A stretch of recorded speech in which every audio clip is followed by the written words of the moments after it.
Chapter 1. The Dawn of Doom. The Binding of the Hahuan System. Liu Bei 1. There's still space in the vehicle. Please secure yourself and hold on tightly. The fare is a fresh brain, not a neighborhood warrior. The calamity persists. Survival endures. I wish all readers of this book vigor and vitality, robust health and strength. To those who prefer less melodrama and interaction. The pacing may seem slow. I kindly ask for your understanding.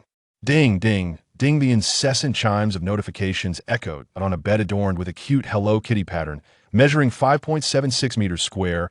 A prominent hand emerged from beneath the covers.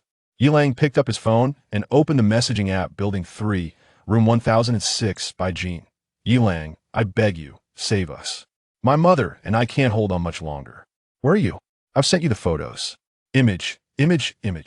Ding, a task target meeting the criteria has been detected.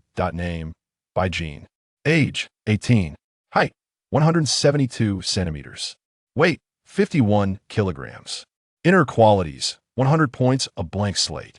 Overall rating, 90 points. Model figure. Meets system requirements. Host is urged to take her in promptly. Yilang's expression remained unchanged as he calmly replied, "Only you may come here, otherwise, begone." He then opened another message. Building 1, room 1318, Xiongting. Yilang, help me. Which building and room are you in? They'll come find you. They'll do whatever you want. I'm almost starving, I beg you. Yilang smirked coldly, typing a response. They'll say this once more. Send me an unfiltered, full-body photo. If not, then begone. And I prefer the previous defiant version of you. Please revert to that. Yilang then quoted a segment of their chat history and sent it. You filthy security guard, don't think that a little bread and water grants you the right to do as you please. You are nothing but lowly scum, daring to post such revolting announcements. The men below mediocre and lecherous are insufficient to describe you. How have you not been devoured by the monsters lurking below? The state will come to our rescue when that time arrives. You, the opportunistic filth who seeks to insult women amidst chaos, will be the first to face reckoning. This was Yilang's response on the first day of the apocalypse when he altered the owner's group announcement for the luxurious Jean Island community to welcome beautiful ladies to come and sit. Food and drinks are plentiful. Message privately if interested, along with images of bread and bottled water, prompting Xiongting's furious retort. In truth, Xiongting was not alone in her disdain. The owner's group was rife with complaints. However, as a member of the community, Xiongting had direct access to the security guard Yilang on the messaging app, allowing her to scold him most fiercely. In less than 2 seconds, Building 1, Room 1318, Xiongting. Yilang, brother Lang, I was wrong to insult you. I can't take it anymore. I haven't eaten for 2 days. I beg you, save me.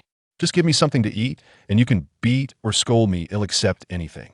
Upon noting that Xiongting's pleas were merely pitiable, yet still lacking a full-body photo, Yilang chose to ignore her. She was not hungry enough yet, but he remained patient. Now, it has been the 4th day of the apocalypse. Below the 10th floor, an array of bizarre flora and fauna roam freely, while the levels above offer no sanctuary either. Everyone is compelled to securely shut their doors, awaiting the so-called rescue. But will rescue truly arrive? Official advisories incessantly urge individuals to remain indoors, to avert attacks from unknown creatures, yet not a single message regarding organized rescue efforts has surfaced. This is indeed the end of days, the true apocalypse. The sun hangs ominously in the sky, casting a strange crimson hue across the expanse. The toxic green tide engulfs the ground, and some lowly structures are entangled with robust vines, their dark green stems bulging with grotesque tumors. Faint roars and low growls can be heard from the depths of the verdant abyss, as if some colossal beast lurks within. Furthermore, water sources have inexplicably run dry, and unsealed food decays rapidly. All individuals are confined to their homes, struggling to survive. Yet curiously, the electricity and internet remain completely unaffected. Thus, food and water have become the most precious and scarce resources. However, Yilang finds himself untroubled in this regard. When the world transformed dramatically, he, like others, looked to the moon, hoping to surpass everyone. Subsequently, he inexplicably bound himself to a system. Its name frivolous yet remarkably effective, in addition to providing 3 loaves of bread and a 5-liter barrel of pure water daily. If a woman meeting the system's criteria were to visit, not only would she receive exquisite culinary delights, but her physical constitution would also be enhanced. Intrigued, Yi Lang inquired if merely having a beautiful woman sit with him would suffice. The system's response was succinct. Fool. At that moment, Yi Lang understood, feeling a twinge of embarrassment for his naivety. With such an irreverent name for the system, how could he have been uncertain? Thus, he remained unperturbed by the obstinacy of Xiong Ting and continued to peruse the information in apartment 1504 of Building 3. Yaoshi wrote, Yi Lang, I am willing to pay 5,000 for a barrel of water. If you deliver it, the money is yours. Think carefully. This is more than your monthly salary as a security guard. There was yet another individual, utterly oblivious to the situation, who fancied purchasing water. She expected him to risk his life to deliver it to her home. What did she think this was? An apocalypse where one simply places an order and expects delivery, with the added benefit of having their garbage taken out? Yi Lang promptly deleted her from his contacts. Although he had encountered Yao, before she was indeed beautiful and an outdoor live-streaming host. What of it? Such a woman, so disconnected from reality, deserved to be left alone. Yaoshi had erred in her assumption Yi Lang's salary as a security guard was far more substantial, reaching 7,000. Yi Lang was an athlete, a national martial arts champion, filled with ambition before he stepped outside the gates of his school. Until a campus recruitment fair. What? I am a national martial arts champion, a first-class athlete, and you offer me only 2,000 a month? Not even a dog deserves such indignity. He waved his medals and certificates in indignation. But upon witnessing the amused expression of the hiring manager, Yi Lang could no longer contain himself. Grasping the edge of the table with both hands, his face flushed with anger, he declared, if you cannot offer a raise, then welcome home, dear residents. We are here to ensure your safety. Indeed, upon leaving campus, Yi Lang has taken on the role of a security guard, dedicated to safeguarding the peace of the community and particularly fond of the resident Xiaodan. He has effectively circumvented decades of unnecessary detours. This position was secured by Yi Lang due to his commendable physical attributes and possession of a secondary fire safety certification. It must be said, the life of a security guard is unexpectedly gratifying, especially in a high-end residential area. Aside from monitoring surveillance cameras and inspecting fire safety points, the majority of his time is spent seated, engrossed in video games. Regrettably, such fortune was no longer within his grasp. Yi Lang rose from his bed, donned his security uniform, and traversed the opulently decorated living room, arriving at the expansive floor-to-ceiling windows. He gazed upon the hellish scene outside, which had not changed in the slightest since yesterday. With a sigh, Yi Lang returned to the sofa. The lavish apartment on the 17th floor was, of course, not his own, but belonged to the resident Wu Dan. Do not misconstrue this. Wu Dan had merely developed the habit of placing her key beneath the doormat, and as the security guard, Yi Lang was privy to this little secret. Thus, when the apocalypse arrived, it was only natural for Yi Lang to occupy this residence. He retrieved 3 loaves of bread and a 5-liter bottle of purified water from the system space for today's provisions. He arranged them alongside the 4 loaves of bread and 2 bottles of water already on the coffee table, snapped a photograph, and shared it in the owner's group chat for the beautiful Villa Golden Island. Instantly, the previously tranquil chat erupted with activity. Building 1, apartment 1104, Li Mingshan. Brother Yi Lang, I haven't eaten in 3 days. I beg you, show some mercy and send me some bread and water. Building 1, apartment 1201, Fei Xianglan Tian. Yi Lang, I am willing to pay 10,000 for a bottle of water. Building 2, apartment 1402, Zhangsham. Brother, I have elderly and children at home. We truly cannot hold on any longer. Please help us. Yi Lang coldly observed these messages. Without responding, there was no need to engage. He was not a philanthropist, nor did he subscribe to the notion of self-sacrifice for the sake of others. Simply refraining from uttering, I do not eat beef, was commendable enough. As he perused the group messages with an impassive demeanor, his heart remained untroubled until he noticed a message from the chairperson of the residence committee, Jiang. Chapter 2, by Jean and by Xiao, Playing with Reality. Building 1, apartment 1105, chairperson of the residence committee, Jiang Fangzhou. Yi Lang, I apologize for my harsh tone a few days ago. I'm truly sorry. Could you assist me? I'm on the verge of dying of thirst. I only need a bottle of water. I beg you. Yi Lang scoffed. He still relished the image of Jiang, once so resolute in demanding resources from him. How swiftly the tides had turned. Building 2, apartment 1002, Doa Youth.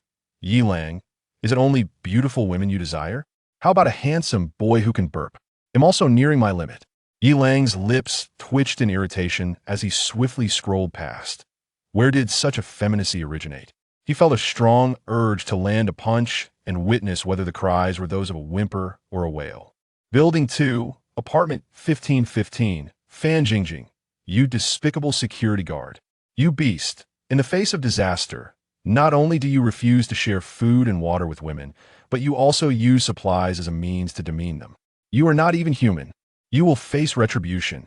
Yi Lang nearly faltered under the weight of her words, the culmination of 20 years of training in martial arts. After browsing for a while, most of the content revolved around requests for resources and condemnations of the objectification of women. Yi Lang set his phone down and picked up a piece of bread, chewing slowly with a cold, piercing gaze. His provisions were meager. The system provided only 3 pieces of bread and a jug of water each day. However, in pursuit of sheltering more eligible beauties, Yi Lang restricted himself to 2 pieces of bread daily, saving the remainder. This was all in an effort to achieve an exquisite outcome. If a beauty were to seek him out, he would then indulge in the finest delicacies. Yet, the system remained cryptic about the specifics of such indulgence, merely indicating that he would understand once he successfully welcomed a beauty into his fold. What exactly was this pinnacle of delight?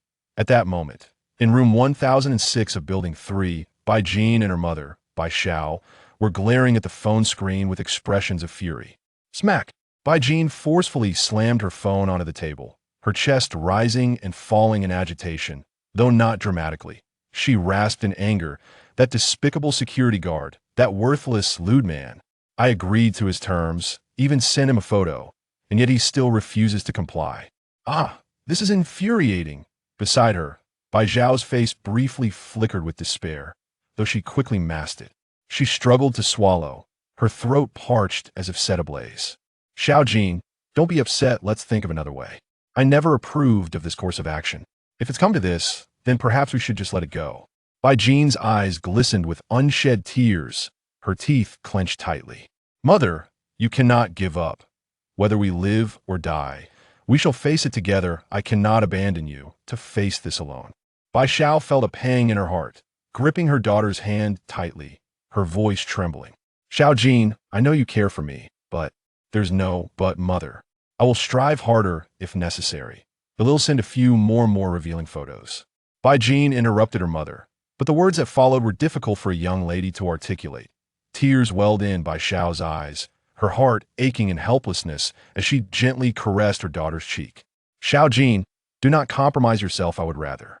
Suddenly, a sharp crack echoed from the glass of the floor-to-ceiling window in the living room. That a fissure rapidly spread across the surface, though the glass did not shatter completely. The mother and daughter exchanged terrified glances, their hearts pounding like thunder. The crack in the glass mirrored their pale faces. Bai Jin clutched her mother's hand with one, while gripping a sharp kitchen knife with the other, fearfully gazing out the window. Outside, dark green vines had already overtaken the window frame, slowly writhing as if alive, peering into the room. The tendrils swayed gently, seemingly searching for a point of entry. A faint droning hum could be heard, reminiscent of mosquitoes, yet deeper and more ominous, sending chills down their spines. Bai Jin bit her lip, disregarding her mother's protests, resolutely stepping toward the full-length mirror. With a swift motion, she stripped off her knitted jacket, revealing a form-fitting black tank top that did little to emphasize her curves. Her fair shoulders and delicate collarbone, along with her elegantly elongated neck, resembled a graceful swan, appearing extraordinarily alluring in the dim light. That Bai Jin took a deep breath, a flicker of determination flashing in her eyes as she swiftly captured several photographs. After a moment of contemplation, she felt it insufficient. Biting her lip, she let one strap slip down delicately, adopting a pitiful expression to retake a few more shots. She accompanied the images with a message sent to the insufferable security guard. That moment, Yi Lang was engrossed in a live stream titled, "What We Play is Reality." The screen showcased a young, plump man on the rooftop balcony, excitedly holding a selfie stick and wearing an ecstatic, manic expression. Greetings to all esteemed viewers. I'm the host, Jean Gadan. This is the final episode of the What We Play is Reality series, and it begins now. I'm currently on the rooftop balcony, and as you can see, bizarre vines have completely overrun the outer walls, encircling my home. The chat room erupted with comments. Benign at heart. Dadan, though we're the boldest streamers on the internet, don't gamble with your life. Hurry back. Johnny1, the host is awesome. User 597546966. What the heck? There are hundreds of people in here, and you're pulling this stunt. Kanikawa, record it, or the moderator will ban us soon. Rogue Clown, Kanikawa, my brother, does it even matter? The host is about to log off in real life that a level 47 Ula has gifted the host Carnival X2. HUA level 12 has gifted the host Little Hearts X9. Thank you all for the gifts. Jean Dadan seemed unfazed by the encroaching bizarre vines, nor by the faint roars and hums emanating from the green tide below. He leaned back against the edge of the balcony, gripping the selfie stick tightly. A prideful grin etched upon his face that, allow me to demonstrate true courage to all esteemed viewers. Do you see the vines beneath me? Are their tendrils large? Sharp? Look, they're waving at me. The viewers were transfixed. The reality of the situation was far too intense and terrifying. The chat room fell eerily silent, replaced by a flurry of gift effects flooding the screen. Carnivals, sports cars, and little hearts rolled in continuously. It seemed that no words could adequately convey the shock at the host's actions. The only recourse was to shower him with gifts, hoping to enhance his experience below. Amidst the storm of gifts, Jean Dadan's smile grew increasingly wild. Yet in the next instant, puffed, a dull thud pierced the flesh, accompanied by a chilling scream. Jean Dadan's body jolted violently, his hand holding the selfie stick trembling uncontrollably. The live stream image shook violently, yet, true to his reputation as the boldest host on the internet, even as the sharp vines writhed madly against his chest, his manic laughter remained unscathed. Folks, family, I think I should log off now. This time I'm truly logging off. Please shout out. Shout out the slogan of our live stream. Huff. As the final word was laboriously uttered, Jean Dadan collapsed into the pool of blood on the balcony, entwined with the frenzied vines that clung to his chest. The live streaming room was instantly engulfed in silence in the next moment. What's at play is reality. What's at play is reality. What's at play is reality. Safe travels. What's at play is reality. What's at play is reality. Chapter 3.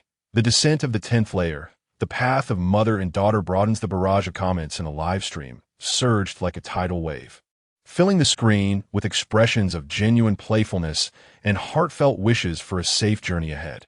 An array of gift effects intertwined. From the modest little heart worth a mere dime to the extravagant carnival valued at 3,000 yuan, all flickering vibrantly across the display. Gradually, the carnival effect became a continuous stream. It seemed as though the audience had come to a realization. The currency of the present was no more than scrap paper. Why not indulge in this moment?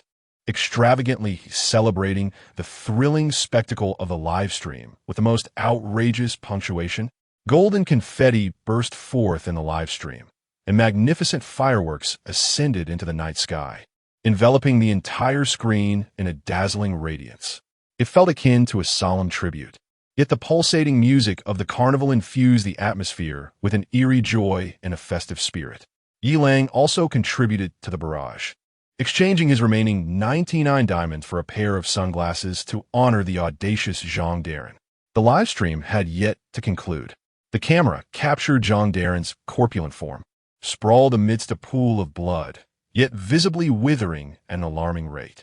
In the next instant, a deafening hum reverberated, as a plume of black mist surged forth from the green tide, racing toward Jean Dadan's lifeless body. The live stream screen was abruptly shrouded in darkness, with only the ominous hum and the dull sound of mandibles piercing flesh echoing in the void. At that moment, the online viewer count surpassed 100,000, yet an eerie silence prevailed. It was as if the audience, glued to their screens, held their breath in trepidation, fearing that the sinister black mist might extend through the internet and encroach upon them. Time stretched interminably until, at last, a comment broke the silence. HUA, is that a mosquito? The first barrage ignited a frenzy in the live stream, like cold water splashing into hot oil. Impossible. What mosquito is the size of a football? It's a mosquito. I saw it clearly. Its proboscis is as long as chopsticks. Are you joking? How much blood would that need to consume? How much? It would suck a human dry in no time. A user named chimed in. I've seen such mosquitoes before. Just 2 days ago, my girlfriend got bitten on her abdomen and fainted on the spot. When she woke up, the wound had swollen to the size of a bun. User 5975469666 replied, "Doesn't that mean your girlfriend has 3 buns now?" Haha. Responded, 5975469666. She died. The wound became necrotic. 5975469666 replied, "I'm sorry. I can't talk anymore. I'm going to jump off a building." Haha. The brother above must be wishing to slap himself tonight. I truly deserve it. Haha. Brother 966. Go downstairs and buy a pack of cigarettes. Don't take the stairs or the elevator. The atmosphere in the live stream did not grow heavy due to the ominous swarm of mosquitoes. Rather, it ignited a wave of dark humor. Everyone was uncertain how much longer they could survive, so why not revel in the online festivities? After all, this could serve as a means of releasing their inner fears and despair. Before long, with a buzzing sound, the black mist dissipated and the live stream was restored to brightness. But where is Zhang Darren's robust form now? The scene is left with nothing but a desiccated skeleton cloaked in tattered, translucent skin, with even the bloodstains on the ground vanished. Yilang silently exited the live stream, rubbing the goosebumps on his arms, inhaling sharply. Ding! What the hell? Yilang was startled by the sudden, subtle notification sound. He lifted his phone to see. 3 Building 1006 by Jean. Image Yilang. I am willing to do anything. Just promise to take me and my mother in. I beg you. Yilang's eyes brightened momentarily as he beheld by Jean in the photographs. Her hair cascading over her shoulders, clad only in a black camisole.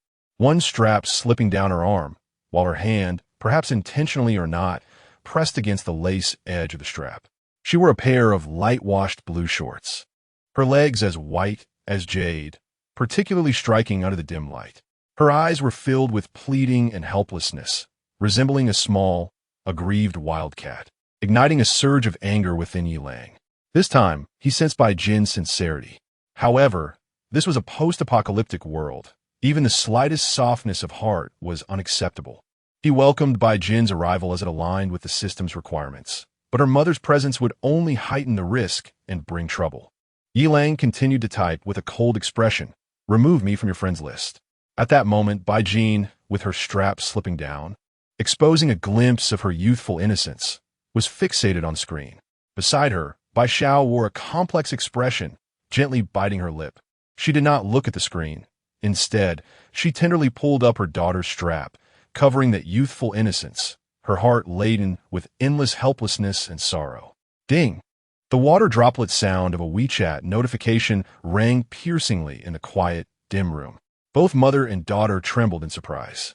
Perhaps it was an illusion, but even the vines outside seemed to quiver slightly with that sound. The glass they clung to emitted a faint creaking noise.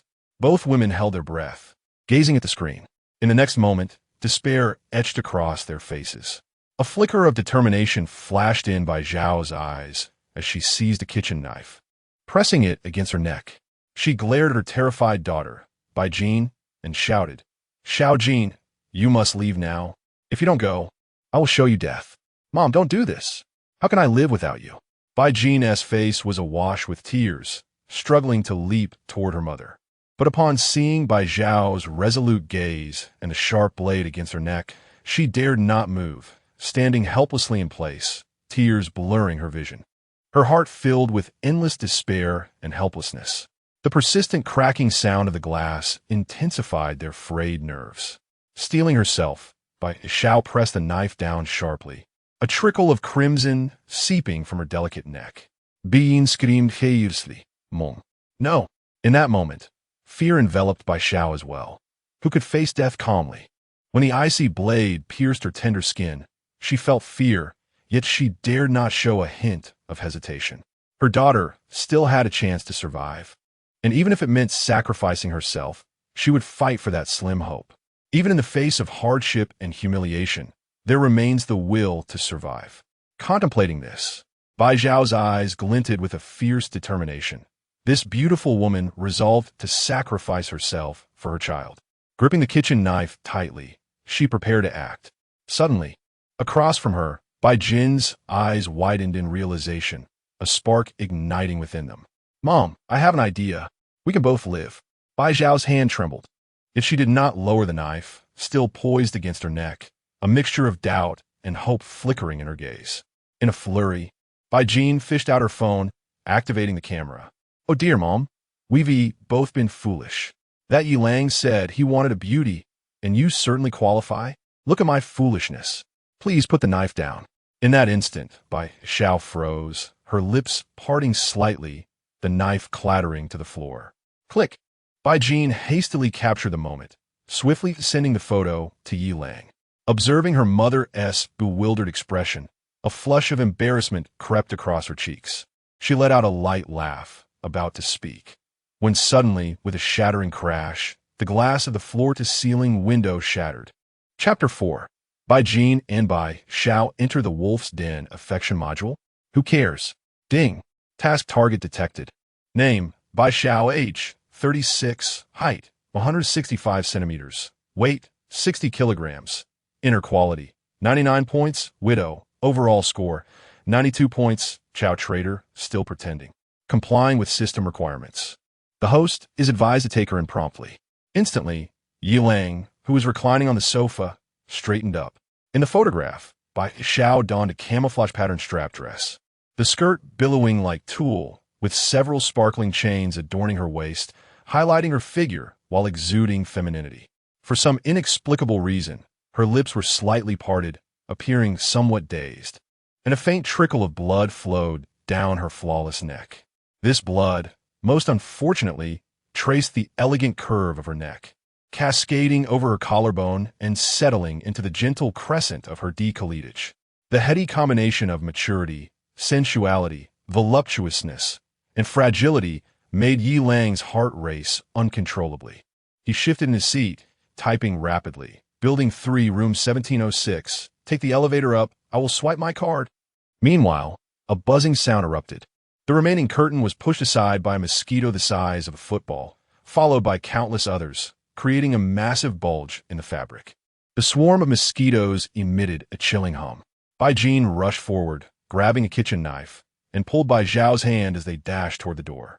With a sharp crack, the curtain rod broke, and the swarm surged into the room like a dark cloud. Just then, with a resounding thud, the door slammed shut, and the mother and daughter leaned against it, gasping for breath. What a stroke of luck! They exchanged a glance, recognizing the relief and fear mirrored in each other's eyes.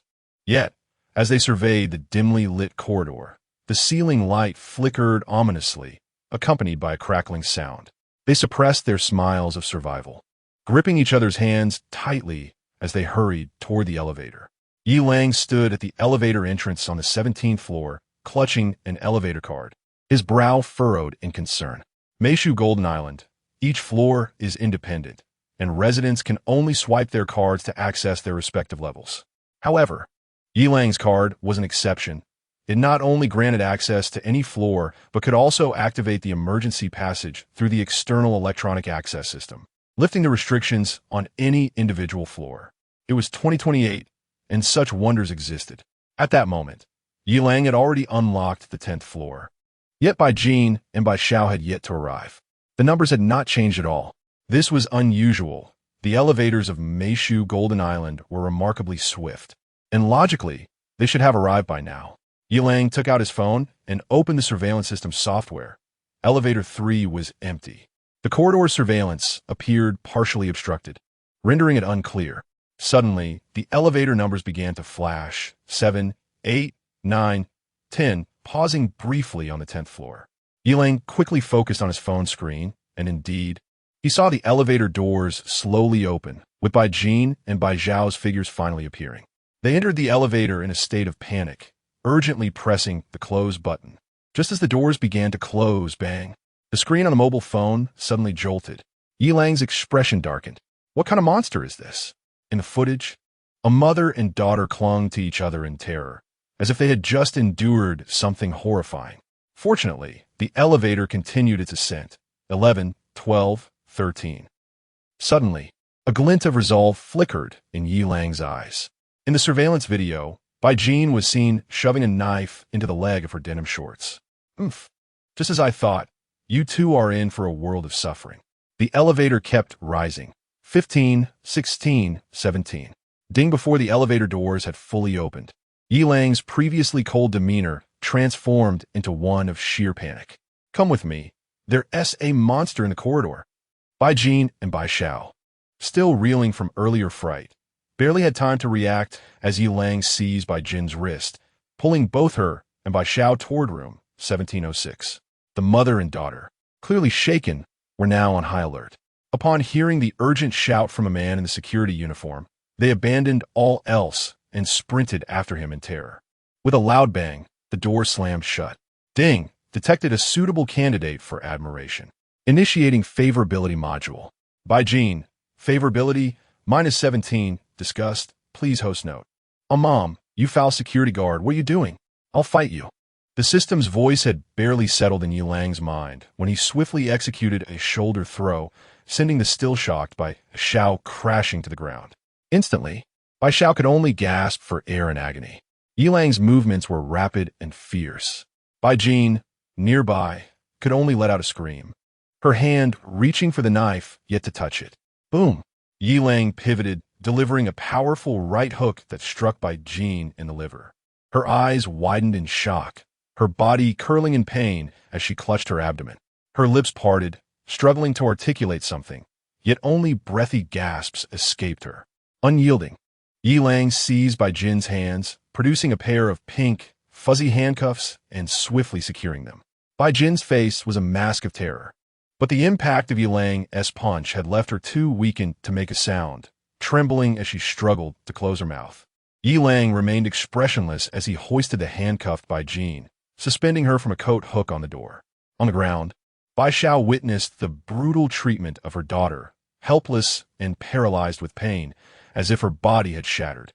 She could only lie there, trembling, extending her right hand, uncertain whether she wished to grasp her daughter or to strangle this fiend. Yilang's gaze swept over Bi Xiao, dismissing her struggles as he extracted the sharp kitchen knife from the right leg of Baijin's shorts. Only then did Yilang utter his first words. I took you in out of kindness, with clear terms. If you agree, come forth. If not, be gone. Yet you dare to plot against me, to steal my provisions? Is there no law? Is there still justice? With a thunderous roar, he shouted no. On the ground, Bai Xiao observed Yilang's actions, and a maternal instinct compelled her to finally cry out. Struggling to raise her upper body, she anticipated a certain scene to unfold. However, the reality diverged sharply. She saw Yilang thrusting a sharp kitchen knife, blade facing upward between Baijin's legs, piercing the door panel. Mom, what's wrong? Are you okay? Don't scare me. Oh, what is that beneath? Hearing her mother's anguished scream, Baijin assumed that Yilang had inflicted some terrible harm upon her mother and could not help but turn and shout. Yet, this movement caused her to feel a tearing pain in her hands, which were suspended from an iron hook. This was not the most significant pain, however. Despite her height of 172 centimeters, the door of the luxurious villa towered over 2 meters. As she hung there, her feet could only stretch straight, with her toes barely touching the ground. With her earlier motion, the skin on the inner thigh distinctly registered a cold, hard sensation. Moreover, their subtle chill permeated, as if a sharp blade were pressed against her. And indeed, this was the case. Observing that Baijin had no further chance of escape, Yilang finally relaxed slightly, exhaling a breath of stale air. It was then that he recalled the system prompt he had just encountered. What was that? A favorability module? Could this possibly be a love-struck system? Chapter 5. Searching inside and out, ding, ding, ding. Baijin. Favorability, -17. Disliked attention. Host, it seems the system is also taken aback by Yilang's audacious actions, as the information appears somewhat disjointed. Yilang furrowed his brow. perplexed by the system's inclusion of a favorability module, and continued to read. By Jean, favorability -36, disgust, this must be the moment of her shoulder throw. By Jean, favorability -58, aversion, this must be the present. By Jean finally realized what had been thrust into the door panel below. That wretched security guard, is he even human? He must be a dog. Can a person behave like this? She is still a young lady, feeling the chilling coldness around her. Now she could not even be certain.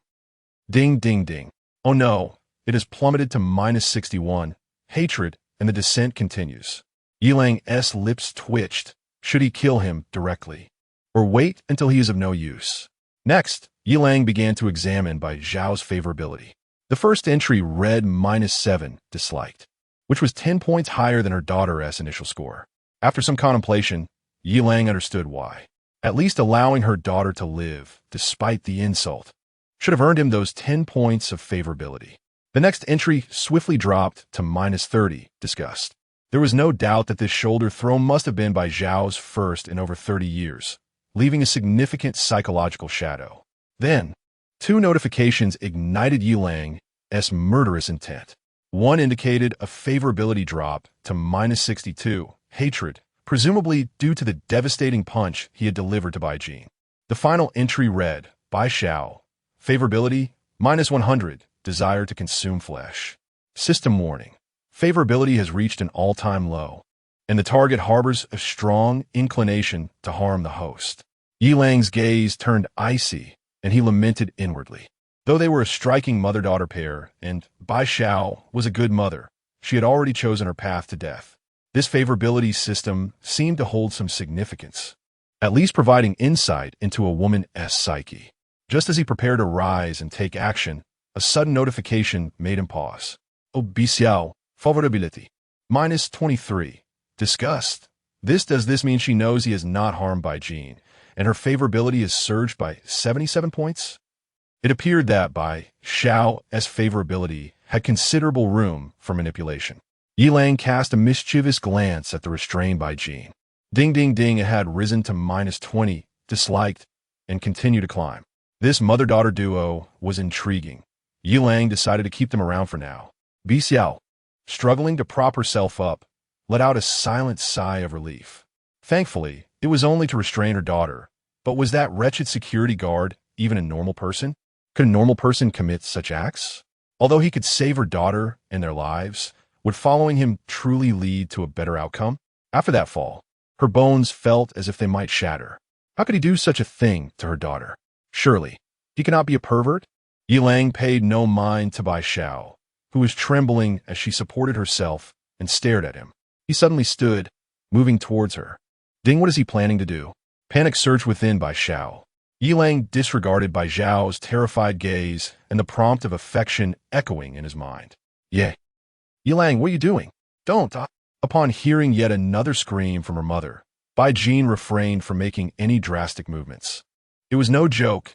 A small knife at the rear could spell trouble.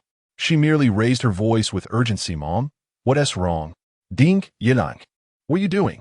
Don't touch my mother. Yilang searched, flipping Bai Xiao over to see if she concealed any weapons beneath her. The cacophony of screams and the system prompts in his mind were beginning to irk him. He exerted a slight pressure with his hand while casting a stern glare at the flustered Bai Xiao. Bai Xiao winced in pain, and upon meeting Yilang's gaze, she understood. She shouted toward her daughter, It's nothing. Yilang is just checking me for safety. Don't worry. Being scry ceased, and the prompts in her mind also quieted. Yilang scoffed softly and continued his search, while Bai Xiao endured the pain, her expression a mixture of emotions. He first removed Bai Xiao's wedge heels. How troublesome. He had to undo the straps.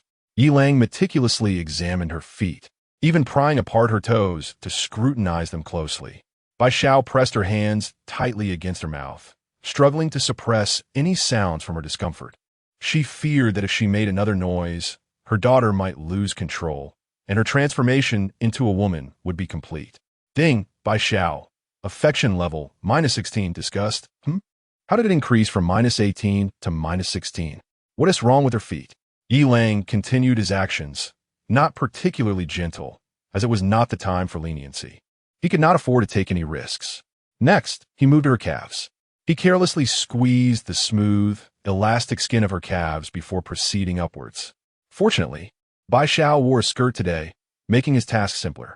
Bai Xiao gritted her teeth, striving to maintain her composure, reassuring her daughter that everything was fine. Dingo! The little girl isn't foolish. She has caught on to something. At this moment, Yi Lang softened his demeanor slightly, becoming more meticulous. Ding ding ding, Bai Xiao's affection level continuously rose with each thorough search, until he had examined even the strands of her hair. Only then did Yi Lang feel a sense of relief. Exhausted, he sat stiffly on the floor, taking a deep breath. He regarded Bai Xiao, whose hands were still pressed firmly over her mouth, tears already streaming down her cheeks. The skin at her left hand was bitten raw, blood mingling at the corner of her mouth, creating a distinctly tragic scene. They both felt drained and tormented. Thankfully, it was over. It had finally concluded. Yi Lang reviewed the prompts in his mind, noting with intrigue that there were as many as 10 notifications regarding the increase in Bai Xiao's affection level. This woman had issues. Presently, it read, Bai Xiao, affection level 0, bystander. Observing 2 notifications that indicated an increase of 3 points. Yi Lang flicked his wrist with a more playful expression. Something was definitely amiss. Suddenly, Yi Lang grinned widely. Bystander? That won't last long. He approached the table, lifted a bucket of water, opened the lid, and gulped down several mouthfuls. The water, spilling from the corner of his mouth, made Bai Xiao, lying on the ground, instinctively swallow hard. Suddenly, her throat felt as if it were being scorched by flames. Yet, she dared not utter a word. Instead, she could only widen her beautiful eyes and gaze. She observed the tall man clad in security uniform, watched him drink vigorously, watched him wipe his mouth with fervor, and watched him approach with the water in hand. Bai Xiaomei's eyes suddenly sparkled with newfound brightness. Yi Lang noticed the surge of fondness blossoming in his mind, a subtle smile curving at the corners of his lips. He tilted his head back and opened his mouth. He watched Bai Xiaomei's face, which was alight with astonishment. Yi Lang continued to command, open wide. Obediently, Bai Xiaomei parted her lips, her eyes brimming with anticipation. On the next instant, water cascaded down, finally bestowing the long-awaited relief.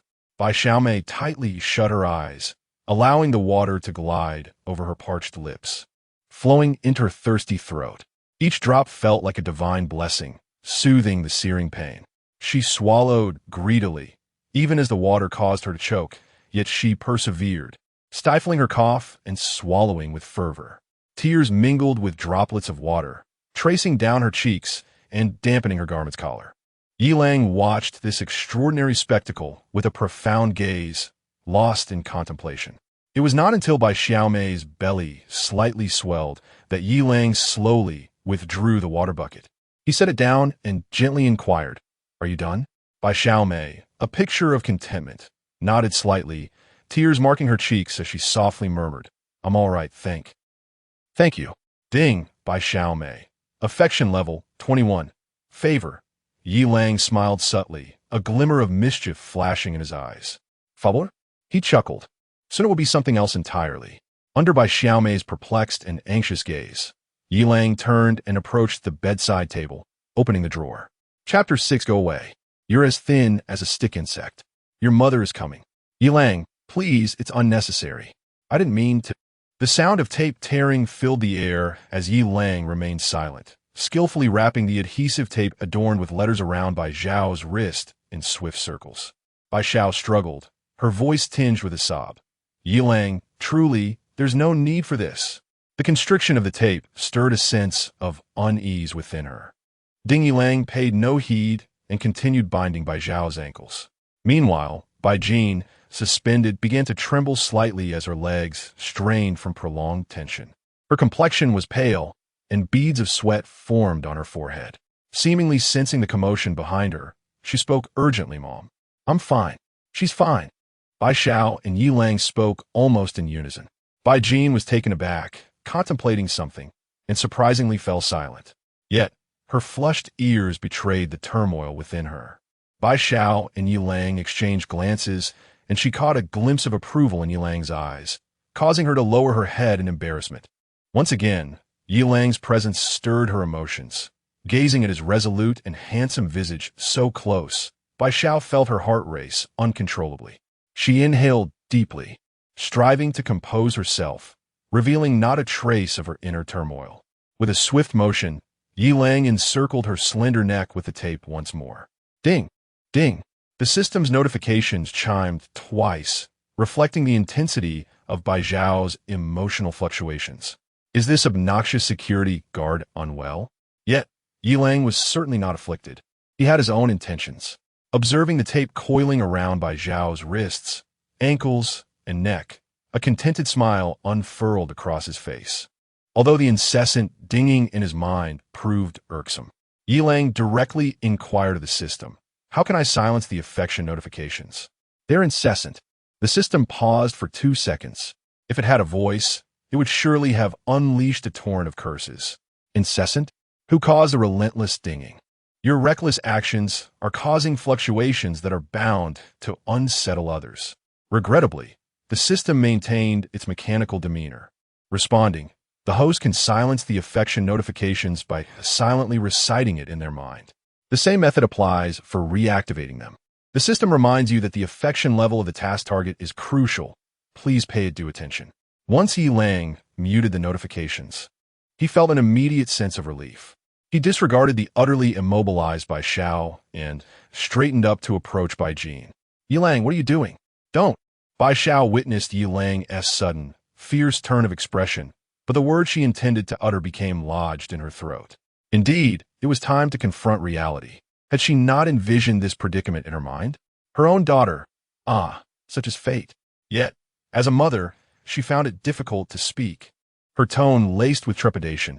"At least, allow me to leave." Under the piercing gaze of a menacing presence, Bai Zhao's body trembled, prompting her to quickly amend her words. "No, that's not what I meant. At least let Xiao Jin have a sip of water before you." "Before you."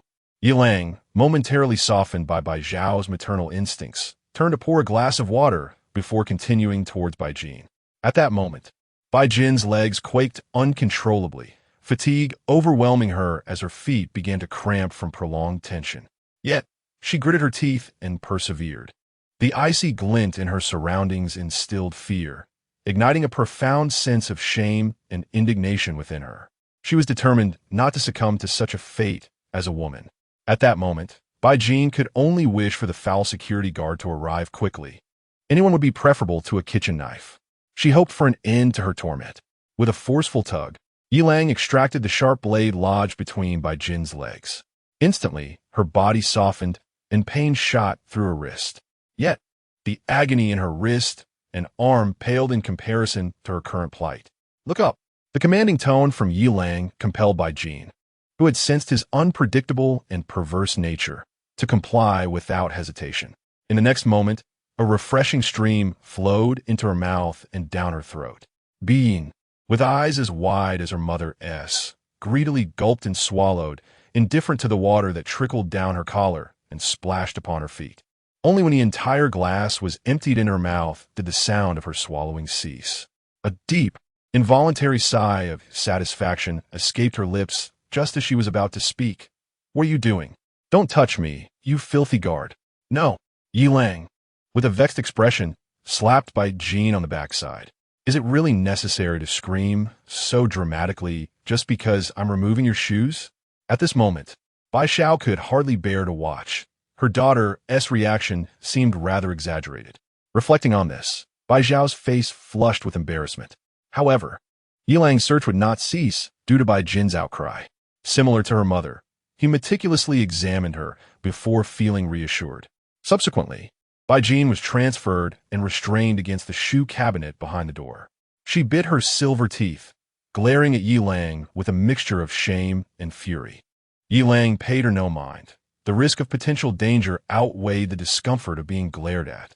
Although no sharp weapon could be concealed there, one could never be too certain. Yi Lang's intent was not to conduct a thorough search out of malice. He picked up a bottle of water and meticulously washed his hands before tearing the adhesive tape from Bai Zhao's body. He then pulled over a chair and began to toy with a sharp kitchen knife next to Bai Jin. He spoke calmly. Since you have agreed to be sheltered by me, I have provided you with water as promised. Therefore, there is no need for me to elaborate on what must be done next." At this moment, Bai Xiao struggled to sit up, gazing at her daughter with a heart full of sorrow and helplessness. Tears streamed down her cheeks as she felt profound pain for the torment her daughter was about to endure. Yet, Bai Jin suddenly lifted her head, looking unflinchingly at Yilang. Though her cheeks burned with embarrassment and her heart trembled with fear, she resolutely shouted towards Yilang, "Come on. I'm not a person who breaks promises. Let us get this over with. I will accompany you to the room. I, Bai Jin, am not afraid of you. Though you may possess my body, you must get away, you scrawny insect, and quickly silence yourself." Yilang could no longer endure her incessant chatter and fiercely shouted at Bai Jin. Without acknowledging the stunned Bai Jin, he turned to Bai Xiao and commanded, "You, take the water and wash up in the restroom." At his words, it was as if a thunderbolt struck Bai Jin's mind. Her beautiful eyes widened in disbelief as she gaped at Yilang, frozen in place. Bai Xiao stared at Yilang in incredulity. Contemplating his implication, was he suggesting that he favored the youthful over the mature? However, reflecting on her daily regimen of care that kept her skin youthful and firm, Bai Xiao began to understand. Perhaps this man was not simply a rogue after all. As her face reddened to the hue of blood, she grasped the water and stepped into the restroom. Finally, Bai Jin regained her senses, exclaiming, "No, no, no. If you have something against me, come at me." Slap. Chapter 7. Retracing your path and enhancing physique with a sharp crack, Yilang delivered a resounding slap to Bai Jin's face. The force was immense, causing Bai Jin to stagger, a trickle of blood immediately escaping from the corner of her mouth. Yilang's eyes were cold, devoid of any compassion. Being, clutching her cheek, gritted her teeth, her gaze still hostile. Another slap followed, even more powerful, sending Bai Jin crashing to the side. In the restroom, Bai Xiao was rinsing herself with water, her eyelids twitching slightly, yet she did not cease her actions. It was better for her to endure than for Xiao Jin. Observing the bloodstains on Bai Jin's delicate face and the crimson at her lips, Yilang spoke icily, issuing a final warning. "This is your last chance. If you still fail to comprehend the situation, I shall throw you out." Bai Jin fell silent, her head bowed in contemplation. It was not until Bai Xiao emerged, clad in an ill-fitting silk nightgown and clutching her chest, that Bai Jin raised her head to offer her mother a strained and complex smile. After appreciating the scene for a moment, Yilang turned to the timid Bai Xiao and inquired, "What was it that chased you into the elevator?" Bai Xiao's face paled, momentarily overshadowing her shyness. In a voice tinged with terror and uncertainty, she replied, "It seemed like a crocodile." "No, rather a wall. Lizard resembling a crocodile. Large in size and swift in speed. If we hadn't run for our lives, it would have caught up with us." Yilang's heart sank. It appeared that the 10th floor had truly fallen, and other floors might not be safe either. Fortunately, the fire escape door leading to the 17th floor was locked tight. Yet, the urgency to enhance their strength could not be overstated. "Come now, let me witness the true capabilities of the dog system, and what precisely it means to reach the pinnacle." Gourmet delicacies are currently being prepared. Cycle, 2 hours. Processes, frying, sot ing, and deep frying. Ingredients, pork belly, eggs, wood ear mushrooms, cucumbers, etc. Ding, congratulations to the host for successfully sheltering the first task target. Completion, 9, subpar. Increased 2 points in physique, pinnacle favorability at 27, activated strength growth module. Host, Yilang, physique, 8, average for adult males is 5. Mentality, 1, please allocate points with caution. Ding, basic food and water provisions from the system have doubled. Currently 6 loaves of bread and 2 barrels of water per day. Ding, pinnacle delicacies have been distributed. Automatically stored in system space. Ding, system notification. Although the completion and favorability do not meet the minimum requirements. Given that the host has completed a task for the first time, a reward of 1 body part enhancement is granted. Enhanced parts, right index and middle fingers. Yilang, comfortably embracing the unadorned Bai Xiao while perusing the system notifications, felt a whirlwind of information momentarily dizzying. The incessant dinging just moments ago had been overwhelming. with notifications pertaining to both Bai Xiao and Bai Jin, though predominantly concerning Bai Jin. The excitement was palpable. Yilang chose to disregard the favorability notifications between the mother and daughter and focused instead on the system information. 9. Subpar. In an instant, Yilang's eyes widened in shock. As if he were in a painful dream, Bai Xiao involuntarily turned over, leaving Yilang with a glimpse of her flawless back. At that moment, Yilang found no inclination to appreciate such exquisite beauty. He hastily donned a pair of shorts and stepped out of bed.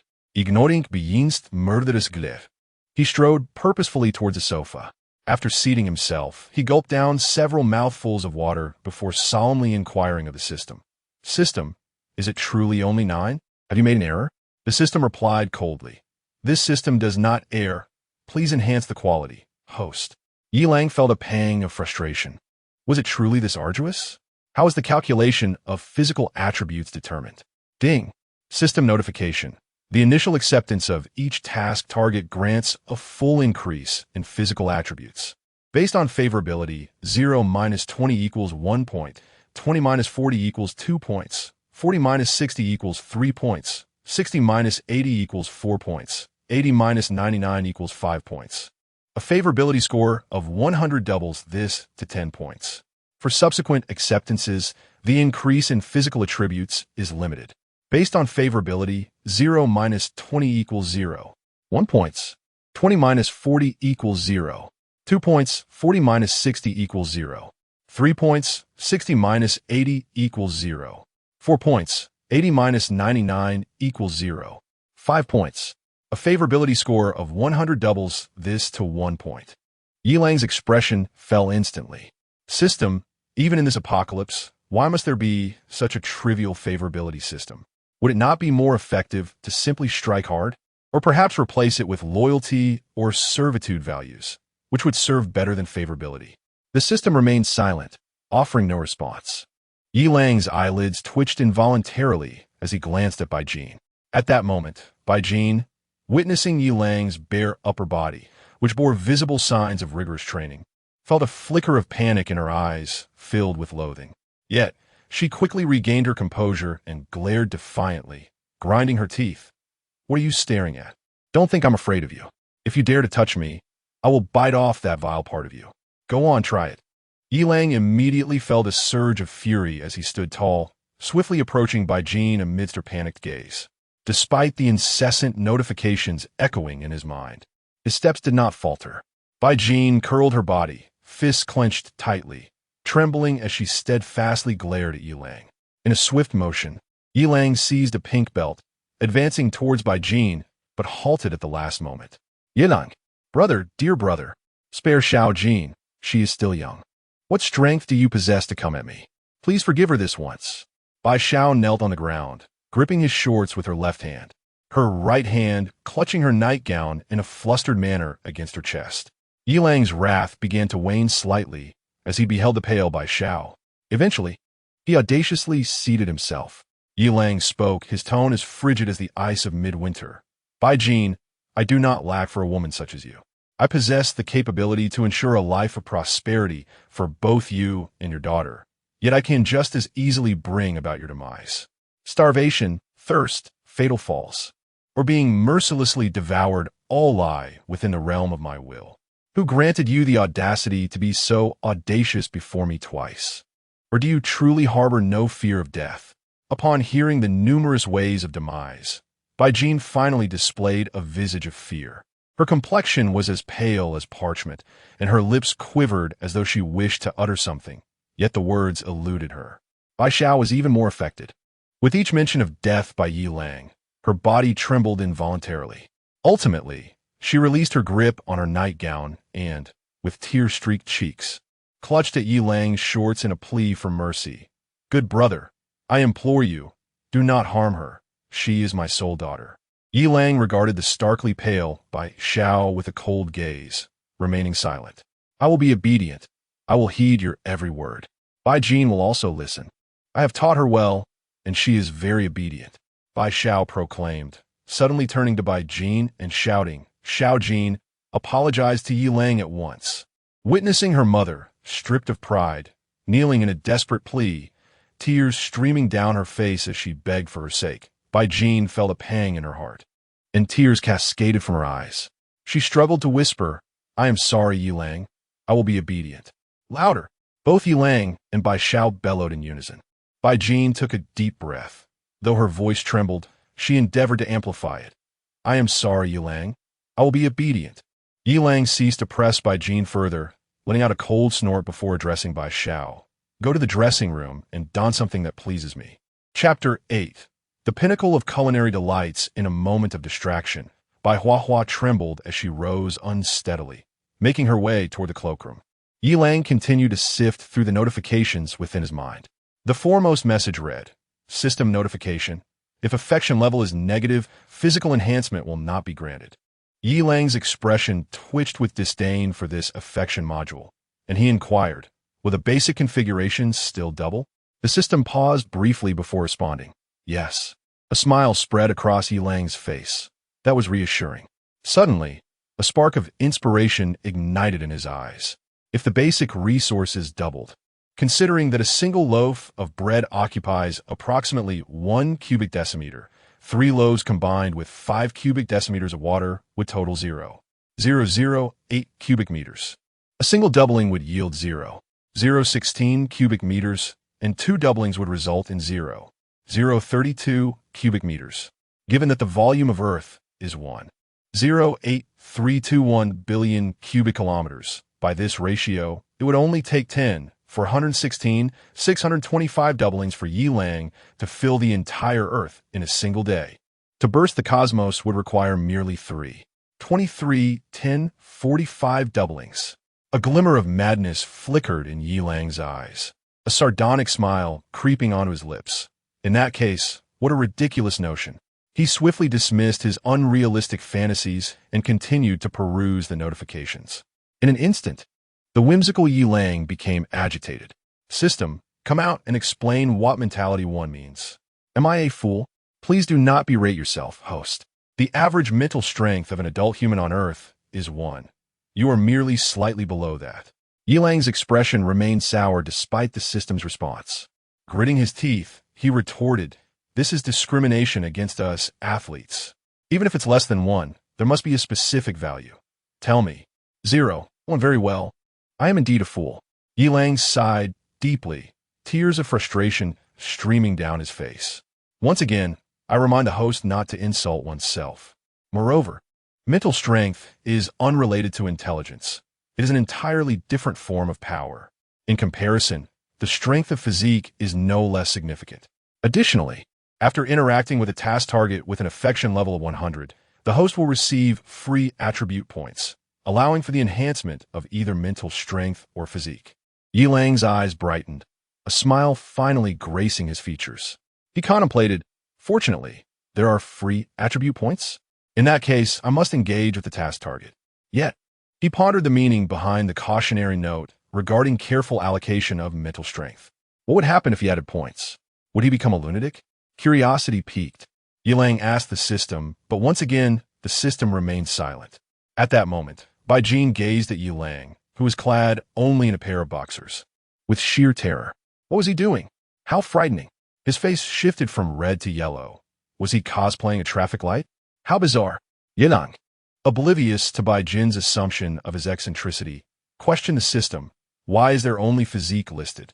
Shouldn't there be strength and speed as well?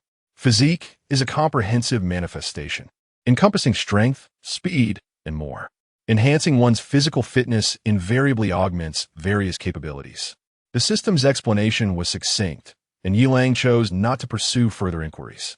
He moved his right hand's index and middle fingers, feeling an extraordinary agility and strength in them, as well as a remarkable control over their firmness. Excitedly, he asked System, "To what extent have my fingers now progressed? Can they pierce through steel plates?"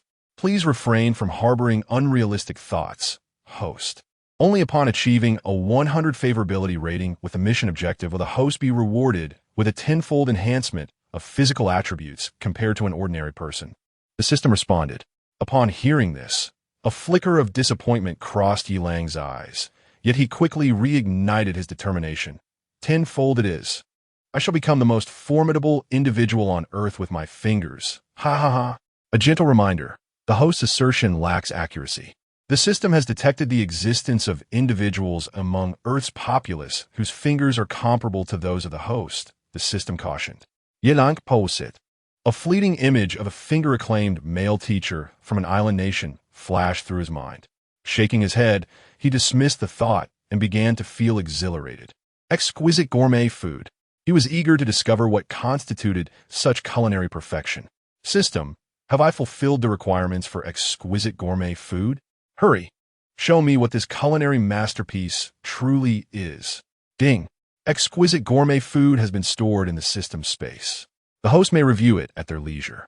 Before Yilang could examine it, Bai Xiao timidly emerged from the cloakroom. Instantly, his eyes brightened, and he stood upright.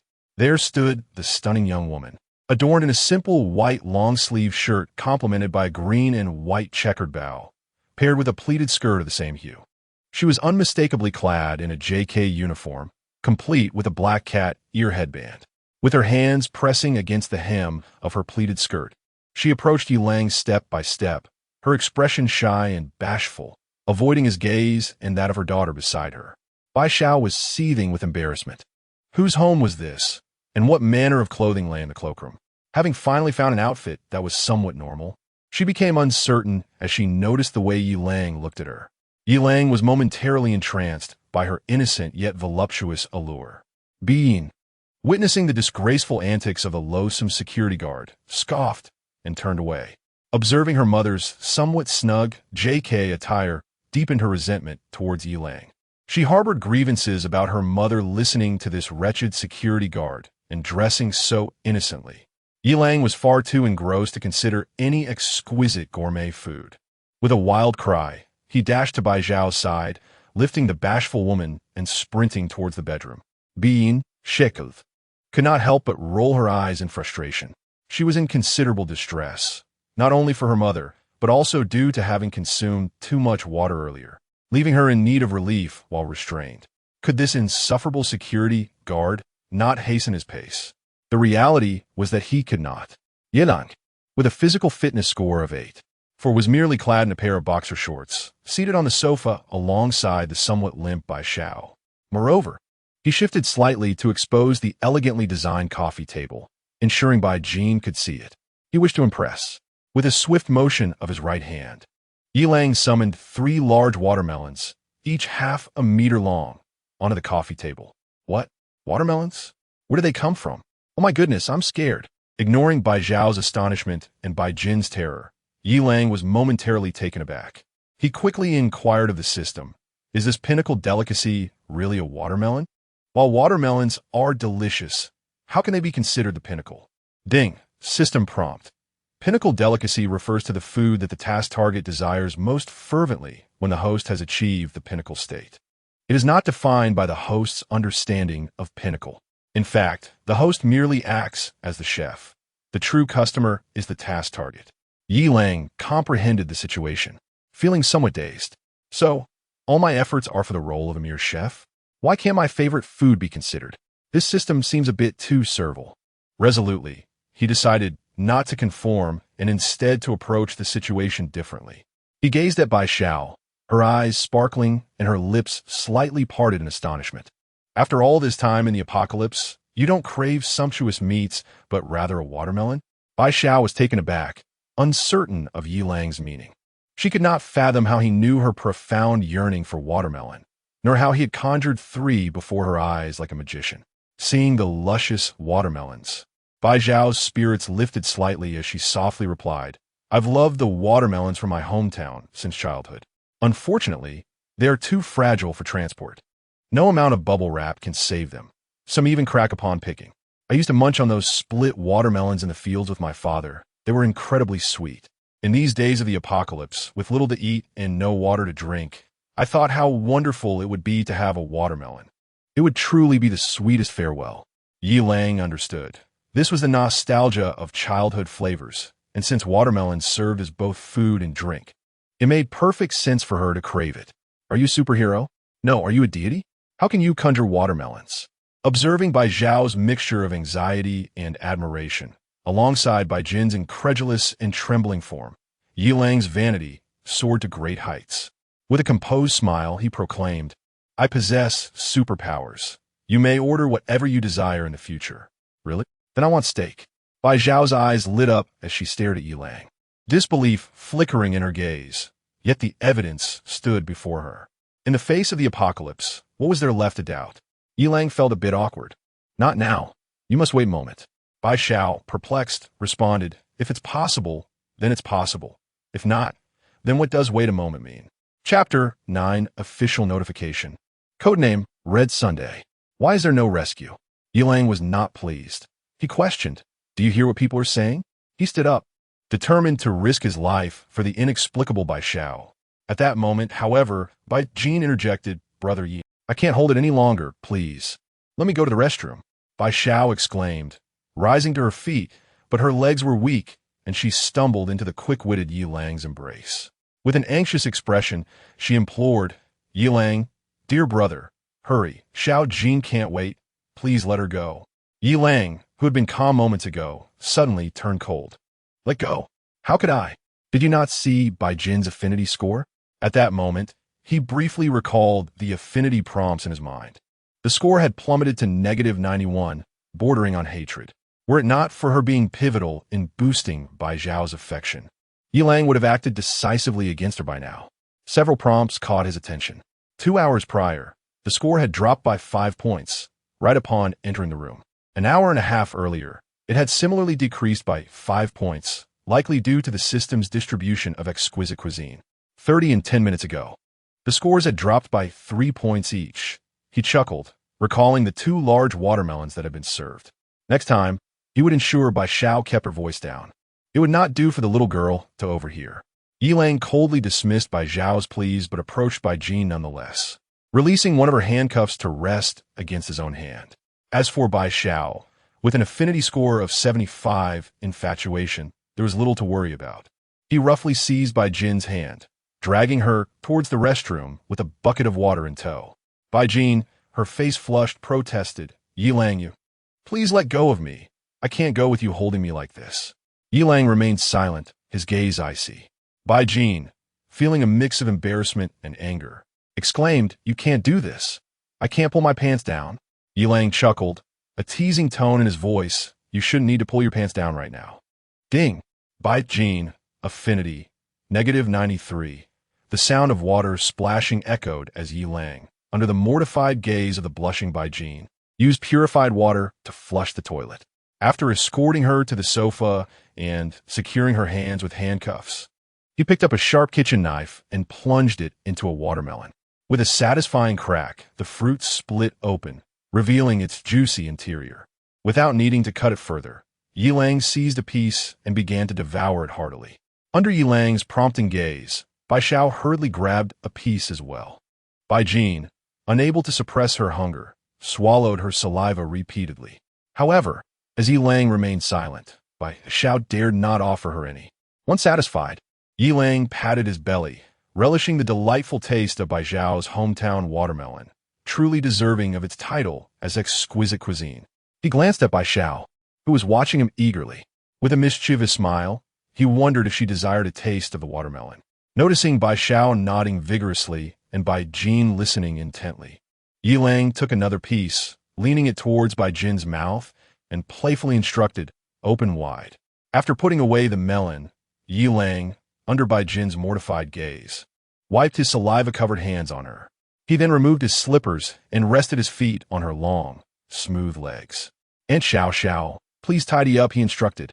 Bai Jin's face instantly flushed crimson. She had just been considering various forms of address moments earlier. What a peculiar hierarchy this was.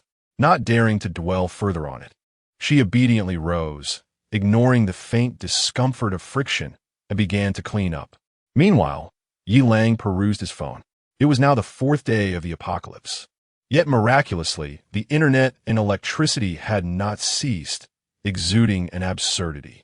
There was still no word from official rescue teams, but a pinned notice had sparked widespread discussion. The official statement read, "Please do not go outside. Please do not go outside. Please do not go outside." On June 1st, 2028, an unprecedented global upheaval occurred, posing a grave threat to human life and the environment. This worldwide disaster has been designated as Red Sunday to safeguard lives and property and maintain social order. We urgently announce the following. 1. Current severe situation. An unknown ecological anomaly has erupted globally, with land overtaken by wildly growing vegetation. The height of plants has exceeded normal limits, forming dense barriers that obstruct visibility and passage. Among aggressive flora, mutated vines have developed tendrils several dozen centimeters in diameter, towering over 10 stories, exhibiting strong predatory behavior, actively ensnaring living beings for sustenance. Mutated insects have significantly enlarged, with mosquitoes reaching sizes from a fist to that of a soccer ball, their numbers exploding, posing high risks of disease transmission. Cockroaches and locusts also exhibit destructive capabilities. Animals such as cats, dogs, lizards, and birds have swelled in size from several times to hundreds of times their normal dimensions, their tempers fierce, having attacked humans on several occasions. 2. Safety precautions. Citizens must remain indoors, securely closing all doors and windows, reinforcing them with sandbags and wooden boards to prevent the intrusion of mutated flora and fauna. Global water resources are rapidly depleting, and the water supply system has collapsed. Any stored water at home must be sealed immediately to avoid contamination and waste. Food exposed to the elements decays rapidly, and all types of food should be vacuum sealed or stored in low-temperature, dry environments promptly. Remain calm and rational. Do not believe or spread rumors. Closely monitor official information, and comply with government directives. 3.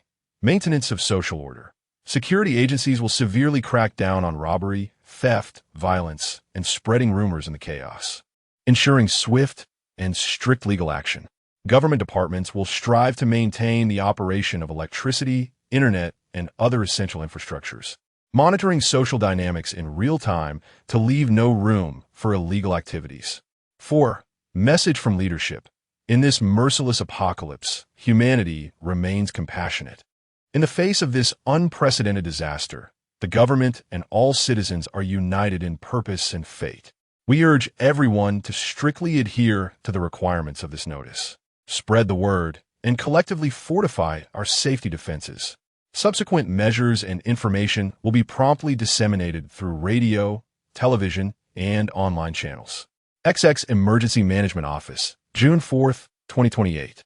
Upon reading this message, Yilang felt a weight settle in his heart. The 3 warnings from the authorities urging citizens to refrain from venturing outside evoke an undeniable chill. What calamity has befallen us? What lies behind this apocalyptic truth? Why has the government delayed in launching any rescue efforts? Are they truly resigned to allowing their citizens to languish in their homes? This is hardly in keeping with the established ethos of the Dragon Nation. In this land, wherever disaster strikes, there are always those bold figures brandishing crimson banners. This has been affirmed through countless tribulations, until the very last moment. The Dragon Nation would never relinquish any of its citizens. This steadfastness is precisely why the Western powers have never dared to underestimate us. Why then? In the face of this minor cataclysm, does the Dragon Nation seem so powerless? Can these monstrous beings, composed of flesh and blood, truly withstand our artillery? Surely not. Carbon-based life forms are ultimately fragile when confronted with firearms, missiles, and even nuclear weaponry. So, what is the reason behind this apparent impotence? Chapter 10. The struggle for survival in a fractured world beneath the pinned official announcement. The comment section erupted with fervor, curiously dominated by messages of support. Some individuals shared their protective experiences, while others inquired about methods of resource accumulation. A multitude expressed their unwavering commitment to adhere to government directives, uniting in the face of this crisis. The official account promptly responded to these comments, addressing inquiries, instilling confidence, and urging collective solidarity to weather the storm. Additionally, relevant departments and scholars' insights on maximizing food storage, risk mitigation, and the introduction of various mutated creatures were prominently featured. In stark contrast, messages of skepticism, heartfelt pleas for help, authentic disclosures regarding the apocalyptic disaster, and calls for self-preservation were swiftly deleted or obscured, creating an eerie semblance of harmony in the comment section. Yilang keenly noticed a few disparate messages, one of which claimed that an individual had awakened extraordinary abilities, capable of conjuring otherworldly flames that could incinerate anything. Accompanying this assertion was an image, but it flashed by too quickly for Yilang to scrutinize. Another message appeared to be from an entomologist urging everyone to swiftly acquire knowledge about various insects, particularly social insects like mosquitoes, bees, and ants. These creatures posed significant threats and had a heightened risk of invading homes, beyond human capability to combat. Conversely, solitary or non-colonial creatures were deemed relatively safe, as sealing doors would prevent these now magnified beasts and insects from easily infiltrating living spaces. Notably, he observed that the smaller the organism, the more its size had increased, while larger creatures experienced comparatively modest growth. However, he noted an exception for plants, whose growth changes were far more intricate and devoid of any discernible pattern. Despite Yilang's quick fingers, he failed to capture a screenshot. Meanwhile, messages filled with banter, antics, curses, and cultish proclamations were drowned out in a sea of positivity. Receiving no attention, Yilang exited Weibo and turned to Doulang, which, in contrast, felt more authentic. Strangely, some videos depicting grim realities, raw, bloody, and brutal, remained on Doulang for extended periods, occasionally not even being censored, glaringly displayed for all to see. The majority of the content consisted of desperate pleas for help. Netizens, in their fight for survival, exerted every ounce of creativity.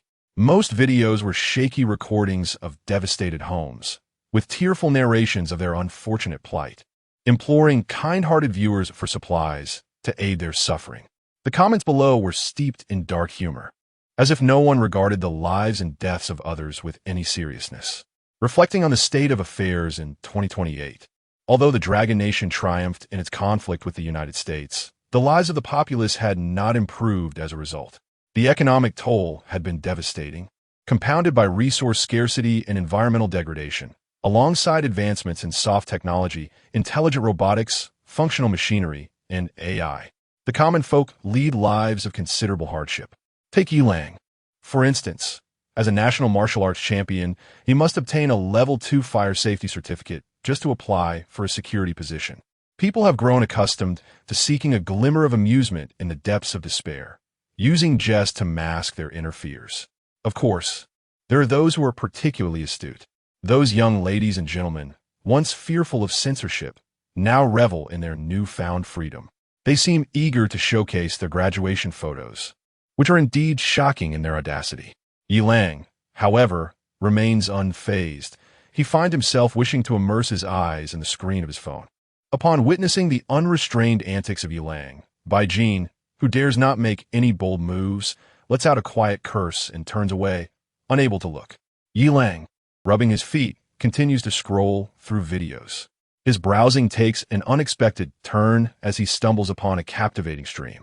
The host, a young lady named Bai Yao, adorned in a modest outfit, disdainfully declares, "What? I am a serious graduate from a prestigious 985 university and an official League of Legends S7 streamer. You expect me to pander? Not a chance." Yet, she is ironically towing the very line she denounces. Yilang cannot help but chuckle as he watches this formerly reserved lady suddenly adopt a sultry demeanor. Unable to resist, he clicks in her live stream. There, Bai Yao is clad in a sleeveless, high-neck black dress, boldly cut to reveal skin along her waist and hips, the fitted design accentuating her enchanting figure. Most astonishingly, she has draped a layer of black lace over her eyes. At that moment, she clasps her hands to her chest, swaying her upper body, drawing a half circle with her ample bosom, proclaiming her gratitude for the affections of her admirers. However, dear gentlemen, particularly those from the same city, could you send a little something to Yao Air? She hasn't eaten or drank in several days and is running low on energy, she implores. The comments section becomes a gathering of lecherous onlookers. Mr. Han comments, "I warned you that you were born for this line of work. How do you find it now? Is it not delightful?" Bai Yao's eyes flicker with indignation, but upon noticing a few local gentlemen using drones to deliver water and bread, she obediently silences herself. Crisp Radish chimes in, Mr. Heng, your insight is impeccable. Perhaps the streamer is always ready. Her moves are not inferior to those of a professional next door. Mr. Wong from Jiafu Supermarket adds, truly impressive, is the contrast that reigns supreme. Streamer, we're not far apart. Would you perform another dance? Bai Yunyao's eyes light up at the mention of Jiafu Supermarket. Welcome, Brother Wong. Allow me to present an even more thrilling performance. With that, an infectious rhythm of coo cap gape, the garlic dance, begins to play, and she starts to move with abandon, the lace veiling her eyes, only enhancing her allure. Her dance a fiery blend of passion and grace. Finally, during the climax of her performance, her gaze becomes languorous, her lips slightly parted. With her pristine, elongated hands clenched into fists, one hand positioned above and the other below, she dances feverishly to the rapid beat, enthusiastically performing the garlic dance. The live broadcast erupted in a spectacular fashion, with comments cascading like a waterfall. Two individuals from Guangdong exclaimed, I can't take it anymore. Who has transformed me into thin air? Zhe Lang inquired. I fail to comprehend.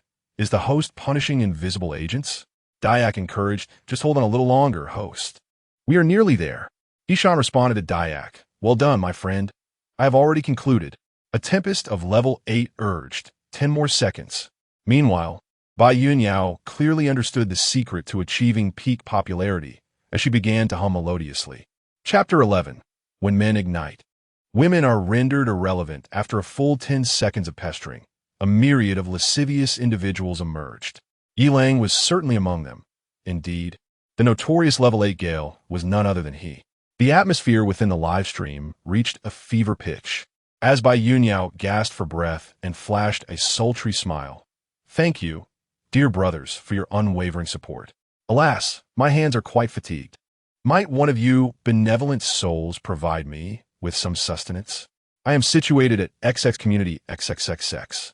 Ignoring the barrage of gift effects flooding the screen, Bai Yunyao continued her earnest plea for provisions. She was no fool. In these times, money held little value. Food and drink were the true essentials for survival. At that moment, Mr. Wong from Jiafu Supermarket left a message in the chat. I possess a wealth of supplies, and my community is not far from yours. Why not come directly to me? I have a small aerial vehicle at my disposal. In 2028, the aerial economy of Longwa flourished, with drones and small flying devices becoming indispensable not only as modes of transport, but also as crucial means of logistics. Mr. Wong was not one to deceive. As soon as this message appeared, the chat exploded with excitement before Bai Yunyao could even respond. User Xiao Laudi. Wow, brother, you must have an abundance of supplies. I'm nearby too. Please help me. I might starve. User Xiao Xiong Ruangon. Brother, check my profile. I can also dance, and I have even more to offer. User to G3 Ba. Brother, let us not be so rigid about gender. You have supplies, I have muscle. Together, we would be invincible. I know a technique called dual swords sheathed at once. Amidst the cacophony of comments, Bai Yunyao swiftly added Mr. Wong from Jiafu Supermarket as a friend and ended her stream. The viewers were left to ponder, lamenting yet another opportunity squandered. But perhaps this would allow the girl to lead a better life.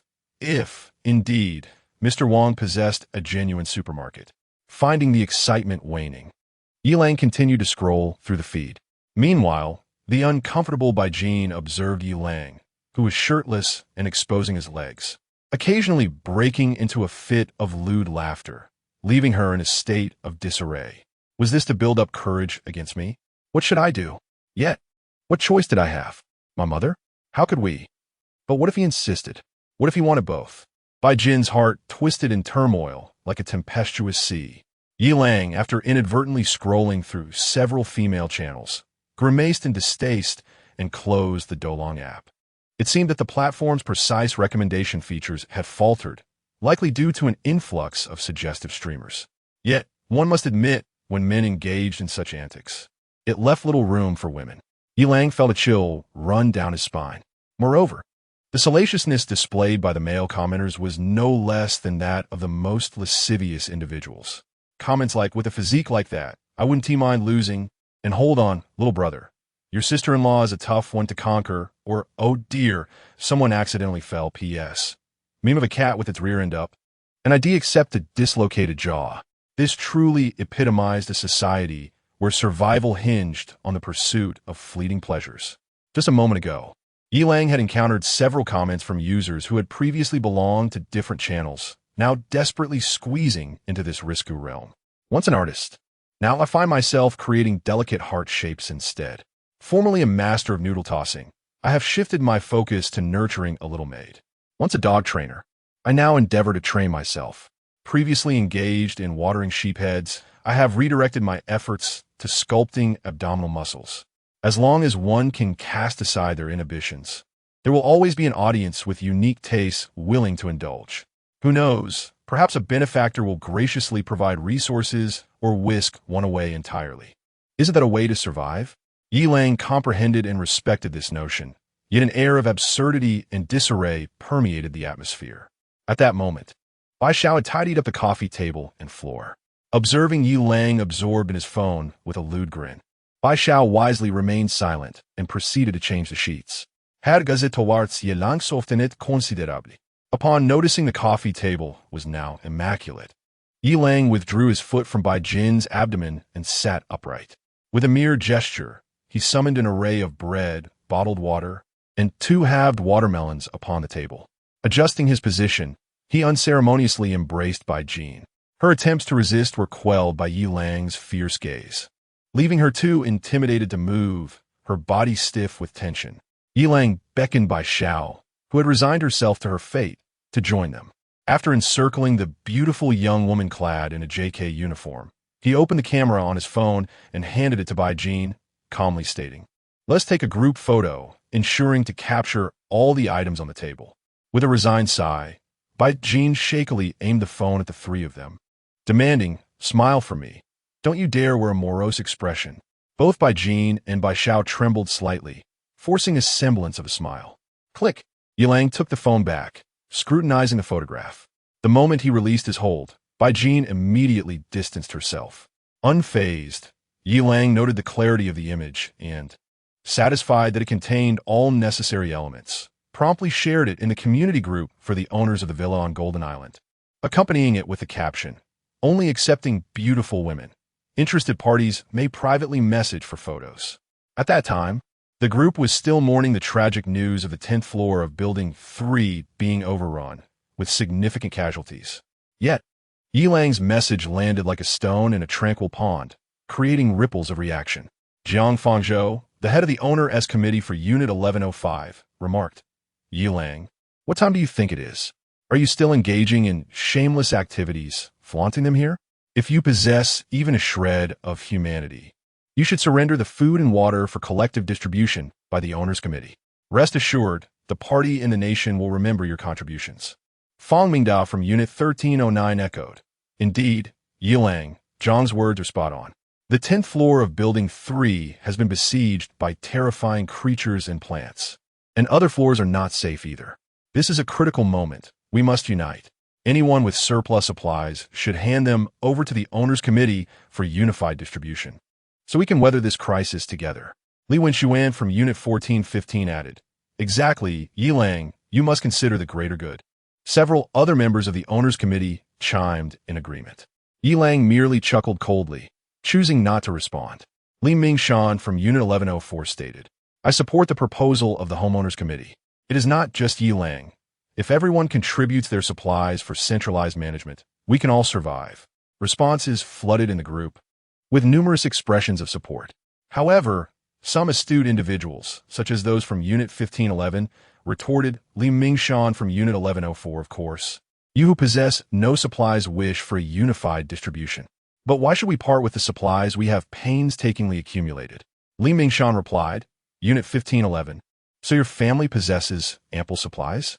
Why not hasten to share them with everyone?" To which Unit 1511 responded, "Fool, do not speak nonsense. My family has none either. I suspect you have hoarded water and food, feigning poverty to obtain more." Li Mingshan retorted, Unit 1511, "You." The ensuing exchange of insults escalated. filling the group with accusations and counterarguments. Fan E from Unit 1001 interjected, "Everyone, cease the bickering. Have you not yet realized the gravity of the situation? Just 2 or 3 hours ago, the entire 10th floor fell victim. There we encountered not only strange, mobile vines and mosquitoes the size of soccer balls, but also a massive gecko. Although I have never seen a gecko measuring 4 or 5 meters, its appearance brooks no doubt. Many of our neighbors have met their fate behind closed doors, struck down by that gecko." Unit 1511 responded skeptically. Fan E from Unit 1001, "Is that true? Do not frighten us. If such a terrifying gecko exists, how did you survive?" Li Shui from Unit 1217 exclaimed, "Is there really a gecko of such size? Can it truly break down doors? Does that mean the entire Unit 3 is unsafe?" Jiang Xiao from Unit 1101 added, "Indeed. What shall we do? Who can save us?" Panic ensued among many homeowners of Unit 3.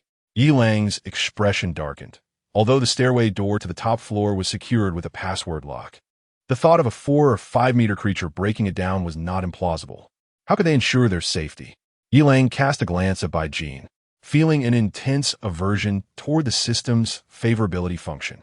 Yet for the sake of his well-being, he could only endure. Bai Jin felt flustered under Yi Lang's occasional, unabashed glances, which left her unsettled. What was this? If he wished to confront her, he should do so directly rather than intimidate her. Unbeknownst to him, she was contemplating her thoughts, while Yi Lang resolved within himself that it was time to employ some unconventional tactics. Chapter 12. What significance do ethical principles hold? Yi Lang took a deep breath and continued to peruse the messages in the group chat. In apartment 1001, Fanny wrote, "Apartment 1511, I assure you, my words are true. I narrowly escaped by making it to the 11th floor in time, thanks to climbing the stairs. I must express my gratitude to Brother Wang Wei and Sister Qin Ling, apartment 1102 Wang Wei, for opening the stairwell door and sheltering me. Otherwise, I would have been in grave danger. I propose that we reinforce the stairwell door on the 11th floor, as merely relying on a lock is insufficient. Otherwise, we may all face the same peril." In apartment 1102, Wang Wei replied, "The password lock on the stairwell door is broken. It was I who rummaged through my home to find a lock to secure it. We are all neighbors in the same building. When one is in distress, should we not lend a hand? Young Fan is overthinking it." At that moment, inside apartment 1102, Wang Wei sent the message and cast a reproachful glance towards the cautiously seated Fan E, who was still quite young. The look conveyed a sense of disbelief that Fan E was publicly expressing gratitude in the group chat. The lad was simply too earnest. Noticing Wang Wei's subtle smile, Fan E scratched his head, feeling a bit embarrassed, and smiled shyly in return. In apartment 1217, Li Shui remarked, "Apartment 1001 Fan E. Even if we seal the stairwell door, the giant geckos cannot ascend. But what about the sinister vines? And the mosquitoes? Will we not still be waiting for death?" Fan E responded, "Thus, I propose that we unlock the barriers and have those on the lower floors move up to the upper levels. We can then concentrate our strength to confront the dangers together and await the nation's rescue. This would significantly enhance our chances of survival." Upon hearing this, the residents of the 11th and 12th floors readily agreed, as the spaciousness of the villa complex could easily accommodate more people. However, the residents of the 13th, 14th, 15th, and 16th floors responded minimally. It was no laughing matter. In this apocalyptic scenario, food and water were already scarce, and those on the lower floors would prefer to remain in their own homes. Bringing supplies would be one thing, but what if they arrived empty-handed? Would they be forced to consume their own stock? Moreover, in these dire times, people's intentions were suspect. Who would dare to open their doors to outsiders? This Fan, he seemed to harbor ulterior motives. Yi Lang continued to scroll through the group messages, finding little of value, and eventually exited the chat. A sense of urgency gnawed at him, with thoughts of the eerie vines, swarms of gigantic mosquitoes, and geckos capable of smashing through doors rendering him unable to find solace. He observed Bai Jin, who bore a worried expression, and felt a gloom settle over him as he stubbornly inquired of the system. Is it truly impossible to enhance physical attributes through the task of fostering positive feelings? even by a mere 0.1 points. Ding. System notification. This system is the Apocalypse Harmony system, not a cultivation system. Please cultivate positive feelings in a constructive manner. Host. Yi Lang cursed inwardly, lamenting the system's ineptitude. As he reviewed Bai Jin's 2 affinity indicators, he suddenly felt a measure of relief. Bai Jin. Affinity. -89. This likely reflected the moment he offered her watermelon, which had directly increased by 3 points. Being. Affinity. -88. This must have been when he had her clean up after herself, remarkably yielding an increase of 1 point. Yi Lang smirked wickedly to himself. It seemed the young lady possessed certain traits of which she was unaware. Furthermore, one's strategy must be deemed correct. In the case of Bai Jin, whose likability poses an insurmountable challenge akin to traversing hell, one must resort to extraordinary measures. The rationale behind Bai Jin's categorization as a formidable difficulty level is self-evident. Any normal woman would find herself in a similarly dire predicament if confronted with her mother in such a manner. However, Yi Lang did not perceive this as overly challenging, for he had endured the rigorous trials imposed by that woman akin to descending into the depths of hell. The mere thought of her sent a chill through Yi Lang, rendering his countenance as frigid as eternal ice. Bai Jin's expressions fluctuated like a traffic light, shifting hues as she became accustomed to these emotional oscillations. At that moment, she felt both embarrassed and urgent, having consumed an excessive amount of watermelon. Yet, she was resolutely averse to reliving the earlier scenario. As Yi Lang listened to the incessant notifications of increasing likability, he regarded the flustered Bai Jin with a perplexed demeanor. What was amiss with this girl? What was she acting so strangely for? Bai Xiao, however, grasped Bai Jin's predicament. She shot Yi Lang a disapproving glance and whispered a few words into his ear. No. Yi Lang shook his head, firmly declining. You can go to the restroom, but I shall not assist in changing her. Propriety must be maintained. Oh, just let me finish. Bai Xiao exclaimed, noticing her daughter's face had turned crimson, as if it might bleed. Unable to contain herself, she playfully smacked the man beside her, only to suddenly realize the implications of her actions and glanced fearfully at Yi Lang. Finding him unperturbed, she continued softly, It's not you. I shall help her change. You are truly incorrigible. Realizing the misunderstanding, Yi Lang scratched his head and chuckled. All right, then you go pick out a pair of pants and some undergarments for her, and assist her in the restroom. Bai Xiao promptly rose and made her way to the wardrobe. Before long, she returned with 2 pieces of fabric, aiding her daughter as they entered the restroom together. Yi Lang reclined on the sofa, scrolling through Dolong, and after a while, Bai Xiao emerged from the restroom, guiding a bashful Bai Jin behind her. Yi Lang immediately stood upright, observing that Bai Jin had replaced her tattered hot pants with a pair of sleek, dark gray leggings. Coincidentally, these bore a daring design reminiscent of the previous streamer, by Yun Yao, featuring cutouts at the waist and hips. The exposed skin was fair and luminous, betraying none of the signs one might expect from 4 days without a bath. Bai Jin's hands were still bound by pink, fuzzy handcuffs, her head bowed, cheeks flushed, and her gaze averted. Earlier in the restroom, she had complained to her mother about the choice of such attire. Yet Bai Xiao had lamented, stating that this was indeed the most conservative option available. Internally, Bai Jin cursed the previous owner of this house, pondering what line of work they had engaged in.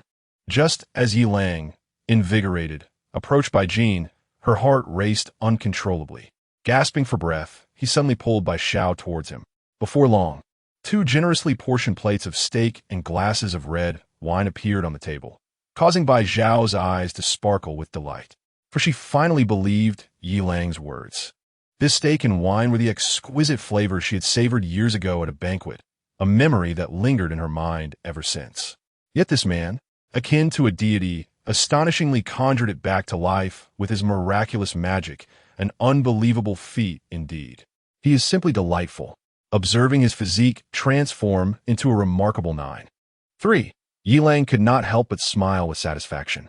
The sight of Bai Zhao's affection rating soaring to 86 only further fueled his pride, all achieved through diligent effort and a remarkable physique. His gaze toward her softened. Stop staring. Come, taste it. Is it not your favorite flavor? Bai Xiao appeared somewhat moved. Yet upon glancing at her daughter, she hesitated. Nevertheless, her eyes reflected a plea toward Yi Lang. Baijin, why not join us? Don't be shy. It's much livelier when the family dines together. Yi Lang beckoned to Baijin, patting the seat beside him. Baijin rolled her eyes in exasperation, thinking to herself, family? Who do you think you are to claim that? However, the steak was irresistibly enticing, a feast for the senses emanating warmth and aroma. She found herself swallowing hard, recalling the days spent with her mother devoid of any culinary delights. Now, confronted with the steaming steak, she could hardly contain her hunger. Seeing her daughter obediently take a seat beside Yi Lang brought a sigh of relief to Bai Xiao. Her daughter's initial resistance toward Yi Lang, stemming from her own influence, seemed to have subsided, and thankfully, the childish tantrums had ceased. In these apocalyptic times, being in the presence of such a godlike man was an extraordinary stroke of fortune. In comparison, what did those moral conventions truly signify? Chapter 13. Only Mother is Good in the World, dedicated to Ms. Bai Xiao, A Jun, and A Chong at this moment. Yi Lang was enjoying Kobe filet steak with Bai Xiao, sipping on a bottle of 2002 Lafayette's second label.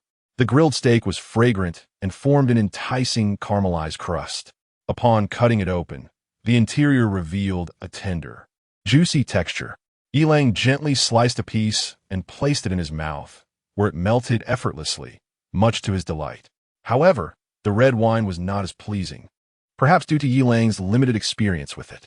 Baijin, on the other hand, was practically drooling. After days of hunger, having consumed only a few slices of watermelon, she felt frustrated by the rude security guard who had denied her bread earlier. Now, faced with the steak, rich in myoglobin, her stomach growled audibly. As if he had heard her stomach's protest, Yi Lang cut a piece of steak and held it to Baijin's lips. Her eyes sparkled with anticipation. But before she could open her mouth, Yi Lang's annoying voice interrupted. If you want to eat, the steak and wine are ready, but we still need music. Sing a song, and not only will I let you eat, but you will indulge to your heart's content. Baijin's eager expression swiftly transformed into one of embarrassment and annoyance. She turned her head away, clenching her teeth, refusing to look at the irritating man. Yi Lang chuckled softly, unfazed by her reaction. He relished the challenge of coaxing the willful girl. Ignoring the prompts in his mind, he encouraged Bai Xiao to continue enjoying her steak. The system-rewarded steak was not only delectable, but also substantial in portion. The two had finished an entire bottle of red wine, yet their steaks remained largely uneaten. Yi Lang's plate was still half full, while Bai Xiao had only consumed a quarter of hers. With a satisfied sigh, Bai Xiao rubbed her slightly rounded belly. Though she felt a pang of concern for her daughter, she recognized that Yi Lang was engaging Baijin in a rather novel game. As a mother, all she could do was watch silently, knowing that the worst outcome was merely a trivial matter. With this thought, Bai Xiao felt significantly lighter in spirit. She smiled as she observed Yi Lang teasing her daughter with the steak, while Baijin persistently turned away, refusing to sing. Unbeknownst to Bian, were she aware of her mother's thoughts, she would be infuriated. That insufferable security guard. If he didn't want to share food, he should have simply refused instead of making her sing for it. It was utterly despicable. She had already brushed the steak against her lips. It was so fragrant. Baijin swallowed hard, stubbornly refusing to comply, though her once quick movements had begun to slow considerably. Yi Lang noticed that as he brought the steak closer to her mouth, she was subtly leaning in, almost invitingly. He couldn't help but chuckle inwardly. The little proud girl claimed to refuse, yet her body betrayed her honesty. Seeing her daughter cornered and feeling a pang of sympathy, Bai Xiao cleared her throat to break the impasse. Xiao Jin, why don't you sing a song? Mommy would love to hear you. Baijin widened her eyes in disbelief, staring at her mother. Mom, is this really happening? Are you truly my mother? Bai Xiao laughed lightly. If I weren't your mother, Yi Lang would have already devoured you completely, and he wouldn't bother with all this effort. At this moment, Yi Lang found himself intrigued. He rose and activated the home sound system, placing the microphone before Baijin. Subsequently, he meticulously sliced the steak and presented it before her, grinning as he said, "Sing a song, any song you desire, and upon completion, this feast shall be yours." Baijin gazed at the evenly cut steak, swallowing hard. Yet, the young woman's modesty rendered her hesitant, her cheeks flushing as her gaze flitted between the steak and the microphone. Yi Lang, unhurried, continued to playfully engage. He shifted beside Bai Xiao, and with a startled gasp from the enchanting woman, he effortlessly lifted her onto his lap.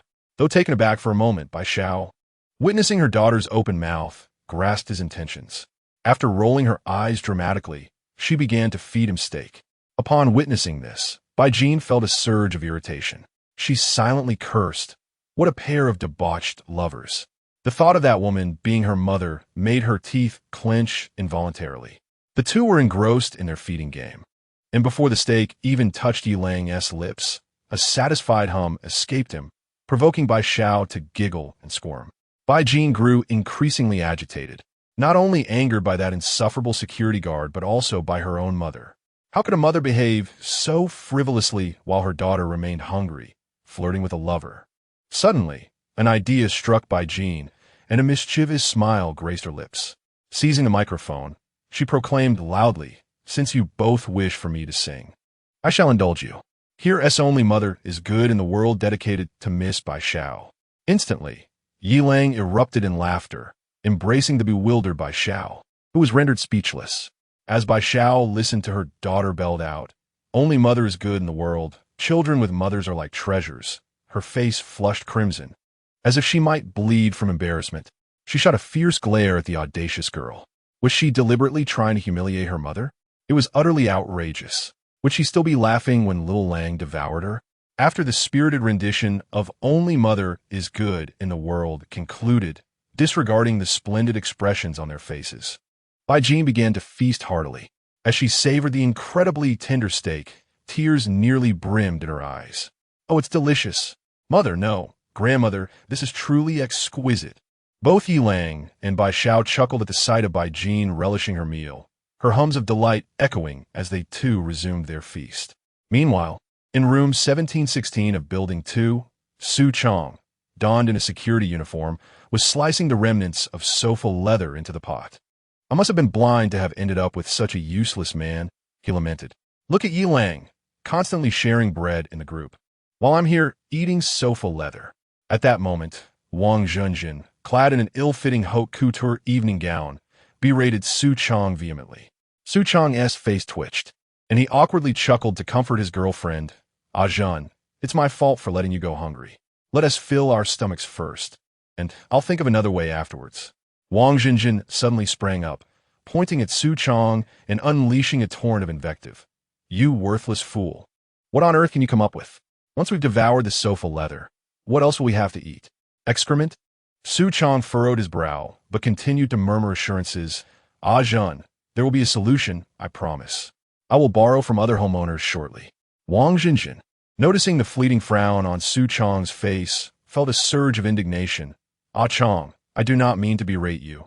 I am simply famished. Who would lend us food at this hour? We are both security guards. Yet how is it that we ended up in a house devoid of provisions? I am envious of Yi Lang, who flaunts his food and water daily, and today he even showcased a watermelon. It pains me. What use are these tattered clothes in this homeowner's abode?" As she tore at her own garments and sank to the ground in silent tears, Su Chong immediately discarded the sofa leather and rushed over to embrace her, gently patting her back and whispering soothingly, "Ah, Zhen, please do not cry. Endure just a little longer. I will think of something."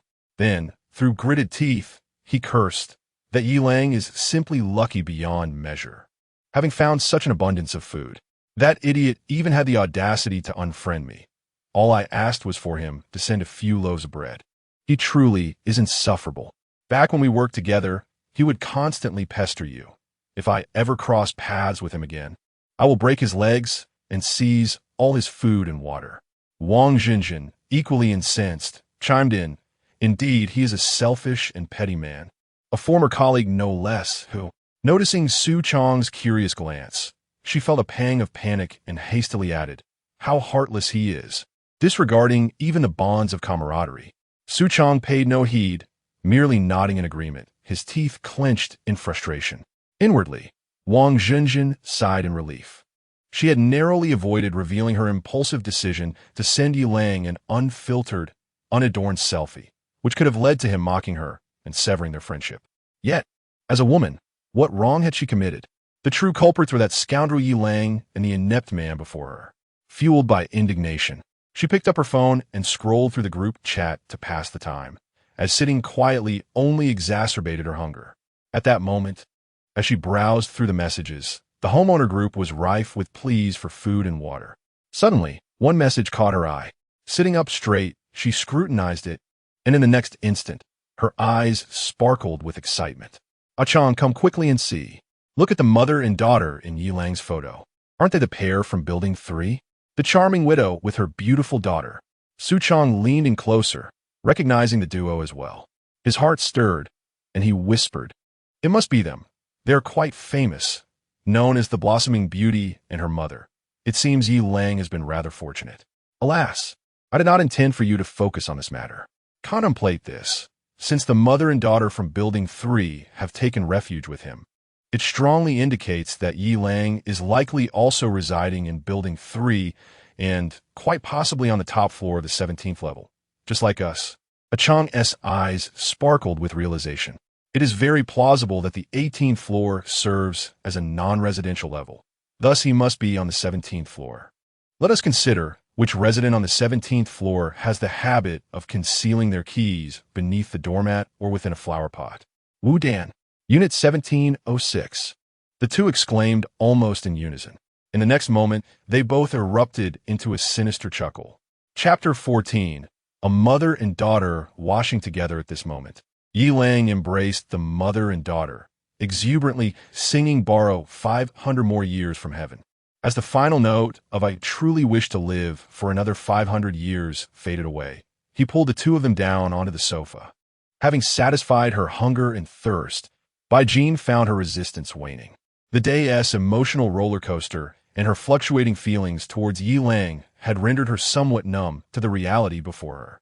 Though she still harbored a fierce desire to bite this loathsome security guard to death, the thought that he had provided refuge for them and allowed them to continue living, coupled with his extraordinary abilities, stirred a complex mix of emotions within her. For now, survival took precedence. Moreover, the secretive suggestion her mother had whispered, if true, would mean that she could indulge in any culinary delight of her choosing. But then again, even if she refrained from ordering, her mother could certainly think of her favorite dishes, thus fulfilling her desires. Being quietly contemplative, a flicker of helplessness and compromise glimmering in her eyes. Unbeknownst to her, what she thought was a secret was a silent understanding between Yi Lang and Bai Xiao, who exchanged knowing glances. Yi Lang was acutely aware of the fluctuating affection levels in his mind, down by 1 point, up by 3, repeating throughout the afternoon until it settled at a -39. While disdain still lingered, it was a far cry from outright hatred. It seemed this back-and-forth approach was necessary for the time being. At that moment, Bai Xiao, stroking her daughter's lustrous black hair, felt a profound sense of comfort. She knew her daughter best. Although Baijin did not voice it, she was gradually coming to terms with their circumstances. Having observed her daughter being obediently held and serenaded by Yi Lang, Bai Xiao recognized that her child had begun to psychologically rely on this man. Although Baijin's inner demons remained, she believed that given Yi Lang's adeptness with women, these fears would eventually be dispelled. At this thought, Bai Xiao's cheeks flushed, and she playfully pinched Yi Lang's arm. He was taken aback, unsure of her intent, assuming she merely craved steak again. As night descended, the oppressive sounds and the shrill buzzing began to reach the ears of many residents on the 11th floor of Building 3. Geckos and mosquitoes, creatures of the night, thrived in such conditions. Terrified, the residents once again tagged Fan E in their group chat, expressing their unanimous support for his proposal. However, dissenting opinions from the higher-ups were plentiful, as no one trusted the goodness of humanity in apocalyptic times. Left with no choice, the residents on the 11th floor took it upon themselves to reinforce the stairwell door. Some wielded hammers and nails, while others produced wires and wooden planks. Those lacking tools resorted to moving furniture and heavy objects, collectively sealing the stairway with great effort. A slight sense of comfort washed over them. Yet the encroaching darkness and terrifying sounds continued to gnaw at their peace of mind. Ultimately, They could only offer one another solace, reminding each other to seal their windows, draw the curtains, and minimize the use of lights. Upon returning home, Wang Wei sighed, uncertain of when this ordeal would end, yet resolved to endure until official rescue arrived. Subsequently, he turned to his wife, Qin Ling, and said, "Hasten to prepare a meal. Today, our young brother Fan Yi is here, so let us indulge in something delightful. Please retrieve the dumplings from the refrigerator and boil them." Fan Yi immediately waved his hand in refusal, exclaiming, "Brother Wang, you are truly generous. Although I am young, I deeply admire your ability to create such a warm atmosphere. However, given the current circumstances, we cannot be too particular. Anything edible will suffice. Sister-in-law, you are also a wonderful person. Had it not been for you and Brother Wang saving my life, I would have long been a mere corpse. Now you still wish to feed me. You both are like my own siblings, and I am profoundly grateful." As he spoke, Fan Yi grasped Qin Ling's hand and knelt to the ground, weeping uncontrollably. Feeling somewhat awkward, Qin Ling had yet to speak when Wang Wei quickly helped Fan Yi to his feet, patting him on the shoulder with a tone that was exceedingly warm-hearted. "Brother, what are you saying? We are neighbors. It is only natural to lend a hand. Besides, I have stocked up on plenty of food. It is merely a matter of sharing chopsticks. It is nothing to fret over." Qin Ling, moved by the young man's heartfelt sincerity, gently patted Fan Yi's shoulder and softly reassured him, "Xiao Yi, do not cry. We are neighbors, and it is our duty to help one another. Please stand up." Fan Yi wiped his tears and, with some effort, managed to rise, his eyes still glistening with redness. Wang Wei patted his back and smiled, saying, "All right, enough tears. Let's first have a meal. We need to fill our bellies to have the strength to face what comes next." Qin Ling also smiled tenderly, turning to the kitchen to begin her preparations. The atmosphere in the room gradually eased, although the darkness outside remained. The warmth of the moment infused a sense of comfort within. Meanwhile, within Unit 1716 of Building 2, Ah Zhen and Ah Chong, having finished their couch of skin, were still feeling ravenous. "Damn it, that Yi Lang has blocked me." Ah Chong angrily threw his phone. Ah Zhen's face was equally etched with fury. She clenched her teeth, a flicker of despair in her eyes. "Ah Chong, what should we do? She has blocked both of us. How can we possibly threaten him now?" Ah Chong took a deep breath, forcing himself to remain calm. "Do not panic, Ah Zhen. I will him in the group and see if he responds." With that, Ah Chong picked up his phone and tagged Yi Lang in the group chat. "Security, Su Chong. Yi Lang, I saw the pictures you posted. It seems to be of a mother and daughter, right? Which building are they from? Is it Building 3? Yi Lang, add me so we can discuss this in detail." Building 3, Unit 1511. So it's a mother and daughter? I thought they were sisters. Yi Lang is certainly living the high life. Building 1, Unit 1316. Wang Feier. Oh my, Yi Lang, you beast. How could you commit such a morally reprehensible act? Such disrespect towards women will surely bring you retribution. Building 1, Unit 1602, Li Lan. Indeed, such a creature deserves to be physically castrated. It is utterly revolting. Let us unite to ensure he pays the price. Building 2, Unit 1515, Fan Jingjing. And what about that mother and daughter? As women, how could you resort to exchanging your bodies for food? To do so together as mother and daughter is truly a disgrace to all women. At this moment, Yi Lang did not glance at Wei Wei. Instead, he was pouring purified water into a large basin in the bathroom. Bai Xiao and her daughter, Bai Jin, watched Yi Lang's actions with expressions of concern. They attempted to dissuade him, but their words fell on deaf ears. Moreover, Yi Lang's casual remark left the mother-daughter duo blushing. "Bai Xiao, you've lost so much water. You must be slippery and sticky. How can you not wash? I prefer to hold you when you're clean and smooth." Bai Xiao's face flushed deeply. She wished he could express himself more appropriately. Bai Jin rolled her eyes, exasperated by this insufferable security guard who insisted on playing the role of her playful father. Observing her mother's flustered demeanor, she recognized that this was a mutual game of affection, with both willing participants. Yi Lang, noticing Bai Jin's eye roll, chuckled and continued. "After your mother finishes washing, you can also take a bath. It would be a waste to let the water go unused." Ding, really? The notification from the system and Bai Jin's excited exclamation resonated simultaneously. Overjoyed at the prospect of bathing, Jean had braced herself for a future without such indulgence. Yet which beauty does not cherish cleanliness? She leaped up in excitement, her eyes sparkling with anticipation. Yilang smiled and nodded, retrieving the key to the handcuffs to free Jean. All right, you two could go wash up. With that, he turned and gently closed the bathroom door behind him. The mother and daughter were exhilarated, despite being merely a wall away from the man outside. They hardly paid heed to their shyness, hastily shedding their garments. Chapter 15, Revelation. Bursting into the bathroom, Yilang stood outside the bathroom, listening to the faint sounds of movement within, a subtle smile gracing his lips. Though the door was frosted, he could still discern the silhouettes of two graceful figures busy at work. The voluptuous figure was Bai Xiao, who was cautiously pouring water over her neck. Although the water was somewhat cool, it did not deter her from her determination to maintain cleanliness.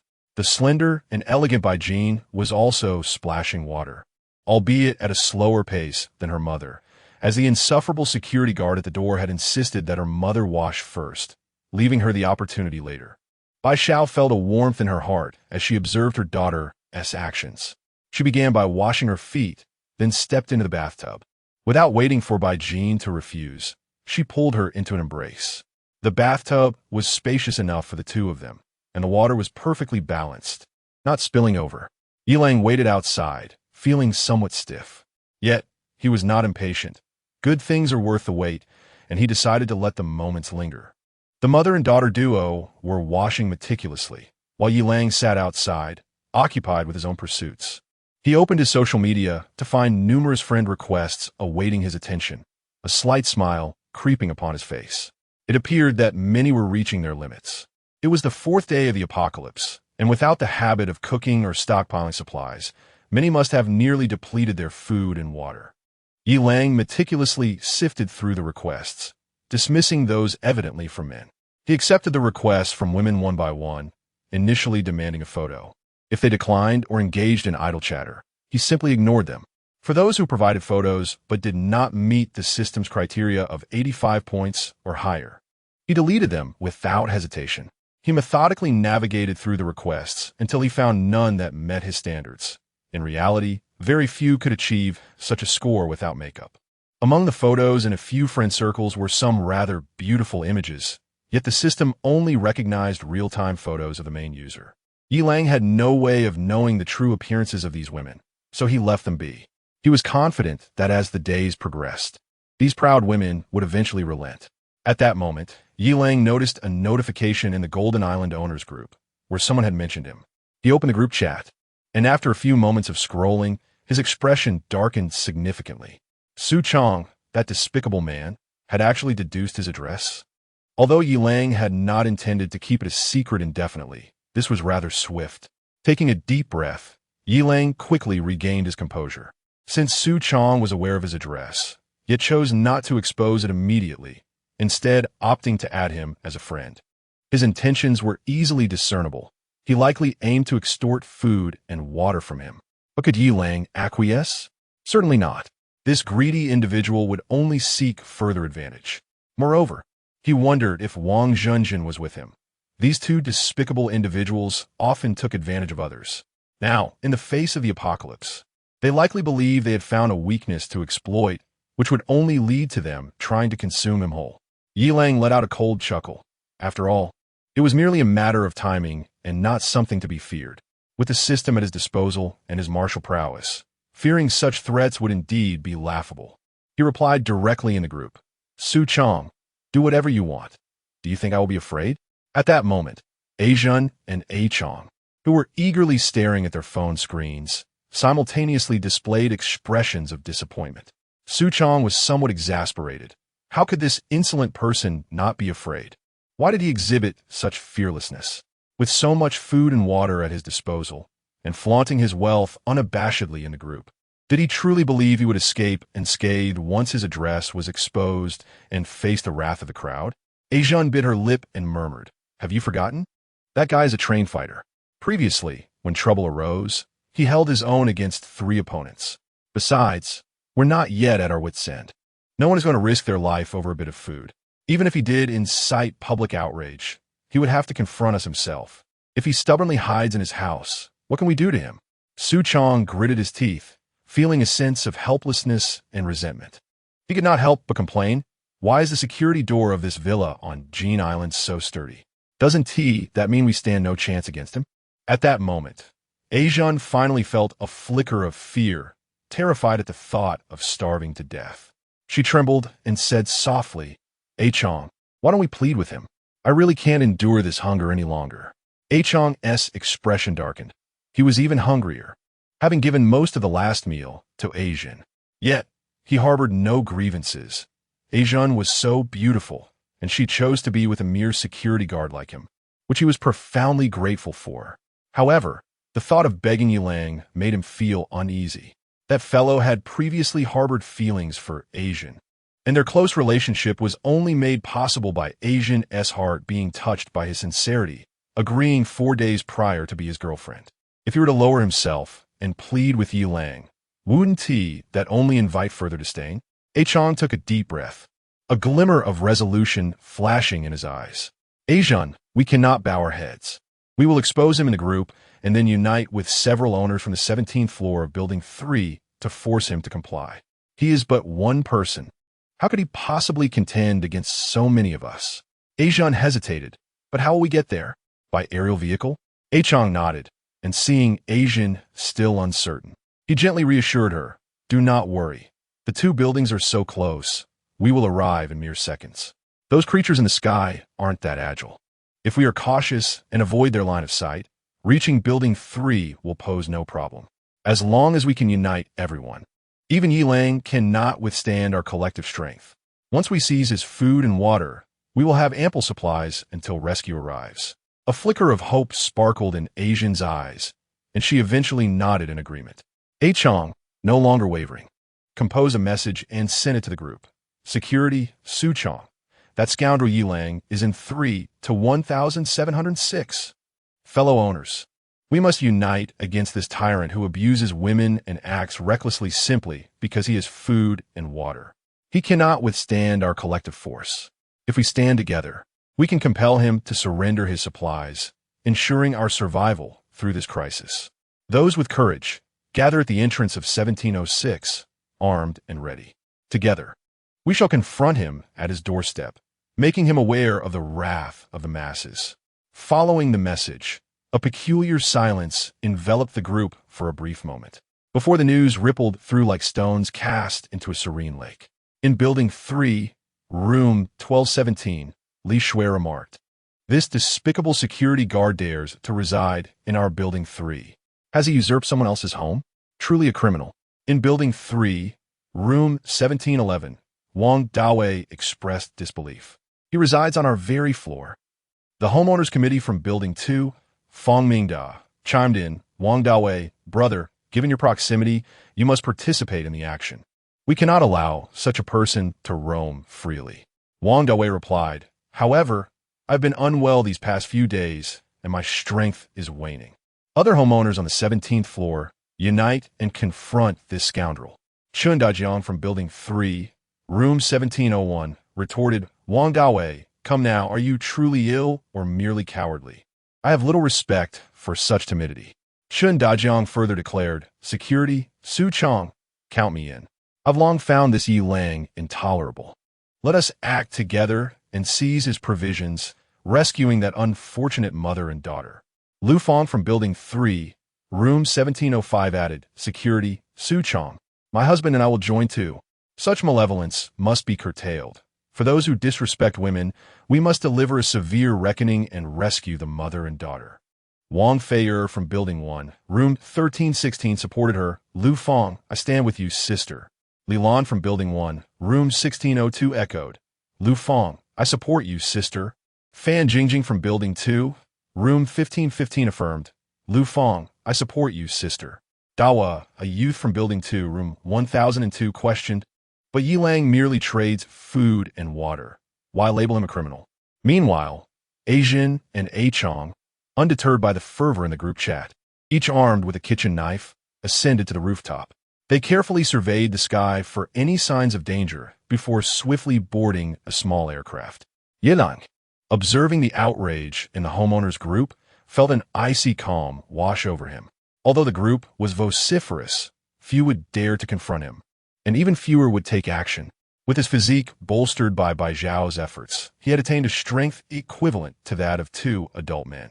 His youthful experiences in brawls rendered the notion of being intimidated by a handful of individuals utterly absurd. Contemplating the situation, Yi Lang first retrieved a kitchen knife from a kitchen. He then proceeded to the cloakroom, extracting some iron sequins from his clothing, which he hastily pocketed. Following that, he entered the bathroom, plunging into the depths of his preparations. Chapter 16, with the blessing of Star Master. The first battlefield after the apocalypse, a piercing scream reverberated through the air, causing Yi Lang's eardrums to throb painfully. The sight of the panic-stricken Bai Jin, bare and vulnerable, collapsing into the equally exposed embrace of Bai Xiao, was startling. Although Bai Xiao had mentally prepared herself, she was still taken aback by Yi Lang's sudden intrusion. As she comforted her daughter with gentle pats on her back, her gaze turned to Yi Lang, filled with confusion. Given his actions throughout the day, it was evident that Yi Lang cared deeply for her daughter's feelings. He didn't strike her as someone impulsive. What could possibly be happening now? Yi Lang found himself momentarily entranced by the enchanting scene before him, tempted to seize the moment, yet he restrained himself, mindful of the fickle affections dictated by that troublesome system. However, he would not let this opportunity to earn goodwill slip away. He quickly composed his expression, adopting a tone that was urgent yet resolute. Bai Xiao, Bai Jin, someone is coming to seize our food and water. I must go out to fight. If I do not return, Bai Xiao, please take care of yourself and your daughter. Upon hearing his words, Bai Zhao's eyes filled with panic and confusion. She momentarily disregarded her daughter, standing up and stepping out of the bathtub to grasp Yi Lang's hand, her voice laced with urgency. Xiao Lang, what is happening? Please don't frighten me. Bai Jin, squatting in the bathtub, clutched her arms tightly around her chest, her expression equally anxious as she gazed at Yi Lang. Striving to divert his attention from the 2 stunning figures, Yi Lang's mind raced through various dramatic performances he had witnessed, ultimately deciding to mimic the legendary figure, Supreme Treasure. A fleeting look of sorrow and reluctance crossed his face as he gazed affectionately at Bai Xiao and Bai Jin. Taking a deep breath, he declared with determination, "There's no time. You will understand once you check the messages in the group chat.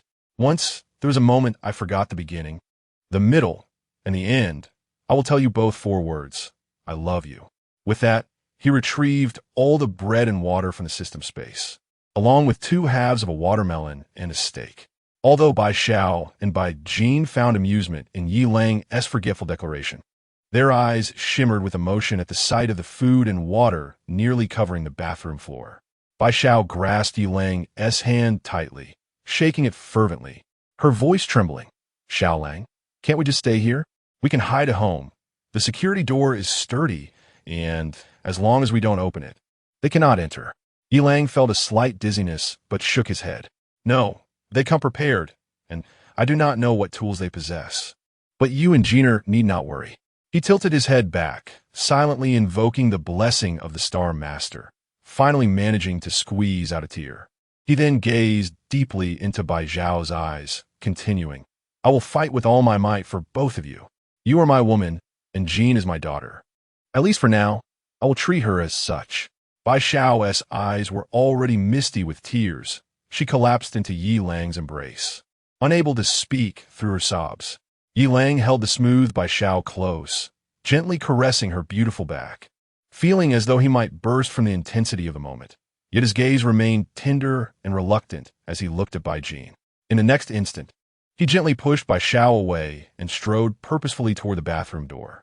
As Yi Lang grasped the doorknob, he cast a lingering glance at the smooth-skinned mother and daughter, a gaze that would haunt Bai Xiao and Bai Jin for a considerable time. Emerging from the bathroom, Yi Lang forcefully shut the door behind him, the incessant chime of approval notifications echoing in his mind. At that moment, his expression transformed into one of sinister mirth, a chilling chuckle escaping his lips. Life is but a stage, and one must rely on their performance. Though his act felt somewhat awkward, it proved effective nonetheless. In a corridor, a group of 7 or 8 residents stood, predominantly men with only one woman among them. Each wielded various makeshift weapons, primarily kitchen knives and hammers. With his back against the door, Yilang addressed the evidently daunted residents flanking him, his tone icy. Is it just you lot? I expected a larger crowd. On the left, Chen Dajiang swallowed hard, gripping his hammer tightly, and stammered, Yilang, do not think we lack the courage to act. You committed the crime, first by coercing that mother and daughter. We are merely acting in defense of justice. Even if it means taking your life, it would be justified self-defense. Beside him, Lu Fong pressed close to her husband, Fan Siyuan, her complexion pale, yet resolute as she exclaimed, Indeed, Yilang, you deserve this. Moreover, if you surrender the food and water, we may spare your life. At this, Yilang chuckled, a glimmer of amusement in his eyes. Lu Fong, did you not claim you would beat me to a pulp to save them? Why the sudden shift to demanding food and water? Have you abandoned your sisters? Lu Fong, flustered and enraged, retorted, Of course I will rescue them. I simply forgot to mention it. Besides, why do you boast? We are many, armed, and you should surrender. Yilang scoffed coldly, his gaze sharp as a blade. Surrender? He glanced at the 5 residents further down the corridor and, in a sudden burst of aggression, drew his kitchen knife and charged at Lu Fong and her companions. A piercing scream erupted as Lu Fong and Fan Siyuan fled in terror, desperately shoving each other in their frantic attempt to escape. Chen Dajiang, too, was overtaken by panic, dropping his hammer and turning to flee. Watching their disarray, a cold smile curled upon Yilang's lips as he halted, the phrase a rabble emerging in his mind. Turning his attention to the 5 residents on the right, he found them frozen in place, clearly intimidated by the earlier commotion, none daring to take a step closer. Yet, emboldened by their numbers, they remained, one man swallowing hard and mustering the courage to say, Yilang, do not force our hand. We only wish to survive. An older resident added earnestly, Yilang, we do not wish for conflict. You possess ample water and food. Share some with us, and we can all weather this storm peacefully. Why escalate to mutual destruction? Yilang's gaze hardened as he took a few steps forward, dismissive of pleasantries. If you desire my food and water, then come and take it. The 5 residents exchanged wary glances, clearly intimidated by Yilang's relentless demeanor. The situation seemed amiss. It ought to have been Yilang, overwhelmed by the multitude, who reluctantly surrendered all his food and water. Was he not afraid for his life? The crowd found themselves in a quandary, but at that moment, a burly homeowner bellowed, Let's all advance together. Do not allow him to intimidate us. No sooner had the words left his mouth than he strode directly towards Yilang. Witnessing this, the others gathered their courage and tightened their grips on their tools. Following closely behind, Yilang scoffed. Indeed, there were those with audacity, but he had been anticipating just such boldness. In the midst of the onlookers' bewildered stares, Yilang sheathed his kitchen knife into his waist and instead retrieved a gleaming, circular object from his pocket. He then spoke. Have you heard of Shao Li's flying dagger? Yi Kai, prepare to be enlightened. With a flick of his wrist, and with fingers enhanced through training, the object transformed into a streak of silver, hurtling towards the foremost, burly homeowner. A scream pierced the air as an older homeowner behind him collapsed, the silver projectile embedding itself in his shoulder, instantly staining his garments with crimson. Did I miss? Yilang's expression shifted to one of embarrassment as he swiftly adjusted his stance.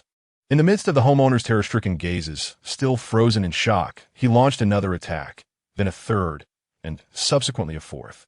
Amidst the flickering silver light, the burly homeowner at the front let out a wretched cry and fell to the ground. Ah, mother, they're killing. The 3 homeowners standing behind were instantaneously consumed by panic, discarding their tools and fleeing frantically towards their homes. Even the one who had just fallen, racked with pain, disregarded his injuries and scrambled to join the frantic escape. Only the burly man remained, clutching his thigh, staring in terror at the approaching Yilang. Brother, I was wrong. Please don't kill me. I only wanted some food. I won't dare again, I swear. Please don't take my life. Yilang cast a cold, disdainful glance downward, revealing a set of pristine white teeth as he sneered chillingly. Now you comprehend your folly? It is too late. The burly man trembled uncontrollably, tears streaming down his face, and suddenly, a flash of white light erupted. Chapter 17, Azin. Who said there is but one path to a woman's heart? Snap! Yilang captured the grotesque visage of the burly man, whose terror was palpable. The man's wailing abruptly ceased, leaving him somewhat dazed. In the next moment, he gathered himself, disregarding the pain in his thigh, and scrambled homeward, incessantly expressing gratitude to Yilang for sparing his life. Yilang felt a shiver at the sight of the stains on the man's trousers. Snap! Snap! He took 2 more photographs. Satisfied with the clarity of the images, he tucked his phone away. It was not yet time for bloodshed. Yilang resolved to wait a while longer. He surveyed his surroundings, ensuring no one dared approach, before slowly making his way to the entrance of the 18th floor. Meanwhile, Su Chong and Wang Jinjin were anxiously swiping their cards at the rooftop entrance, but the security system remained unresponsive. Chong, hurry up. It's dangerous outside. Ajun's voice trembled noticeably. She frequently glanced back at the sky, fearing a monstrous creature might swoop down. Who could have anticipated that the rooftop security system was malfunctioning, and their flying vessel had coincidentally run out of power? They were trapped, unable to enter or retreat, and it was utterly maddening. Moreover, the scoundrel Yilang had removed them from the group chat, leaving them unable to call for help. Chong, beads of sweat dotting his forehead, continued to try while reassuring, "Don't be afraid, it will be all right soon." Ajun seized the access card from him, exclaiming, "Let me try." Suddenly, Yilang's voice echoed from behind the door, "No need to try." Chong and Ajun froze simultaneously. "Yilang, is this your doing, you scoundrel? Open the door." Chong, upon hearing Yilang's voice, turned pale and pounded on the door, shouting, "How do you speak to your father? Such foul language. Just stay outside quietly." Ajun pulled Chong behind her, her tone urgent yet pleading. "Yilang, I beg you, let us in. It's truly dangerous out here." Yilang succoufed lightly, a hint of amusement in his voice. "What's the matter? I'm his father, not yours. Call me daddy, and I might let you in." Ajun bit her lip, hesitating. Behind her, Chong, consumed by rage, pushed past her and shouted, "Yilang, don't go too far. There are monsters outside. Not opening the door is tantamount to murder. You'll pay for this."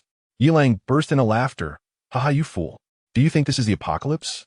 I want to open the door for you. It would be best if you both perished, saving me the trouble." Chong and Ajun exchanged glances, despair washing over them. With tears in her eyes, Ajun trembled as she pleaded, "Yilang, I beg you, we really don't want to die." Chong clenched his fists, powerless to argue, allowing fear to consume his heart. Yilang stood behind the door with a cold expression, his eyes glinting with mockery and cruelty. "You can come in, but only you, Ajun. I'll open the door, but as for Chong, I couldn't care less if he dies." In a sudden surge of fury, Chong's eyes blazed with rage as he exclaimed, "Yilang, you beast. May you meet a terrible fate. I always knew you harbored feelings for Ajun, but she is my girlfriend now. Abandon your hopes." Yet, Ajun's eyes glimmered with an unspoken thought. Outside, the atmosphere grew increasingly tense, the wind howling as if a monster lurked nearby, growling ominously.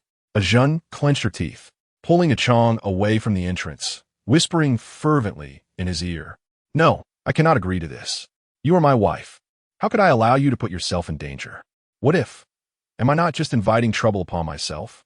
Chong's expression was one of agitation, shaking his head vehemently. A flicker of anxiety and resentment crossed Ajun's eyes. Must this man insist on dragging her to her doom? Taking a deep breath, she adopted a tone tinged with both pleading and vulnerability. "This is merely a temporary measure, a ruse to coax him to open the door. It is for your survival. After all, besides, I have a knife in hand and another concealed at my waist. Should he attempt anything reckless, I may not be able to kill him, but I would not hesitate to end my own life. My body is meant for our wedding day." Chong's heart ached as he embraced Ajun, his voice thick with emotion. "I am sorry. I was simply too anxious. Of course, I trust you. I just fear for your safety. I would rather face that beast alone than see you take such risks. Additionally, we could deceive him, claiming you would enter alone, and once he opens the door, we rush in together." Ajun silently cursed his foolishness, but concealed her disdain. "Chong, that's futile. Yilang is not so easily fooled. If we fail, we shall truly await death. We must follow my plan. It offers us a glimmer of hope. Yet, her frustration mounted, wishing she could push Achang aside and plead with Yilang to allow her entry. Outside was far too perilous. Each passing moment threatened their lives. Taking a deep breath to steady her emotions, she spoke softly, "Fool, while you wish to protect me from danger, I care even more for your safety. He may harbor lustful intentions, but he would not easily harm me. Once I am inside, I shall plunge the knife into his heart with his demise. We shall find our safety."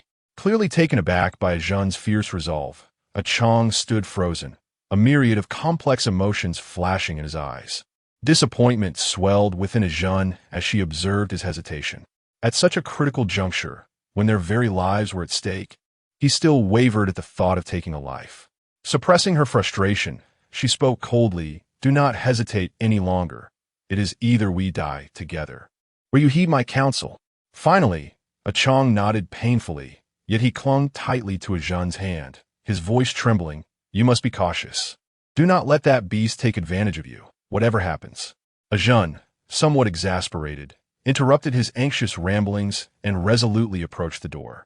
Instantly, she transformed her demeanor into one of helplessness, feigning vulnerability as she playfully said, "Langu? No. Daddy, you just said I could enter alone, right? If you let me in, I will do whatever you say."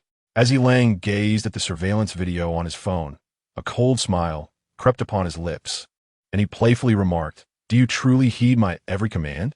Even if I wish to engage in a frosty standoff with you?" A blush crept onto Asian's delicate face, and she felt a twinge of embarrassment.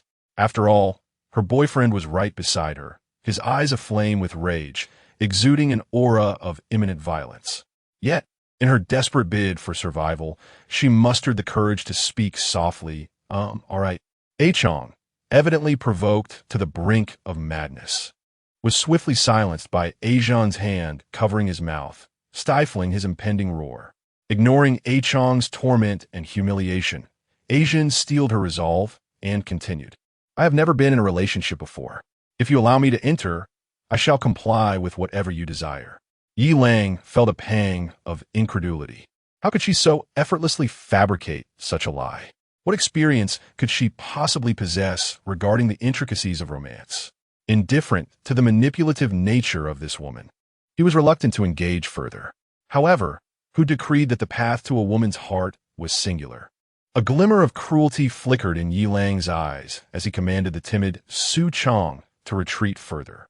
Su Chong, tormented and helpless, could only take hesitant steps back, witnessing Asian's brave yet perilous attempt to save him. Through the surveillance, Yilang noted that Su Chong had retreated to a safe distance, and he nodded in satisfaction. With a swift motion, he pressed the door lock and flung the door open, seizing Asian's wrist with a fierce grip, before executing a swift kick that sent her crashing to the ground. A piercing scream echoed as Asian fell, struggling to rise but utterly incapacitated. Yilang's movements were executed with such swiftness that Achong was left unable to react before the door slammed shut with a resounding thud. In that moment, amidst Su Chong's incessant threats and curses, Yilang approached Asian, who lay prostrate on the ground, writhing in her futile struggle. Chapter 18. A Chaotic Private Life? Straying from the path, Yilang. Why are you so cruel? I am but a woman. With a firm step, Yilang pressed his foot onto Asian's back, bending down to retrieve 2 kitchen knives from her waist and side. Woman? In this apocalypse, there is no distinction between genders, only adversaries. He then yanked the frightened Asian to her feet and pinned her against the door. Yilang possessed immense strength, causing Asian to emit a painful groan. Outside, Achong heard Asian's cries, and his hand froze mid-knock. "Asian, what is wrong? Yilang, you beast. I won't let you touch Asian. If you dare harm her, I will haunt you even in death. Please, Yilang, don't hurt her. She is a good girl. I've never even touched her," Achong pleaded, his voice trembling. Yilang's right hand, like a vice, gripped Asian's neck as he coldly regarded her, a mocking smile curling at the corners of his lips. "A good girl? Are you?" Overwhelmed with terror, Heijun could only suppress her tears and respond with a quivering voice. I just want to survive. Yelang, please don't harm me. I'll do anything you ask. I'm not a good girl. That was a lie to deceive A-Chong. I can serve you well. Please don't hurt me. Outside, A-Chong was taken aback. What had he just heard? Asian-'s words cut through his heart like a knife, leaving him weak and slumped on the ground. Yet, suddenly, he rose again. No, this must be a desperate ploy for survival. She must be coerced. Yilang showed no mercy. Seeing Asian immobilized, he swung the kitchen knife with great force. Asian felt a chill, but soon her worries eased. Once he tasted her essence, he would not part with her. Surely, his food and water would be hers as well. In this moment, her boyfriend outside seemed somewhat out of place. But what did it matter? As a woman fighting for her life, she was willing to face the tiger. Besides, Yilang was handsome and fit. She wouldn't be at a disadvantage. A-Chong listened to the sounds of Asian being beaten, the thud of her head against the door tearing at his heart. Thankfully, it finally ceased, and her suffering appeared to come to an end. A-Chong still clung to a sliver of hope, believing that after torturing Asian, Yilang's anger would subside, and he would let him in. Suddenly, with a loud crash, the door swung open, and Asian was violently thrown out, crashing heavily into A-Chong. Instinct for survival drove the two despairing individuals to curse Yilang in unison. Meanwhile, Yilang discarded the water bottle, satisfied as he strode away from the entrance of the 18th floor. As he departed, Yilang reflected on the notifications in his mind. His physique now stood at 10.3, and he felt an overwhelming surge of strength coursing through his body. It was an indescribable sensation, encapsulated in a single phrase: vigorous and robust. Moreover, the system revealed a sumptuous delicacy, a steaming hot pot. Yilang's lips curled slightly upward. The occasional feeling of being unrestrained was undeniably exhilarating. As for discarding Asian after use, he bore no psychological burden whatsoever. She was merely a quintessential green tea type. Before the apocalypse, she coveted his beauty, and after, she entangled herself with Su Chong, even claiming that he was the one who pursued her. Su Chong had outlived his usefulness and was swiftly dismissed, not to mention that he concealed 2 knives. These were among the reasons Yilang chose not to take her in. In fact, 3 days prior, Yilang had received a full-body photograph of Asian, one that left little to the imagination. Name: Wang Jinjin. Age: 23. Height: 165 centimeters. Weight: 44 kilograms. Inner score: 15. Chaotic private life. Comprehensive score: 85. Perfectly compatible with this system. Meets system requirements. Host. Please take her in promptly. Besides her tumultuous experiences, Wang Jinjin was rather attractive. However, her impure intentions rendered her quite detestable. Having had boyfriends and experiences was inconsequential. Who among us is without a past? Yilang himself bore no obsessive compulsion for purity. Yet, her insistence on portraying herself as an untouched original was rather excessive. What is true is true. What is not is not. To assert otherwise is to take advantage of the honest. Furthermore, given her appearance, why would she choose to work as a security guard in a high-end community? It was all too apparent. This was precisely why Yilang disregarded her repeated advances before the apocalypse. Yet, there were indeed Navi individuals who failed to see through her facade, treating such a dubious character as a treasure. Asian, you have suffered. That beast deserves no respite. He has tormented you and discarded you like refuse. I shall not let him escape my wrath, even in death. A-Chong lamented, holding the pale, breathless Asian in his arms. Just moments ago, she had confessed to enduring inhumane torment, pleading desperately amidst her cries. Yet Yilang refused to let her in and, in a fit of anger, cast her out as well. A-Chong was simultaneously touched by Asian's affection and filled with loathing for Yilang's shameless cruelty, unable to restrain his curses against him. Asian's body still bore a certain softness, her mind and body in a complex turmoil. Regrettably, just as she had experienced something novel, she was on the brink of death. She accepted her fate. To have had such an extraordinary experience before her demise was worth it. Moreover, she noticed A-Chong beside her, his expression filled with concern. his gaze tender. Even as she faced death, there was someone who loved and cherished her. This warmed her heart. Though she did not love him, had deceived him, and wished to abandon him. What of it? Chapter 19. The honest A-Chong finally stood up. The fates of both the green and blue lights were entwined with his demise, a fitting tribute to his unyielding spirit. As for confessing before the end, it was a jest, a thrill that one could not resist. In the final moments of her existence, she felt a flicker of genuine emotion.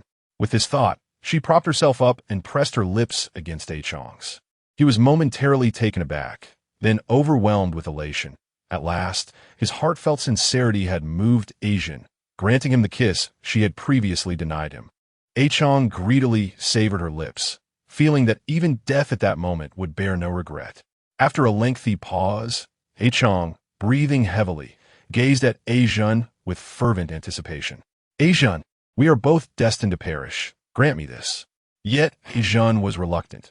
She had yet to undergo artificial restoration, and if she surrendered herself now, her secret would be laid bare. With a sorrowful expression, she looked at A-Chong, her tone laced with grievance. A-Chong, why are you still thinking of such things at a time like this? I wish for us to depart this world untainted. Once we reach the other side, after we wed, I will present my pristine self to you completely. Instantly, A-Chong's fervor extinguished. Deeply moved, he embraced this wonderful girl tightly, feeling an overwhelming sense of fulfillment. With such a beautiful, pure, and loving girl by his side, what fear could death possibly hold? However, in his emotional fervor, A-Chong embraced her too tightly. A-Chong was no fool. He had seen enough of life to recognize when something was amiss. Abruptly, he pushed Asian away, his face contorted with disbelief. What is happening? You said Yi Lang merely struck you? Asian, you. I refuse to believe it. You would not deceive me. At that moment, Asian was mortified, her hands covering her face in shame. Even the most liberated of women would wish for the ground to swallow her whole under such circumstances. She longed for the monstrous being in the sky to descend and consume her, along with A-Chong. Anyone who knew of this betrayal must perish. Ding-dong, the faint sound of a friend request notification echoed from A-Chong's phone. He hastily opened it, seemingly in a bid to escape reality. Yet in the next instant, his expression shifted from disbelief to a grotesque snarl. He reluctantly accepted the friend request from Yi Lang, who had made it clear that the truth of his demise was shrouded in deception. Ding-dong, ding-dong, ding-dong. A-Chong beheld the messages within the app, featuring the girl he treasured, adorned in a lascivious and alluring nude selfie, alongside a series of distasteful conversations that were evidently sent from Asian's account to Yi Lang. He collapsed, the weight of revelation crashing down upon him. The girl he held dear, whom he believed to be utterly pure, was, in truth, a wanton harlot in secret. As their lives approached their inevitable conclusion, Asian still sought to deceive him. No, even after death, she intended to perpetuate the ruse. She aimed to disguise her tarnished body as a beautifully wrapped confection, concealing its vile essence within. What have I done to deserve such treachery from this wretched being? A-Chong stood frozen, his teeth biting into his own flesh in anguish. After the initial chaos, Asian's mind began to whirl frantically, and in an instant, she realized the gravity of their situation. Death was imminent. So what was the point of putting on an act? With that thought in mind, she cast aside her shyness, stood up, and fixed a calm gaze upon A-Chong. A-Chong, since we are both facing death, I shall speak candidly. Just now, Yi Lang forced me, but in a broader sense, I am still a good girl, untainted. I understand that you may struggle to accept this, but with death looming, I have nothing left to conceal. A-Chong glared at the composed Asian with a twisted expression, incredulous that she still attempted to deceive herself. Should honest people be subjected to such deceit? Should they face death? A-Chong spoke, his tone icy cold. You claim to be a good girl? A-Chong paused, momentarily taken aback, then responded with indignation. A-Chong, I already told you. Those words were merely to deceive Yi Lang. As a defenseless girl, what harm is there in uttering a few lies when faced with danger? Is that so wrong? A-Chong was taken aback by her shamelessness. She was shouting at him as if she were the one wronged. At that moment, he felt an overwhelming urge to slap himself and would have relished the chance to eliminate this wretched woman before him. In a sudden display of resolve, Chong seized Asian by the throat with both hands, his eyes blazing with fury as he gritted his teeth. "You deceitful wretch! You've been lying to me all along, even in the face of death. What have I done to offend you? Speak! What have I done to deserve this?" Asian struggled against Chong's grip, gasping for breath, her eyes rolling back. She recalled the faint chime from earlier, realizing he was aware of her deception. Was this what it felt like to face imminent death? It didn't seem so bad. At least she wasn't being devoured by a monster. Asian resigned herself to her fate, considering that this time they might be even. As Chong tightened his hold, her complexion grew increasingly flushed, and in a fleeting moment, a glint of green flashed in her eyes. However, the next second, she erupted into a fit of coughing, looking at Chong with curiosity as he released his grip, perplexed as to why he hadn't ended her life. Did he still harbor feelings for her? How amusing, man. But reality proved her assumptions misguided. Chong, observing the serene acceptance of death in Asian, felt his rage intensify. He let out a cold, mocking laugh, his voice laced with cruelty. "There's no way I'll allow you to die so easily." With that, he picked up a mop handle discarded on the rooftop, its surface covered in mold, splinters, and barbs. With a menacing expression, he approached Asian. Fear gripped her. Even though she had previously embraced the prospect of death, she found herself retreating in terror. As she saw Chong wielding the treacherous stick, eyeing her legs with a sinister grin, she finally began to plead for mercy. "Chong, what do you intend to do? I was wrong, I apologize. Just strangle me, or I'll jump off the building. No need for you to lift a finger, ah?" As Asian was about to flee, she was swiftly overtaken by the furious Chong, who struck her leg with a club, causing her to collapse to the ground. Before she could rise, Chong delivered a sudden thrust, and a piercing scream, unlike any sound a human could produce, reverberated through the heavens. Time seemed to stretch indefinitely, and as Chong gazed upon Asian's lifeless body, now pierced, a smile crept across his face. In that moment, he felt an inexplicable sense of comfort, as if his body were floating. Unbeknownst to anyone, a fleeting glimmer of azure light flickered in the depths of his eyes. Chapter 20: The distinction between affection, levels 99 and 39, covered in blood. Chong was unaware of what lay ahead as he approached the railing of the 18th floor, contemplating a leap into the abyss. Suddenly, a resounding bird call pierced the air, followed by laughter. "Ah, ha ha ha, Black Cat Sheriff." Yi Lang hummed a tune, his steps light as he made his way to room 1706. Not only had he rid himself of two vile individuals, but he had also eliminated the threats posed by the building's owner, leaving him in high spirits. At that moment, the group of owners, upon receiving the grotesque images and menacing messages sent by Yi Lang, fell into a chilling silence. How brutal it was! 1-8, and he had injured two. No one anticipated such an outcome. Moreover, Yi Lang had the audacity to harm others. Did he not fear the ramifications of the law? Yi Lang, of course, felt no fear. Approaching the door, he smeared a bit of the congealed blood on his face. At that moment, Bai Jin, donned in a beige nightgown, clutched her nearly fainting daughter, Bai Xiao, anxiously gazing at the door. Were it not for Bai Jin's firm grip, Bai Xiao would have bolted to find Yi Lang. Yet, as a mother, how could she bear to leave her daughter to face the dangers of a desolate world alone? Thus, she could only watch the door with a sorrowful expression, praying for the safe return of the man who truly held her heart. If he came back, she would grant him any wish he desired. Perhaps Bai Xiao's prayers were heard. With a click, the door swung open. In the astonished eyes of Bai Xiao and Bai Jin, Yi Lang stepped inside, weariness evident on his face, yet a determined smile graced his lips. "Oh!" With a delighted shriek, Bai Xiao leaped into Yi Lang's embrace, her tears soaking his clothing. Bai Jin's eyes also glistened with unshed tears. Though she was unsure of her own feelings, Yi Lang understood.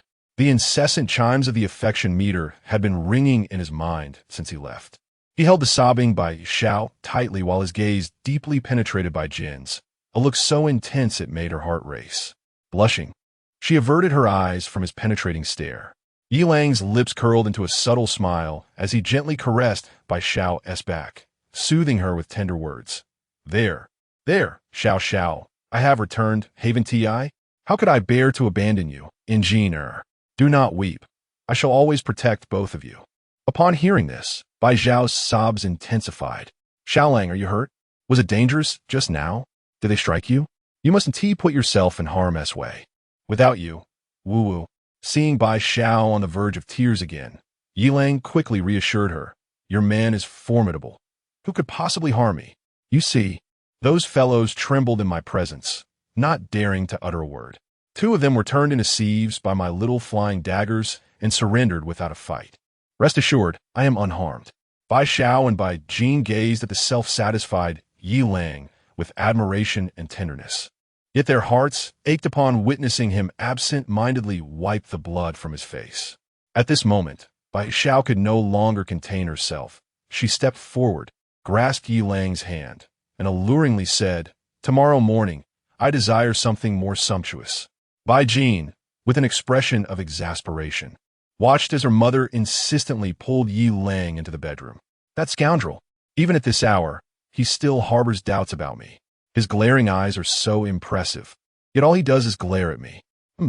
Though her heart simmered with indignation, she nonetheless secured her wrist. As the night deepened, the room was bathed in gentle light. Yi Lang embraced the smoothness of Bai Xiao while perusing the system notifications. Bai Xiao, affection level, 99. A soft smile graced Yi Lang's lips as he mused. My performance was not in vain. Of course, my recent endeavors played a significant role. His physique had now reached 11.3, and he felt capable of enduring 300 rounds of combat. However, upon seeing Bai Xiao, who had already succumbed to slumber, and the array of breakfast items in the system space, steamed buns, noodles, tofu pudding, fried dough sticks, and soup dumplings, Yi Lang ultimately could not bring himself to wake her. Instead, he gently pressed a kiss upon her forehead. System, I sense that my body and the enhanced dexterity of my fingers are not quite in harmony. What could be the issue? Ding. The host has significantly increased their physical attributes and specific body parts in a short time, which may temporarily disrupt coordination. It is advisable to engage in adaptive training in combat, as combat is the quickest way to master one's own body.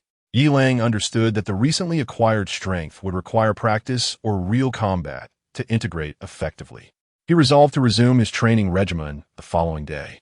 Yet, he harbored lingering questions that he refrained from voicing, such as why the system insisted on fostering positive affection levels. In a post-apocalyptic world, why not adopt a more straightforward approach? Additionally, what did 100 in affection truly signify? What might transpire or what might be unlocked? Yi Lang had his speculations, but he knew that the system's responses would not align with his assumptions. Nevertheless, could the system be infallible? At that moment, Yi Lang checked Bai Jin's affection level. Bai Jin, affection level, 39, favor. A smile of delight spread across his face, not only for Bai Jin's affection level, but also as affirmation of his own conjectures. With this thought, he rose from the bed and exited the bedroom, heading towards Bai Jin, who lay on the sofa with her hands still restrained, feigning sleep. In truth, Bai Jin was not asleep. The noises were too loud, and she was bewildered by how such sounds could be so melodious, causing her cheeks to flush and her heart to race. It was nearly 2 in the morning, yet sleep eluded her.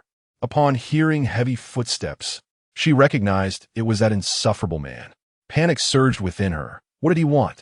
Did he find her mother inadequate and seek her out instead?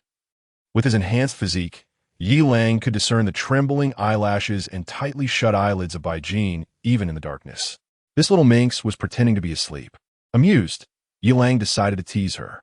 He approached her, leaning down to her exquisite face, and he could feel his breath gently caressing her delicate skin. Bai Jin's restless eyes and quivering lashes betrayed her anxiety and tension. Yi Lang gazed at Bai Jin with a playful intensity, attempting to decipher her every subtle reaction. He spoke slowly, since your mother is of no use, and you have now fallen asleep then. Pervert, no way. Chapter 21. The transformation of Bai Jin's mindset.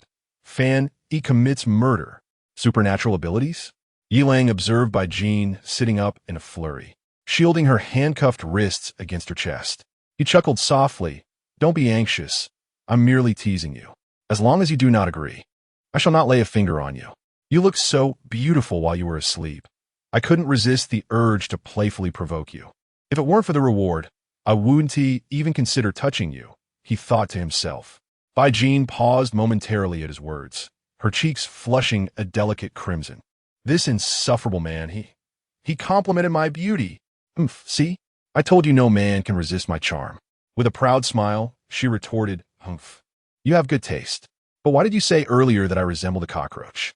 The latter part of her statement would have been incomprehensible to the Yilang of yesterday. He smiled knowingly and replied softly, That was because you were quite fierce at that moment, all claws and teeth. Now, however, Bai Jin, curiosity piqued, pressed further, now what? Speak. Now you resemble a little kitten, making one want to cradle you in their arms. Hey, if you're going to talk, at least don't actually embrace me, you rogue. Bai Jin protested, struggling to free herself. Her pretty face flushed as she shot him an exasperated glance, though an unusual warmth stirred within her heart. Yilang chuckled, stepping back and regarding her with gentle eyes. Jiner, you are stunning, more beautiful than flowers, more enchanting than the night. Bai Jin's heart raced, her cheeks burning hotter as she lowered her gaze, avoiding the intensity of Yilang's stare. You always say such embarrassing things. Seeing the girl genuinely shy, Yilang decided to refrain from further teasing. He produced a bottle of water, opening it wide. Bai Jin obediently parted her lips as the water flowed gently down her throat, quenching her parched lips and tongue. Yilang tenderly wiped the water from the corners of her mouth, his actions gentle and filled with affection. Feeling the warmth of his tenderness, Bai Jin's heart softened. She raised her gaze to meet Yilang's, a complex mix of emotions flickering in her eyes. Yilang chose not to pursue any further actions, knowing that this girl held the key to increasing Bai Xiao's favorability by 100 points. Conversely, Bai Jin's opportunities were intertwined with Bai Zhao's as well. He understood this mother-daughter dynamic quite well. As he prepared to leave, Yilang turned back with a serious expression. Jiner, if you need to use the restroom and find it inconvenient to remove your pants, just send me a message. You scoundrel, get lost. Ignoring Bai Jin's flustered outburst, Yilang slipped into bed after relieving himself, savoring the comfort of the night. The embrace of soft jade was more delightful than 1,000 cups of fine wine. That night, Yilang slept exceptionally soundly. In contrast, Bai Jin found herself unable to sleep, tossing and turning as thoughts of Yilang's gentle words and affectionate gaze filled her mind. Her heart was a tumult of emotions, both exasperated and sweet, crashing like waves. Meanwhile, in room 1102 of Building 3, Wang Wei and Qin Ling lay in bed, slightly breathless, evidently having just emerged from a fierce encounter. Qin Ling rested her head on her husband's chest, hesitating as she spoke. Old Wang, do you think it was right for us to take Fanny in? Though we have stockpiled ample food and water, the presence of an additional man could jeopardize our survival. Moreover, what if he harbors ill intentions? Wang Wei, visibly irritated, interjected, Men handle matters. Women should refrain from interjecting. Xiao Fan is a commendable young man. What harm is there in offering him some sustenance? He has been diligent in tidying up the house, especially the kitchen, which is now spotless. In these perilous times, with monsters on the prowl, an extra pair of hands adds to our strength. You are merely narrow-minded. Qin Ling bit her lip, a hint of grievance flickering in her eyes, before she sighed softly. I know Xiao Fan is a good lad and industrious, but there is no but. Hurry and get some rest, Wang Wei snapped, annoyance evident in his tone, before he turned away and fell asleep. Qin Ling chose to remain silent. After all, it was her husband's decision, and she would abide by it. Besides, Xiao Fan was diligent, honest, and warm-hearted, leaving little room for concern. After a moment of contemplation, Qin Ling closed her eyes and drifted off to sleep. Meanwhile, at the doorway, Fan Yi, gripping a sharp knife, heard the conversation within the room dwindle, a sinister smile creeping across his lips. The clock silently ticked towards 3 in the morning. A piercing scream reverberated throughout the house. Wang Wei, eyes wide with terror, clutched his neck, which had been pierced. He attempted to utter words, but his injured throat produced no sound. Blood gushed forth, staining the sheets crimson as he struggled to breathe, each effort only hastening the flow of blood. At that moment, Qin Ling found herself pinned down by Fan Yi, unable to move. She gazed at her evidently doomed husband, a flicker of resolve breaking through her despair. Desperately, she thrashed about, cursing Fan Yi, "You beast! We took you in with kindness, provided for you, and you repay us with this heinous act. Is your heart made of stone?" "Silence!" Fan Yi roared, his eyes gleaming with madness. "You do not comprehend. This is the apocalypse. Do you know what despair truly means? Do you understand the sensation of a monster's maw mere centimeters from you? I will survive at any cost. Only by seizing sufficient food and water can I reach the rooftop and live. I cannot perish, but you can. Who said you were the virtuous ones?" "Ah." Wang Wei cast a final glance at his wife, surrendering to his fate amidst anguish and despair. Qin Ling's body jolted, her expression transforming into one of seduction, her tones softening with allure. "Dear brother, I plead with you. Do not kill me. Have you not savored a woman's touch in a long time? I am well preserved. Let me serve you." Fanny paused, momentarily taken aback. Yet soon his demeanor shifted to one of amusement. He did not lift his foot, but merely traced the blade of his knife along the curves of the voluptuous beauty beneath him. "Really? Even with your husband's corpse beside you, you truly wish to serve me?" The hatred in Qin Ling's eyes fleetingly vanished as she eagerly nodded, her face adorned with an alluring charm. "Indeed, one would certainly prefer the vigor of youth. Dear brother, do come closer." Fan Yi chuckled, a wild grin spreading across his face. Qin Ling mirrored his laughter, having achieved her aim. Yet, in the next instant, a sharp blade plunged mercilessly into her left chest. Her laughter abruptly ceased, replaced by painful struggles, yet she was firmly pinned down by a heavy foot. Turning her gaze to her husband, tears streamed down her cheeks.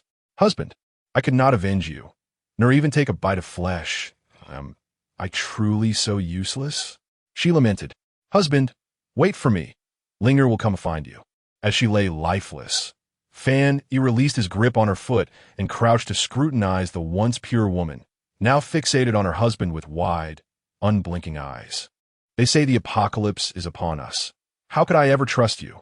Besides, can one not still utilize the dead?" His tone was chillingly cold, and a barely perceptible glimmer flickered in his eyes. Chapter 22. The search for new beauties begins in a space measuring 5.76 meters. On a bed adorned with a ballet rabbit-ear design, a delicate jade hand emerged from beneath a quilt featuring the delightful Hello Kitty. Bai Xiao gently lifted the quilt, slowly sitting up, her alabaster skin exposed to the cool morning air. She gazed affectionately at Yi Lang, who was nestled within the covers, clutching the edge of the blanket as he slept soundly. A charming smile crept across her face, her eyes filled with tenderness. He looked so adorable in this state, still needing to cuddle with his beloved stuffed toy, a baby. She softly tugged the quilt higher to cover his exposed shoulder, warmth blossoming within her heart. This serene and cozy morning felt as if time itself had slowed down. Leaning down, she placed a gentle kiss on his forehead, her smile brightening even further. Yi Lang stirred slightly, slowly opening his eyes, momentarily dazed by the scene before him. The remnants of sleep still clung to him, but he was fully awake now. "Aunt Xiao, I don't like this method of waking up. Please choose another next time," he murmured. Bai Xiao paused, her hand that was fastening her belt faltering as a blush crept onto her cheeks, replying softly, "All right." Yet, she ultimately did not secure it. The two of them, feeling refreshed, made their way to the living room. There, Bai Jin sat elegantly on the sofa, her cheeks slightly flushed, casting a somewhat resentful glance at Bai Xiao. At that moment, Bai Xiao wished she could vanish into the cushions, but the atmosphere lightened when Yi Lang retrieved a sumptuous breakfast from the system space, each dish freshly prepared and generously portioned. Clearing his throat to break the silence, Yi Lang said, "Jin Air, eat up. Your mother worked hard to make this." "Ah, Xiao Lang, you scoundrel. I shall ignore you from now on," Bai Jin retorted playfully, her tone laced with mock anger. Amid their playful banter and eye rolls, Yi Lang chuckled heartily as he began to enjoy the lavish breakfast. His favorite combination of soybean milk and fried dough sticks beckoned him. He dipped the crispy dough into the creamy soybean milk, savoring the delightful blend of flavors that filled his mouth. A moment of pure satisfaction. Bai Xiao relished her meal, feeling content. This breakfast is simply exquisite, reminiscent of the flavors from my childhood at the bustling market. After their meal, Yilang shared the photos he had taken earlier in the owneress group. Once he posted the pictures, he paid no heed to the reactions, donning a pair of shorts and heading straight to the gym. The gym was modestly equipped, with most of the apparatus being of lighter weight. Yilang had to resort to self-training. Taking a deep breath, he felt the stretch of his muscles and the surge of strength within him.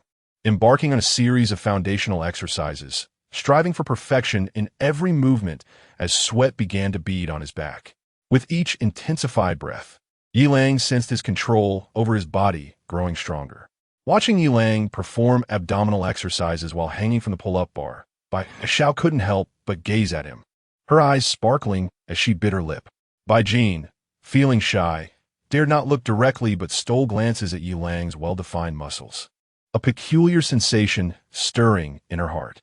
Ding, Bai Jin, affection level 41 like.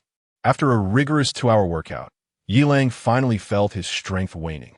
He wiped the beads of sweat from his brow, positioned his feet apart, and assumed a horse stance, beginning to inhale deeply and contract his abdomen. Then exhale while expanding it. After 5 minutes of this breathing technique, Yilang's breath gradually stabilized, and his complexion became as rosy as jade. This was a method of breath regulation, and it was the only technique of Bejiquan he had not forsaken. Bai Xiao couldn't help but softly exclaim, "Xiaolang, your breathing technique is quite unique. What is it? You seem so revitalized after performing it, and your aura has become much more composed."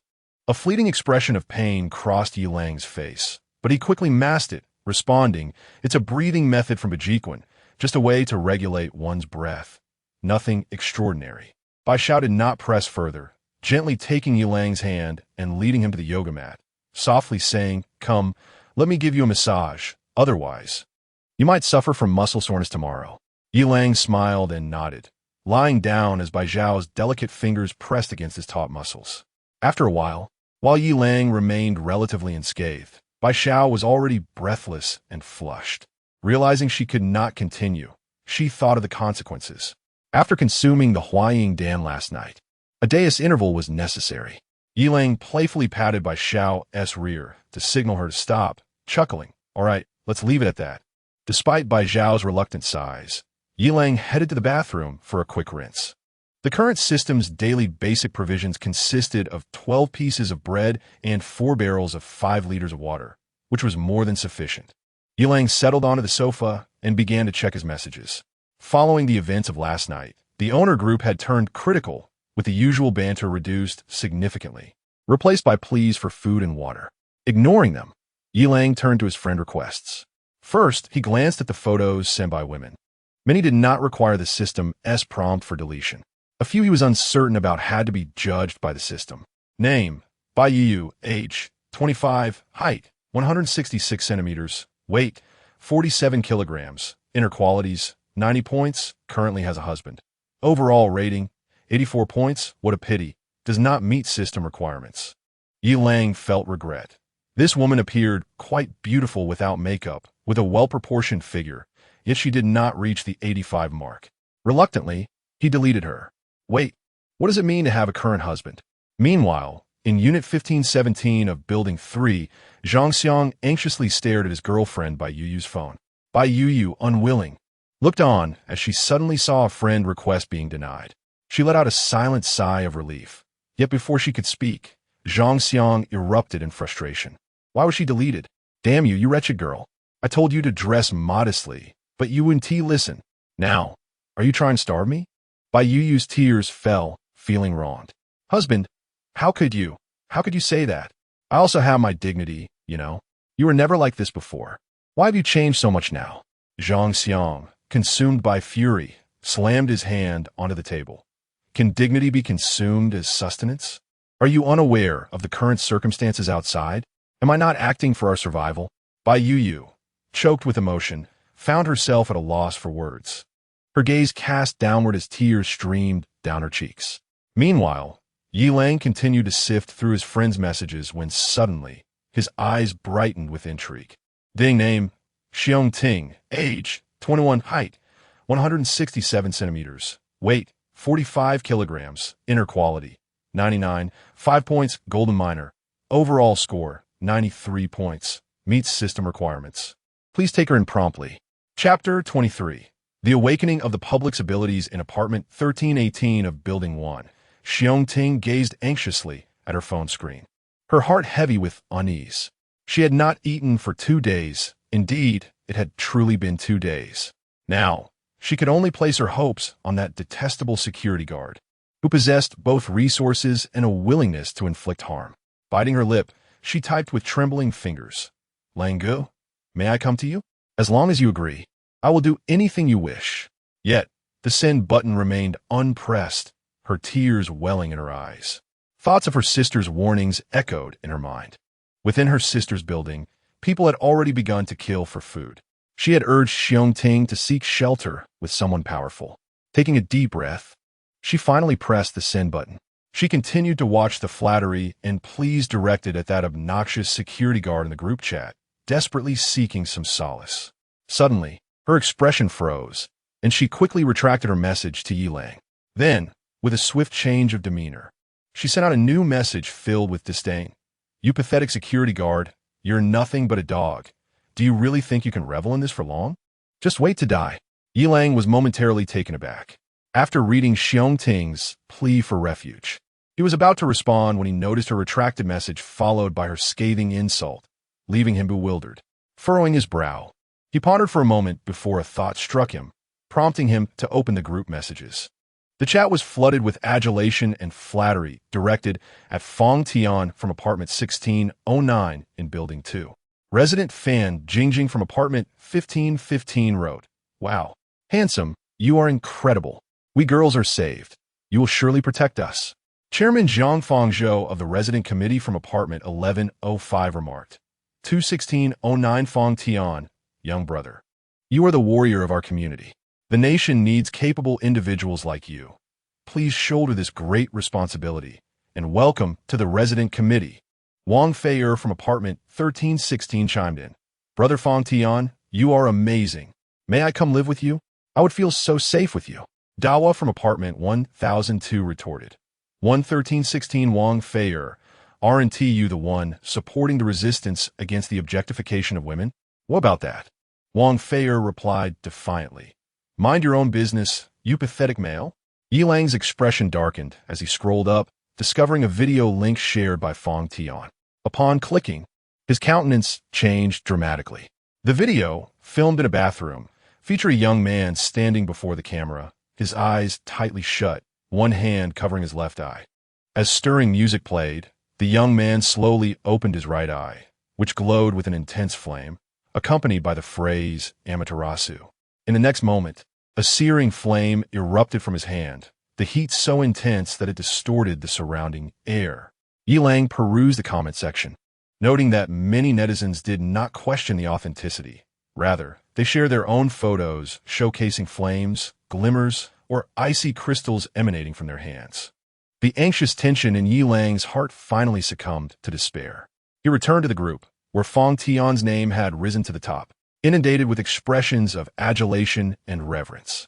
In room 1609, Fong Tian, brimming with pride, typed, I have awakened a unique flame capable of incinerating all. I hereby declare an unrestricted sanctuary for beautiful women. As long as you are willing to submit to me, I shall bestow upon you safety and protection. Ha ha ha. After sending the message, a smug grin adorned Fong Tian's face. Yet, in the next instant, his smile froze as he hurriedly retracted the message. For in room 1202, Buzz Lightyear proclaimed, I too have awakened a special ability, capable of unleashing lightning that can pierce through anything. Image. In room 1308, Sister Zhao added, my daughter can also conjure ice crystals. Image. In room 1112, Zhang Yida remarked, mine is fire. It startled me this morning and nearly set the house ablaze. Image. In room 1002, the youth from Dawa stated, "Have we all awakened our powers? Mine can unleash razor-sharp wind blades." In room 1711, Zhao Dahai declared, "Yi Lang, prepare for your demise. I have awakened a power that allows me to shoot water swords. You shot my leg and boasted about it in the group. This time, I will end you." Let me clarify once more. The photos from last night, my pants were soaked in blood, not urine. In room 1715, Ma Weigua added, "Room 1711 Zhao Dahai, count me in. That rascal Yi Lang actually ambushed me and shot my shoulder. The youth today lack martial ethics. I was careless and did not evade. This time, I have awakened the power of fire, and I will make that scoundrel Yi Lang pay dearly." The chairperson of the Homeowners Committee, Jiang Fangzhou, stated, Room 1715 Ma Weigua. Room 1711 Zhao Dahai, my brothers, be sure to seize all of Yi Lang's food and water for distribution by the Homeowners Committee. We must save the community from calamity. Yi Lang's expression grew increasingly grim, and Bai Jin and her daughter also observed the group messages, their eyes reflecting a complex array of emotions. System, what is happening? Why have so many awakened their powers? Can I awaken too? Ding, any individual with a mental state of 1 or higher has the potential to awaken special abilities under certain conditions. The host's mental state is 0, 1, significantly below the normal threshold, rendering the possibility of awakening exceedingly low. A wave of despair washed over Yi Lang as he hastily inquired further. If I meet the mental criteria, how can I awaken? What are the specific conditions? Ding, system notification.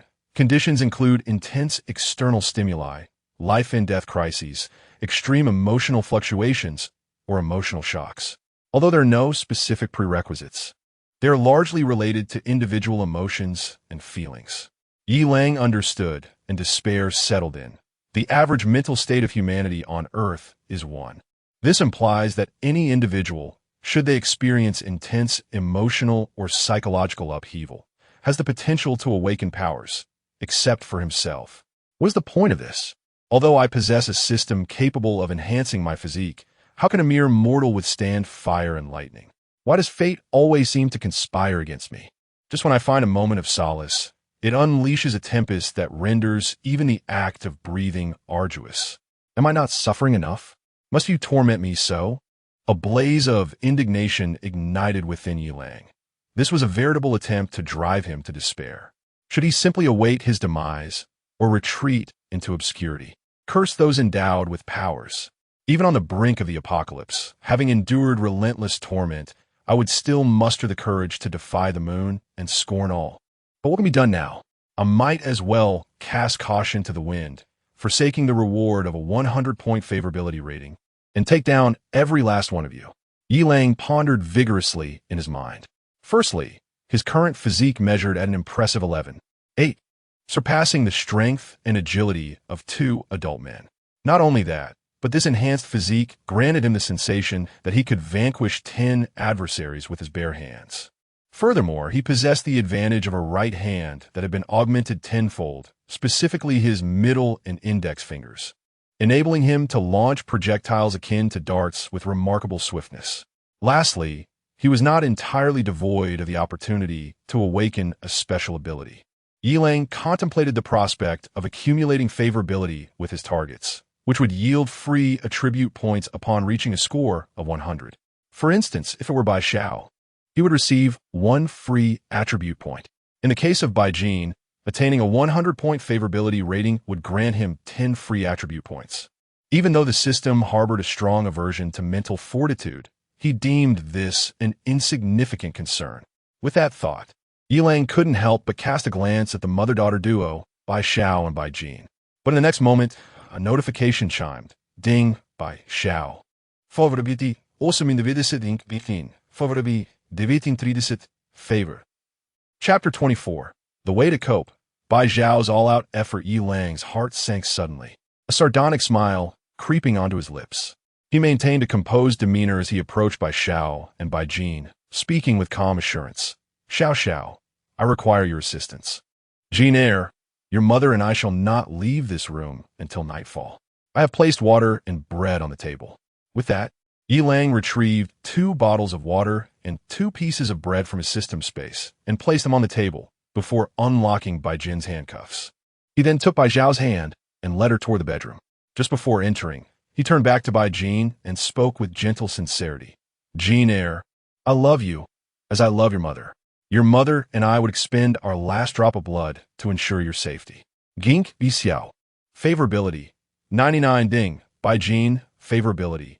48. Once inside the bedroom, Yi Lang did not rush, but instead gazed intently at Bai Xiao, speaking softly yet resolutely. Xiao Xiao. I understand that Jin heir is your lifeblood, and thus she is also mine. In order for her to survive, we may indeed have to fight with all our might. Bai Xiao felt a flush rise to her cheeks, her mind racing with speculations about Yi Lang's fervent intentions.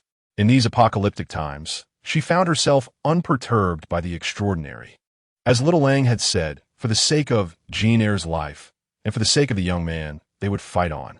At 8 p.m., Yi Lang emerged, leaning against the wall for support. He first addressed the visibly worried Bai Jin. Jin heir, please go in and take good care of your mother. She is utterly exhausted. Ensure she drinks plenty of water. Bai Jin nodded eagerly and dashed into the bedroom. Yi Lang then made his way to the bathroom, rinsing off briefly before fixing an intense gaze at his reflection in the mirror. A smile spread across his lips, deepening into a wild, carefree grin. Ding, congratulations, host. You have achieved the task goal of 100 favorability for the first time. System notification, gourmet delicacy. Sirloin beef, 5 kilograms sirloin steak, has been dispatched. System notification, gourmet delicacy. Egg tart, 1 kilogram egg tart, has been dispatched. Congratulations, host. Constitution 0. 5. Current Constitution 12. 3. System notification, gourmet delicacy. Semi-cooked bus, 3 kilograms semi-cooked cheese, has been dispatched. System notification, gourmet delicacy. Sirloin beef, 5 kilograms sirloin steak, has been dispatched. Congratulations, host. Constitution 0. 5. Current Constitution 12. 8. System notification, gourmet delicacy. Tender pan-seared foie gras, 3 kilograms goose liver, has been dispatched. System notification, gourmet delicacy. Decent Sien has been dispatched. Congratulations, host. Constitution 0. 5. Current Constitution 13. 3. System notification, gourmet delicacy. Caramel cheese pudding has been dispatched. System notification, gourmet delicacy. Black truffle wagyu fried rice has been dispatched. Congratulations, host. Constitution 0. 5. Current Constitution 13. 8. System notification, gourmet delicacy. Buddha jumps over the wall, 5 kilograms Buddha jumps over the wall, has been dispatched. Congratulations, host. Constitution 0. 5. Current Constitution 14. 3. System notification, gourmet delicacy. Roast duck has been dispatched. System notification, gourmet delicacy. Cream cake has been dispatched. System notification, gourmet delicacy. Large watermelon has been dispatched. System notification, gourmet delicacy. Large watermelon has been dispatched. System notification, gourmet delicacy. Large watermelon has been dispatched. Ding, congratulations, host. Task objective Bai Xiao, affinity 100, no regrets. Ding, congratulations, host. Earned 1 point of free attribute points. Ding, completion of Huan, 27, exerting all efforts. Ding, congratulations, host. Strengthening of body part has occurred once. Strengthen part, right arm. Ding, congratulations, host. Large watermelon has been added to the system's daily distribution of basic configuration. Yi Lang clenched his right hand, feeling the surging power emanating from his right arm, the muscular contours more pronounced. A wave of unprecedented confidence surged within him. Furthermore, his 2 reinforced fingers underwent this enhancement as well. If he were to flick someone's forehead, wouldn't it lead to a direct injury? Yi Lang noticed 2 affinity prompts for Bai Jin, affinity 51, favor, Bai Jin affinity 61 Ike. Both affinity scores were recorded in the afternoon. What could have caused this? At that moment, Bai Jin was astounded by the scene before her. Her heart tightened. Disregarding her shyness, she hurried over with immense concern. She picked up the blanket from the ground and covered her mother's battered body. Opening a bottle of water, she brought it to her mother's lips, gently calling out, Mom, please drink some water. You must stay hydrated. Bai Xiao struggled to open her eyes, seeing her daughter looking at her with deep concern. She managed to force a smile that was more painful than tears, softly reassuring. Mom is fine, just a little tired. As she spoke, she opened her mouth and swallowed the water offered by her daughter. The liquid slid down her throat, bringing a hint of refreshment that somewhat revived her spirit. After finishing an entire bottle, Bai Zhao's eyes finally glimmered with a touch of moisture. She hurriedly grasped her daughter's hand and spoke urgently. You must check on Xiaolang. He's going to confront that monster on the 10th floor for the sake of our family. Bai Jin's heart tightened, and she rushed outside. She caught sight of Yilang, brandishing a wooden stick with a kitchen knife bound to its end, preparing to open the door. Unable to contain herself any longer, tears streamed down her face as she rushed forward and embraced Yilang tightly, choking on her words. Lang Gu, please don't go. You have no idea how enormous and ferocious that monster is. Let us escape from here and find another place to live. Yilang turned to wrap his arms around Bai Jin's waist, gently stroking her hair, his voice firm yet tender. Jin Air, do not worry. I will be careful. I haven't consumed you yet. How could I bear to leave you behind? In that moment, Bai Jin set aside her shyness, gripping Yilang's hand tightly, her eyes glistening with tears. All right, as long as you return safely, I will feed you in any way you desire. You must come back safe and whole, and bring my heart back with you. Yilang, disregarding the rising affection in his mind, suddenly kissed the beautiful tear-streaked face before him. Yin responded, albeit awkwardly yet fervently, as their heartbeats seemed to collide fiercely within their chests. Their lips met, breaths entwined, foreheads touching. Their gazes sparkled with determination and reluctance, as if they wished to etch each other's likeness deep within their hearts. After a long moment, Yilang gently pushed Bai Jin away, turned, and stepped out, closing the door with a resounding thud. Bai Jin sank to the ground, tears blurring her vision. After a lengthy pause, she rose and turned to see a lavish dinner spread on the table, accompanied by a heap of bread and water. The tears she had managed to hold back surged forth once more as she murmured, Lang Gu, Jin Air is waiting for you, always waiting. Chapter 25. The Invisible Female Broadcaster.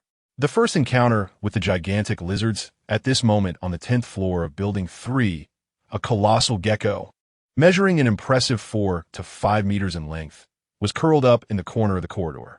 Its scales shimmered with an eerie blue luminescence, and its blood-red eyes glared menacingly at the staircase. Surrounding it were gruesome remains of bloodied bones and tattered garments, saturating the air with a nauseating scent of blood.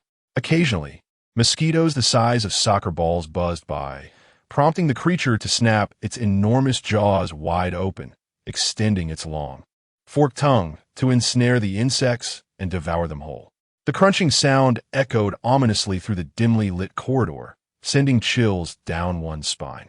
Hidden nearby, Yao Shi, who was broadcasting the scene of the giant lizard, was thoroughly frightened. Residing in apartment 1504 of Building 3, she had inexplicably awakened her extraordinary ability the previous night, a remarkable power of invisibility. Not only could she render herself invisible, but she could also cloak small objects she touched. Observing the giant lizard's reaction, it seemed that even her scent was concealed, and her sounds were significantly diminished. This revelation filled Yao Shi with elation. Was she not destined for greatness? In her live stream, titled War Correspondent, the viewer count had soared into the tens of thousands and continued to rise. While other broadcasters had attempted to showcase perilous scenarios, such as Zhang Daiden, who met a dire fate, Yao Shi's broadcast was different. It was akin to filming a monster at point-blank range. She could see the intricate patterns in the lizard's walnut-sized eyes with startling clarity. As the live chat messages cascaded like snowflakes, one user commented, "Miss, aren't you an outdoor comedy broadcaster? What are you doing here?" Another chimed in, "The broadcaster is incredible." A third exclaimed, "Is that really a gecko? Crocodiles aren't even that big. Did you see it open its mouth? Goodness, those teeth would leave one with quite the bruise." Amidst the banter, a user pondered aloud, "How has that giant gecko not noticed the broadcaster? Could it be invisible?" To which another user responded, "Invisible. Does that mean she's not wearing any clothes? Please, let us see her turn the camera around.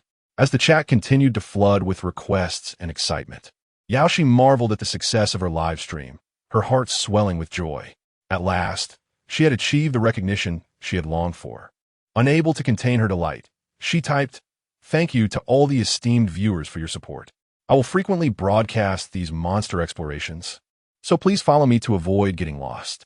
Undeterred by the frenzied barrage of comments, Yaoshi diligently captured every intricate detail of the large gecko.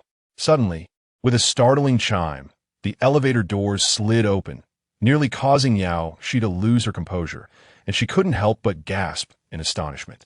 The gecko, startled, turned its head abruptly, its eyes, each the size of a walnut, fixating intently upon her. Yaoshi's heart raced as she held her breath, instinctively stepping aside. In the next moment, a sharp sound echoed as the gecko's tongue shot forth like lightning, striking the wall with a resounding smack. Dazed, Yaoshi stared at the barbed, slimy appendage that clung to the surface. It had narrowly missed her face.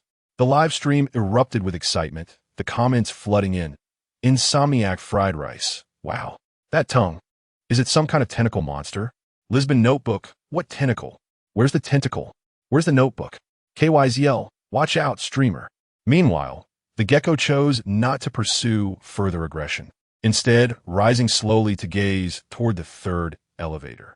Yaoshi, intrigued, directed her camera toward the elevator entrance, wondering who else might have access to the elevator besides herself, especially someone who had descended to the 10th floor.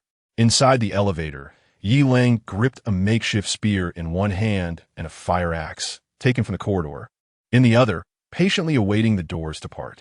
He had envisioned this scenario the previous day, always preferring to eliminate danger at its inception. For the past 2 days, he had been closely observing the gecko's movements through the remaining cameras. Yi Lang discerned that the gecko had poor eyesight, relying primarily on sound and touch for navigation. Its sizable frame also hindered its ability to turn in the corridor, providing Yi Lang with a tactical advantage. Before entering the elevator, he ultimately allocated his free attribute points to enhance his physique, not only for safety, but also due to his lingering suspicion that the system undervalued mental acuity while favoring physical strength. This cautious allocation left Yi Lang with an unsettling feeling. Could there be a pitfall with mental prowess? Shaking off his doubts, Yi Lang inhaled deeply as the elevator doors began to open. Stepping out, he felt his pupils constrict sharply, his heart pounding like a drum. Who would have imagined that a gecko, typically feasting on mosquitoes, would transform into such a terrifying creature when magnified several hundred times? It spanned over 4 meters in length, its body cloaked in grayish-green, warty scales, each the size of an adult's palm. Its abdomen pressed against the ground, while its limbs contorted like a spider, the suction cups on its fingertips producing a chilling, grating sound against the tiles. Most horrifying of all was its triangular head, with tiny pupils resembling yellow beans, narrowed to mere slits, and a guttural roar reverberating from its throat as its bifurcated tongue flicked over its barbed fangs. At that moment, this fearsome beast charged toward Yi Lang with astonishing speed, the air seemingly compressed into a drum, the roar deafening. Yi Lang's expression twisted into one of resolve as he surged forward, channeling the momentum of a javelin thrower, swinging his arm to launch the spear directly at the gaping maw of the monstrous creature. The spear pierced the air with the swiftness of lightning, striking the colossal beast's head with precision, only to be deflected by the hard scales that adorned it, producing a sound akin to metal clashing. The spear flew forth as Yi Lang deftly darted into the room to his left, narrowly evading the viscous, barbed tongue that shot towards him. This thrilling spectacle was captured live by the concealed Yaoshi, who was exhilarated, sensing that she was on the brink of viral fame. She struggled to steady her trembling hands, anxious not to miss any detail. Meanwhile, the barrage of comments in the War Correspondent livestream surged with fervor. Wang Zai Z. Impressive. Salty sesame candy. Fierce. A large bird, my goodness. This maneuver is stunning. The accuracy may lack, but the reflexes are extraordinary. A young man in black pants. This guy is incredibly brave. It's as if he intends to take on the giant lizard solo, but he won't breach its defenses. Ji Kuan, this security brother, is a modern-day Wu Song, a young man in black pants. Ji Kuan, how do you know he is a security guard? Why not a police officer? Don't be so envious, my friend. Ji Kuan, a young man in black pants, because I'm a security guard. At that moment, Yi Lang remained blissfully unaware of the live stream. He hastily rose from the ground and rushed out.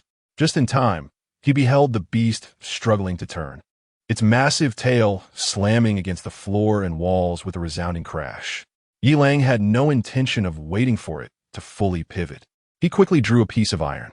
Muscles in his right arm tensed as his bicep propelled his forearm, which in turn activated his wrist. And with a sudden flick of his fingers, the iron shard was sent flying like a dart, tracing silver arcs as it aimed for the tender pink flesh nestled between the beast's scales. A shrill cry erupted from the beast as the shard embedded deeply into the soft flesh, although most were repelled by the creature's tough armor. In the live stream, the comments continued to flow. Patrick Star, what the heck is this? Is that Xiao Li's flying knife? The Iron Crutch Li of the production team. Xiao Li's flying knife never misses, but this guy is like a celestial maiden scattering flowers, though the force is quite formidable. I don't eat cilantro ice cream. This young man is so handsome. How is he just a security guard? Alas, Puff is a bit sticky. Sisters, are we still clinging to the old ways? In this era, resources reign supreme, and strength is paramount. If you don't want me, I'll take the plunge. Young man, give it your all, defeat the monster, and then treat me like one. Wang Zai Z, what is wrong with the live stream? Why are there so many big socks? Did I enter the wrong channel? Chapter 26, The Saliva-Drenched Data Cable. Watching abs while being electrified, Yi Lang was on the verge of unleashing another barrage of celestial blossoms when the colossal beast managed to turn itself around with great difficulty. It was evidently enraged, its scales flaring open like the explosive phosphorescence of a carp, sending shivers down one's spine. With fierce red light flashing in its eyes, it lunged at Yi Lang. He quickly took flight, retreating into the dilapidated room through the broken door. However, this time the beast did not pursue. Its four suction cup-laden claws came to an abrupt halt, halting its momentum. The tremendous inertia shattered the tiled floor beneath, sending fragments flying. The beast let out a low growl, extending its head into the room where that detestable insect had scurried. Yet, the doorway was too narrow for it, and, as it strained to squeeze through, its scales scraped against the doorframe, producing a deafening screech, but it could not force its way in. A cold smirk curled at the corners of Yi Lang's mouth as he seized a shard of metal and hurled it forth. Clang, clang, clang, roar. The metal fragments rained down upon the beast, sparks flying from its scales. Most were deflected, yet a few pierced the tender flesh at its neck. The beast writhed in agony, involuntarily retreating until it vanished from sight. Observing the beast's withdrawal, Yi Lang did not immediately pursue. Instead, he opened his phone to the surveillance feed, seeing the beast clinging to the wall outside the door, its gaping maw open wide, a terrifying tongue slithering out like a venomous serpent dripping with mucus. Yi Lang recognized that the moment had arrived. He picked up an empty wine bottle from the room with his left hand and raised a fire axe with his right. With a sudden force, he smashed the wine bottle against the doorframe, causing it to shatter instantaneously, scattering glass shards. The beast's slimy tongue shot forward, racing towards the direction of the flying debris. Snap! That grotesque tongue firmly adhered to the doorframe. Seizing the opportunity, Yi Lang swung the fire axe down with all his might. The beast let out a heart-wrenching scream as the blade severed its tongue, blood gushing forth and staining the doorframe crimson. In that moment, the beast writhed in agony, its scales tightening in response to the excruciating pain. Yi Lang seized the moment to charge out, raising the fire axe to strike at the beast's head. Yet, in the next instant, the beast emitted a deafening roar, its tail snapping off and lashing out like an iron whip, striking Yi Lang with tremendous force. With a resounding thud, he was sent flying several meters, crashing heavily to the ground, blood trickling from the corner of his mouth. Gritting his teeth, he rose, a flicker of ferocity flashing in his eyes, gripping the axe tightly as he advanced toward the beast. At that moment, Yao Shi finally discerned Yi Lang's appearance. a look of astonishment crossing her face. Was it really Yi Lang, that insufferable security guard? The one who had sought to exchange supplies for her body? How could he be so formidable? Meanwhile, the audience in the live stream was equally stunned, the chat inundated with comments. Chicken Kun, wow dude, you're not just Wusong, you're Xiangyu. To be struck by such a thick tail and still get up. A great bird. Has he awakened some extraordinary physical ability? The strength, speed, defense. He is a human war god. Not eating cilantro ice cream. Wow. My husband is so fierce. So domineering. Puff is a bit sticky. Little Lang. Weren't you dismissive of him being a security guard? Now, why are you trying to steal my man? Tang, tang, tang, bow. After so many years of divorce, I unexpectedly came across you here. By the way, the child is now in the 3rd year of middle school and has consistently excelled, achieving first place in class for 3 consecutive years. However, the child's temperament resembles yours, always getting into fights. The child often asks where their father has gone. If you have the chance, do come back to see the child. Truthfully, I often think of you too. Qing Bao Yu Qian. Tang Tang Tang Bao, love-struck and lost, I must say. Qing Bao's man is quite formidable. Yi Lang's gaze was sharper than ever, his steps resolute as the axe blade glinted coldly under the light. At that moment, the colossal beast had lost its tail and tongue, rendering it entirely incapable of ranged attacks. Yi Lang switched the fire axe to his left hand while swiftly retrieving a shard of metal with his right, launching it forward with force. Thud, thud. A howl of agony ensued as a portion of the metal shard embedded itself deeply into the beast's soft flesh. The creature writhed in pain, blood seeping from its scales.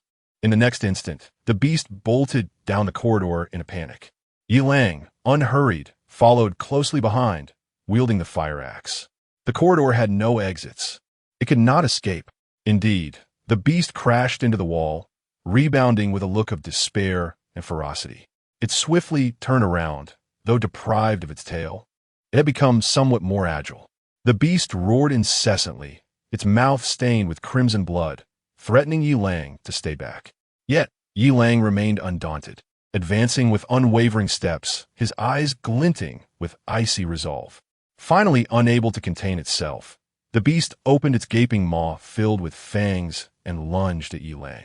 This time, Yi Lang did not evade. He gripped the end of the fire axe handle with his right hand, raising it high above his head. His right arm tensed, muscles surging with power as the axe descended like thunder, piercing into the beast's skull, blood gushing forth. The beast let out a mournful cry as it lunged toward Yi Lang, collapsing heavily to the ground, its immense inertia rolling it close to him.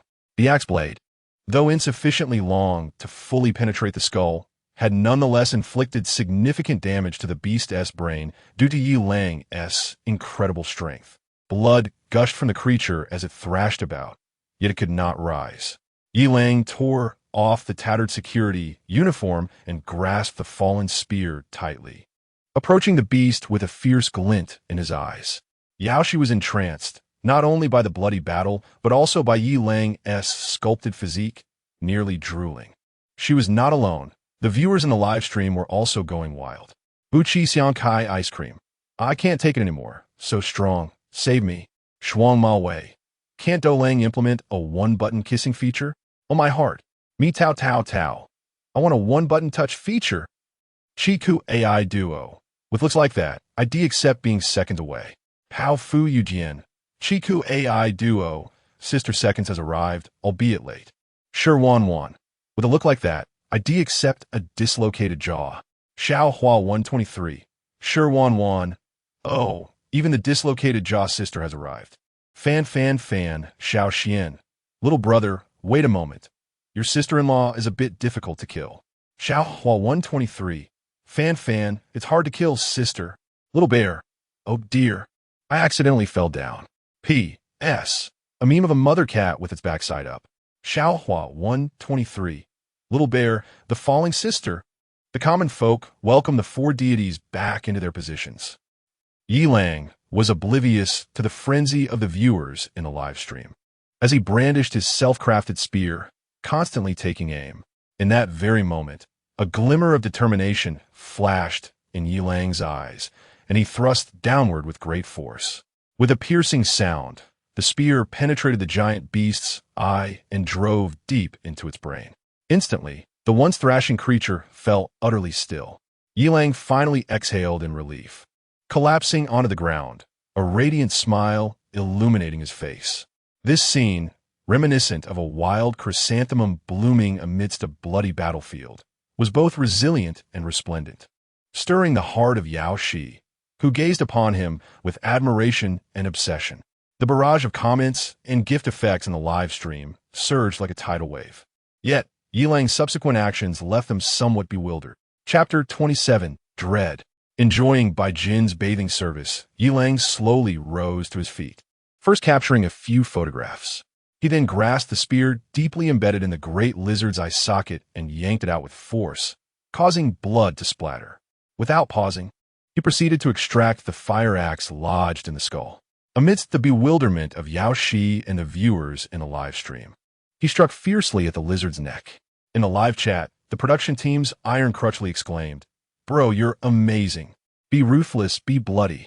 A young lady commented, "Impressive indeed, but is he really trying to behead the lizard? What is the use of that? Can it be eaten? Who knows if it's poisonous?" Wang Zizi mused. Perhaps he wishes to keep a souvenir? Just like certain cannibal tribes in Africa that preserve the heads of their prey as trophies.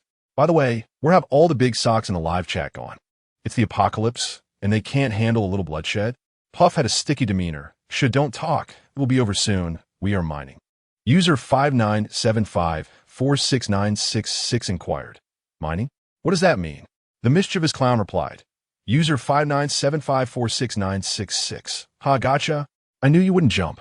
User 5975469666 retorted. Mischievous clown, ah. Are you a devil? Yilang possessed immense strength and soon severed the lizard's head. He then carried the bloody trophy into the elevator. Yao Shi couldn't help but swallow hard, wanting to join him in the elevator, but found her legs weak, helplessly watching as Yilang vanished behind the elevator doors. After the elevator's display flickered a few times, she finally sighed in relief and turned her attention to her live stream. 1, 10, 100,000, 10,000, wow. The live stream actually has 100,000 viewers. Thank you, everyone, for your support. Please help by clicking follow, thank you. However, the viewers ignored Yao Shi's excited voice, continuously sending similar messages. Catch up, get in the elevator together. Streamer, hurry up, or we'll unfollow. Yao Shi's expression stiffened. She wished to comply, but the elevator was too cramped, and with Yilang being so fierce and eyeing her, following him would be akin to offering herself up willingly. No matter how much she liked him, she wouldn't give herself away so easily, unless suddenly an idea struck her and she shouted to the live stream. Everyone, don't worry. I believe you can guess that I possess the ability to become invisible. I will keep a close watch on that man and will not miss any of his battles. The live chat finally quieted down, but a few comments left Yao Shi blushing furiously. Not a fan of cilantro ice cream remarked. Host, since you could be invisible, could you please stream when that man is bathing? I'm curious to see his dimensions. Puff had a sticky demeanor. Well said. Also, if possible, could you feel that man's abs for me? I want to see if they are as hard as iron, or perhaps some other hard areas will do. Well said. I agree. Yao Shi exclaimed in a flurry as she abruptly ended the live stream. Taking a deep breath, she inwardly cursed the indecency of those audacious viewers. Yet her heart raced due to their bold demands. Her cheeks flushed, and her gaze became dazed, leading her to break into an unguarded smile. At that moment, Yilang arrived at room 1706, carrying the head of a large gecko. Upon opening the door, he found Bai Jin supporting Bai Xiao, who appeared to be recovering from a serious illness, as she excitedly stood up. Yilang, observing the mother and daughter approaching despite being covered in blood, chuckled and called out, "Stay back, I'm dirty. Let me clean up first before you embrace me."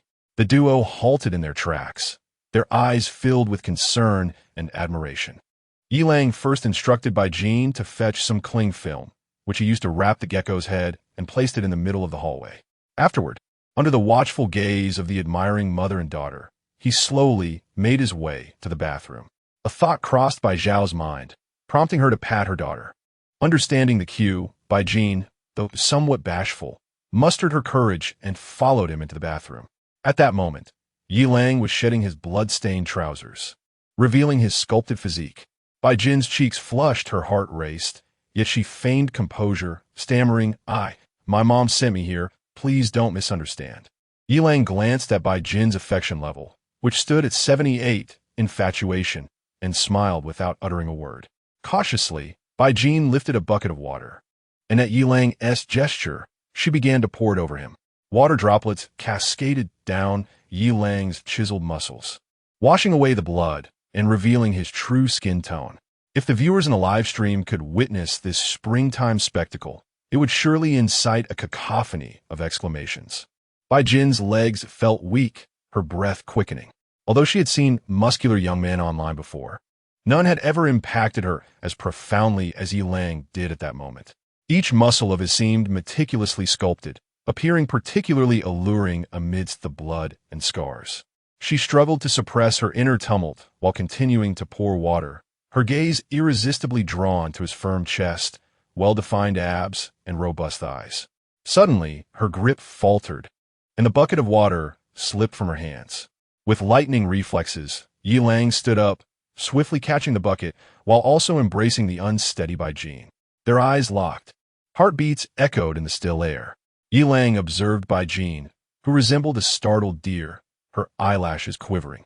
Without hesitation, he released the bucket, sending water splashing everywhere, and captured Bai Jin's lips in a soft, cool kiss. Dressed in boxers, Yi Lang took Bai Jin's hand as they exited the bathroom, leaving Bai Xiao visibly taken aback by the rapidity of events. Yi Lang noticed Bai Jin's affection level had risen to 89, beloved, and smiled, eager to witness the rewards of achieving a perfect 100 in his first challenge. Bai Xiao, no longer troubled, accepted that it was merely a matter of time. She had already prepared a delightful meal and urged the two to sit down and eat. Yi Lang first shared a photo in the homeowner group chat before enjoying a sumptuous dinner with a mother and daughter. During this time, the two women inquired with genuine concern about Yi Lang's health and the details of the recent battle.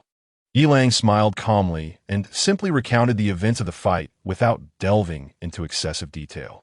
Bai Jin listened quietly from the side, her eyes shimmering with admiration and reliance on Yi Lang. Dinner unfolded in a warm atmosphere. Meanwhile, in room 1505 of Building 3, Yaoshi excitedly uploaded the edited video to the Dolong platform. Time was of the essence, and within moments, several clips had already been shared. However, at that moment, the owner's group chat erupted with fervor. In room 1002 of Building 2, the young Dawa exclaimed, Yi Lang, wow, incredible. Bro, have you awakened your powers too? In room 1101 of Building 3, Jiang Qiao added, wow, is it the giant gecko from the 10th floor? Yi Lang killed it? That's amazing. In room 1217, Li Shui remarked, Yi Lang, that's wonderful. Now we in Building 3 are safe. Thank you, Langge. In room 1201 of Building 1, Fei Xiang Lantian quipped, 31217 Li Shui, weren't you just insulting the security guard? Why are you calling him Langge now? Li Shui retorted, mind your own business, you underling. In room 1402, Zhang Chang questioned, 31715 Ma Weigua, 31711 Zhao Dahai. Weren't you two going to make Yi Lang pay a price? Why are you silent now? Chapter 28. The Wave-Cutting Squad and the Traitor. Second brother, the odious security guard at this moment, in the bedroom of Unit 1102, Fan Yi lay upon the bed of Wang Wei and Qin Ling. The couple's lifeless forms had long since vanished, leaving behind fresh sheets adorned with embroidered mandarin ducks frolicking in water. Only a few dried bloodstains, scattered from the bedroom to the kitchen, hinted at the tragic fate of the unfortunate couple. With a curious expression, Fan Yi gazed at his hand, which had transformed into a fearsome claw covered in scales. A flicker of thought crossed his mind, and the sharp talons and dark scales retracted back into his flesh, reverting to the appearance of a normal human hand. A sinister smile crept across his face. He then picked up his phone and sent a message in a newly formed group chat. Demonic Claw. The Wave-Cutting Squad has officially been established. Please acknowledge receipt. Fire God, Fong Zhong, received. Water God, Zhao Dahai, received. Thunder King, Ba Shi, received. Flame Demon, Ma Weigua, Received. Ice Queen, Chun Shiwilian. Received. Earth God, Li Gang. Received. Princess Aisha, Fan Shi. Received. Meanwhile, in Unit 1318, Xiong Ting was on the verge of collapse, tightly clutching her knees as she sat on the floor. Her mind was plagued by the image that the odious security guard had posted in the group chat. Furthermore, 3 residents from the 17th floor of Building 3 confirmed that the terrifying head of a giant lizard now lay in the middle of the corridor. It all seemed to mock her foolishness. Tears streamed down Xiong Ting's face as she succumbed to silent weeping. Yet, after a brief spell, her stomach began to grumble ominously, the pangs of hunger crashing over her like a tidal wave, reminding her that tears would not satiate her appetite. Her slender, unadorned fingers grasped her phone, intending to send a message to Yi Lang, but her gaze fell upon her earlier post. Odious security guard, beneath you, dog, not even for you. How long do you think you can bask in your pride? Await your demise. In despair, Xiong Ting flung her phone aside, her delicate fingers rubbing her belly in a futile attempt to ease her hunger. As she did so, a faint blush crept across her exquisite face. This night was destined to be anything but tranquil. In an apartment nearby, Tang Xiaowan lay on her bed, engrossed in scrolling through Dolong. She felt a surge of joy. The detestable woman from yesterday had perished, drained of life as if by mosquitoes. However, her father was in sorrow, casting a shadow over Tang Xiaowan's elation. Though he had taken a younger wife, he showed no leniency towards his 2 children.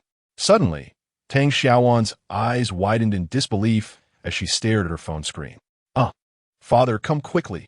Springing to her feet, she dashed out of the bedroom without even putting on her shoes. At that moment, Tang Long sat on the living room sofa, his gaze somewhat vacant as he polished a photograph of a beautiful woman. Hearing his daughter's urgent exclamations, he hastily set the photo aside, adopting a serious and resolute expression. Tang Xiaowan rushed over, pointing at the screen and thrusting her phone into Tang Long's face. Father, look, who is in this video? Tang Long, filled with curiosity, picked up his phone and scrutinized the screen. In an instant, his expression darkened. As the video played on, his countenance grew increasingly somber, particularly when he witnessed Yi Lang wielding an axe with one hand, launching it with remarkable force. With a resounding bang, Tang Long slammed the phone onto the coffee table. Hey, old man, what are you doing? Tang Xiaowan exclaimed, tenderly retrieving the phone and inspecting it. Relieved to find it unharmed and still displaying the video of Yi Lang versus the large gecko, she felt a wave of comfort wash over her. Moments latte. Tang Xiaowan's face lit up with joy as she turned to Tang Long, saying, Old man, you recognize him too, right? Second senior brother is so formidable. He is not your senior brother. Tang Long barked, clearly incensed by his daughter's words. How dare you shout at me, you old man? Yelling at a child who lost her mother at such a young age. Boo-hoo. A fleeting look of pain crossed Tang Long's face as he observed his daughter's woeful expression. Softening, he quickly donned a smile and said, Xiaowan, I didn't mean to, please don't cry. I apologize. Seeing her tried-and-true tactic work once again, Tang Xiaowan broke into a smile, playfully declaring, I'll forgive you this time, but no next time, hum. Her expression then morphed into excitement. Old man, that's second senior brother. He has grown so strong. He single-handedly defeated such a large gecko. Let us go find him. Tang Long sighed in resignation, awkwardly responding, Xiaowan, he is no longer your second senior brother. He has long since left the sect. Have you forgotten? Who agreed to that? He neither submitted a resignation letter nor faced any disciplinary action for leaving. Furthermore, Yu Haven T publicly declared his departure. So how can he not be my second senior brother? Tang Xiaowan staunchly dismissed her father's words. In her heart, he would always be her second senior brother. Tang Long exhaled deeply, a complex emotion flickering in his eyes as he gently said, Xiaowan, he himself has made a public announcement. There should even be a video of his resignation on that platform. Stubbornly shaking her head, Tang Xiaowan's eyes glimmered with determination. I don't care. As long as he hasn't completed the resignation process, he is still my second senior brother. Tang Long, feeling helpless, realized that he could neither scold nor reason with his daughter, so he chose to remain silent. Noticing her father's silence, Tang Xiaowan suddenly wrapped her arms around his, playfully saying, "Dad, just take me to find second senior brother. Our apartment is only 12 stories high. Those strange vines will soon cover it, and we'll all be doomed. Besides, we have so many supplies. We could share some with him. Aren't you afraid he might starve?" "Oomph. I'd rather. Rather he starve for a couple of days. There's no way I'm going to find him, unless I'm dead." Tang Long had begun to utter a harsh retort, but ultimately could not curse his former disciple, even if he had strayed. It was a belief held by the older generation. "Dad, stop being stubborn. Let us go find him. More hands mean more strength. Moreover, second senior brother is so powerful. Having him around will make us safer. If you refuse to go, I'll go alone." Tang Long's face contorted with frustration, yet he resolutely declared, "Even if you proclaim it to the heavens, I shall not agree." Tang Xiaowan, with a swift roll of her eyes and a pout, erupted into inconsolable tears, exclaiming, "Oh, mother, why did you have to leave so soon, leaving me to endure the wrath of this old man?" Wailing. Upon hearing her lament, Tang Long's heart tightened painfully. He wished to comfort his beloved daughter, but the thought of that rebellious disciple hardened his resolve. Suddenly, he sprang to his feet. His steps hurried as he made his way to the balcony, seeking to escape the sound of his daughter's cries. He left only a terse remark, "I'm going out for a smoke."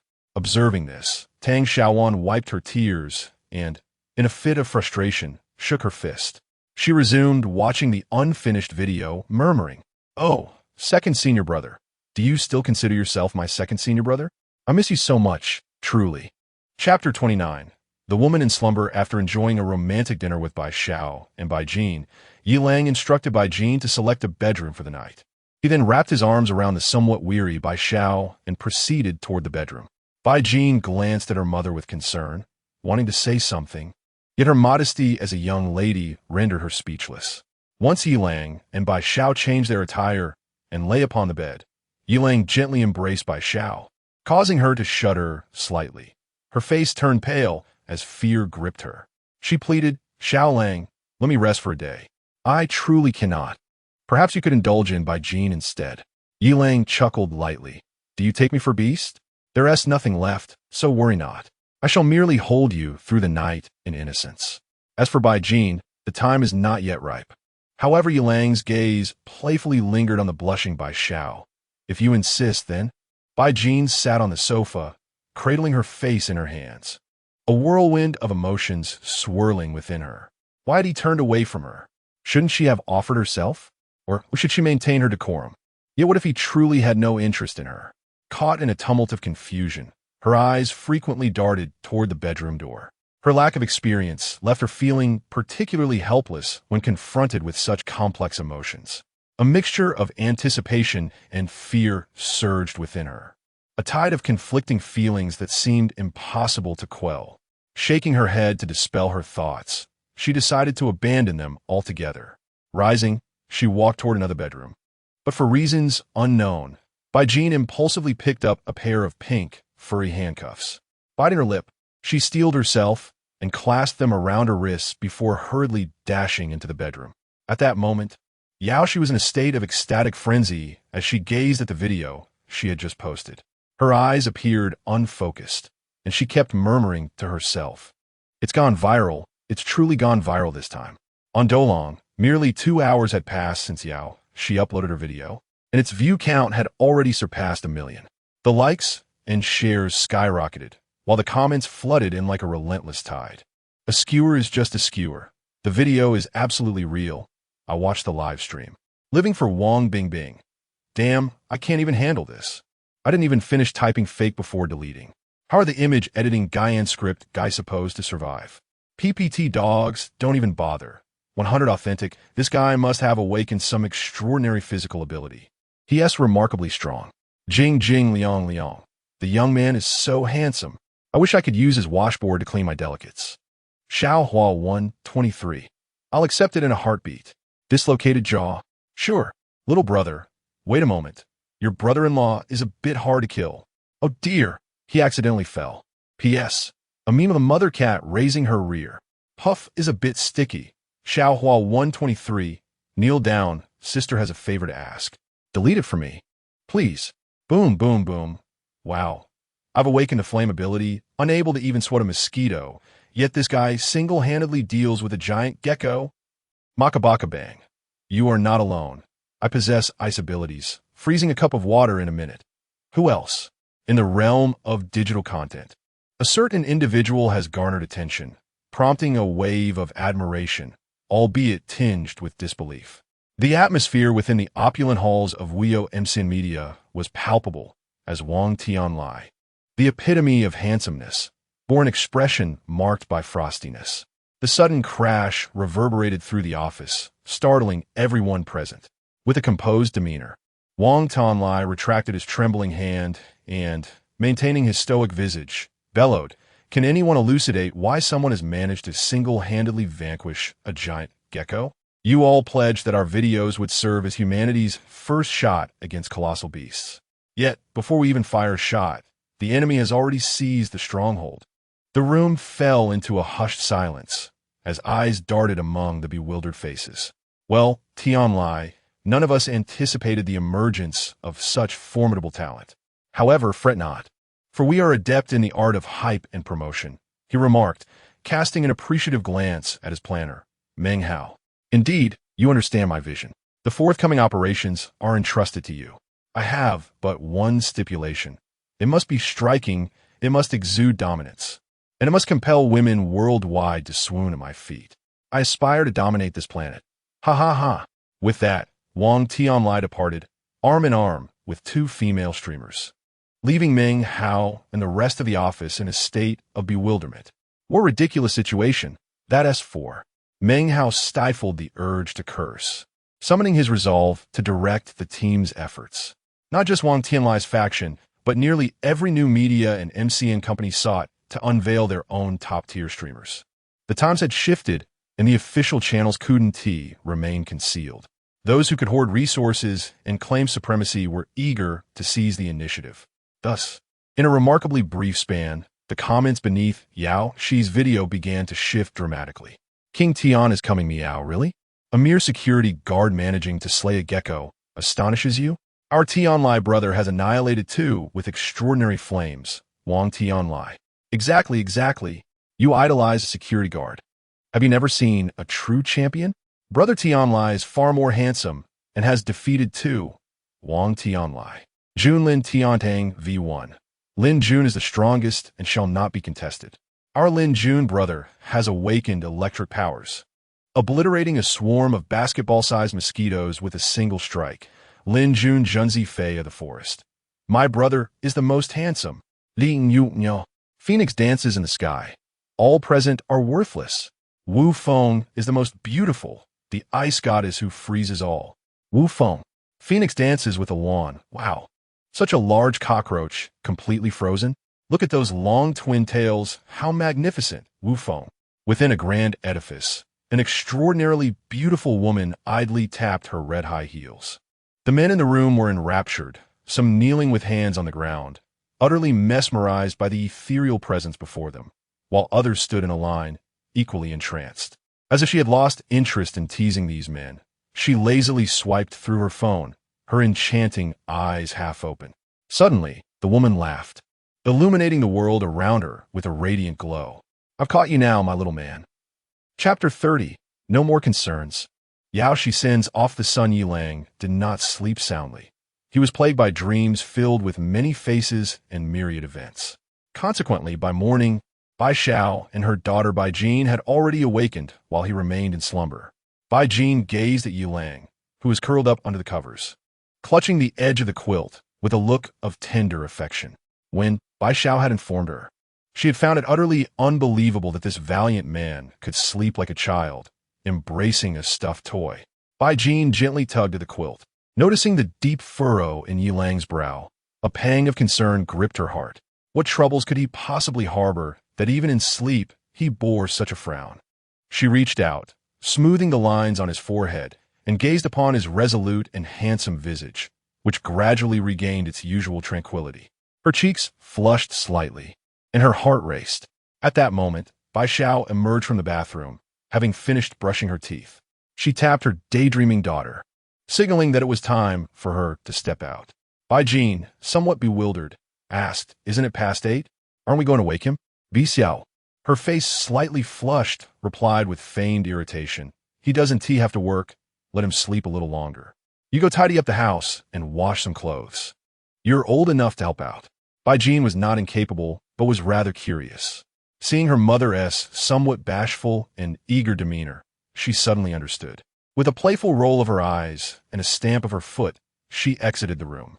A charming smile graced Bai Zhao's lips as she realized that her daughter was feeling a twinge of jealousy over her mother.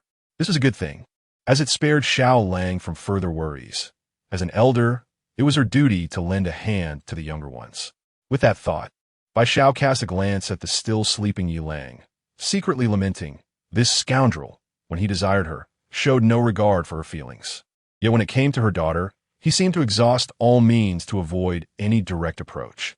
Although it had only been 3 days. This was certainly more considerate than rushing into matters upon their first meeting. Shaking her head in resignation, Bai Xiao tossed her hair back, tying it into a ponytail, and then, pulling back the covers, she slipped into bed beside him. Yi Lang, with a physique of 16, sat at the table, invigorated and enjoying breakfast. Although the wake-up service had been inconsistent, it must be said that Bai Zhao's condition had indeed improved. Such a swollen injury had remarkably healed significantly overnight. She savored the sandwich she had prepared herself, feeling immense satisfaction. What woman wouldn't desire such a life? The only drawback was her lack of culinary skills. However, judging by Yi Lang's demeanor, cooking a few meals for him seemed more than manageable. Reflecting on this, Bai Xiao glanced back and forth between Yi Lang and her daughter, who wore a face of discontent. She truly could not fathom why Yi Lang, with such a beautiful girl as Bai Jin, would not pursue her. Was it due to the nature of their relationship? Should she reveal the truth to him? Or is it simply disdain, considering how Yi Lang would knead and shape things each morning and evening? And then looking at her daughter, Bai Xiao felt she began to understand something. Bai Jin was oblivious to her mother's thoughts as she enjoyed a sandwich while scrolling through Doulang. At the tender age of 18 or 19, a young girl could easily forget her worries. She found amusement in the content created by a streamer who steadfastly avoided controversy, even amidst what seemed like an apocalypse. Suddenly, Bai Jin froze, leaning in for confirmation. Once assured, she gasped and thrust her phone towards the two individuals sharing breakfast. Yi Lang, upon taking a closer look, turned pale as he received the phone. The sight of his own face on Doulang triggered unpleasant memories.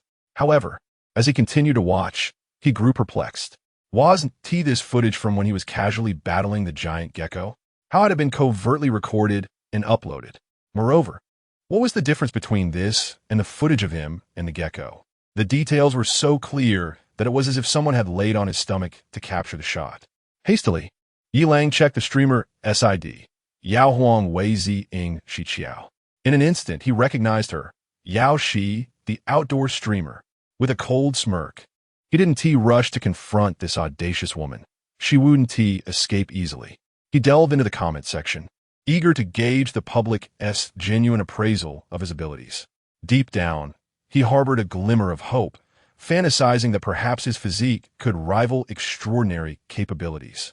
Even if he couldn't prevail, he would be satisfied as long as he wasn't obliterated. Yet, upon viewing the pinned comments, his heart sank. He first examined the comment from Tian Wang Lai, Shi Miao, who had disparaged him as a pathetic security guard. In the pinned video from the streamer named Wang Tian Lai, a figure stood defiantly on a balcony, gazing skyward at a 45-degree angle.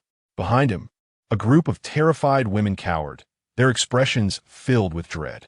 As a chilling, eerie soundtrack played, two grotesque triangular heads suddenly appeared at the balcony's edge, two giant geckos.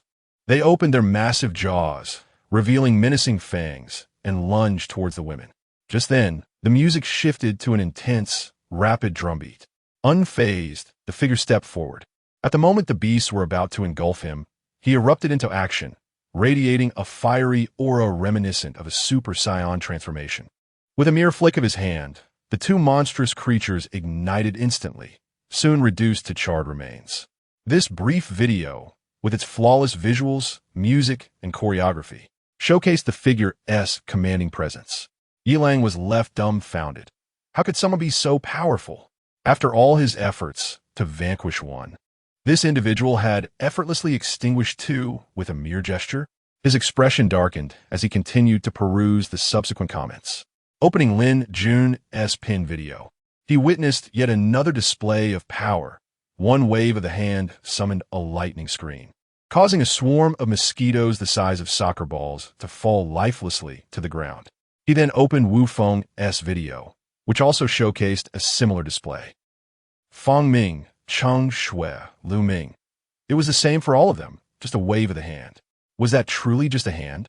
That was the executioner's knife aimed at Yi Lang's neck. Yi Lang had harbored doubts, particularly regarding the video of Wang Tianlai, where the two large geckos did not employ their primary method of attack with their tongues.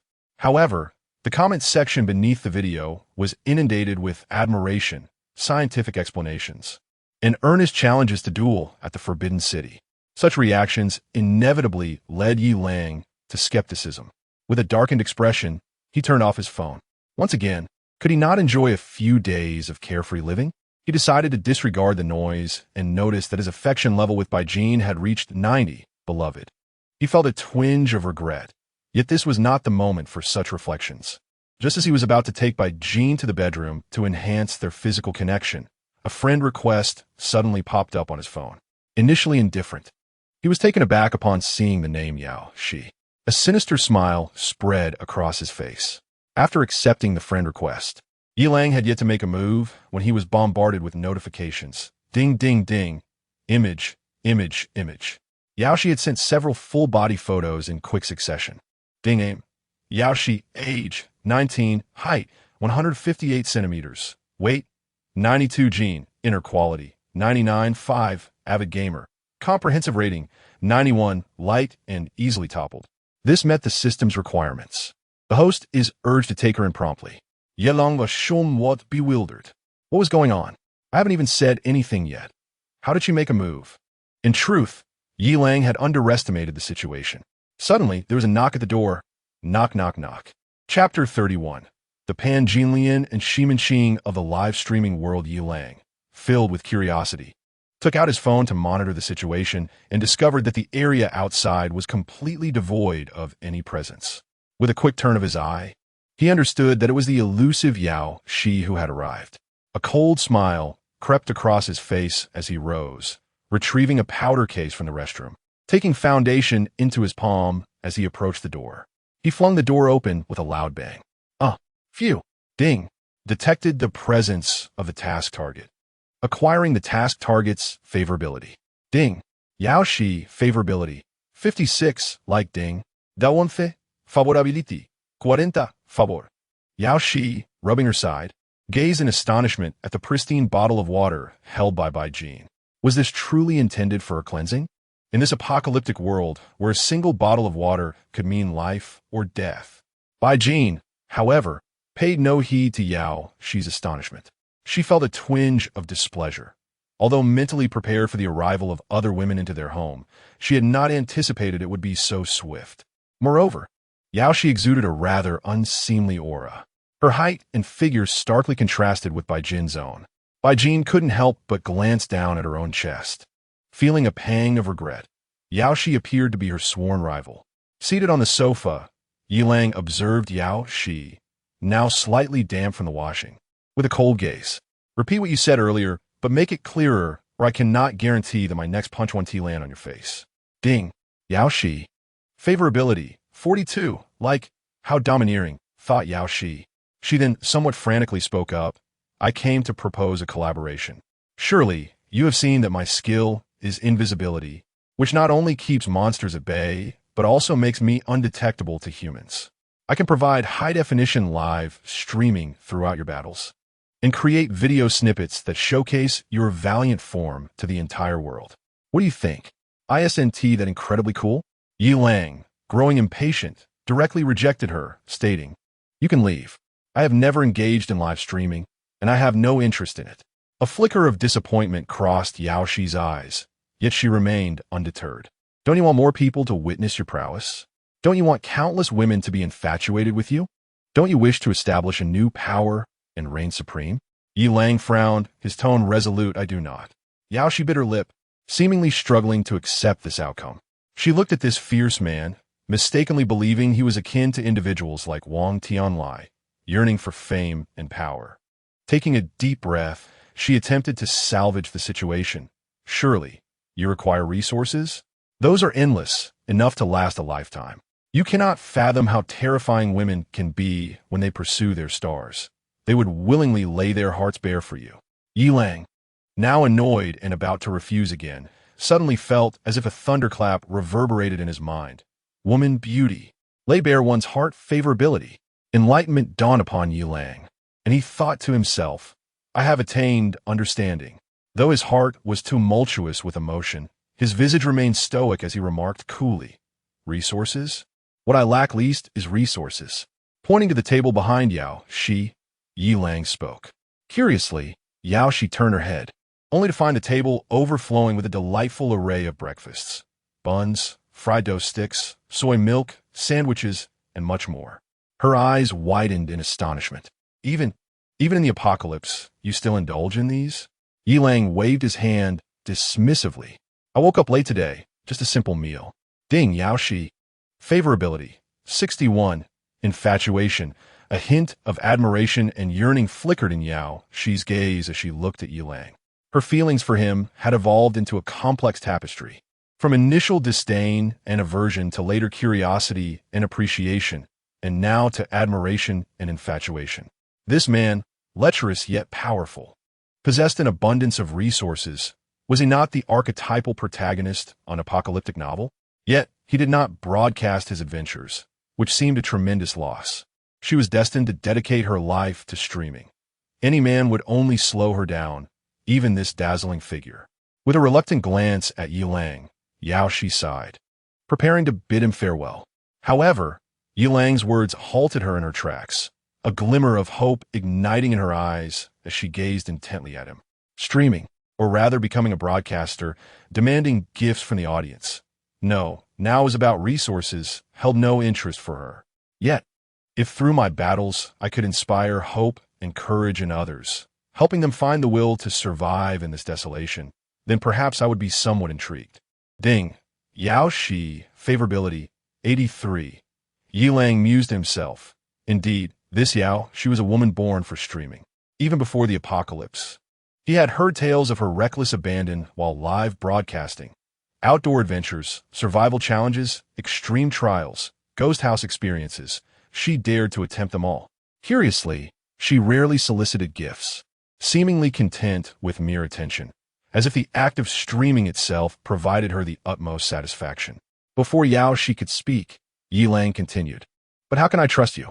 You possess the ability to become invisible. If you were to stab me in the back during battle, I would be doomed. Stopping her from offering reassurances, Yi Lang bluntly stated, You know well that the only way for a man to trust a woman unconditionally is what? Think carefully before you respond. Ding. Yao Shi, favorability, 89. Yao Shi was taken aback, a flicker of conflict crossing her features as two internal voices battled within her mind. One urged her to risk everything for the sake of streaming, dismissing her modesty as trivial. The other chastised her, noting that such a valiant man, adorned with 8-pack abs, was not to be trifled with, compelling her to seize the moment and devour him whole. Yao Shi's heart brimmed with joy, and the scant remnants of her womanly virtue restrained her from succumbing to the impulse to rush forward. She made a concerted effort to suppress the upward curve of her lips, feigning seriousness as she spoke nonsensically. It is simply unavoidable. I have promised to be your woman, to rest my head upon your abdominal muscles each night. No, to accompany you in slumber every evening. And with your 2 pectoral muscles, I shall extract nourishment. No, I shall bear you 2 children. In due time, we shall become the Pan Jinlian and Shimanqing of a live-streaming world. No, I meant the Hong Fu Nu and Li Jing. Yi Lang grew increasingly bewildered, pondering who was truly at a disadvantage in this exchange. Is it any wonder that it is said women's appetites for desire far exceed those of men? In other words, the majority of women are seasoned veterans, merely concealing their prowess in public while revealing their true selves in private. Beside them, Bai Shao remained relatively composed. having long prepared herself for such revelations. If she could endure her own daughter's escapades, the affairs of other women were hardly daunting. Yet Bai Jin felt a twinge of discontent. Her initial assessment proved accurate. Yaoshi was indeed a wanton creature, her demeanor reminiscent of a lustful feline in heat, truly indecent. However, Yilang found himself rather intrigued. As a man of action, he held a particular appreciation for those of a theoretical disposition. When theory encounters practice, the result can be nothing short of revolutionary. With this thought in mind, Yilang resolved to play along. He extended his hand, and with a sudden flourish, uttered a single word, sleek. Chapter 32. Can you become invisible? Can you see? Sisterly affection suddenly. A bucket of water appeared before Yao Shi. Amidst the eye-rolling of Bai Xiao and her daughter Bai Jin, Yao Shi stared in astonishment at the man before her. Ding, Yao Shi, favorability, 93 what? What kind of supernatural ability is this? Yilang gazed at the ceiling at a 45-degree angle and replied, nonchalantly, manifestation. Before Yao Shi could say a word, Bai Jin burst into laughter, evidently having connected the moment to something rather inappropriate. Yilang, eager to teach the young girl a lesson, restrained himself upon seeing Yao Shi's curious gaze fixed upon him. He merely shot a fierce glare at Bai Jin, as if to say, you dare to laugh at me? Turning back to Yao Shi, Yilang instructed, go, clean yourself up. I have a bit of a cleanliness obsession. This time it was Bai Xiao. Her cheeks flushed as she shot a disapproving look at the man who claimed to be fastidious. You have a cleanliness obsession, yet you eat with such gusto. Yilang urged Yao Shi to hurry to the bathroom and wash the vegetables. He then cast a mischievous glance at Bai Xiao and Bai Jin, thinking, dare to mock me? You shall face the consequences. As Yao Shi continued to wash the vegetables in the bathroom, her heart raced a little, listening to the commotion. She wondered, is this a warm-up? Although I am well-versed in theory and enjoy props, I have never truly experienced this. Must he go all out? When Yilang embraced Yao Shi as they entered the bedroom, he cast a glance at Bai Jin. Ding, Bai Jin, favorability, 91. Indeed, this girl has issues. All my previous antics were aimed at unveiling her true self. It seems the results are quite favorable. The woman had brought me not only humiliation and pain, but also taught me much in certain aspects. Ding, Yao Shi, favorability, 95. Ding, system notification. Supreme cuisine, KFC Village Bucket, KFC Family Bucket in a Bucket, has been delivered to the system space. Ding, Yao Shi, favorability, 96. Ding, Yao Shi, favorability, 97. Ding, system notification. Supreme cuisine, apple milk green with coconut jelly, pearls, and taro paste, 5L, has been delivered to the system space. Ding, Yao Shi, favorability, 98. Ding, Yao Shi, favorability, 99. Ding, system notification. Supreme cuisine, Wei Long Wong, 1 pound Wei Long, has been delivered to the system space. Ding, Yao Shi, favorability, 100. Ding, system notification. Wei Long Wong, 1 pound Wei Long, has been added to the daily essentials. Yilang tore open the Wei Long and placed it in Yao Shi's mouth, assuring her breathlessly of his unconditional support for her live stream.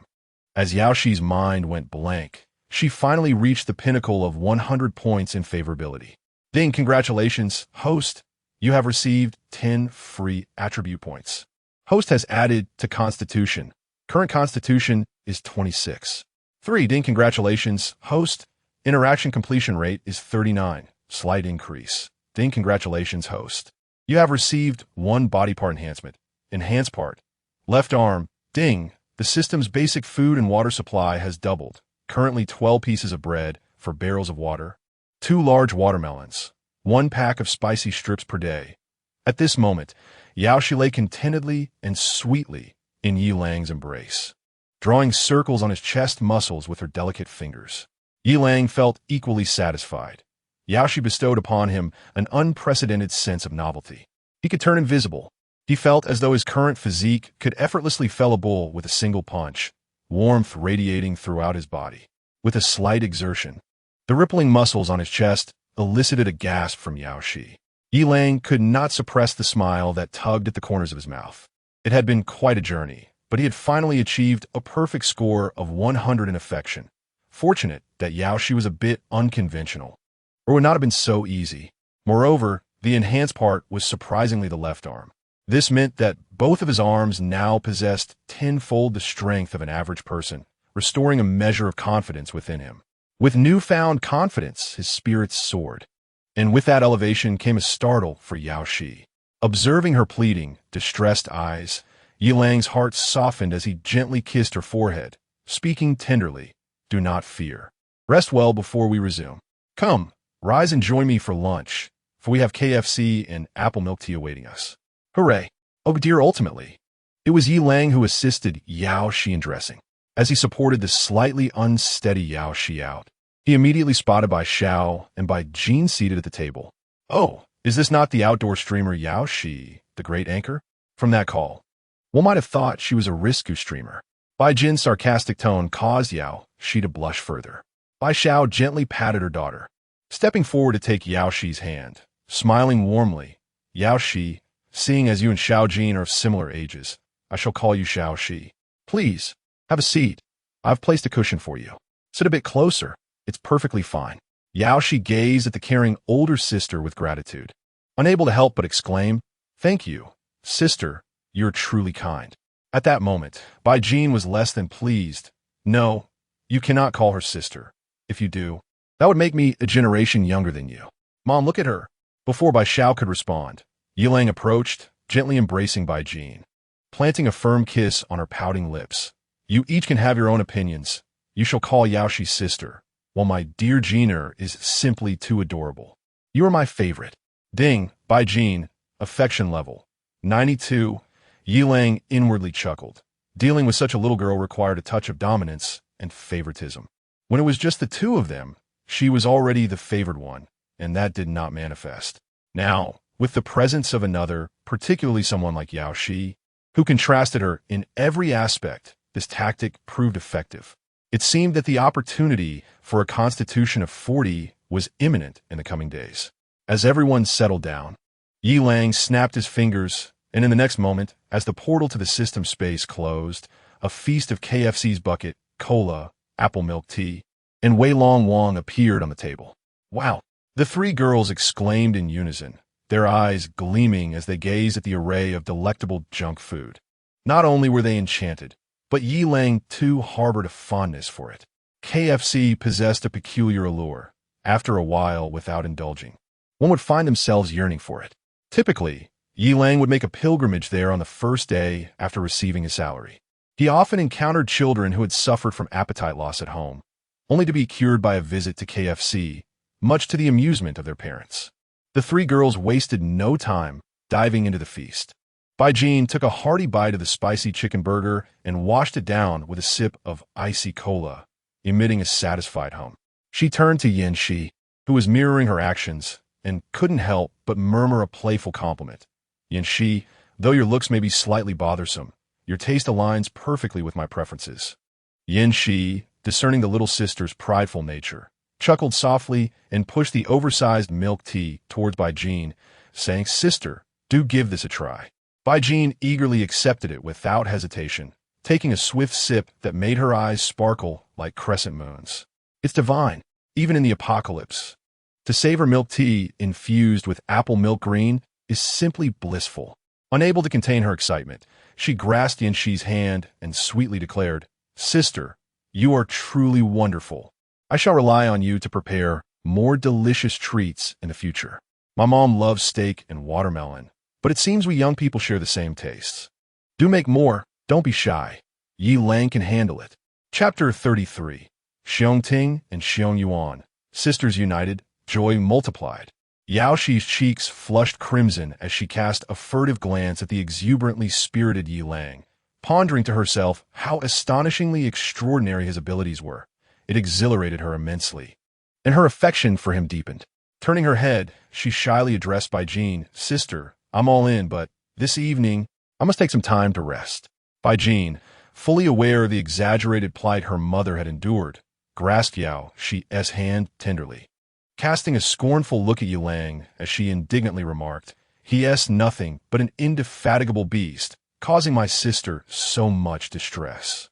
Yao Shi's fondness for her sister grew significantly, and soon they were happily sharing a cup of milk tea together. After lunch, Yi Lang, as was his custom, posted several photos in the group chat before commencing his workout. His physical prowess surged by 10 points, leaving him feeling slightly out of sorts. He sensed the urgency to integrate his newfound strength, convinced that the next battle was imminent. Post-exercise, Yi Lang quickly rinsed off and reclined on his yoga mat. At that moment, Bai Jin and Bai Xiao arrived to massage his muscles, armed with a mysterious bottle of essential oil they had unearthed. Soon applying it generously upon his sculpted, heated physique, their hands trembling ever so slightly at the sensation. When their eyes inadvertently met, they each glimpsed a glimmer of shared emotion, prompting them to hurriedly avert their gazes and diligently resume their task. Meanwhile, Xiong Ting lay languidly on the floor, utterly devoid of energy to even lift a finger. On the other end of the video call, Xiong Yuan anxiously called out, "Elder sister." "Elder sister? Xiong Ting? What has happened? Can you hear me?" Xiong Yuan paced the room in a state of distress, clutching her phone tightly as she repeatedly called her sister's name. Her stunning visage was etched with concern. She yearned to soar to Xiong Ting's side and care for her sister, who was anything but a source of tranquility. Though merely a minute separated their births, her elder sister's demeanor lacked the maturity one would expect, seemingly less responsible than her younger sibling. After the passing of their parents, the sisters had relied on one another, supporting each other through the hardships that only they understood. As beautiful twin sisters, they faced an unending stream of ill-intentioned individuals. Having finally reached adulthood, Xiong Yuan had established herself as a moderately well-known streamer, and her sister had gained admission to a prestigious graduate program.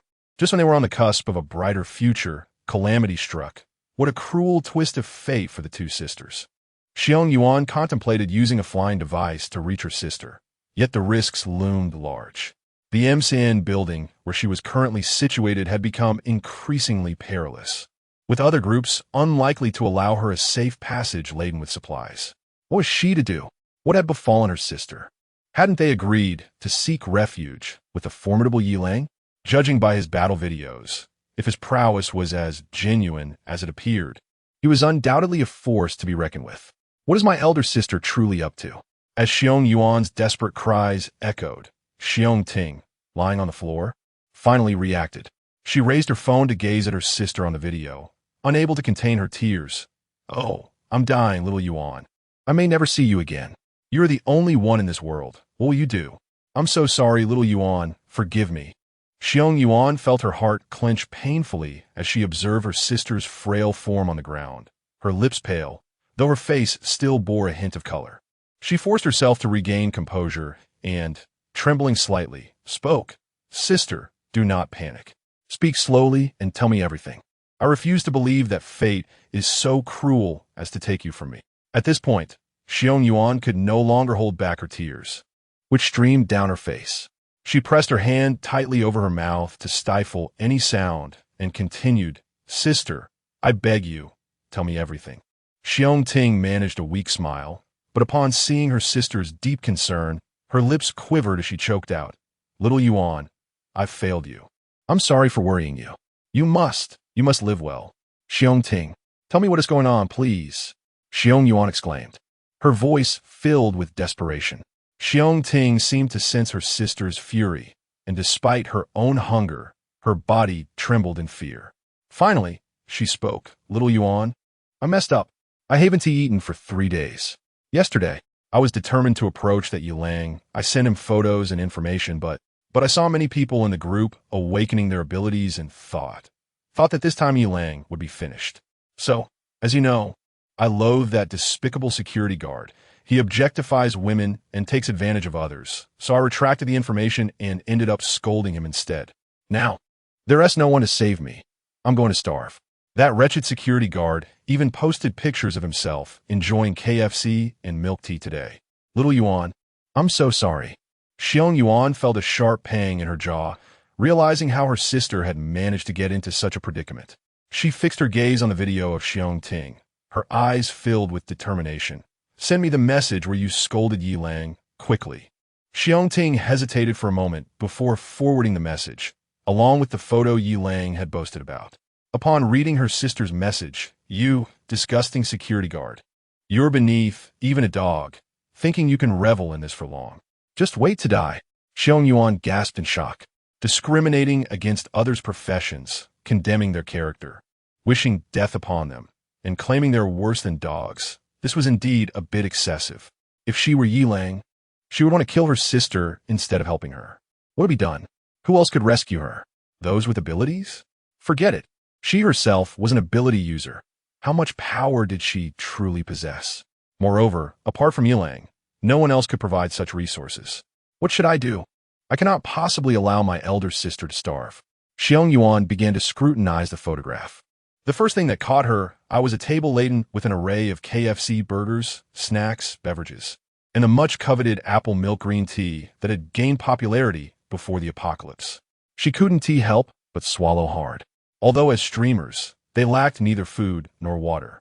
They had never indulged in such delectable pre-apocalyptic fare.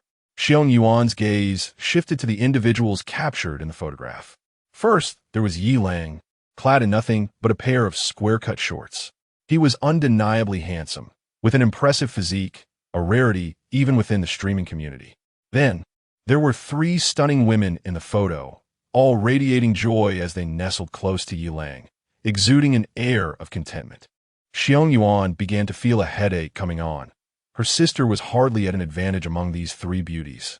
Each possessed striking legs and an alluring presence, while her sister, despite her beauty, hardly seemed worth Yi Lang's attention, especially considering how harshly she had scolded him on more than one occasion. What on earth should she do? As Xiong Yuan examined the photograph once more, a spark of inspiration ignited within her. With urgency, she exclaimed, "Sister, I have an idea. I will send a few of our photos together to Yi Lang, and you shall say chapter 34, which one is the elder sister and which one is the younger. Just say it, we are twins and we can." Silence. Xiong Ting interrupted her sister with difficulty as she sat up, her expression grim. She declared resolutely, "I would rather perish than." "You shut up, you foolish woman, a brainless dolt with a large chest. If you weren't my only kin, I wouldn't care about you at all. Remember this. I only want you to survive. Compared to your survival, what does mere chastity matter, whether it belongs to you or to us both? Moreover, do you even possess chastity? You haven't let your nails grow for years. I fear they may not even desire you. If it weren't for your foolish actions, would I ever consider using myself as a bargaining chip?" Xiong Ting felt a tinge of embarrassment from her sister's scolding, yet she stubbornly maintained her stance. "That cannot be. I can sacrifice my own, but not yours. I would rather die." Xiong Yuan was nearly driven to madness by her sister's obstinacy. Her chest heaved as she gritted her teeth and said, "What do you think this is? It is the apocalypse. Many small streamers in our company are selling seafood for a bottle of water and a few pieces of bread, and they even fight over it. Yet, you remain lost in your fantasies. If he can keep you alive, I will give him whatever he desires whenever he comes. Listen to me. If you die, I shall not live either. We must confront our heartless parents together." Xiong Ting attempted to speak again, but upon seeing her sister's serious gaze, she felt a chill run through her. She understood that her sister was capable of following through with such actions. She also recognized the truth in her sister's words. The cruelty of the apocalypse was far beyond imagination. However, she still found it difficult to accept sacrificing their dignity together. Yet, she understood that dignity paled in comparison to life itself. Having grown up in a harsh environment, they had long discarded such notions, and now that life had improved, they yearned to reclaim it. After a moment of silence, she finally nodded, her voice faint yet resolute. "Very well. Let us proceed as you suggest." A glimmer of relief flashed in Xiong Yuan's eyes as she quickly grabbed her phone and began to compose a message. "Send him the message I provide. Your tone must be sincere. Sister, remember firmly, I have only you, and you have only me. No matter what humiliation we endure, as long as we are alive, there is hope to rise again. Just like when we were young, the lollipops we found on the ground were sweet once cleaned. Surviving is the only chance to reclaim our lost dignity. Once dead, we have nothing left. For my sake, I implore you, survive." Xiong Ting's eyes glistened with tears as she nodded emphatically. At that moment, Yi Lang felt an overwhelming sense of comfort as two delicate hands kneaded his entire body, seemingly erasing all fatigue. He closed his eyes, reveling in this moment of tranquility, yet a twinge of urgency stirred within him. Yi Lang had just come across several highly viewed videos of supernatural battles, witnessing the bizarre powers and their terrifying might. An inexplicable sense of unease washed over him. Such abilities resemble that of magical powers and the cultivation of immortality. He possesses the physical constitution, yet how shall he counter such elemental assaults? Water, fire, wind, and other elemental powers each hold the potential for lethality. This is not mere hyperbole. When it comes to extraordinary abilities, one need not have personally experienced the phenomenon to grasp its implications. For instance, a water manipulator could effortlessly extract moisture from a person's body. How could Yi Lang defend against that? A wind controller could siphon the oxygen from the surrounding air. What recourse would Yi Lang have? A lightning wielder could extinguish the brainwaves within a person's mind. How might Yi Lang withstand such an attack? An ice manipulator could freeze a person's blood solid. What did Yi Lang do then? A fire wielder could elevate a person's body temperature to 50 or even 100 degrees. How would Yi Lang respond? Taking a deep breath, Yi Lang forced himself to remain calm, his mind racing to formulate strategies. He found it curious that battles involving extraordinary powers in online novels often overlook these straightforward methods of assault.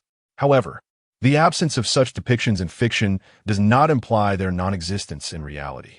Until he masters the techniques to combat the direct effects of such abilities on the human body, his heart shall remain restless. Perhaps, attaining a certain level of constitution would enable him to withstand these attacks. Contemplating this, Yi Lang inquired of the system, "What level must my constitution reach to endure the assaults of extraordinary powers?" Ding, system prompt. Trust in the power of a human body. When your mind is filled with strength, and you can shatter space with a single punch, no extraordinary power will pose a threat. Yi Lang smiled wryly. No matter how strong the muscles, how could they contend against an invisible force? System, I need to know the specific value. How many points does my constitution need to withstand the direct impact of extraordinary powers? Ding, system prompt. If the host refers to attacks, such as the extraction of moisture from the body by a water manipulator, then the host constitution must not only reach 100 points, but must also undergo a complete physical enhancement. Additionally, I remind the host to focus on developing rapport and improving interaction quality. This is crucial. Yi Lang could only smile helplessly. His current constitution was merely 26. 3, and he had only undergone 2 enhancements, leaving him far from his goal. Just as he was engulfed in frustration, his phone vibrated unexpectedly, revealing a message. Xiong Ting. Yi Lang, I know that no words can atone for my mistakes. Here is a photo of me and my sister. If you can take us in and provide us with food, we are entirely yours. We will comply with any of your wishes. My sister is at the Wuyo MSN Media building in this city. The beautiful Anchor Yuan's flower roll is her. Picture attached. Ding, the system detected a suitable task target. Name, Xiong Yuan. Age, 21. Height, 167 centimeters. Weight, 45 kilograms. Inner value, 99. 5. Sister complex. Overall score, 93, identical. Meets system requirements. Please take her in promptly. Yi Lang stood up straight, captivated by the image of Xiong Ting and her sister, Xiong Yuan, nestled together. Their radiant smiles, exuding youthful vitality. One has long, flowing hair, adorned in a white camisole paired with denim shorts. The other sports a high ponytail, dressed in a rainbow-hued tank top, complemented by black shorts. The two are distinguishable not only by their contrasting demeanors, one exuding an air of intellectual tranquility, while the other radiates playful vitality, but also in their strikingly similar appearances and physiques. Yi Lang found himself momentarily at a loss, unable to discern which was the elder sister and which was the younger. The subsequent image showcased Xiong Yuan in a solo portrait. Her features were exquisitely refined, with a hint of charisma in her eyes. She wore a snug black off-shoulder sweater that accentuated her elegant shoulder and neckline, paired with high-waisted jeans. Her legs appeared long and straight, exuding an aura of confidence and allure. Yilang immediately recognized that this Xiong Yuan was capable of captivating both men and women alike. He was entranced, while Yao Shi and Bai Jin exchanged glances, both turning away with a suppressed scoff, unable to bear the sight. Yilang took a deep breath, striving to quell his exhilaration, and typed a response. Didn't you say you wouldn't give it to me even for a dog? What has changed now? You think I'd accept something unwanted even by a dog, just because you're offering to?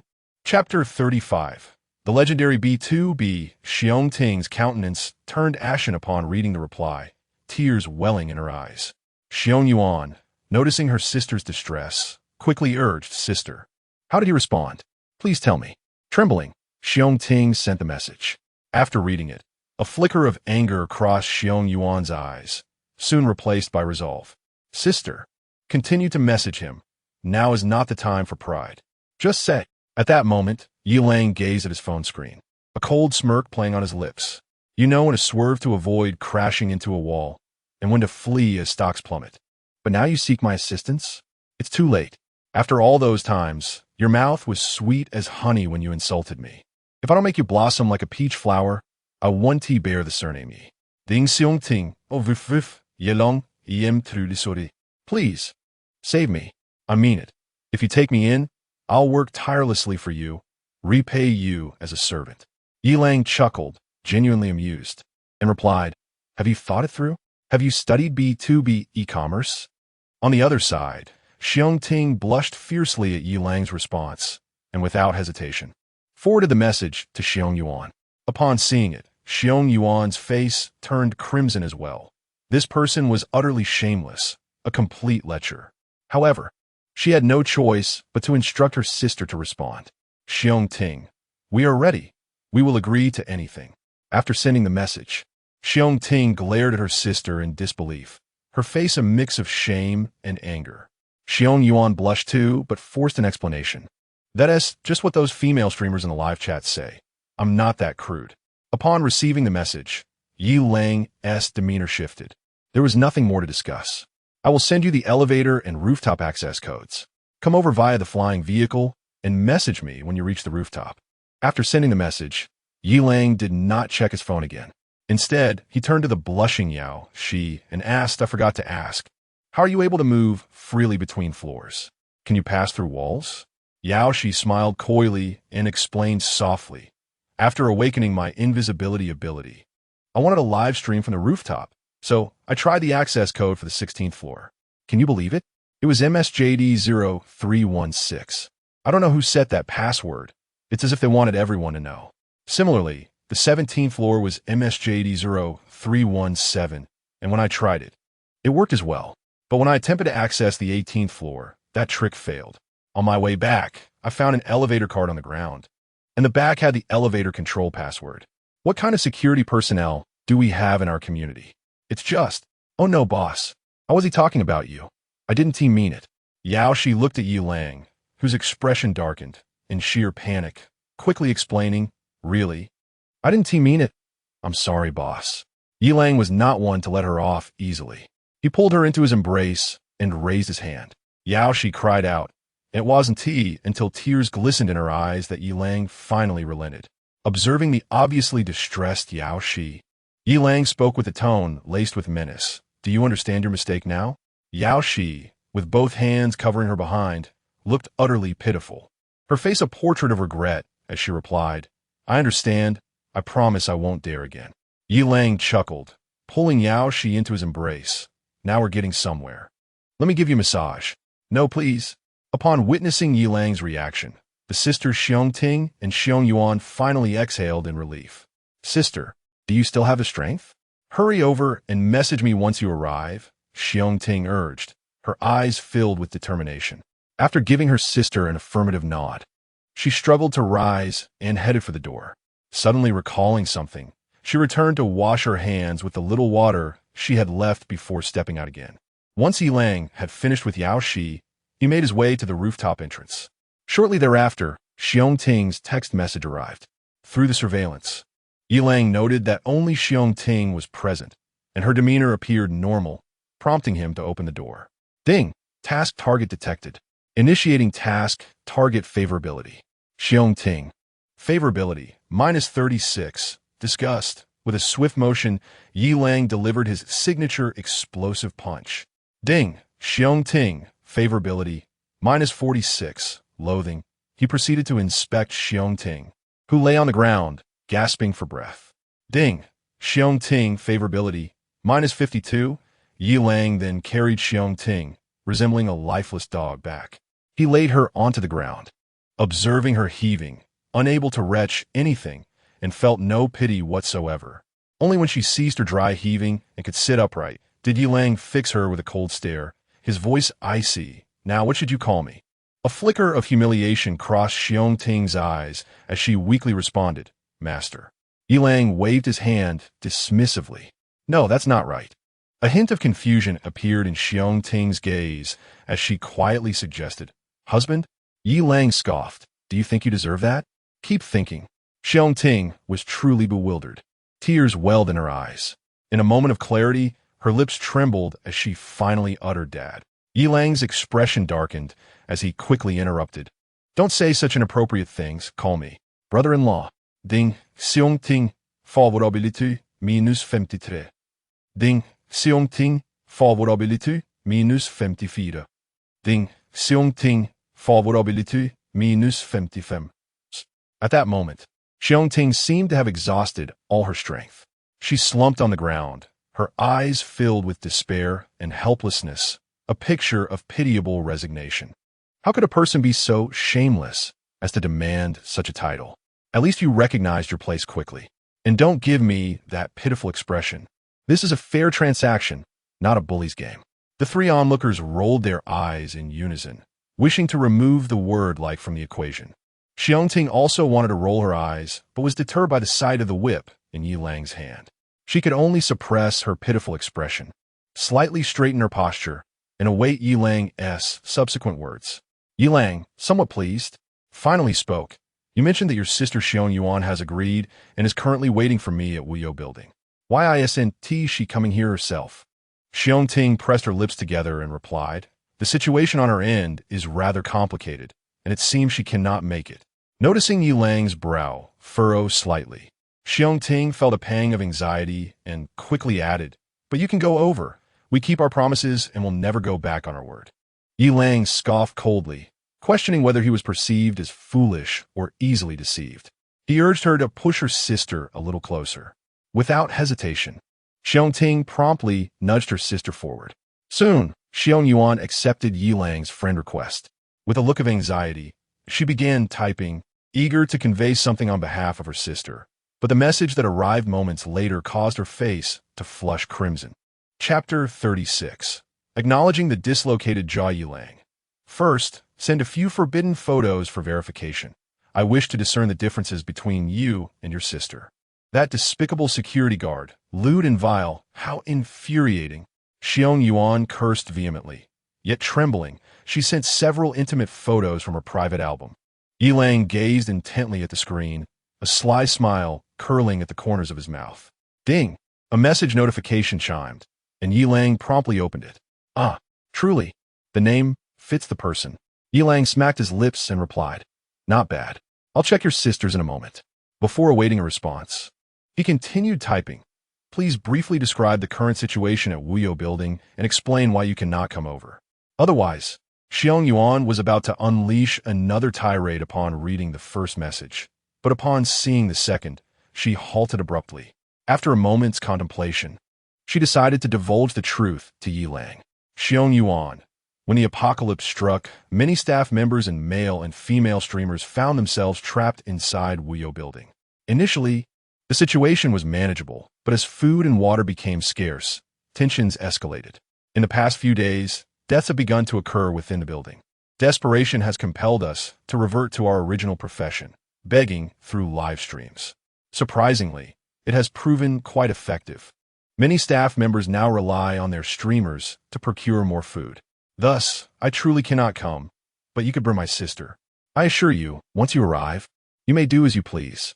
Yi Lang's eyes glimmered with intrigue, and he hastily typed, Are there many female streamers there? Are they attractive? Xiong Yuan mentally cursed the lecherous man and replied, Numerous, perhaps 200 to 300, including both prominent and minor streamers. The vast majority are quite beautiful on camera. I cannot speak for their natural appearances.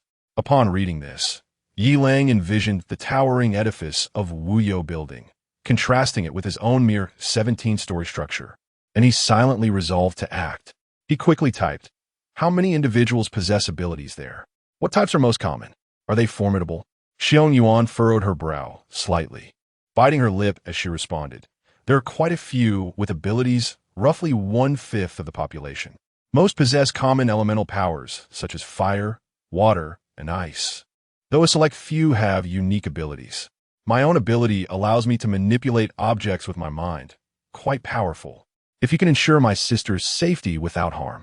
Xiong Yuan paused, reconsidered, and revised her final sentence. "If you can bring her to safety, then you may have both of us." Yi Lang scoffed. "How do you propose to do that? If you fear for your sister's safety on a flying vehicle, what makes you think I can safely escort her?" Xiong Yuan was momentarily taken aback. How could someone so audacious fear to board a flying vehicle? Presently, such aircraft could easily evade any pursuing birds. Equipped with sonic and infrared deterrents, wouldn't a few drones flying nearby provide sufficient cover? If she couldn't manage her sister, surely this formidable man could. Yi Lang observed the question mark sent by Xiong Yuan and shook his head slightly. He was well aware that the danger was minimal. However, a small risk did not equate to no risk at all. Unless absolutely necessary, Yi Lang preferred to remain in his room, quietly cultivating his strength. He envisioned a future where his physique reached unimaginable levels, capable of obliterating the earth with a single punch. Surely, venturing out in such an invincible state would be far more advantageous. With 4 women by his side, as long as his body could endure, he could significantly enhance his physique within 2 or 3 days. Yet, within the Wuyou building resided 200 to 300 enchanting women, not yet claimed. If even 1/10 of them, 20 or 30, met the system's criteria, what heights could his physique attain? The dilemma was profound. At this moment, Xiong Ting's stomach rumbled incessantly, her gaze becoming unfocused and distant. Recognizing the opportune moment, Yi Lang pointed his right hand, uttering a single word, "Sa."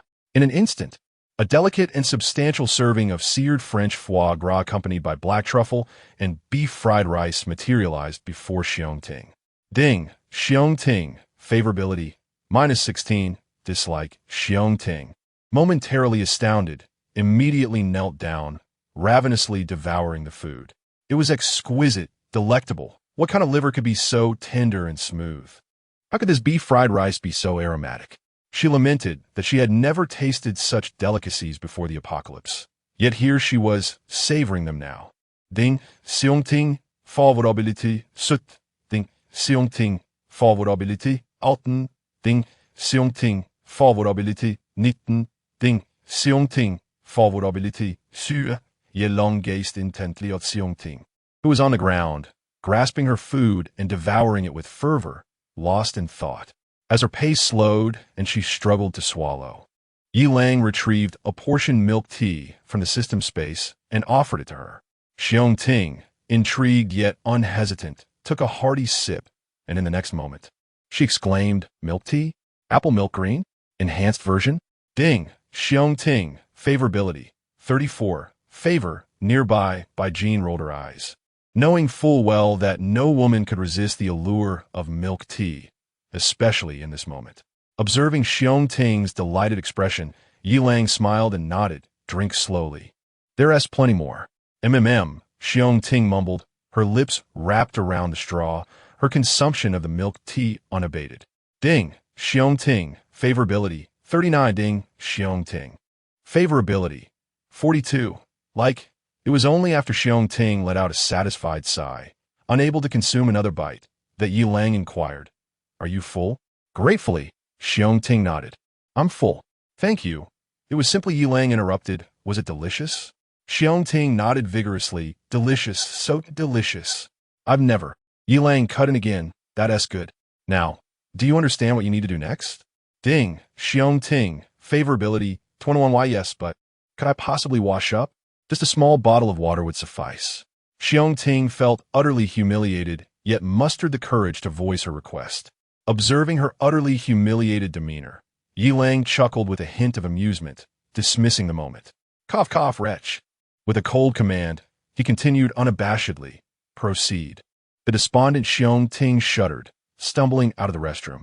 The torment lingered until Bai Jin, with a face of disgust, finally flushed away the remnants of food and a mixture of saliva and phlegm. Yi Lang regarded Bai Jin, whose expression mingled disdain with fear, and drew her into his embrace, gently kissing her forehead. Jeaner, do not be afraid. I would never treat you that way.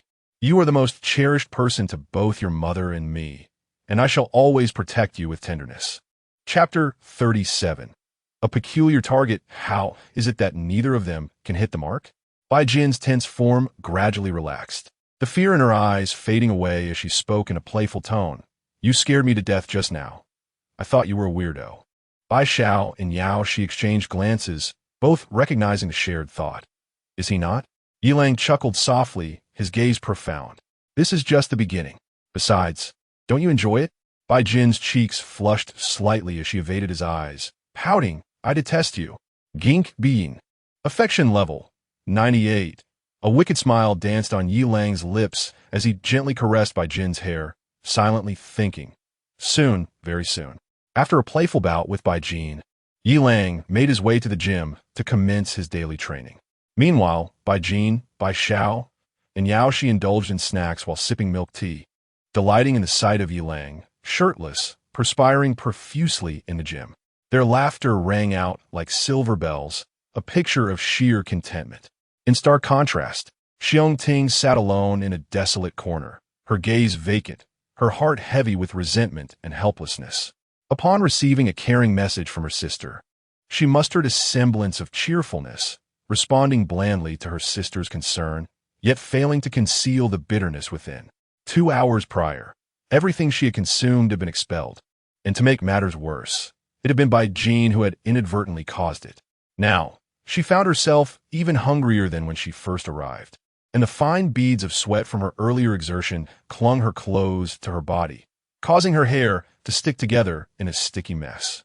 This beast possesses such extraordinary abilities, and yet, why does he not provide her with sustenance? Why does he deny her comfort?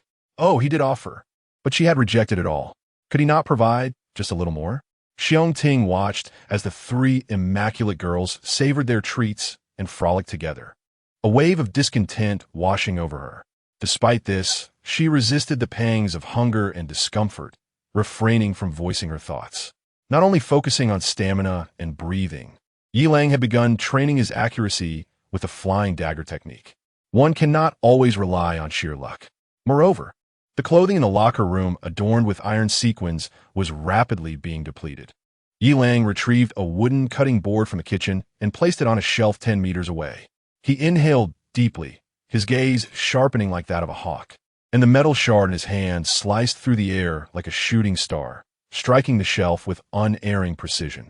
Damn it, why is it so inaccurate? ISNT, it said that the greater the strength, the more accurate the throw? What could be the reason? In moments of uncertainty, one turns to the wise. Yi Lang opened Dolong and searched for streamers focused on darts and flying knives.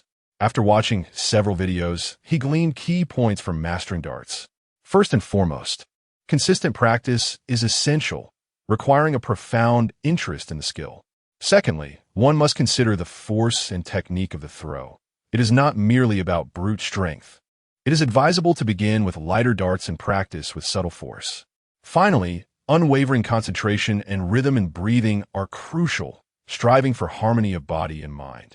This could be practiced using methods to minimize distractions. Yi Lang experienced an epiphany. He retrieved a bottle of mysterious water beads from the nightstand beside his bed. These pre-soaked beads were small, round, and surprisingly resilient to a gentle squeeze, yet they shattered easily under slight pressure. Holding the delicate water beads, Yi Lang instructed Bai Jin, fetch a bucket of water to clean Xiong Ting. Hurry, I need it soon. You lecher. Bean whiffed playfully, yet obediently assisted Xiong Ting to her feet and led her to the bathroom. Ding, Xiong Ting, favorability. 13. Xiong Ting felt a surge of excitement. She could no longer endure the unpleasant odors of sweat and vomit clinging to her. The prospect of a bath was truly delightful. This foul security guard exhibited a glimmer of decency. Bai Jin swiftly cleaned Xiong Ting, who shyly clutched a rather small bathrobe, before bringing her before Yilang. Yilang, satisfied, bestowed a kiss upon Bai Jin and then coldly addressed Xiong Ting. Lower your hands. With a startled gasp, Xiong Ting's face flushed crimson, yet she reluctantly complied. Dropping her hands. Not bad. Quite fitting of your name, Yilang praised. Then, amidst Xiong Ting's incredulous gaze, he began to draw circles with a pen. Though she wished to resist, the frigid, emotionless gaze of Yilang instilled an indescribable sense of pressure within her. She could only submit to his will. Hit the bullseye. Inform me if it strikes anywhere else, Yilang declared indifferently, addressing Xiong Ting, who stood 10 meters away. Ding, Xiong Ting, favorability, minus 42, disgust, trembling. Xiong Ting noted the amused expressions of the three women, her heart brimming with humiliation and rage. She longed to retaliate against this beast, but the thought of her younger sister and the potential consequences of her actions compelled her to stifle both her humiliation and fury. Now intrigued, Yilang reveled in the opportunity to refine his precision, pondering just how significant a distraction could be. I am truly a genius, he mused with immense pride. Did I hit? No, I didn't. Then why cry out? My apologies, I will be more careful next time. Did I hit? Yes, I did. Was it the left or the right? The left. But I aimed for the right. Damn it, continue. Amid the astonished expressions of the three women and Xiong Ting's seething shame, Yilang made considerable progress, successfully striking the bull's multiple times, eliciting gasps of surprise from Xiong Ting and even garnering a few points of favorability. Indeed, a bad man is irresistible to women. Ignoring the peculiar looks from the three women, Yilang exclaimed, dinner is served. A lavish feast adorned the dining table. Yilang and the three women indulged in a unique blend of Western and Chinese cuisine, a juxtaposition of the upscale and the lowly, steak with mixed vegetables, foie gras with hamburgers, red wine with cola, and caramel pudding with spicy snacks. None of them paid any heed to the forlorn Xiong Ting, who could only swallow her grievances as she quietly knelt beside them. As per tradition, the family banquet images were shared in the group chat. Yilang then rose, holding a plate, and made his way to Xiong Ting's side. He opened his mouth, and Xiong Ting was momentarily taken aback, only to be pleasantly surprised as she opened her mouth wide. Yilang placed a perfectly cut piece of steak into her mouth. Instantly, Xiong Ting was captivated by the tender, succulent meat, exclaiming softly, "Oh, this is a delicious treat I have never experienced before." Ding, Xiong Ting. Affection level, 42, likes. In that moment, all her previous grievances seemed to dissipate. She couldn't help but gaze up at Yilang, a flicker of complex emotions passing through her eyes. Yilang was slightly taken aback. Did this directly increase her affection by 100 points? Was she merely a food enthusiast? Observing Xiong Ting's satisfied expression, a playful spirit stirred within him. He scooped a spoonful of caramel pudding and gently offered it to her lips. Watching her devour it like a greedy kitten, he saw her eyes transform into crescent moons of delight. Ding, Xiong Ting, affection level, 44, Xiong Ting savored the treat, her lips adorned with traces of caramel. Yilang chuckled softly and extended his finger to delicately wipe the caramel from the corner of her mouth. Xiong Ting, understanding the cue, playfully took his finger into her mouth, licking it clean. For her, this was now a trivial matter. Yilang then produced a can of cola, bringing it to her lips. Xiong Ting eagerly drank it, her eyes sparkling with joy. Ding, Xiong Ting, affection level, 46. By Jean could no longer bear to watch. After all, these were her tasks, and that annoying man was infuriating, especially with that frivolous name, Xiong Ting. Bai Xiao and Yao Shi, however, paid little mind. It was evident that Yilang had a penchant for feeding others, and he certainly had his ways with women.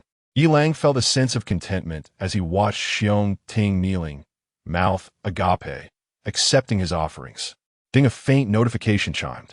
Yilang picked up his phone to check, and in an instant, his expression darkened. Once again, it seemed that fate could not bear to see him at ease. Chapter 38. The Golden Miner's Disastrous Defeat. The The youth from Unit 1002 of Building 2 sent a greeting.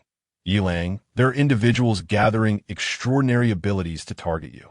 Is this enough to exchange for a KFC burger and cola? Yilang, momentarily disregarding the game he was engrossed in, flung the plate before Xiong Ting and hastily accepted the friend request, typing in response. Is this genuine? I swear by my senior sister, my mother, and my own lips. Before long, Yilang received a reply. Unit 1002's youth. You're quite ruthless. You must be senior go. I swear by my senior sister, my mother, and my own lips that what I say is true. Yilang furrowed his brow and continued typing. Do you know who they are? Are they all extraordinary individuals? Or are there ordinary people among them? Can you describe how he added you? Unit 1002's youth. I'm not certain. An unfamiliar WeChat ID added me, and after I accepted, he asked if I wanted to join the wave-cutting team. He also listed your 5 major offenses. When I declined, he blacklisted me. Unit 1002's youth. But I suspect there are quite a few people involved. After all, senior go, you should be well aware of how much you are disliked. Yilang's lips twitched, his fingers moving rapidly. Please send me a screenshot of that person's chat. In less than 2 seconds, the screenshot of the conversation with that individual arrived. Indeed, he had not lied. An ID named Treading the Waves vehemently enumerated Yilang's alleged offenses, each word laced with hostility. Yilang scrutinized the 5 accusations, unable to suppress a cold laugh, as the charges read. 1. Abandoning those in peril. In these trying times, possessing ample resources, yet refusing to share and assist others in navigating hardship. 2. Bullying and degrading women, objectifying them. Leveraging his resources to demand favors from women without any respect, even resorting to coercive acts against a mother and daughter for his own depraved pleasure, revealing his despicable character. 3. Oppression of the weak. Using brute force to dominate the vulnerable, behaving tyrannically, devoid of compassion. 4. Openly inflicting harm. The residents of the 17th floor merely sought some supplies from him, yet he ruthlessly injured them without mercy, employing brutal tactics that are appalling. 5. Suspected murder. Security guard Su Chong and his girlfriend Wang Junjin remain missing, likely victims of Yilang's brutal actions. Although this person twisted the truth from a certain perspective, he did indeed speak half the truth. Nevertheless, this would not quell Yilang's resolve to eliminate him to prevent future troubles. Taking a deep breath, Yilang messaged the youth from Unit 1002. Do you only desire the burger and cola? Unit 1002's youth. Senior go? Could it be that the organization has a mission? Yilang, you're quite perceptive. Unit 1002 youth. Unit 1618 is unoccupied. The key is in the flower pot beside it. The password for the corridor door is MSJD02 plus the floor number. Furthermore, I will use a drone to airdrop 2 burgers and 2 cups of cola.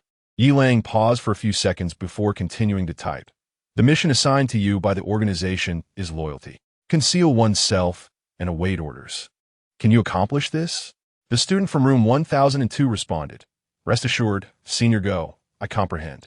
I shall keep my identity hidden and patiently await instructions, ensuring no errors arise.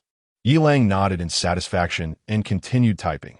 Can your wind-based powers extract the air from a specific area? The student from room 1002 replied with a puzzled emoji. Yilang let out a slight sigh of relief and typed back. I forgot to mention, 1618 is likely the residence of a single senior sister. Please exercise restraint regarding any clothing or toys you may encounter. Take care of yourself. At that moment, a youthful student in room 1002 felt his face flush instantly. Within moments, a glimmer of excitement flickered in his eyes, his lips curling into a smile as he murmured, Senior Sister Hua? Mom. Yilang smirked. He held considerable trust in this student from Dawa. Those not part of their group would not grasp such trivial jokes. Furthermore, this group shared a characteristic of unity. Even if deceived, the loss would be negligible. As for the access code to the hallway door, it was something even Yao she could guess, making it easy for others to decipher as well. Yilang pondered his current situation, formulating a preliminary plan. The initiative lay in his hands. As long as he maintained his composure, He felt confident in dealing with a few ability users who had not mastered forbidden spells, although he had some degree of assurance. To be on the safe side, Yi Lang decided to enhance his physical condition further. He cast a playful gaze at Xiong Ting, who was already rubbing her belly and burping. Had she eaten her fill? Xiong Ting instinctively replied, "I'm full." Yet, when she heard Yi Lang's subsequent question, was it delicious? Her face turned pale, realizing that the delectable food she had just enjoyed was now meaningless. However, she obediently tied up her hair. Yi Lang chuckled lightly and waved his hand, saying, "This time, no need for that." "Really?" Yi Lang observed the surprise in Xiong Ting's eyes and the rising affection level of 63, making him quite pleased. "This time, we are truly engaging in something genuine." Amidst the eye rolls from the three girls, Yi Lang carried Xiong Ting, clad in a bathrobe, into the bedroom. Yi Lang toyed with the system prompts. Reading, Ding, Xiong Ting, affection level, 74, infatuated Ding system notification, supreme delicacy. Spicy lobster has been delivered to the system space. Ding, Xiong Ting, affection level, 79 Ding, Xiong Ting, affection level, 81. Beloved, Ding system notification, supreme delicacy. Tiramisu, 3 kilograms, has been delivered to the system space. Ding, Xiong Ting, affection level, 84 Ding, Xiong Ting, affection level, 87 Ding, system notification, supreme delicacy. Snowy delicacy, 3 kilograms, has been delivered to the system space. Ding, Xiong Ting, affection level, 89 Ding, system notification, braised pork with preserved vegetables, serving size, has been delivered to the system space. Ding, congratulations, host. You have received a reward of 4 points in Constitution. Current Constitution, 30. 3 Ding, the food and water from the system's basic configuration have doubled. Currently, there are 24 pieces of bread, 8 barrels of water for large watermelons, and 2 packets of spicy strips available daily. At this moment, Xiong Ting had already fallen into a deep slumber. The enhanced constitution of Yi Lang was not something a mere gold miner like her could withstand. Although his affection level had not reached 100 points, to eliminate any potential risks this evening, Yi Lang could no longer afford to be concerned about such matters.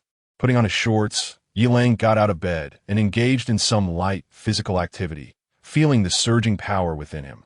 Taking a deep breath, he cast a determined gaze out at the darkening sky. Upon stepping outside, Yi Lang ignored the resentful glances of the 3 women and turned to Bai Xiao, saying, "Annie Xiao, could you please go inside to sleep shortly and take care of my sister-in-law? You have experience with this and are quite familiar." Bai Xiao's delicate face flushed slightly as she nodded in agreement. However, Yi Lang's choice of address was puzzling. If he called her Annie, what would he refer to Xiao Jin as in the future? And if he called Xiong Ting his sister-in-law, what would he call her twin sister? Would it be younger sister-in-law? Seeing Bai Zhao's acquiescence, Yi Lang then turned to Yao Shi and declared, "Tonight we will go live." Hooray! Chapter 39, Wet and Wild? The revelry of the big socks, Yao Shi sprang up in excitement, her eyes shimmering with an unusual light. Yi Lang instructed the 3 women to rummage through the cloakroom for a suitable shirt, as his security uniform had been torn to shreds during his encounter with the wall-climbing lizard. This was the reason he was lounging at home bare-chested. As for why he had removed his trousers, leaving only a pair of boxers, it was of no concern to anyone, certainly not for convenience. The 3 women exchanged knowing glances and swiftly began their search in the cloakroom. However, as they delved deeper, their expressions shifted to one of bewilderment. What on earth were these? Was that not a pair of crotchless pants? Bai Jin disdainfully held up a pair of tight yoga pants, oddly featuring a large empty space in the middle. What was the difference between these and crotchless pants? Bai Xiao felt a flush rise to her cheeks as she clutched a form-fitting spider suit, reminiscent of Spider-Man-esque costume, albeit in black and with a zipper. The thought of Yi Lang donning this attire made her smile involuntarily, her heart secretly brimming with anticipation. Yet, she quickly dismissed the idea, realizing he would never wear it under any circumstance. True to her talent as a streamer, Yao Shi managed to locate a relatively decent white shirt amidst the collection of embarrassing garments. The size was clearly that of a man, and she pondered why it was in Wu Dan's cloakroom. Moments later, she pieced it together, muttering under her breath, "This Wu Dan truly knows how to indulge." Yi Lang donned a shirt and adjusted the collar, feeling quite pleased with himself. The four women shared his satisfaction, particularly Yao Shi, whose eyes sparkled with a glint of excitement, as if she could already foresee the thrilling live broadcast that awaited them. As was customary, Yi Lang pocketed a metal disc and, wielding a fire axe, led the invisible Yao Shi out the door. At that moment, Zhao Dahai was lounging on the living room sofa, a smug expression on his face as he called out to his wife, who was bathing in the bathroom. "Wee, make sure to clean up well. Your husband is now the water god, and tonight I shall show you what true splashes are like." In the bathroom, Su Jiahui rolled her eyes slightly, cursing inwardly. All he does is boast. When it comes to his powers, he's still a novice. His splashes are nothing to write home about. She lamented her misfortune in being with such a useless man, regretting the loss of her little puppies who used to bring her solace. Despite her thoughts, she replied, "You're the best, darling. Tonight, Hui is in for a treat." There was no alternative. In the past, she had been the dominant one, and he had to heed her. Now that he had awakened his powers and their roles had reversed, she could only acquiesce to his whims. "Humph, just wait until I awaken my powers. Let us see if you still dare to be so arrogant." Knock, knock, knock. Zhao Dahai's expression shifted to one of seriousness upon hearing the knock at the door. He rose and approached the entrance, his mind alert and cautious. Peering through the peephole, he saw no one. However, he did notice a box in the hallway, adorned with the words Pa Lang Team. After a moment's hesitation, he peered through the peephole once more, confirming the absence of anyone before cautiously opening the door and retrieving the box. In the live broadcast of the war correspondent, the popularity began to surge, and the barrage of comments intensified. A large bird commented, "The host has indeed kept his word. He has swiftly caught this fellow." Another user, Wang Zaizi, remarked, "Brother Xiang Yu has truly arrived. Let us commend the host." Ji Kuan added, "By the way, did the security brother really not notice the host? This invisibility technique is quite remarkable. Moreover, why is he acting so furtively?" Buqi Xiangkai Shuigao exclaimed, "Ah, my husband has arrived." Puff is a bit sticky chimed in, "Ah, my husband looks so handsome in that white shirt today." Zhao Dahai, casting furtive glances around him, picked up a box with a hint of curiosity, preparing to open it. Suddenly, with a whoosh, Yi Lang shot forth several gleaming darts from around the corner of the corridor, aimed directly at Zhao Dahai. Perhaps due to an enhancement in his mental acuity, Zhao Dahai, who was already on guard, instinctively dodged by lunging forward. However, in his moment of uncertainty, he did not see his assailant clearly and quickly scrambled back towards the room, only to find the darts trailing him like shadows. This time, he was unable to evade. With a sickening thud, 2 iron shards struck his abdomen. Blood instantly stained his shirt as Zhao Dahai collapsed to the ground, clutching his wound in agony, his eyes filled with fear and fury. The barrage in the live chat erupted instantaneously. A user from the production team, Tai Guai Li, exclaimed, "Wow, the legendary Xiao Li Fei Dao has made a comeback. It seems the accuracy has improved just a tad." Patrick Starr chimed in, "Indeed, previously there were many, and now just a few. What exactly are these iron shards? They appear to be sparkling?" Qing Lao Wang speculated. "If I am not mistaken, these seem to be sequins from a garment." Patrick Starr responded, "Oh, this fellow lives quite well." Another user, Jiao Wichu Xian, pointed out, "Hey, isn't your focus a bit misplaced? He is about to commit murder. Shouldn't someone call the police?" Puff is a bit sticky retorted, "Jiao Wichu Xian, where does that altruism come from? What time is it now? What's wrong with killing a few people? As for calling 110, good luck getting through." Buqi Xiangkai Shuigao added, "Exactly. My husband is so handsome, while that middle-aged man is ugly and bald. He must have provoked my husband. He deserves it." Yi Lang hesitated momentarily. He had only a few iron shards left. He was uncertain about the extent of injury required to incapacitate Zhao Dahai and prevent him from using his powers. Yi Lang contemplated directly killing Zhao Dahai, but he needed to extract some information and was concerned that excessive brutality might frighten his audience. Alas, possessing powers can be quite bothersome. At that moment, Zhao Dahai gritted his teeth, glaring at Yi Lang with rage, and shouted, "Yi Lang, you beast! How dare you harm others without cause?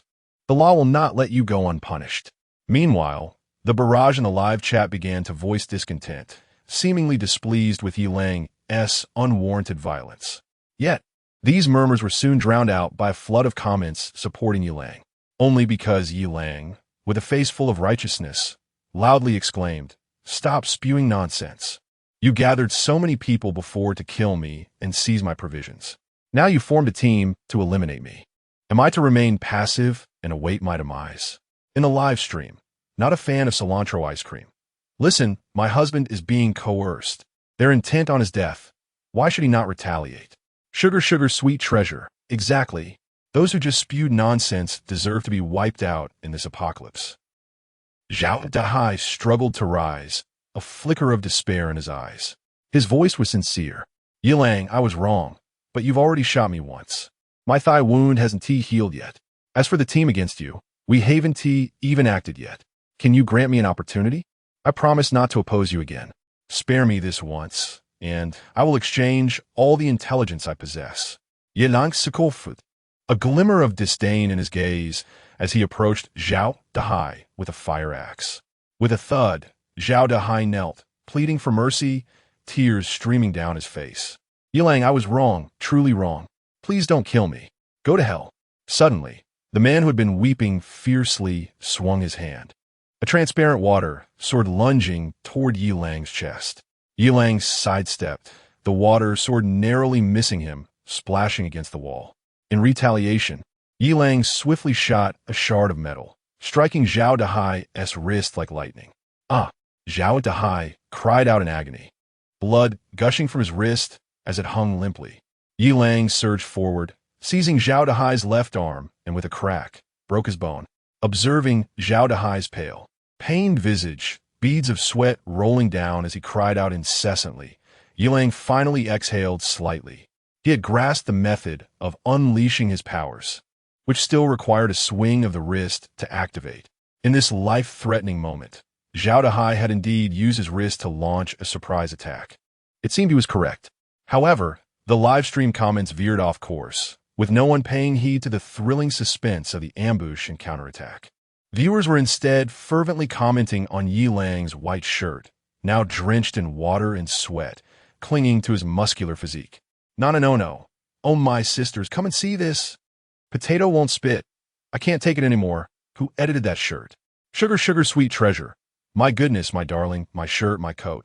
My brain is turning into a jujube. Don't run away, my man. It's Wan, looking like that. Never mind, let us discuss it below. KT Meow. I accept it instantly. Little Puff. I accept it instantly. Itchy Sweet Dew. I'll accept a dislocated jaw too." Chapter 40. The Immoral Wife, or perhaps the twins.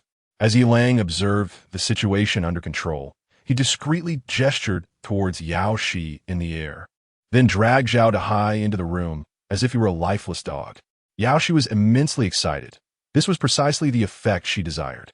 With her shirt soaked, she was confident that this group of oversized socks would go wild. She licked her lips, silently taking note that the pain from earlier friction seemed to have diminished, her gaze transforming into one filled with springtime allure. Eagerly, she shut down the live stream and followed him inside, leaving behind the lamentations of the oversized socks and the howls of male viewers. Yi Lang pulled the wailing Zhao Dahai into the room, with a sound of rushing water still echoed from the bathroom.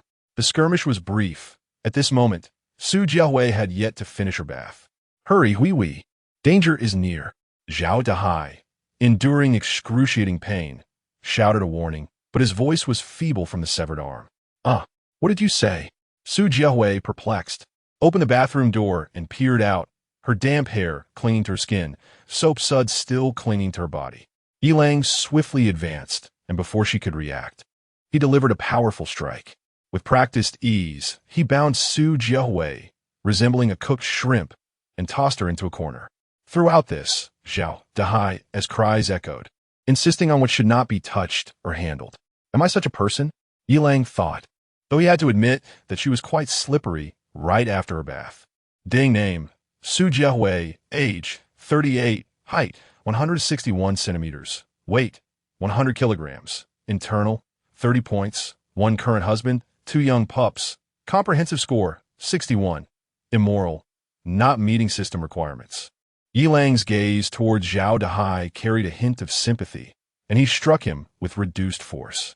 The sharp sound of the slap echoed as Zhao Dahai staggered, losing several teeth. Only when Zhao Dahai quieted down did Yilang speak. Now, tell me about the Fa Lang squad. After exiting, Yilang retched a couple of times. It was his first instance of confronting murder face to face, and he found himself somewhat unaccustomed to it. That wretched woman deserved death. Her husband was still alive, yet she so shamelessly attempted to seduce him. She should take a look in the mirror. How far her features had sagged. Yao Shi's voice emerged from the air, filled with indignation. Yilang took a deep breath, striving to calm his emotions, and spoke soothingly. Well, I wasn't seduced, was I? With such a stunning beauty like you by my side, how could I possibly be attracted to that kind of person? I certainly trust my husband. I simply disdain such women. Utterly disgusting. She insulted and belittled her husband to entice you, driving him to an early demise. Though Zhao Dahai was not long for this world anyway. Yet, he was pitiful, only recognizing the true nature of his partner in his final moments. Yao Shi's tone softened somewhat, yet she still felt an unnameable anger, evidently empathizing with Zhao Dahai's plight. Yilang reached out and gently patted Yao Shi's head. His voice tender. Not all women possess your kindness. Some are exceedingly pragmatic. In their eyes, there exists only self-interest and desire. As for moral boundaries, they are utterly insignificant. Yao Shi gently brushed against Yilang's hand in the air, softly murmuring, "Darling, you are absolutely right. But how can there be such shameless and malicious individuals in this world? They actually use their husband's wallet to support a pair of handsome boys.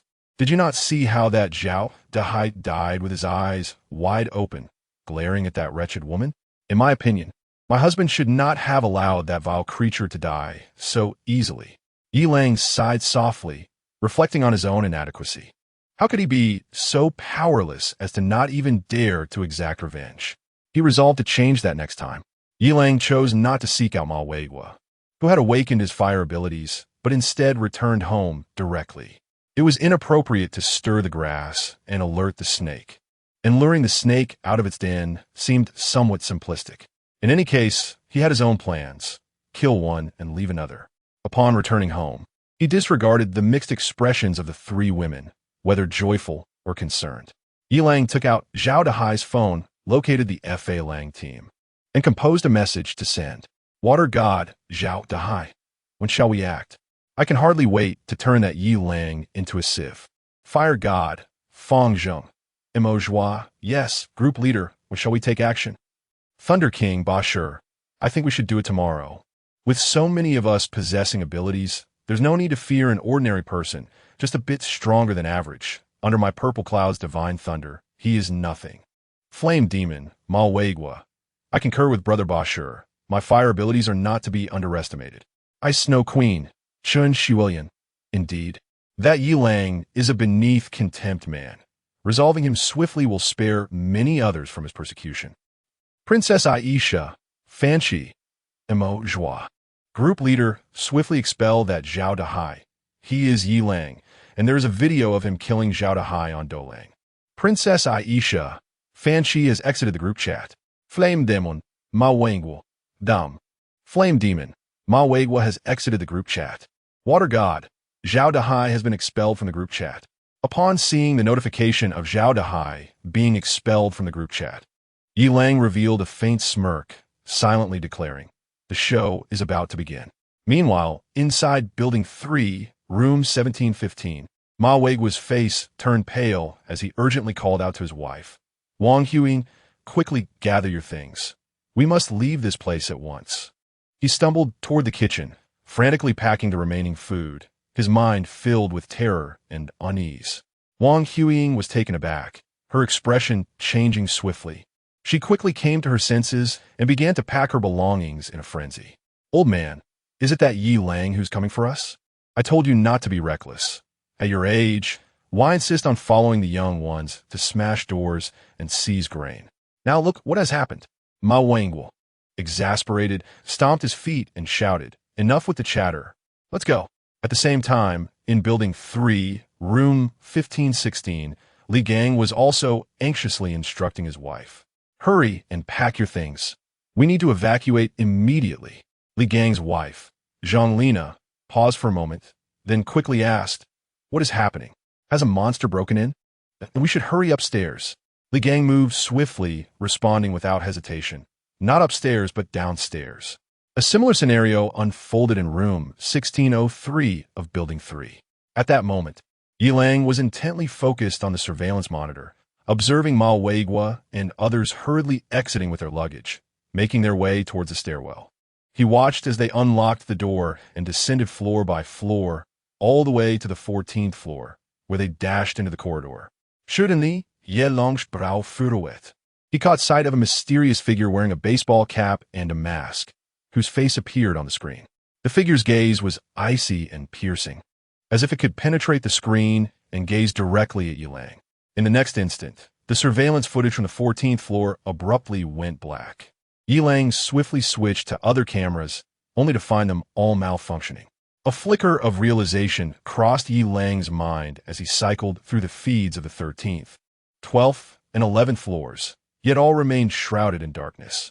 Taking a deep breath, he set down his phone, and the corners of his mouth curled into a cold smirk as he muttered to himself, "The claws of the devil." Chapter 41, by Xiao S. Traditional Style, Yao Shi S. Western Style, Xiong Ting S. True Aroma. In room 1102 of Building 3, Fan Yi removed his duck-billed cap and mask, revealing a youthful visage marked by a hint of cruelty as he murmured incessantly to himself. Ding! The timer of the oven in the kitchen chimed, prompting Fan Yi to stride into the room and emerge with a platter of succulent, juicy roasted meat, indulging himself with fervor. After savoring the final morsel, a pink piece the size of a grape, he contentedly licked his lips. Subsequently, he extracted his phone and swiftly composed a message for a group chat named Hunters. Emojoie. The prey is hooked, prepare yourselves. Liaoya. Received. Jianci. Received. Tai Kuai. Received. Taisho. Received. Meanwhile, within room 1410 of Building 3, the women, including Wang Huing and Zhonglina, had retreated to the bedroom. In the living room, 5 men, Ba Shi, Ma Weigua, Li Gang, Chun Shulian, and Yang Fong, exchanged anxious glances, their faces etched with tension. At a certain moment, the youngest among them, Ba Shi, broke the silence, feigning nonchalance. This marks the first assembly of our F.A. Lang team, a cause for celebration." His words lightened the atmosphere somewhat, eliciting a chuckle from Ma Weigua, who added, "Indeed, although that young Yilang is hardly a threat, we are individuals of stature and must not confront him directly like a mere security guard. Now that we are united, he poses little danger." Chun Shulian chimed in softly, "With our united front, we shall proactively eliminate that insipid man." Li Gang, buoyed by excitement, declared, "We 5 possess all elemental abilities: water, earth, fire, and thunder. Capturing a Yilang will be a cinch." Laughter followed, gradually warming the atmosphere in the living room. "By the way, where's the group leader? Wasn't it he who suggested that anyone from Building 3 gather at Ba Shi's place on the 14th floor?" Yang Fong inquired, furrowing his brow. "Does anyone have Mo Joie's WeChat to check on him?" Everyone shook their heads, indicating they did not. After a moment's contemplation, Yang Fong took out his phone, opened the group chat, and his expression froze as he quickly beckoned the others to look.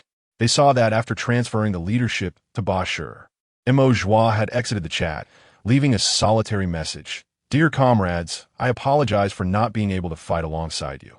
Yesterday, a large bird shattered the glass in my home, resulting in my wife's tragic death and leaving me severely injured. By the time you read this, I will have leaped to confront the monsters in the green tide. To hell with the apocalypse." Silence enveloped the group, their faces reflecting sorrowful expressions, while a flicker of doubt arose in their hearts, questioning whether the elusive Mo Joie had truly taken his own life or was merely too frightened to join them. Ba Shi, however, was undeterred by such thoughts. He felt a surge of excitement at the prospect of becoming the new group leader, not merely a minor figure. but the head of this extraordinary team. Clearing his throat, he solemnly declared, "Now that M.O. Joie is absent, we must unite even more resolutely." Though Yi Lang may not be particularly fearsome, he is accompanied by an unseen ability wielder, necessitating our cautious approach. As twilight descends, let us take refuge in my home for the night, alternating the watch and remaining vigilant. Tomorrow, we shall devise a comprehensive action plan to ensure absolute safety. Each individual harbors their own thoughts, yet they all nod in agreement. Fortunately, the rooms are ample and spacious, allowing everyone to settle in swiftly. After ensuring that Xiong Ting, Bai Jin, and Bai Xiao are attentively monitoring the surveillance displayed on the television, Yi Lang embraced the invisible Yao Shi and retreated to the bedroom. It is time to enhance our strength. On the 8th day of the apocalypse, Yi Lang found his slumber somewhat restless, as if an impending danger loomed, suffocating him. It was only when Bai Xiao pulled the blanket away from his head that he felt a semblance of relief. Last night, Bai Xiao had not stood watch. Yao Shi had sustained further injuries, leaving her unable to bear the strain. Yet, Bai Xiao remained the caring older sister, gentle, resilient, and quick to recover. As the wild wolf opened his eyes, he beheld Bai Xiao and Yao Shi, each sporting a ponytail, busily engaged in their tasks. Paying them no mind, Yi Lang began to examine the system notifications. System notification, supreme delicacy, pancake old master, 2 kilograms of pancake rolls, has been distributed. System notification, supreme delicacy, chive house, 3 kilograms of chive pockets, has been distributed. System notification, supreme delicacy, large steam buns, has been distributed. Yao Shi has a fondness for traditional Chinese breakfast. Congratulations, host, Constitution 0. 5, current Constitution 30. 8. System notification, supreme delicacy, beef horn bun, 3 kilograms of croissants, has been distributed. System notification, supreme delicacy, dirty burger, 2 kilograms of messy burgers, has been distributed. Bai Xiao's preferences lean more towards Western cuisine. Congratulations, host. Constitution 0. 5, current Constitution 31. 3. Upon exiting, he noticed Bai Jin peacefully resting her head on Xiong Ting's lap, while Xiong Ting, despite her weary eyelids, maintained her focus on the screen. Yi Lang smiled and urged the two women to enjoy their breakfast, suggesting they return to the bedroom for some much-needed rest afterward. Bai Xiao gently roused her daughter, then, with a tinge of remorse, beckoned Xiong Ting. This girl was merely 2 or 3 years older than her own daughter. Yet after suffering such significant injuries yesterday, she had managed to endure the night watch until now, eliciting feelings of compassion. Xiong Ting felt a surge of gratitude towards the elder sister figure that Bai Xiao represented, her eyes misting with unshed tears, yet she resolutely smiled in response. She was strong and resilient, yet she too required the warmth of others' care. This insufferable man. How could he be so callous when her heart was so full of him? Yi Lang, fully aware of Xiong Ting's grievances, feigned ignorance and softly urged, "Please, eat your meal. Afterward, rest well." With a wave of his hand, the table transformed into a banquet of various breakfast delights, their aromas wafting enticingly. Ding, Xiong Ting, affection level 90. Xiong Ting bit her lip, the glimmer of tears in her eyes finally dissipating. How miraculous! It was truly astonishing. The ability to summon whatever one desired, though somewhat frivolous, was undeniably exhilarating. Gazing at the lavish spread of breakfast before her, although it lacked her favorite dishes, she felt a profound sense of contentment, for it was the end of days. And to partake in such a feast was already a blessing, especially when she had narrowly escaped starvation the previous day. A warm current surged within Xiong Ting, and a slight smile graced her lips. She picked up a piece of jianbing guozi and took a delicate bite. The explosion of flavors instantly alleviated her weariness. Yi Lang observed her settle in, a barely perceptible smile curling at the corners of his mouth. "Wow, tiramisu! Oh, brother-in-law, you are too kind." Ding, Xiong Ting. Favorability, 94. Xiong Ting, in her excitement, bestowed a sweet kiss upon him. Yi Lang gladly accepted, finding it effortless to indulge such a little foodie. Her joy was palpable. While Yi Lang feigned calmness, though his heart was brimming with delight. She displayed her thoughtfulness by promptly slicing the dessert into 5 portions and presenting them to the women and Yi Lang. Her piece was the smallest, while Yi Lang's was the largest. The little girl was certainly widening her horizons. Taking the largest piece of tiramisu, Yi Lang smiled with appreciation for Xiong Ting's attentiveness. He indulged in only a small portion, dividing the remaining 2 pieces between her and Bai Jin, as their favorability had yet to reach the coveted 100. Such was the reality of their situation. Regrettably, the opportunity for Bai Jin to attain a favorability of 100 would likely mirror that of her mother, unfolding in their mutual interactions. Correspondingly, Xiong Ting's path to 100 favorability was undoubtedly linked to Xiong Yuan. It appeared that a strategy was in order. Chapter 42. 2 maidens together. Special enhanced training. After a hearty breakfast, the 2 maidens returned to their bedroom for a brief slumber, while Yi Lang made his way to the gym to commence his training. Given his current physical condition, conventional exercises such as push-ups, pull-ups, and squats no longer sufficed. Yi Lang resolved to embark on a weighted regimen. Xiaolang, are you truly going to have us both at once? Indeed, boss. You might find it overwhelming. What nonsense. Both of you, come at me together. I can handle it. Hey, who told you to go groping about? Hold on tight. I'm about to begin. The 2 maidens sat cross-legged on Yi Lang's back, tightly embracing one another. As Yi Lang executed his push-ups, their bodies rose and fell in unison. A light sheen of sweat formed on Yi Lang's brow, his muscles taut, and he finally began to feel a semblance of exertion. Yet, it was still insufficient. He believed he could endure more. After all, the presence of women made it slightly less challenging. After completing 300 push-ups, the trio took a moment to rehydrate. Yi Lang, having lost considerable fluids, was aware of his need, while the maidens remained oblivious to their own. Subsequently, Yi Lang continued with added weight, embarking on a series of squats. He then transitioned to pull-ups, abdominal crunches, and planks, each movement pushing his limits. Following an exhaustive sequence of exercises, Yi Lang finally sensed his stamina waning. He concluded by adopting a horse stance, focusing on his breath, inhaling deeply and exhaling to draw in his abdomen. Once his breathing steadied, Yi Lang slowly opened his eyes, a gleam of determination shining within. He then commenced a unique training regimen with darts. The water balloons in his grasp flew forth like arrows released from a bow. Did I hit? No, just a slight sting. Don't distract me. That's already enough to break my concentration.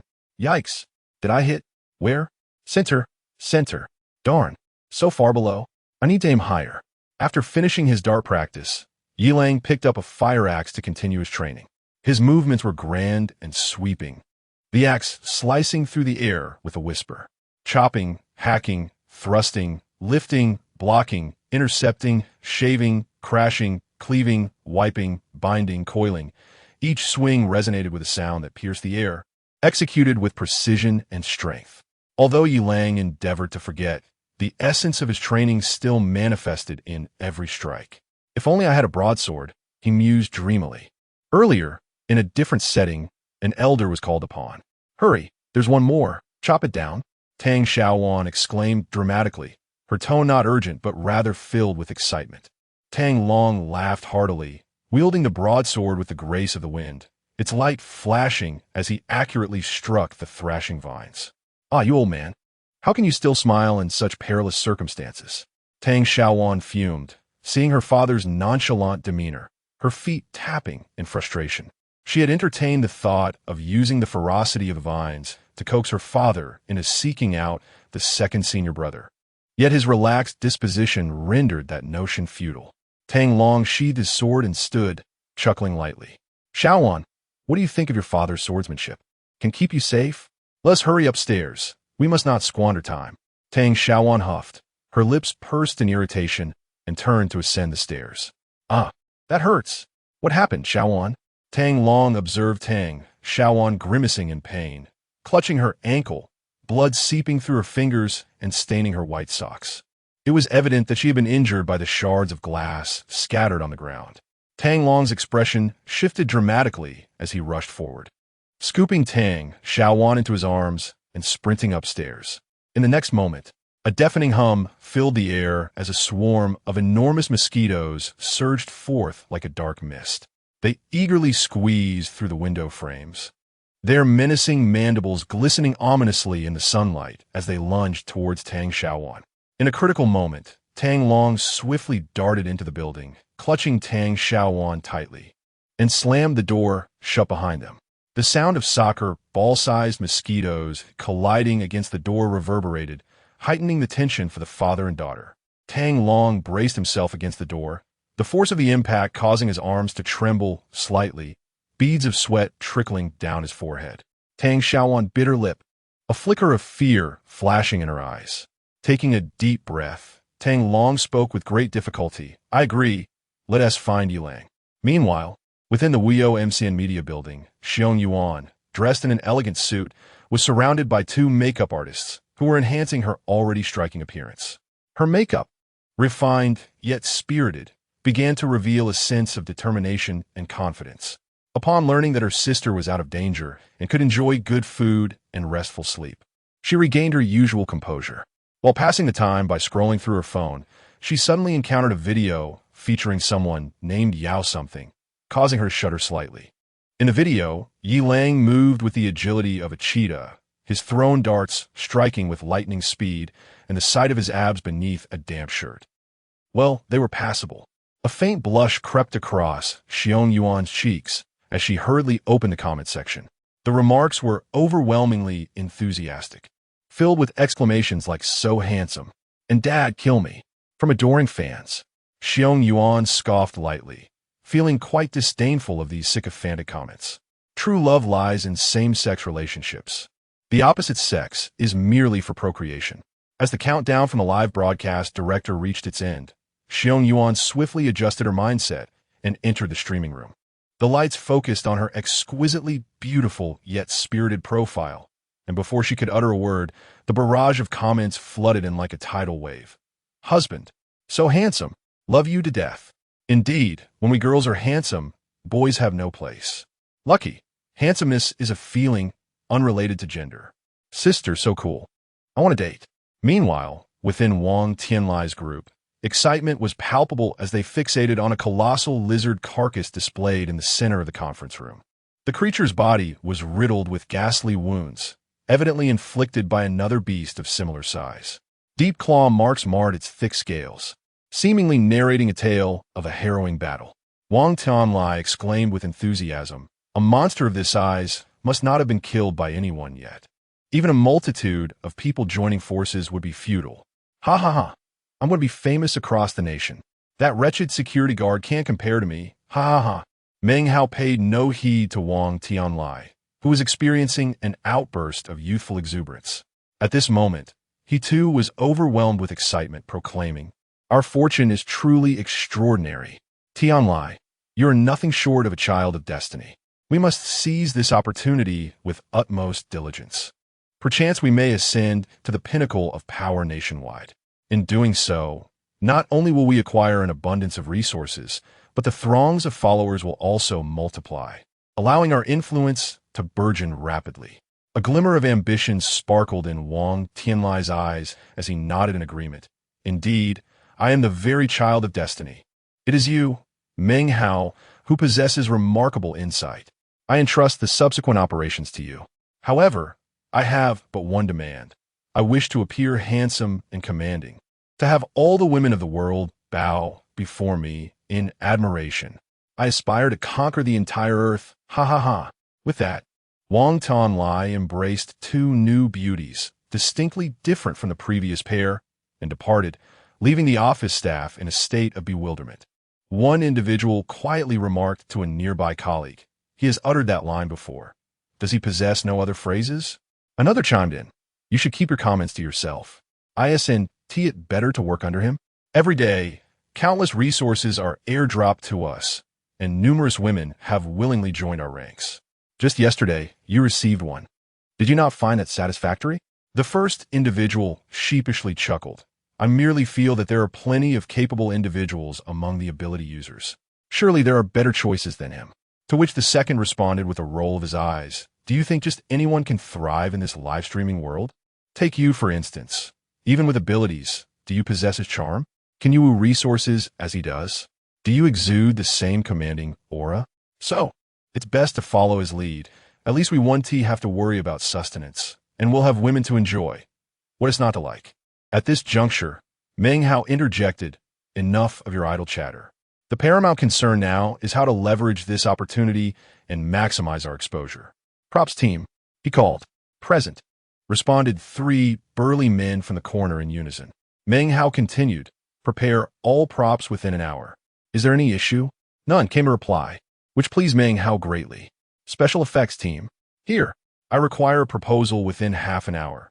First, let us build anticipation around this colossal lizard. The effects must be stunning and align with the forthcoming narrative involving Tianlai. Understood. Makeup team, present. Quickly attend to the wounds. The security footage has surfaced, and we must swiftly draw in the traffic. Action teams simultaneously, as Yilang's video was released, other MCN organizations sprang into action. Chapter 43. Yi Baoguo and the Comfort of Four Women in Chongsam's by Jean and Xiong Ting did not awaken until noon. After enjoying a sumptuous hot pot meal, procured through unorthodox means, Yilang arrived at the front of the number 3 elevator, only to find, as expected, that it was out of service. He tried the other elevators, but they too were non-functional, evidently sabotaged by someone with a modicum of intelligence.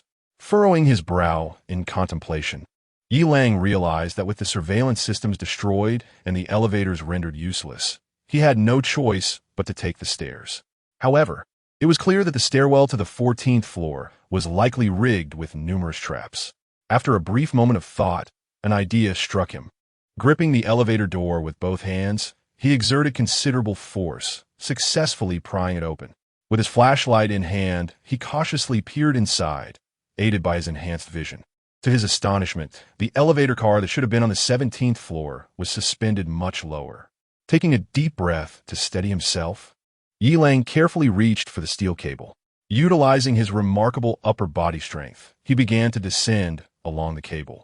After 2 to 3 minutes of laborious sliding, Yilang finally reached the top of the elevator car. Once steady, he took a moment to catch his breath and stretch his arms. He had mentally counted the distance he had descended, almost 6 floors, which indicated that the elevator was now halted around the 11th floor. A cold smile crept across his lips as he mused. The claws of the enemy? Just wait until I reduce you to mere chicken feet. However, he knew he first needed to deal with the ability users on the 14th floor. Once they were eliminated, the hidden foe would have nowhere to escape. After spending another 3 to 4 minutes climbing back up to the 17th floor, Yilang forcefully closed the elevator door and made his way back home. After confirming with the women that there were no anomalies in the surveillance on the upper floors, he sank into the sofa, deep in thought. His foremost objective was to eliminate the 5 ability users in room 1410. This would leave the enemy isolated, making them significantly easier to handle. To confront the old schemer, one must first sever their minions. Yet, he could not dismiss the possibility that the 5 ability users might merely be bait. Nevertheless, he recognized that this was an overt strategy.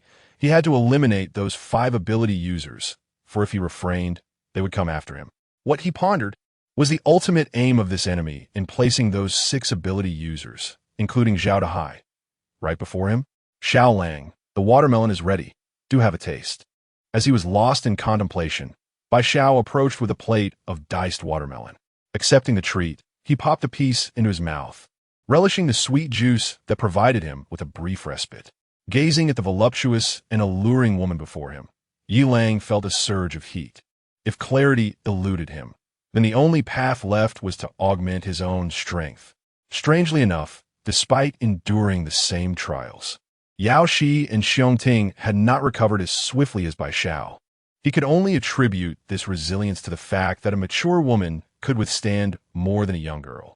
Just as Yilang grasped Bai Xiao's hand, preparing to enhance his physical prowess, Yao Shi suddenly called out urgently, holding up her phone, boss, quick, look. Someone online has reported you under their real name, claiming you are a fraud and asserting that our live streams and videos are all fabricated. Yilang furrowed his brow, took the phone, and quickly scanned the content. In the next moment, his expression darkened, and a fierce glint ignited in his eyes. Lu Sheng was quite fortunate. Although he had been on the brink of starvation yesterday, today a mysterious benefactor approached him, offering a bounty of food and water in exchange for a real-name report on a certain individual. That person was none other than Yi Lang, the very same whom he had once defeated with 3 punches years ago. How amusing it was that this proclaimed master of Baji Quan, who had boasted of his invincibility, was the same clown whom he, a mere ordinary instructor at the martial arts school, had thoroughly humiliated. What had that jester once said? Oh, it came back to him. He had solemnly declared that ancient martial arts were techniques for killing, and made absurd claims such as 3 years of Tai Chi without stepping outside. While one day a Baji can kill, it was utterly laughable. When he stepped onto the arena, the referee had already called for the match to begin. Yet he still bowed his hands in greeting. The result? A swift and powerful punch sent that fool bending over like a boiled shrimp, tears streaming down his face. Admittedly, the jester had some resilience, as he didn't fall unconscious immediately after a left hook. He even dared to attempt a counterattack, but while I was on the left, he struck to the right, his tiny fists raining down like raindrops, as if he intended to suffocate me with the surrounding air. Ultimately, a right swing sent him flying, crashing to the ground like a lifeless dog. Yi Lang's gaze hardened as he watched Lu Sheng grow increasingly smug on the screen, his expression darkening with every passing moment. The cold light in his eyes almost tangible. Yet, Lu Sheng in the video continued his mockery unabated. I recall there should be a video of that clown's retreat from the sect on Dolong. If you don't believe it, you can search for it. Ha ha. To think such a buffoon has a lineage, that would imply the entire school is composed of jesters. Ignorant netizens. How could you believe such a clown could single-handedly defeat monsters? It's the height of absurdity. Lastly, let me declare, whatever ancient martial arts or martial disciplines exist, they are nothing but chaff in the face of modern combat. With a resounding thud, Yi Lang slammed the phone onto the table, his face as rigid as iron. Fists clenched, knuckles turning white. He refrained from retorting, for the truth was largely aligned with those accusations. This incident had caused him, once a proud and celebrated national champion of Baji Quan, to plummet into disgrace, becoming the subject of public ridicule. A small faction of netizens affectionately dubbed him Yi Baogua, nailing him to a pillar of shame, as if he had become synonymous with laughter. It was during this tumultuous time, as he descended into a haze of alcohol and nightlife, that he encountered the first woman of his life, who ultimately became his endless nightmare. Yet could he blame anyone? Could he fault his senior brother? He merely acted in accordance with the sex traditions. Could he blame his junior brother? He had been just a child then. What could he possibly understand? Despite a flicker of doubt in his heart, he ultimately recognized that the fault lay with his own martial inadequacies and his overconfidence. The stark reality is that he has suffered defeat, bested by an ordinary coach from a boxing gym, rendering his past beliefs and glories utterly worthless. Yet, why does the statement made by Lu Sheng in the video, which dismisses traditional martial arts as mere trash, evoke such profound anger and heartbreak within him?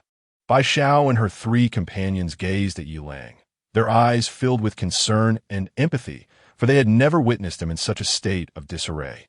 Though Bai Jin had observed Yi Lang's face transform in hues akin to a traffic light, it was the first time she had seen him in such anguish. Yao Shi and Xiong Ting also set aside their phones, their faces etched with sympathy, wanting to comfort him, but were restrained by Bai Zhao's intervention. Let him find solace in solitude, she urged. Yi Lang remained in silence for a full hour, gradually allowing his expression to soften, though the cold light in his eyes lingered. As he finally lifted his gaze, he beheld Bai Xiao, Bai Jin, Yao Shi, and Xiong Ting, each adorned in differently colored split kipayos, standing there like 4 resplendent blossoms. Taking in their meticulously chosen attire and their worried expressions, Yi Lang inhaled deeply, and a smile began to unfurl across his lips, as if dispelling all shadows. He then declared a song by Tu Honggang, Chinese Kung Fu, dedicated to you all. Chapter 44. The enigmatic socks are indeed them. The support of the female streamers with the revelation of Lu Sheng's video and the exposure of Yi Lang's withdrawal video. A tempest erupted across the internet. The comments beneath Yao Shi's video exploded instantaneously, inundated with various forms of ridicule and invective. Yuzu juice, detestable security guard. Luo Shui Wei Liang. A fraud.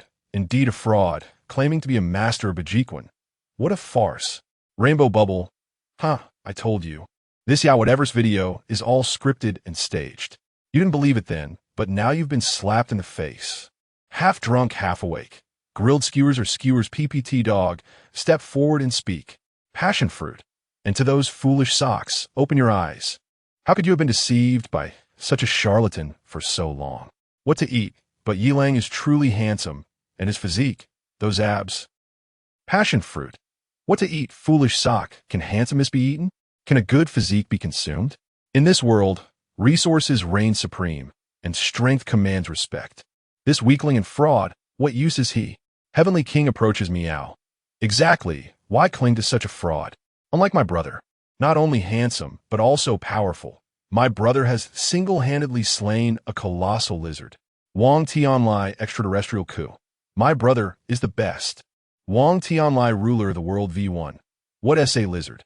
My brother, wielding his lightning powers, has annihilated 7 cockroaches the size of tigers. Lin Jun Phoenix dance in the sky. The ice snow goddess. Wu Feng is the most beautiful. Wu Feng is the mightiest. Wu Feng Phoenix dance and Luan Ge. This time it's a double ponytail. Look how large and long it is. Wu Feng. With the final crescendo of the chorus. The last remnants of gloom dissipated from Yilang's heart, replaced by an overwhelming fervor. The eyes of the 4 women shimmered with unwavering resolve, as if they were deeply moved by Yilang's song. Ding, Bai Jin, affection level. 99 Ding, Xiong Ting, affection level. 95 for the 4 women. Whether Yilang was a fraud was a matter they were well aware of. Setting aside his performance in battles, his extraordinary physique alone was beyond reproach. In this moment, amidst a cacophony of insults and derision, this man stood resolute. His soaring voice seemed to pierce through the chaotic mist, striking at the very core of the heart. How could one not be enamored? A wave of inexplicable trust and support surged within the 4 women. They understood that true strength does not lie in external evaluations, but in the steadfastness of one's heart and capabilities. Yilang's composure and resilience were precisely what they admired. Regardless of the tumult outside, their choice remained unwavering. They were not the only ones steadfast in their choice.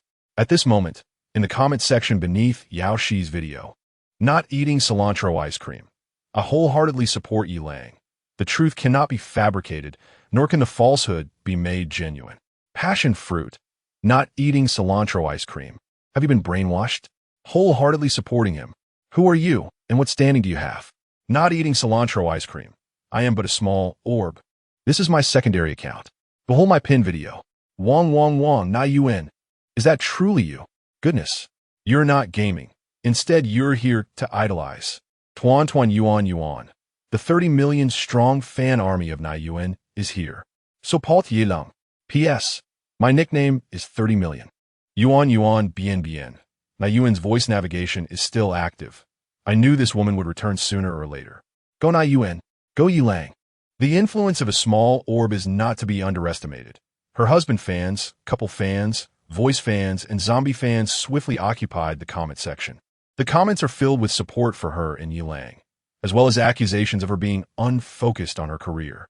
Yet, it is not entirely one-sided. A small fraction of her husband fans have become defensive. Na Yuen's night pot.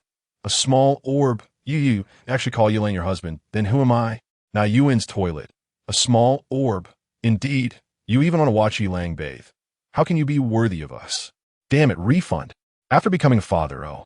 You 2 food scammers, have you stepped in?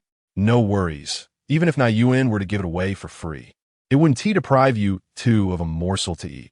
At the Wuyo MCN building, Meng Hao is currently staring furiously at the comment section of Yaoshi's video. Damn, how did this wretched small orb stir things up? Wasn't she taken offline? Control the comments. Quickly control the comments. Everyone mobilize now. In the comment section below Yao Shi's video, Tian Wang comes. Is a nearly offline female streamer worthy of your veneration? She is merely a foolish flatterer. Tian Wai Lai Ko. Exactly, such an obvious fraud. And this female streamer still speaks for him, utterly disgracing all women. Meng Hao's actions are swift. Yet he underestimates the influence of a female streamer with 30 million fans. Tuan Tuan Yuan Yuan. Aha, dare to insult us. Everyone unite. Follow my lead. Wong Wong Wong, rebound. Yuan Yuan Bien Bien, rebound. Tang Yuan, rebound. Quan Quan Yuan Yuan, rebound. But Meng Hao is not fighting alone. At this moment in the OSTT building, Lin Jun's team joins the fray. Lin Xie Yun Si Fei, Twin Twin Yuan Yuan. Do not think that sheer numbers can distort the truth.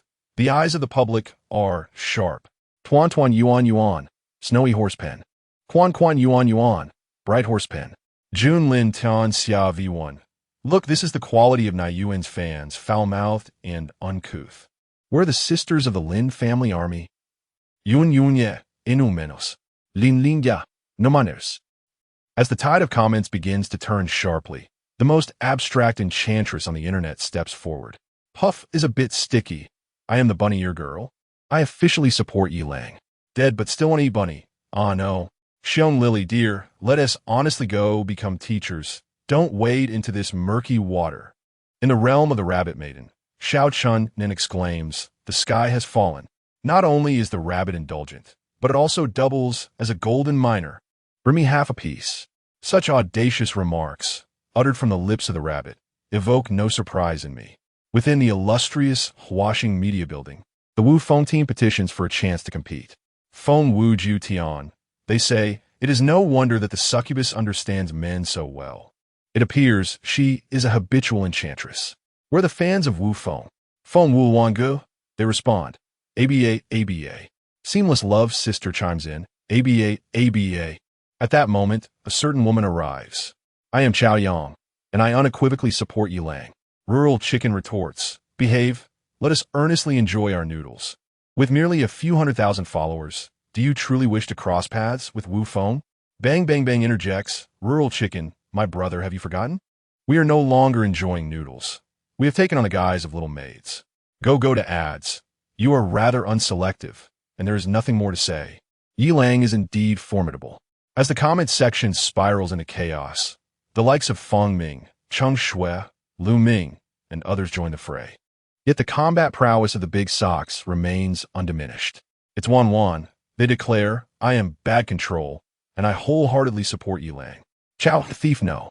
One remarks, the calmness of the veteran artist from Huya is commendable, but can you truly dislocate your jaw? Ye Long is impressive. Fan Xiu Xuan proclaims. I am Mina, and I genuinely support Yi Lang. Van Villaw, in a wedding dress, implores, promise me, while falling, sending the sun is acceptable, but do not send the giant hammer. Oh, Yi Lang is amazing. Little Bear Hard Candy asserts, I am me heir, and I firmly support Yi Lang. Baby of Brother Bao adds, me heir, have you forgotten about Su Su by the Daming Lake? Yi Lang is indeed remarkable. The intensity of the comments section escalates. As if the apocalypse has not yet arrived, netizens fervently engage in this chaotic battle, propelling the heat of the Yaoshi video to heights it scarcely deserves. The absurdity and sense of collapse become increasingly pronounced. Chapter 45. Little Junior Sister, I am Little Lang's aunt. The commanding presence of Captain Bashir was formidable. Li Gang, is the trap at the staircase set? He inquired. Yes, it's all prepared. You can rest assured, Captain, Li Gang promptly replied, fully aware that offending Bashir was not an option, especially since he resided in his household. Bashir nodded in satisfaction and turned to Ma Weigua, continuing, are the protective gear ready? Ma Weigua affirmed, everything is prepared, rest easy, Little Ba. Bashir furrowed his brow. He found the moniker Little Ba somewhat displeasing, but quickly composed himself, responding coldly, do not be careless. Has it been tested? Can it withstand the fierce thrust of a blade? Ma Weigua's expression sharpened, and he immediately replied, it has been tested. There is absolutely no issue. It remains unscathed against a fierce thrust. Bashir then addressed Yang Fong. Yang Fong, is everything we need prepared? Is the quantity sufficient? Yang Fong subtly clenched his fists, evidently harboring discontent towards the young captain. Yet he responded with composure. Everything is in order, and the quantity is ample. The cold glint in Bashir's eyes flickered momentarily. He had long discerned Yang Fong's sentiments. But now is not the time for internal strife. For the sake of his beautiful wife, he chose to suppress his displeasure. Damn it, not bringing enough supplies, consuming my resources, and still daring to act high and mighty. Once we deal with Yi Lang, if he remains blind to his situation, he shall learn what it truly means to be a captain.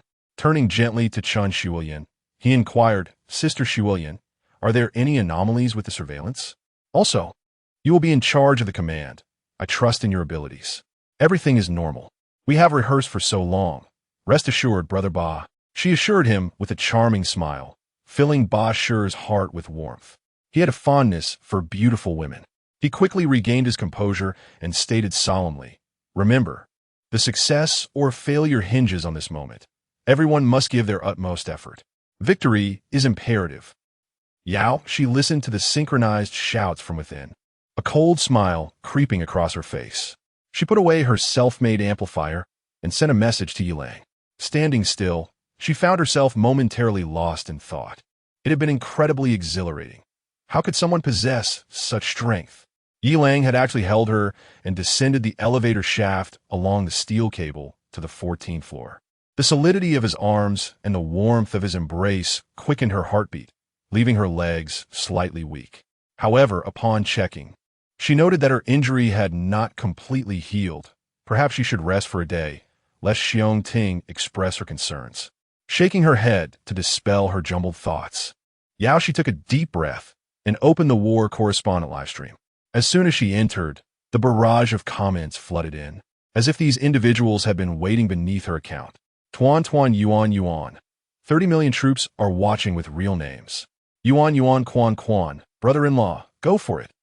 Xiao Chunan #1. Please keep it down upstairs. We are still children. Brother Yi Lang, go all out and defeat everything, including the rabbit ear girl. Xiao Chunan #2. Brother, I knew you had a hint of the Minotaur's attributes. Lang Yi, could you send me a strand of the rabbit-eared maiden's underarm hair?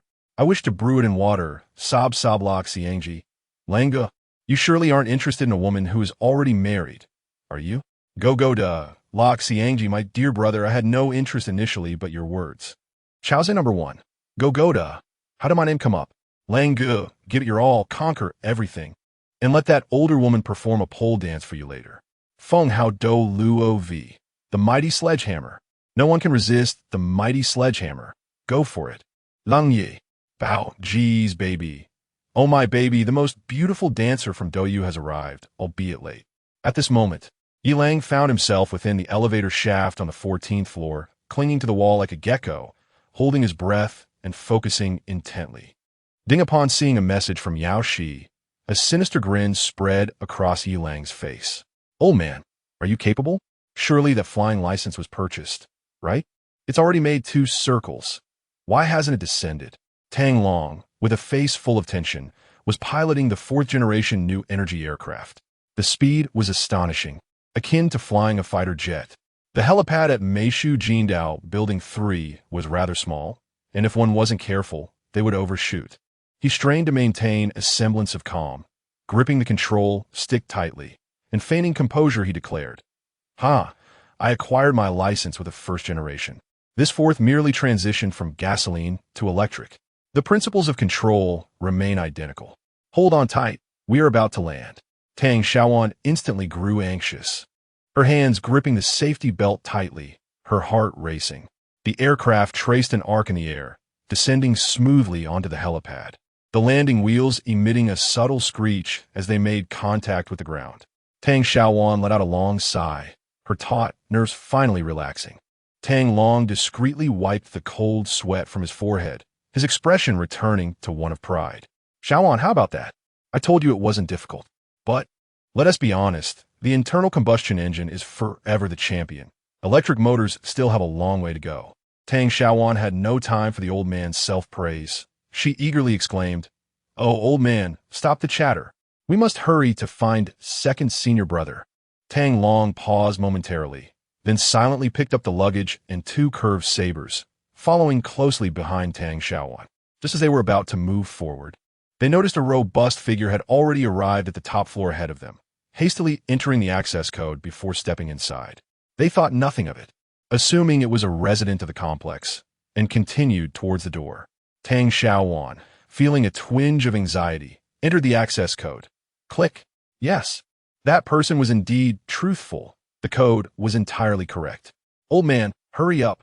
Tang Xiaowan was thrilled, her cheeks flushing with excitement at the thought of soon seeing Yi Lang, her eyes sparkling with anticipation. Tang Long remained silent, not only reluctant to face his rebellious disciple, but also pondering the bulky figure with the large hands, feeling that something was amiss. The door creaked open, and Tang Xiaowan eagerly rushed inside, closely followed by Tang Long. At that moment, Bai Xiao, Bai Jin, and Xiong Ting were anxiously fixated on Yao Shi's livestream, their minds oblivious to the jubilant barrage of comments, as they were intent on not missing a single detail. Knock, knock, knock. Second brother, Xiaowan is here. Open the door quickly. The sudden sound startled the three women, who exchanged nervous glances, a wave of unease washing over them. Bai Xiao, as if struck by a revelation, hurriedly rose and dashed towards the door, peering through the peephole. Outside stood a girl, roughly the same age as her daughter, excitedly banging on the door, accompanied by a middle-aged man whose expression was a complex tapestry of emotions. The man bore a large bundle of luggage on his back, along with two hefty swords. A jolt of anxiety gripped Bai Xiao as the knocking persisted. Yi Lang, I know you're inside. Open the door quickly, or I might just cry. If you have a nerve, don't try to deceive me. The voice of the girl resonated, and upon hearing it, Bai Xiao hesitated, though the young girl's tone and the middle-aged man's attire gave her pause. Are you the junior sister and master of Little Lang? She ventured cautiously. Outside, Tang Xiaowan's hand trembled slightly upon hearing Bai Xiao's voice, a flicker of grievance flashing in her eyes, yet she summoned her strength and replied, Yes, I am Tang Xiaowan, and behind me is Yi Lang's master, Tang Long. Who are you? Is Yi Lang inside? Bai Xiao hesitated before responding, I am Little Lang's aunt. Chapter 46. The wind in the cramped, unclean space. Bai Xiao continued, Xiao Lang. He is not home. Perhaps you could come in first, Tang Xiaowan. She hesitated before adding, but, Master Tang, I apologize, as my home is filled with women. It may not be convenient. Could you please wait outside? Once Xiao Lang returns, I shall invite you in to apologize properly. Upon hearing this, Tang Xiaowan's expression momentarily shifted to one of disbelief, as she incredulously asked, All women? There's still women inside? Is the second brother in danger? Bai Zhao's face flushed, and she remained silent, casting a glance at Bai Jin and Xiong Yuan, signaling them to conceal the kitchen knife. At this moment, Tang Long interjected, Xiaowan, do not be rude. I must ask this. Lady, where Yi Lang is at present, as we urgently need to locate him. We would be immensely grateful for any information. The worry in Bai Zhao's eyes deepened as she pondered for a moment before responding slowly, Xiao Lang. He has gone to fight. What did you say? What? Within the confines of 1410, the 5 members of the Fa Lang squad rallied with spirited shouts, each donning an array of protective gear, ready to embark. Their hearts brimmed with confidence, not in themselves, but in the formidable abilities of their comrades, which instilled a sense of reassurance. Although they had yet to experience it firsthand, the aura of their powers seemed to permeate the air, striking directly at their hearts. When Bashir unleashed his lightning abilities, it illuminated the entire realm, the dazzling brilliance leaving everyone in awe. By the time they regained their composure, a teacup 5 meters away had already been shattered. Li Gang's earth spikes could erupt instantaneously from the ground, as hard as iron, though slender. They were enough to instill fear. Yang Feng's wind blades were exceptionally fierce, capable of carving deep grooves into the wall in the blink of an eye. Ma Weigu's fire abilities radiated an intense heat, not only suitable for cooking, but capable of melting glass in an instant. Chun Shuyan's ice powers could freeze a bottle of cola into chunks of ice, which clattered to the ground with a crisp sound. Moreover, Chun Shuyan was the tactical commander of the League of Legends S7 LDL women's team, equipped with ample experience in teamwork. Sharing a smile, the group felt a surge of valor. Bashir was the first to open the door, and they filed out one by one. Although a touch of nervousness lingered in their hearts, resolute smiles adorned their faces until, swish, swish, swish, ah! Ouch!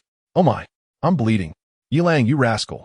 Suddenly, Yi Lang leapt from the elevator shaft, his form swift as lightning, launching a metal shard like a dart that pierced the air, landing precisely among the five.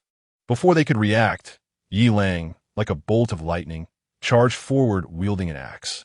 Yet, midway through his charge, he suddenly pivoted as a wind blade grazed his cheek, striking the wall and leaving a mark. Just a scratch? And why was Yang Fong wielding a fan? Is he cosplaying Zhuge Liang? Not only was Yi Lang baffled, but the viewers in the live stream were equally perplexed. Wang's eyes Z. What is that person with the fan doing? Is he trying to show off? Seeing please call me for water. If I am not mistaken, he, like myself, is a rather weak-wind elemental user. As the name suggests, one requires wind to unleash their power. Patrick Star, seeing please call me for water, ha ha ha. Don't make me laugh. Without wind, how can one perform? Wouldn't tea that render them useless? Seeing please call me for water. The previous statement is not entirely accurate. While one cannot release wind blades without wind, they can still lighten their body weight, since breathing involves air as well. You. Did you not claim that your wind blades could cut through iron as if it were mud? How is it that not even a coat of paint could be removed? The closest Ma Weigua trembled, pointing at Yang Fong with a look of disbelief. Yang Fong felt a bit awkward, lightly waving the fan. He explained, I may have exaggerated a little. The fan is indeed a bit small. But during your demonstration yesterday, it was not like this, was it? Yang Fong continued to clarify, yesterday there were simply too many people, so we opened the window to let the wind in. You understand, right? Old man, you are quite something. No wonder you insisted on ventilating yesterday, saying that iron mesh windows pose no threat. It turns out you were merely seeking the wind. Yang Fong, somewhat irritated by Ma Weigua's rebuttal, retorted without reservation. Hello, just take a look at the armor you crafted. It couldn't even withstand a piece of iron. Did you not see how Bashir was writhing in pain, unable to utter a word? Ma Weigua flushed, eager to defend himself. You. Enough. Stop the noise. Yi Lang is moving. Chun Shuilian's gaze was sharp as she swiftly interrupted the quarrel. Yi Lang, wielding an acacia, had a piercing look in his eyes. Though there remained a hint of uncertainty within him, he gradually advanced. Everyone prepare yourselves, especially you, Li Gang. Once Yi Lang enters the range, it will be your turn to act. Li Gang's face turned pale, his gaze somewhat unfocused. He hesitantly touched the cloth pouch at his waist and managed to nod at Chen Shuilian. Yi Lang's steps were steady. Each stride seemed to resonate with the hearts of the onlookers. Closer, now is the moment. Li Gang act. Li Gang's eyes widened in an instant as he abruptly withdrew the soil from his pouch, throwing it towards Yi Lang. However, he overestimated his arm strength, and the powder did not land at Yi Lang's feet, but instead coated Ma Weigua's face. A peculiar silence enveloped the scene for a second. What are you doing? Ma Weigua was stunned, his face covered in dirt, incredulously turning to Li Gang. I only wanted to enhance the impact. Chun Shuilian was indeed very focused on directing the situation and failed to notice the commotion beside her, instead urging, Li Gang, hurry, release the earth spikes, quickly. Li Gang thought he could not afford to be concerned with so much. He waved his right hand, and suddenly, a few scattered earth spikes erupted from beneath Yi Lang's feet, pricking the soles of his shoes. That feels a bit uncomfortable. Yi Lang's smile widened, his pace unbroken. As expected, you all are in for a tough time now.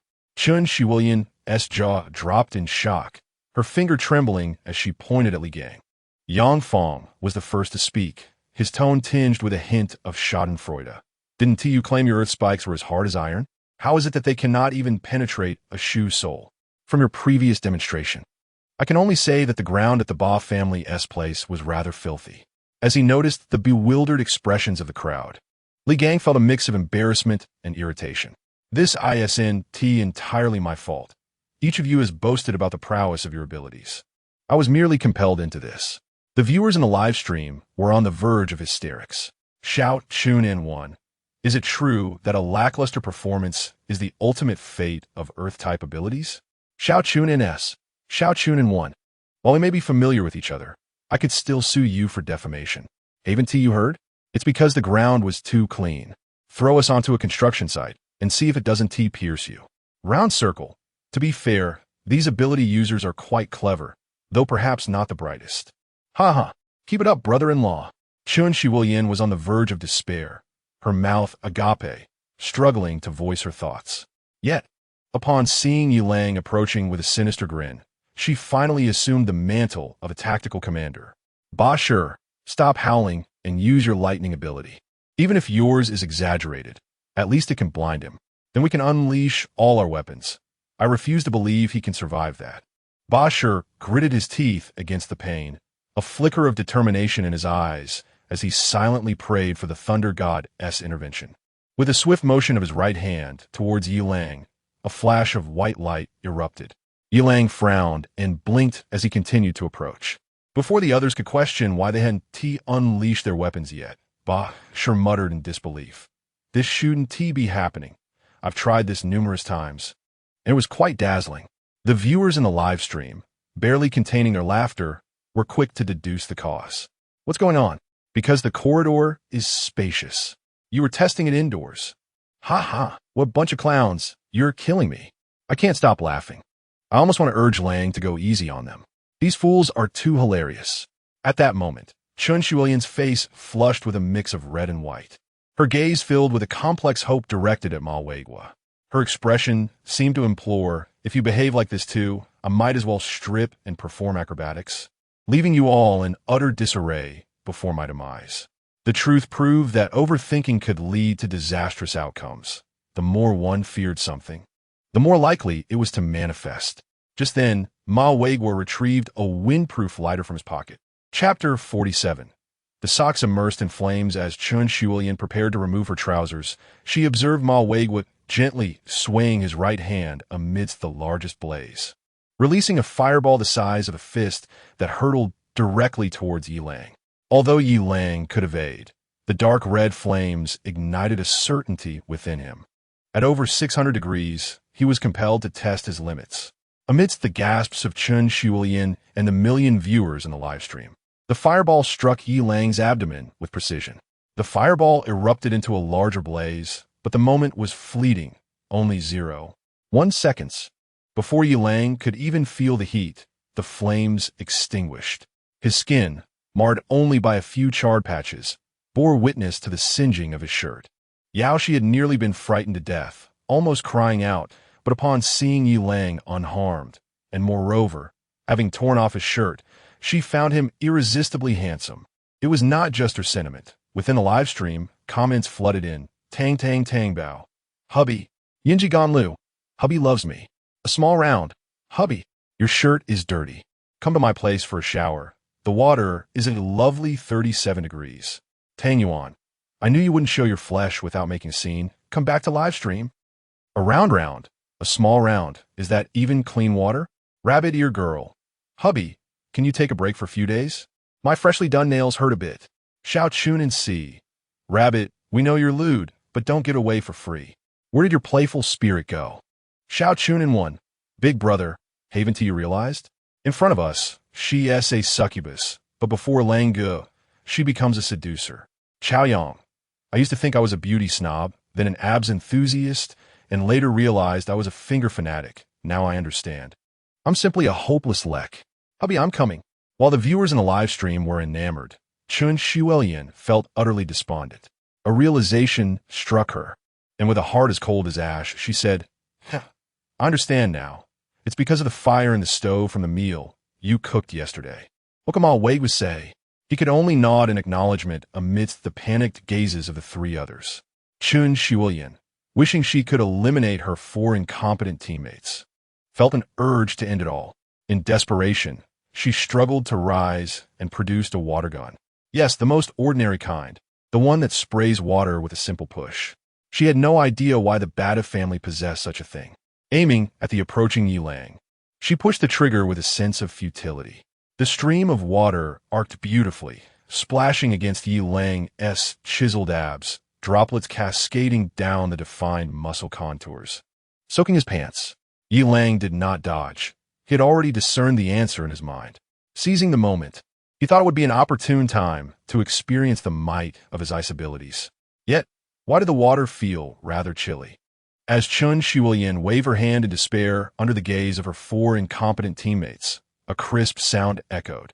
The water droplets clinging to Yi Lang's body instantly crystallized, resembling the glistening exterior of a sugar-coated hawthorn.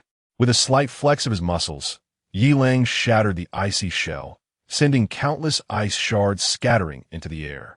Chun Shiulian, her face alight with satisfaction, fixed her gaze on her four pallid teammates, reveling in an overwhelming sense of triumph. Let you all experience my despair. Ha ha ha. None shall have it easy. Let us all perish. I have lost my mind, ha ha ha. Not only was Chun Shiulian losing her sanity, but the viewers in the streaming room were equally enraptured. Xiao Hua 123 exclaimed, Isabs? Zaya Peafu remarked, I can't take it anymore, my fingers are cramping. You all continue. Tuta Buddha chimed in, my pants are wet. Wow. How'd he hide a beer bottle in his pants? Estatet. Who can withstand this? Mina commented, it feels like the pain of wanting a child is worse than actually giving birth. Hui Kong Kong queried, tell me loudly. What do we say when faced with temptation? Tianxian Short Circuit Baby shouted, not enough. Sususu echoed, not enough. This lady is not well endowed added, not enough. Snowlian, didn't TU freeze a bottle of cola in an instant yesterday? What about today? Chun Shiulian looked at the despairing Bashur with a sardonic smile. Fools are fools. That cola was in the refrigerator's fresh-keeping layer. At this juncture, a palpable sense of despair spread among the five of them. Etched on their faces was sheer terror and helplessness. Yi Lang continued to advance, the sharp edge of his axe glinting ominously, each step resonating like a heartbeat of dread. The five had surrendered all will to resist, their bodies trembling involuntarily. Yi Lang sneered, his steps unrelenting, mentally counting 1, 2, 3. Chun Shiulian, also silently counting while watching the despair etched on her teammates' faces, urged, make your move. In an astonishing turn, the five who had been trembling in despair moments ago suddenly unleashed a remarkable force and struck in unison. First, Li Gang hurled a handful of dirt, and almost simultaneously, Yang Fong swung his fan with fervor.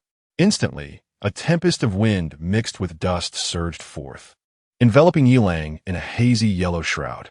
In the next moment, wind blades, earth spikes, flashes of lightning, ice arrows, fireballs, and an array of kitchen knives and scissors were all hurled towards Yi Lang. But would Yi Lang truly be hit?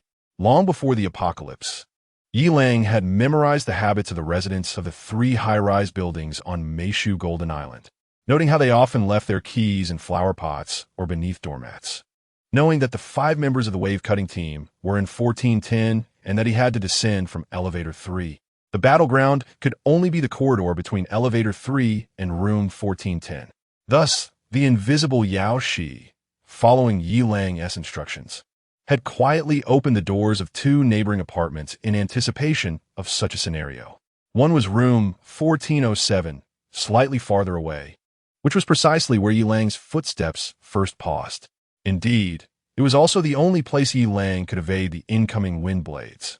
During the confrontation between Yi Lang and Zhao Dahai, he discerned that the speed and strength of the abilities wielded by the elementalists, more precisely, the nature-type elementalists, were somewhat lacking.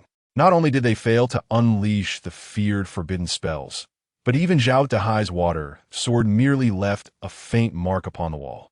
Upon confirming his suspicions with Yang Fong's wind blade for the second time, Yi Lang finally felt a sense of relief. Consequently, he chose to endure the subsequent earth spikes, lightning strikes, fireballs, and ultimately the ice attacks.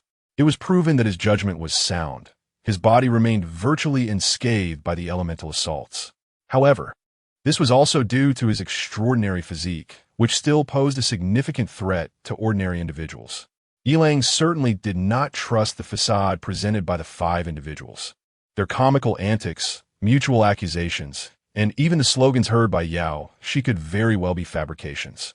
Therefore, knowing that their abilities were insufficient, the intentions behind the 5's behavior were easily surmised. They were likely feigning weakness to lure the enemy deeper, preparing for a decisive strike. Throughout the 20 meters separating them, Yi Lang remained vigilant and silently chanted incantations. Every step and motion was meticulously crafted, not only to mislead his adversaries into believing he was a fool, but also to ensure they remained oblivious to his awareness of their folly, while simultaneously exerting pressure to provoke them into action. This was a delicate art of deception. Fortunately, Yi Lang had trained extensively and possessed a modicum of strength. Moreover, there was Yao Shi, the Na'vi girl behind the five. The thought of her tugged at Yi Lang's heartstrings. During their close-range encounter, a secret about Yao Shi's body was revealed. If she bore any wounds or bled, her invisibility ability would exhibit vulnerabilities. The wounds or blood would betray her presence to the air. Over the course of the few dozen meters traversed, the girl persistently signaled Yi Lang with her crimson fingers, only to conceal them in her mouth once done. The wind blades, earth spikes, lightning, fireballs, and ice attacks. Yao Shi had bitten her fingers 5 times to stop the bleeding.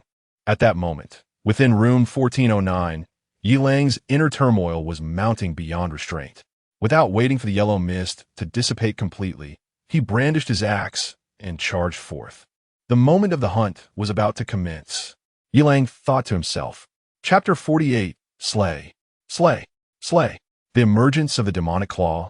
Chun Shulian and her companions unleashed a torrent of attacks, their expressions brimming with triumph as they gazed upon the stillness of the yellow mist, envisioning the fallen form of Yi Lang. The live stream was flooded with question marks, as viewers struggled to believe that the man could be vanquished. In a sudden burst, Yi Lang, bare-chested and wielding the enchanted axe, emerged from the yellow fog. Amidst Chun Shulian's and her companion's astonishment, Yi Lang swung his axe downwards. Crack! The swiftest among them, Yang Fong, could only manage to raise his fan in defense. The axe blade cleaved through the fan, striking Yang Fong squarely on the forehead. In an instant, crimson and white splattered everywhere. Yang Fong collapsed to the ground, prompting the remaining 4 to snap back to reality, retreating in terror. Let us attack together. Chun Shulian, despite being a woman, was the first to react. She screamed as she brandished a water gun, but this was no longer the same situation. Yi Lang offered them no respite. Before the water gun could unleash its stream, Yi Lang, axe in hand, swept the weapon with ferocity. The toy water gun shattered instantly, and the axe's momentum did not wane as it struck at her slender neck. Blood gushed forth, and before Chun Shulian's hand could even touch her throat, she fell as if severed from her string. Seeing this, Ba Shi, Li Gang, and Chen Weiguo were paralyzed with fear, screaming as they turned to flee. However, their movements could not possibly outpace Yi Lang, whose physique was an astonishing 31. 3. Yi Lang moved with blinding speed, delivering successive axe strikes. The axe, akin to a boulder, sent the injured Ba Shi and the wounded Ma Weiguo flying. Li Gang had scarcely taken a few steps when Yi Lang leaped after him, the axe blade slicing through the air and crashing into the back of Li Gang's head. With a sound reminiscent of a bursting watermelon, Li Gang collapsed, his brains splattered. At that moment, Ba Shi and Ma Weiguo, having just been violently thrown to the ground, were struck by the gruesome scene before them. Terror and the instinct for survival compelled them to ignore their agony as they struggled to rise and flee. Yet the force of Yi Lang's attacks was overwhelming. Akin to being struck by a train, they could scarcely move, helplessly leaning against the wall. Yi Lang approached slowly, brandishing his red and white axe. Ba Si, in a state of despair, screamed, "Stay away, I beg you. I'll kill you, Sob," while desperately flailing his right hand. As he waved, dazzling light flickered like neon. Simultaneously, Ma Weiguo, in a state of hopelessness, drew the last of his strength to extract earth powder from a cloth bag, vigorously swinging his left arm. Streams of yellow mist erupted forth. Their coordination was seamless. One radiated light, while the other enveloped the air in yellow fog. Had it not been for the bloody spectacle and their expressions of utter despair, one might have been tempted to dance to their bizarre performance. Yi Lang, uninterested in their strange display, swiftly executed 2 precise strikes, severing both of their arms as lightning would, before they could utter a cry of anguish. The axe came crashing down at an angle. Ba Shi and Ma Weiguo's necks were almost simultaneously slashed open, grotesque gashes barely connected by a thread of flesh. Blood erupting like a fountain. At this moment, the live broadcast room was enveloped in an eerie silence. With a retch, Yi Lang continued to vomit uncontrollably, causing the barrage of comments to explode in an instant. "This is utterly cruel," exclaimed 10,000 light years. "Yi Lang has lost his mind. How dare he commit murder?" Added the rap dancer. "Ugh, those were 5 people, not 5 chickens," remarked Hunan Wu Yinzu. "Murderer," echoed Yuzu Juice. "Murderer," cried Luo Shui Weiliang. "Murderer," chimed Rainbow Bubble. The screen flooded with accusations against Yi Lang, as the audience, comprised of ordinary individuals who had never even harmed a chicken in peacetime, expressed their outrage at such a brutal and bloody scene. Despite understanding that this was the apocalypse, and that if Yi Lang did not kill them, they would surely kill him, they could hardly condone his actions. In the realm of the internet, even a mere spit could be magnified into a scandal, drawing the wrath of countless moral guardians. Justice wielded from behind a keyboard was often delivered with ease. Yet, not all were moralists. Many devoted fans continued to stand unwaveringly by Yi Lang. "I don't understand what strange breed of moralists you are, flooding the screen with accusations of murder. If Yi Lang does not kill them, should he merely wait to be slain?" questioned Xiao Hua 123. "You perpetually stand on your moral high ground, condemning Yi Lang, who is merely trying to survive. This is the apocalypse. Self-preservation is the utmost priority. Wake up. I, for one, have come to admire him even more." "Me too," echoed Rabbit Ear Girl. "I like him more. Chimed Jiao Yang. I admire him more," declared One Little Round. "I appreciate him more," said Mier. "I favor him more," added Bad Control.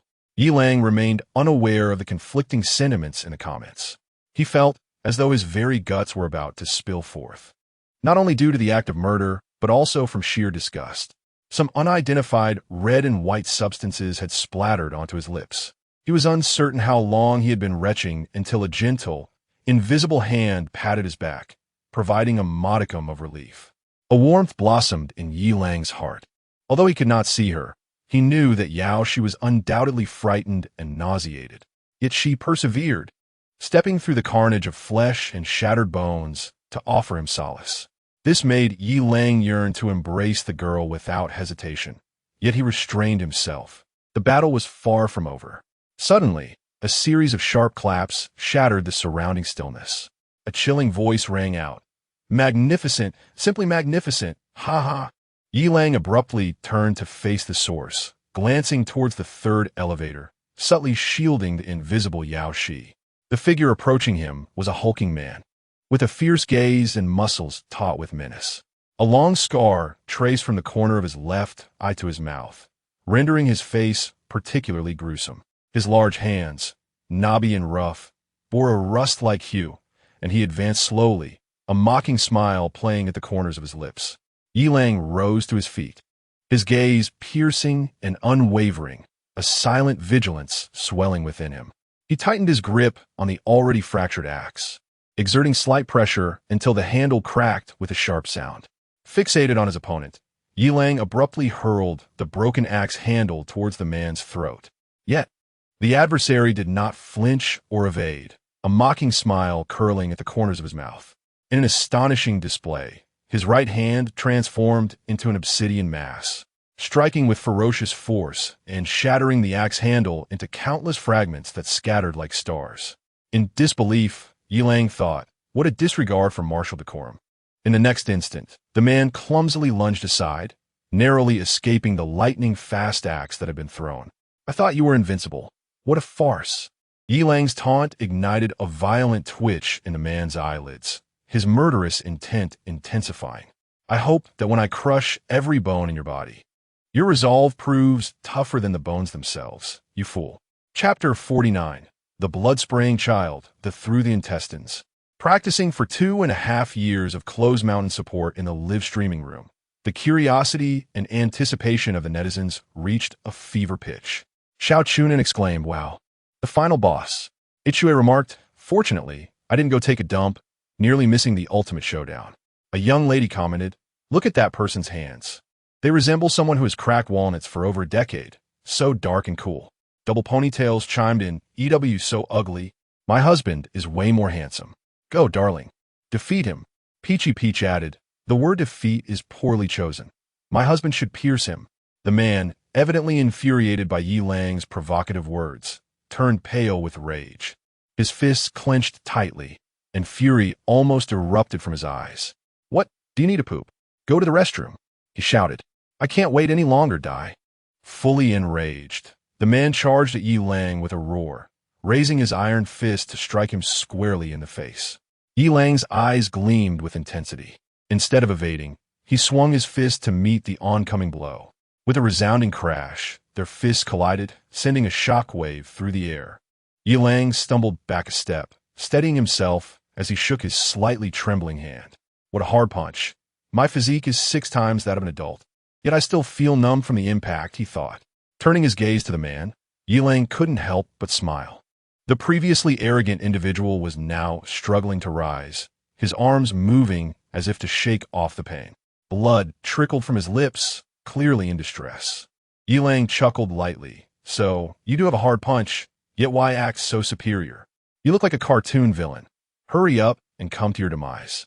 The man glared with wide eyes, about to charge again, but suddenly, as if struck by inspiration, he began to cackle. Yi Lang rolled his eyes, ready to retort. But the man spoke first. "I use modern combat. You use Bajiquan. Shall we determine not only our superiority, but also our fates?" Yi Lang's expression darkened. His teeth clenched as he fixed a fierce glare on the man. The latter sneered, a glint of cunning in his eyes, and slowly added, "Or do you secretly believe Bajiquan will lose?" At that moment, Tang Long had just descended from the steel cable and exited the elevator, overhearing their exchange. Yi Lang stood in silence, his response lingering, causing a brief stillness in the live stream. A young man in black pants remarked, "What's up with Brother Lang? Isn't he the national martial arts champion of Bajiquan? Go for it." Jikuan suggested, "Perhaps there's a shadow lingering? Speaking of which, one must mention a departed friend who never played basketball again." A large bird encouraged, "Go, Brother Lang. You are a human war god. Don't let us down." Bad Control urged, "Go, darling." Mina echoed, "Go, darling." Meanwhile, Tang Long furrowed his brow, his chest heaving with rage, evidently at his boiling point. "Rebellious disciple, even if you have left the sect, what about the blood and bones of a warrior? What about your integrity? You truly are a wastrel, doubting your own fists. Ha ha. This is utterly laughable." The man gazed at Yi Lang, whose face was contorted with struggle, his tone laced with mockery. Yet, was Yi Lang truly, as the other had claimed? Lost in thought, he scrutinized his own hands, slowly exhaling a breath of frustration, a flicker of determination igniting in his eyes. Suddenly, he lifted his head, his voice low yet resolute. "Tell me your name." The man paused for a moment, then sneered. "You may call me Demon Claw, you know my name. 8 extremes. Yi Lang, I have taken note of you. Ye long disregarded Demon Claw Schremblings." Despite his bare torso, he brushed off the dust and clasped his hands in a gesture of respect. Unperturbed, Demon Claw laughed wildly at Yi Lang's formality, then assumed a boxing stance. "Come on, show me if you can endure more than 3 punches this time." Before the words had fully left his lips, Demon Claw, with a fist forged of iron, launched a fierce blow aimed at Yi Lang's face. Yi Lang bent down to evade, instinctively seeking to counter with a hook to the ribs. However, a moment's hesitation allowed Demon Claw's left fist to close in. Yi Lang swiftly dodged, seizing Demon Claw's wrist, using the momentum to execute a spinning elbow strike aimed directly at his opponent's face. Yet, Demon Claw reacted with remarkable speed, bending his head to evade the blow.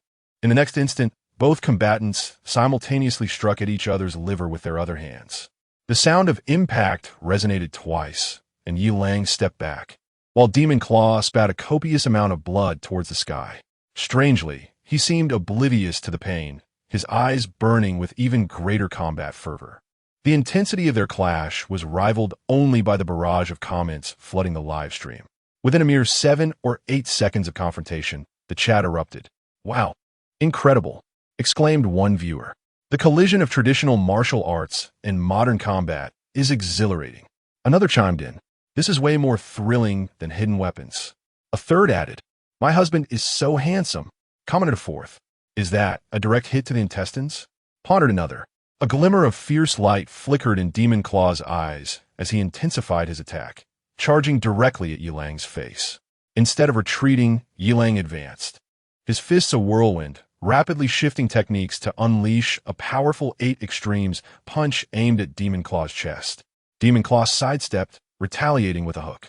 Yilang's body swayed, cleverly avoiding the attack, and then launched a swift horizontal kick toward Demon Claw's waist. With a disdainful grunt, Demon Claw crossed his arms to block, only to suddenly grapple Yilang's ankle, yanking with force. Yilang utilized the momentum to leap into the air, delivering a downward kick. Demon Claw stepped back, raising his arm to absorb the blow, yet the impact from Yilang's kick, with a physicality of 31-3, was no easy feat to withstand. Demon Claw's arm trembled violently, his legs quaked, and he spat another mouthful of blood. At that moment, Yilang felt a wave of nausea. While fighting was one thing, being sprayed with blood felt like an unwarranted magical attack. This Demon Claw appeared to have awakened some ability, enhancing his hand strength, yet his physical capabilities were ultimately limited. Yilang's eyes gleamed with insight. Seizing the opportunity while his opponent was unsteady, he transformed his fist into a palm strike, swiftly targeting Demon Claw's ribs. Demon Claw let out a muffled grunt, the pain radiating through his ribs causing him to sway, barely managing to steady himself. But the blood he had just stilled erupted once more.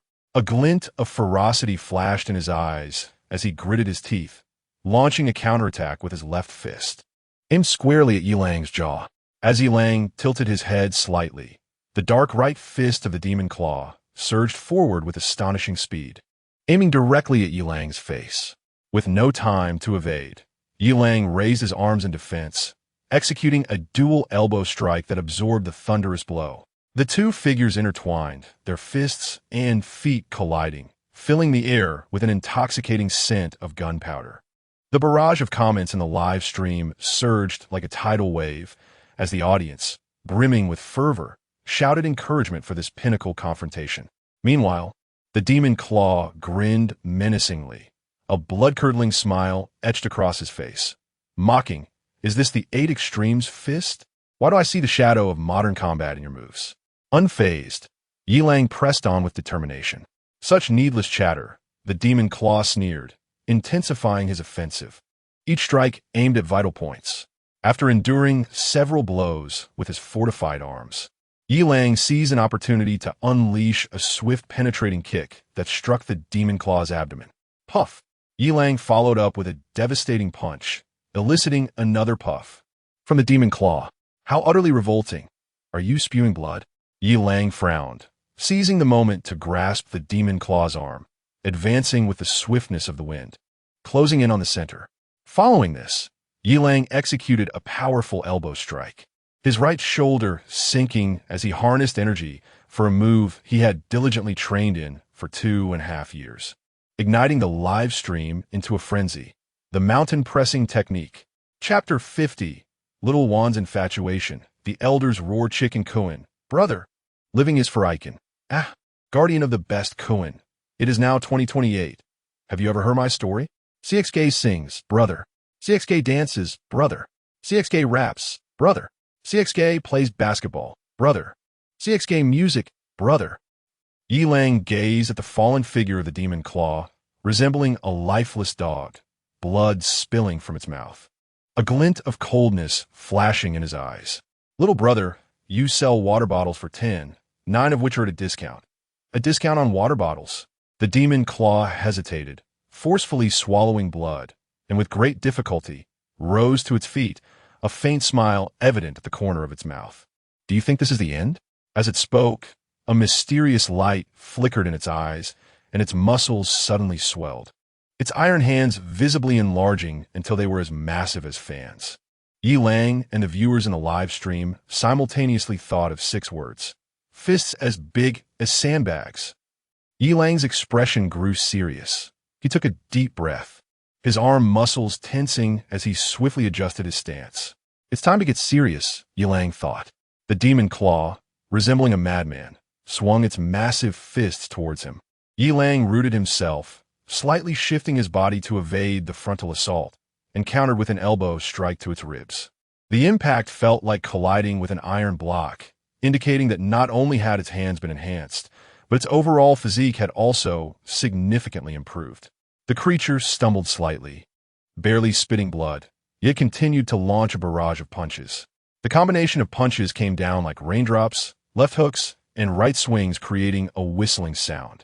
Yi Lang retreated while lowering his waist to absorb the force, seizing an opening to land an elbow strike that caught the demon claw's chin, causing blood to splatter.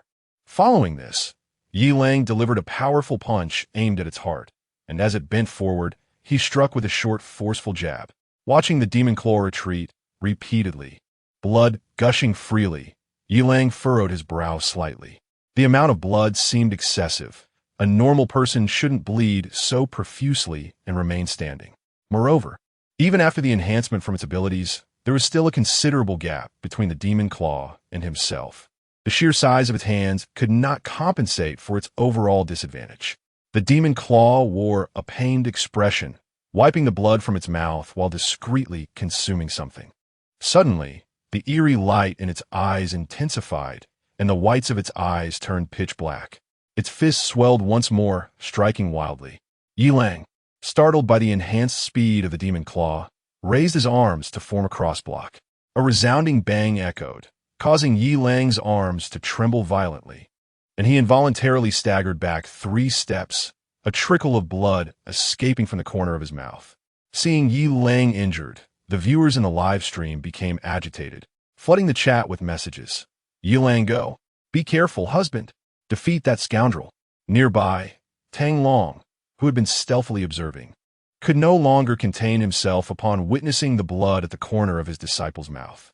He rushed forward, shouting angrily, "You ungrateful disciple, step aside. Let me handle this." Yi Lang was momentarily taken aback, gazing at Tang Long with disbelief, a myriad of emotions flickering in his eyes. However, the massive fist was already upon him. This was not the time for hesitation. Yi Lang ceased to hold back, deftly sidestepping the left punch of the claw, and with a bent arm, he blocked the subsequent right punch. Amidst the gasps from Tang Long and the numerous online spectators, he crouched down, transforming his palm into a fist in a thrusting motion.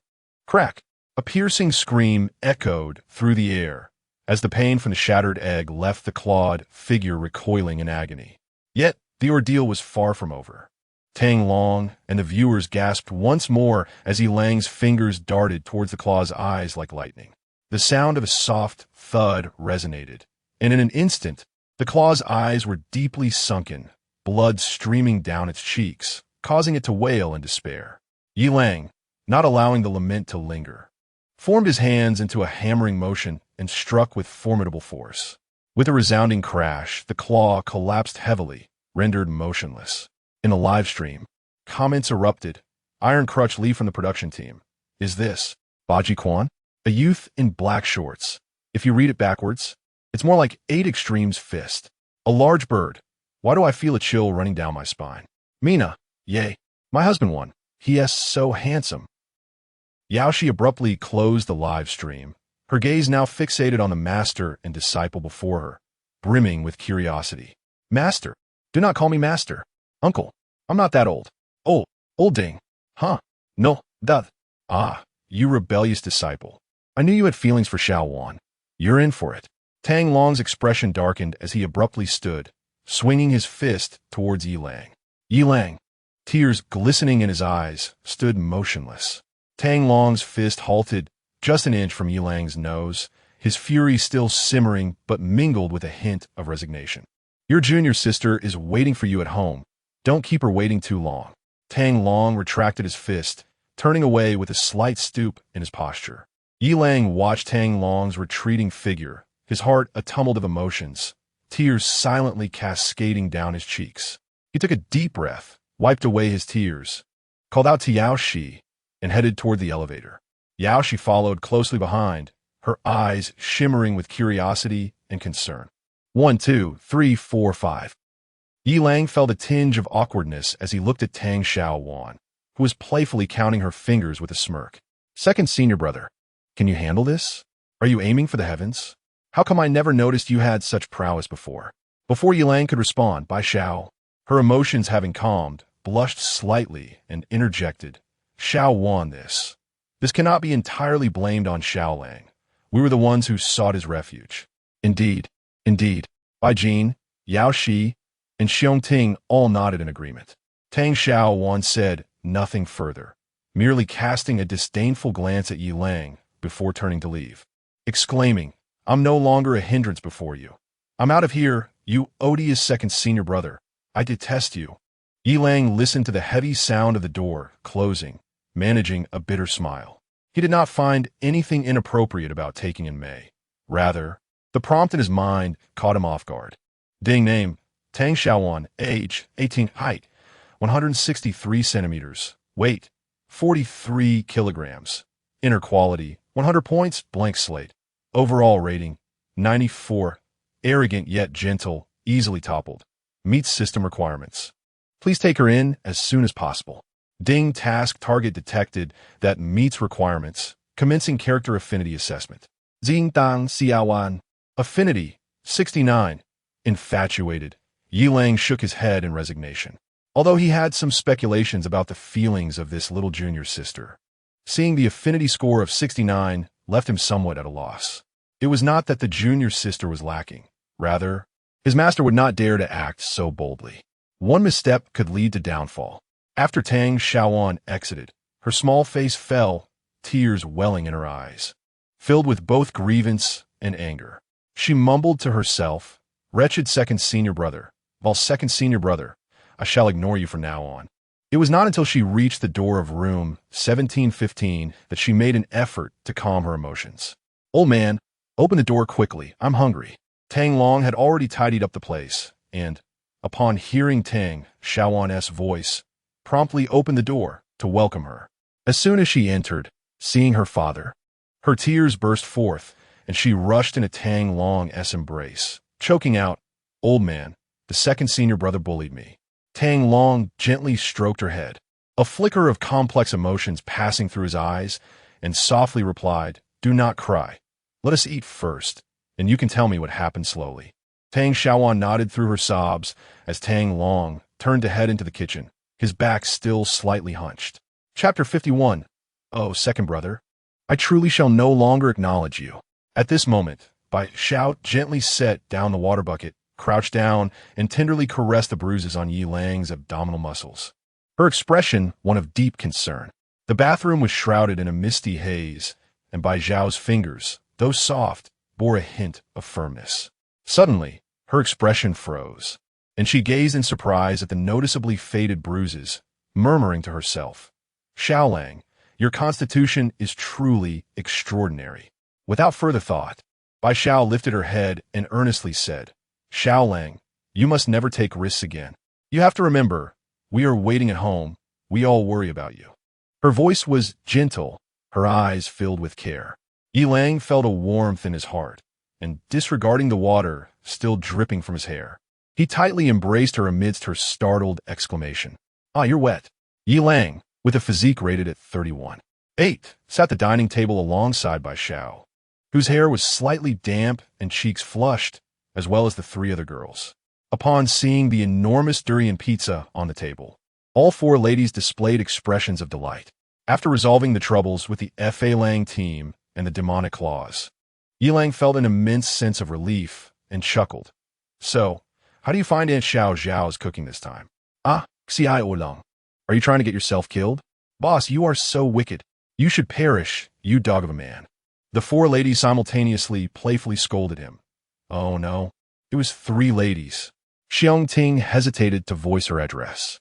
After a bout of laughter, the four began to joyfully indulge in the durian pizza, the rich and pungent aroma permeating the air. Yi Lang abstained from eating, as he found the scent of durian overwhelmingly strong and difficult to tolerate. Interestingly, most of the girls seemed to adore durian, even considering it the finest of fruits. Instead, he savored the Italian pasta freshly prepared by Bai Xiao. As he observed their merriment, a gentle warmth blossomed within him. "Knock, knock, knock. Second brother, open the door." Yi Lang recognized the voice of Tang Xiaowan and quickly went to open the door. "Second brother, are you having instant noodles with them? Look what I brought for you. Haha, it's braised pork paired with rice. Let me tell you, Tang Xiaowan's words trailed off as she stood frozen in place. For it seemed she had caught a whiff of the durian scent. Scrunching her nose, she handed the tray to Yi Lang, incredulously stepping inside. The sight before her left her speechless. The four ladies, a delightful array of shapes and sizes, were gathered around the table, which boasted a steaming, massive pizza, durian pizza. No less. In front of the girls were cups containing half-finished cola. Rubbing her eyes to confirm her vision, Tang Xiaowan pouted and exclaimed, bursting into tears. Wah! Stinky second brother, I was worried you wouldn't eat well, so I specially brought you braised pork, yet you deceitfully enjoy durian pizza with him here. Boo-hoo! I shall never acknowledge you again. Yi Lang hurriedly set down the tray and embraced the weeping Tang Xiaowan, who was attempting to flee. You misunderstand. It's not what you think. I didn't I'm not. Oh dear, I don't know how to explain. He fumbled, patting her back in a frantic attempt to console the sobbing girl. The four young women set aside their pizzas and gathered around. Xiaolang, you go to the bedroom first. Don't worry, we will clarify everything. Yi Lang lay on the bed in the bedroom, scrolling through Weibo. A half-hour-long video by Yao Shi meticulously detailed the demise of his 5 comrades from the Kill Wave squad, along with the entire ordeal involving the Demon Claw. Strangely, the comment section was not inundated by the legions of various streamers. The comments from netizens were categorized into 4 distinct types. The first type consisted of fans praising Yi Lang's prowess, with remarks such as Brother Lang is so strong, Brother Lang is amazing, and Brother Lang is fierce. The second type was from fans of the Big Socks exclaiming, my husband is so handsome, my husband loves me, oh my husband's abs cool, I can warm them up for you. The drool-soaked data cable and the simultaneous scrolling through Douyin while feeling electrified made Yi Lang's heart flutter. If these Big Socks were mission objectives, their initial affection level would easily reach 50. The third category of comments criticized him for his bloody violence, expressing a shared sentiment along the lines of, those are lives. No matter what, killing is unacceptable. Your actions are too cruel. Once society regains order, Yi Lang will surely be executed. Many shared this perspective. However, there were also many astute individuals refuting these accusations, arguing that in an apocalyptic environment, survival is paramount. Although Yi Lang's methods were brutal, they were also a means of self-preservation. The logic was sound. Yi Lang briefly skimmed through these comments and chose to ignore them. It was already the 8th day of the apocalypse, and it was laughable that some were still entangled in moral dilemmas. The fourth type of comments was particularly intriguing, focusing on discussions regarding supernatural abilities. Netizens observed Yi Lang's battles against 2 distinct categories of ability users, noting the stark contrast in their performances. Firstly, there were the nature-type ability users, encompassing water, fire, earth, ice, lightning, wind, and more. These users often struggled to showcase their true potential when faced with a physically formidable opponent like Yi Lang. The comments in the section were more direct and explicit. Hi, what do you mean by struggling to perform? They're just utterly useless. Nature-type ability users appear glamorous but are pitifully weak in combat. They even require corresponding materials to enhance their abilities. It's utterly pointless. You can't say that, Pi.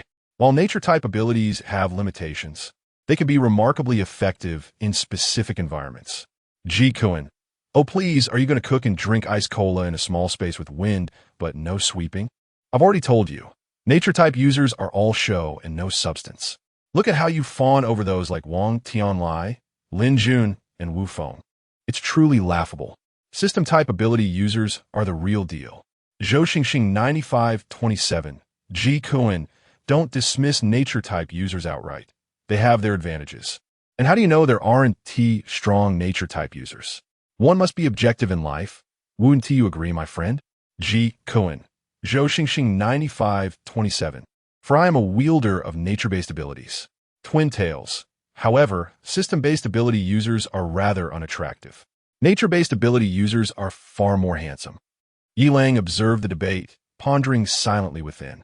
Are nature-based ability users truly weak? Perhaps in certain circumstances, they may indeed appear so, yet it cannot be generalized. Against ordinary individuals, nature-based ability users can pose a significant threat. However, When confronted with formidable beings like himself or system-based users, they do seem somewhat outmatched. Yet, this is merely the present state of affairs. Yilang is skeptical that the powers of ability users remain static, although the mechanism of ability evolution remains a mystery. Should nature-based ability users possess the potential to evolve or enhance their powers, the impact would be nothing short of revolutionary. While system-based ability users are undeniably powerful at this moment, it remains uncertain whether they will continue to dominate nature-based users in the future. Though he has encountered only one system-based ability user, the Demon Claw, it is sufficient to glean broader insights. The Demon Claw's abilities lie in the transformation of its hands, along with the corresponding enhancement of its physical constitution, which surpasses that of nature-based ability users by a significant margin. Moreover, the Demon Claw possesses the astonishing ability to unleash an explosive surge of power, with its iron-like hands already formidable, only to grow several times larger and further enhance its physical attributes upon activation. There is a sense that, in the end, the Demon Claw's spirit seemed somewhat unhinged, its gaze revealing a wild ferocity. Strangely, this frenzy did not persist for long, as the Demon Claw soon regained its composure. Whether this was due to a limitation in the duration of its ability or a sign of impending demise, the Demon Claw bore a faint smile, as if beholding something of exquisite beauty. Chapter 52. What an indecent ability. My second senior brother is doomed. Yilang put down his phone, momentarily lost in thought. Suddenly, he was jolted by a girl's exclamation nearby. What? I can't believe it. How can there be such an indecent ability? What? You all can attest to it? What? You have proven it countless times? What? You two can also testify together? Yilang quickly grasped that this was Tang Xiaowan, incredulous about the ability of beautiful women to manifest their favorite foods. He couldn't help but twitch his lips. His abilities, or rather the system's capabilities, were indeed a bit outrageous. But oh, how exhilarating! At that moment, Tang Xiaowan's eyes widened, her face a picture of disbelief as she stared at Bai Xiao, Bai Jin, Yao Shi, and Xiong Ting. The words they spoke seemed utterly fantastical, yet their earnest expressions compelled her to believe. Moreover, as they pointed out, the kitchen bore no signs of culinary activity, not even a morsel of food in sight. Where then did such a colossal durian pizza come from, if not from Yilang's manifestation ability? Taking a deep breath, Tang Xiaowan endeavored to quell her astonishment. It was truly miraculous, astonishingly so, yet undeniably indecent. In that moment, she found a sliver of understanding for Yilang's attraction to so many women, with such delectable and delightful abilities. Which girl could resist? Even she, Tang Xiaowan, hastily shook her head, attempting to dispel that unrealistic thought from her mind. Just then, Yilang emerged from the bedroom. Under Tang Xiaowan's eager gaze, he cleared his throat and waved his hand. Instantly, a cup of meticulously prepared milk tea appeared on the coffee table. Wow! Tang Xiaowan exclaimed in delight, quickly opening her mouth to take a sip. Ding! Tang Xiaowan, favorability, 74. Ding! Tang Xiaowan, favorability, 75. My second senior brother. Your ability is utterly astonishing, like magic. Tang Xiaowan's eyes sparkled with excitement, her lips still tinged with the sweetness of the milk tea. Unable to contain herself, she took another sip, filled with curiosity and admiration for Yilang's powers. Yilang chuckled and gently patted the little girl's head. In the future, if you wish for anything, you can just tell me. Just tell your Bai Xiao and the others. No, just tell them 3. Whether it be you or master. As long as you desire it, I can conjure up a lavish feast for you. Bai Xiao, Yao Shi, and Xiong Ting blushed profusely. A lavish feast? They would surely not survive such indulgence. The young ladies of today were evidently quite precocious. Tang Xiaowan, having comprehended the implications, shyly turned her head. Just then, she locked eyes with Bai Jin, and both blossomed with a rosy hue. Understanding Yilang's abilities, Tang Xiaowan returned home, bearing a slice of durian pizza and a large platter of sirloin steak. Old man, hurry and open the door. I can barely hold this. Upon hearing his daughter's voice, Tang Long quickly tucked away the photograph and opened the door, momentarily taken aback. As he accepted the items, he inquired, where did the steak and pizza come from? Tang Xiaowan gently closed the door, a proud smile gracing her lips. Of course, it's from my second senior brother, she replied, eagerly grabbing a slice of durian pizza and stuffing it into her mouth. The rich aroma of durian mingling with the gooey cheese instantly captivating her palate. Demonstrating her filial piety, she deliberately pushed the steak toward Tang Long, mumbling here, "Your disciple is being considerate." He couldn't fathom their peculiar dynamic. Tang Long fell silent for a moment, offering no response. He picked up his knife and fork, slicing off a piece of steak and savoring it. His complex gaze turned toward Tang Xiaowan. This was no frozen steak. The meat was tender and succulent, clearly fresh. "Xiaowan, tell your father how this Yilang came about." Tang Xiaowan bit her lip, ultimately revealing Yilang's extraordinary ability to Tang Long, though she omitted some minor details. After listening, Tang Long's astonishment gradually morphed into contemplation. He set down his utensils, inhaling deeply. "Xiaowan, are you saying Yilang can conjure food out of thin air? And an endless supply?" "Yes, Dad. My second senior brother's ability is truly remarkable." Tang Xiaowan's eyes sparkled with pride. "He says that as long as we desire it, he can create any delicious food." Observing his daughter's demeanor, Tang Long believed about 70 to 80% of her words. He refrained from further inquiries, merely nodding in silence, though a tempest brewed within him. After dinner, Tang Long sat alone in his study, his brow furrowed in deep thought. Time slipped by unnoticed until he picked up his phone, dialing a newly saved number. His tone grave. "Yilang, we need to talk." "All right." As Yilang stepped outside, he spotted Tang Long gazing through the corridor window at the verdant tide in the night. The green waves swayed with the wind, their color deepening, as if a colossal beast lurked within, poised to devour everything. Yilang approached Tang Long, hesitating momentarily. You can call me Sai, Master." Yilang exclaimed in delight, witnessing the stubborn old man's warmth, a wave of affection swelling within him. He knew Tang Long had finally accepted him back as his rebellious disciple. Tang Long's eyes twinkled with a hint of a smile, yet his tone remained serious. "Yilang, I ask you, Xiaowan claims you can conjure food from thin air endlessly. Is this true?" Yilang nodded, extending his hands to reveal a loaf of bread that materialized in his palms. As Tang Long witnessed this firsthand, his doubts began to dissipate. His tone lightened indeed.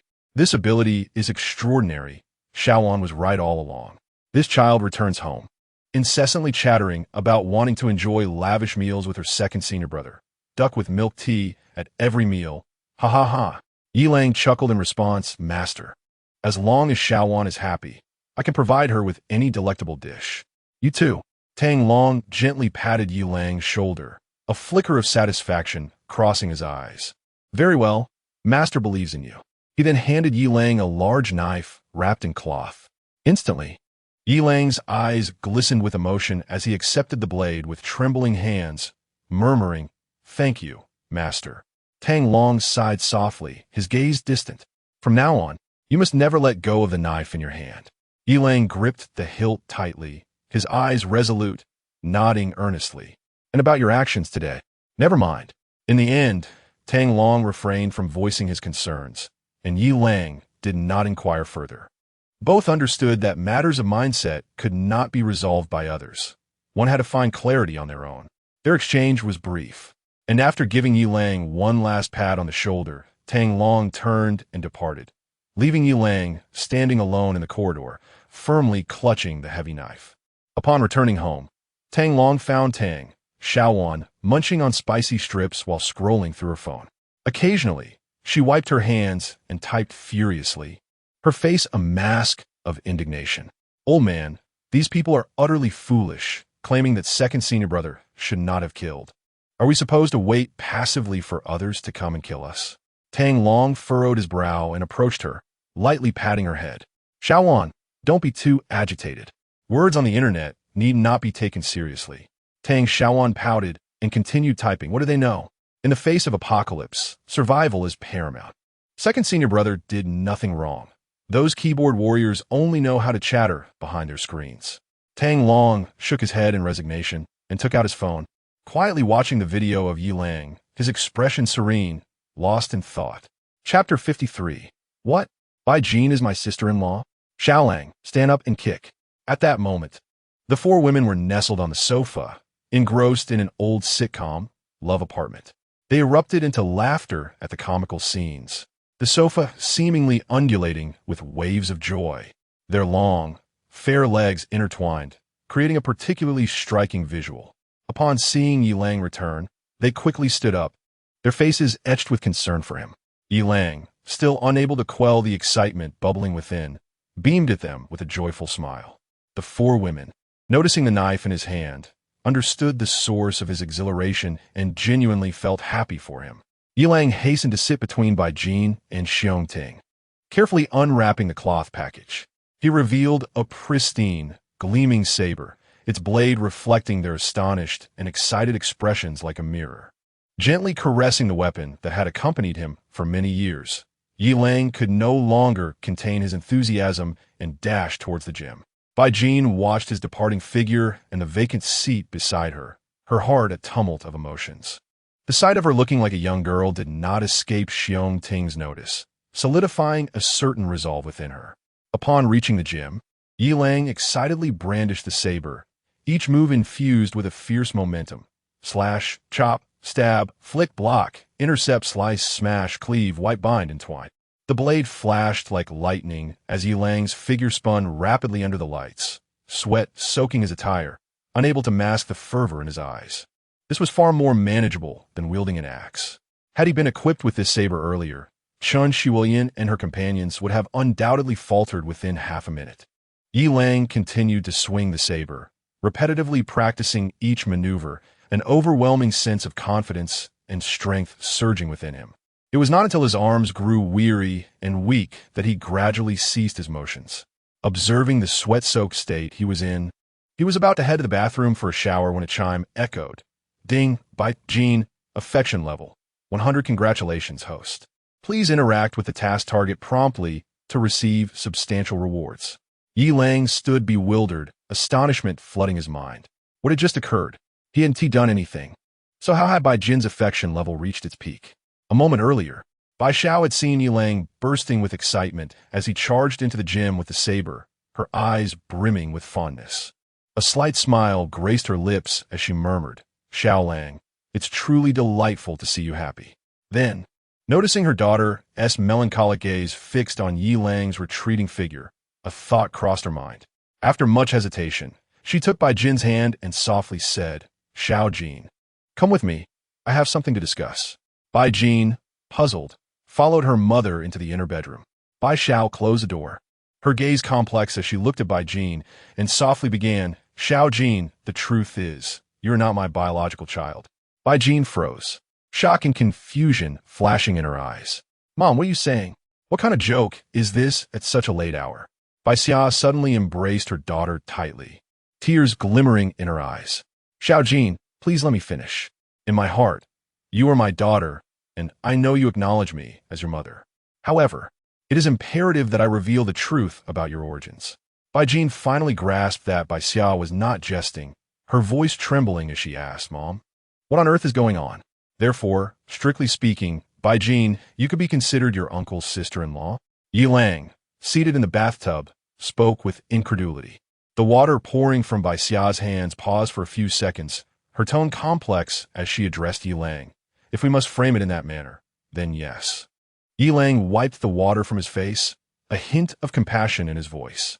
Just because you shared a bed with him for the first time, and your husband was overwhelmed with excitement, you are now burdened with the responsibility of raising his sister for 18 years? Bai Jin continued her movements, a bittersweet smile escaping her lips. Xiaolang, you do not understand. Our families have been close for generations, and Bai Yin Tao died because of me. Once I became a daughter-in-law of the Bai family, I was bound to them for life. His mother, overwhelmed with grief and having recently given birth at an advanced age, was unable to care for the child. Naturally, they feared that as a young widow, I might succumb to loneliness, so they presented me with a child to anchor me. Yilang, upon hearing this, expressed his indignation. What kind of reasoning is this? They could allow you, so young, to remain a widow and shoulder such a heavy burden? Bai Xia, while continuing to rub Yi Lang's back with a towel, replied, Xiao Lang, this is my fate. Moreover, I have long regarded Xiao Jin as my own daughter. This bond has transcended mere blood relations.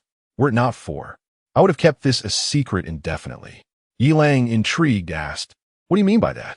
Bai Xia's face flushed, and she gently patted Yi Lang's shoulder, playfully chiding, If it weren't for your emotional turmoil, you would have embraced Xiao Jin wholeheartedly.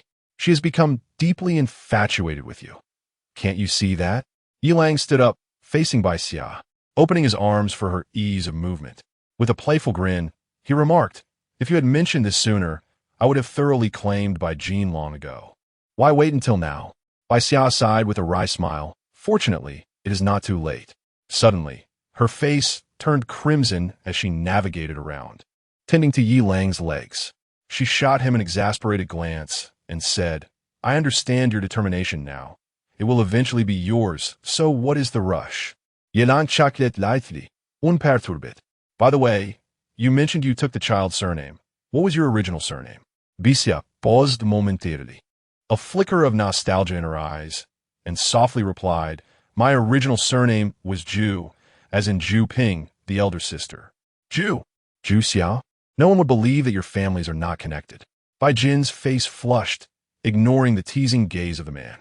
She labored to finish rubbing Yi Lang's back. Bai Xiao straightened her back, gently massaging her aching shoulders. She helped Yi Lang put on his clothes and tidied up his collar, softly saying, Do not keep Xiao Jin waiting for too long. Yi Lang nodded and strode towards the bathroom door, ready to leave. Xiao Lang. Bai Xiao suddenly called out to Yi Lang, her expression filled with hesitation. She wished to convey, Xiao Jin has just discovered the truth, and cried profusely. Her emotions are still unsettled. You must be gentle. Yet, she abruptly recalled the scene she had witnessed in Bai Jin's room the previous night, along with the words she had uttered in her sleep. Bai Xiao swiftly altered her tone and declared, Stand up and kick. Chapter 54. Battling Until Dawn. Whole and complete, Bai Jin donned a beige lace nightgown, her fair and delicate skin shimmering through the intricate lace, casting a soft, jade-like glow under the light. Upon seeing Yi Lang enter, she parted her crimson lips, brother. A gentle reminder emerged, akin to her mother. A lavish feast of 15 servings at no additional cost was imminent. If this does not please you, feel free to skip it. Thank you. Ding system notification. Exquisite cuisine. Giant soup dumpling has been distributed. Ding system notification. Caramel pudding, served in a bowl, has been distributed. Ding system notification. Potato sticks, 3 kilograms of French fries, has been distributed. Ding, congratulations, host, for achieving the first milestone of reaching 100 affection points. Ding, completion rate, 62, passing. Ding, congratulations, host, you have gained 10 free attribute points. Ding, congratulations, host, you have received a physical enhancement. Legs have been reinforced. Ding, congratulations, host, you have acquired a physical enhancement trait. Invulnerable to extreme temperatures. Ding, the food and water provided by the system has doubled. Currently, 48 loaves of bread, 16 barrels of water, 8 large watermelons, 4 packets of spicy strips, and 1 roast duck. Ding, system notification, exquisite cuisine, bridge noodles, served in a bowl, has been distributed. Ding, system notification, cosmic cup, served in a bowl, has been distributed. Ding, system notification, durian mill phi, half a meter tall, has been distributed. Ding, congratulations, host 1 free attribute point, current free attribute points, 11.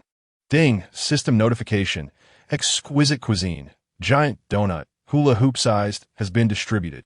Ding, system notification, house cake, serve in a bucket, has been distributed. Ding, system notification, Colonel's Chicken Shack, 5 kilograms of chicken pieces, has been distributed. Ding, congratulations, host 1 free attribute point, current free attribute points, 12. Ding, system notification, exquisite cuisine, Yangzhou fried rice, serve in a bowl, has been distributed. Ding, system notification, Hunan braised noodles, serve in a bowl, has been distributed. Ding, system notification, Northeast rice package, 5 kilograms, has been distributed. Ding, congratulations, host 1 free attribute point, current free attribute points, 13.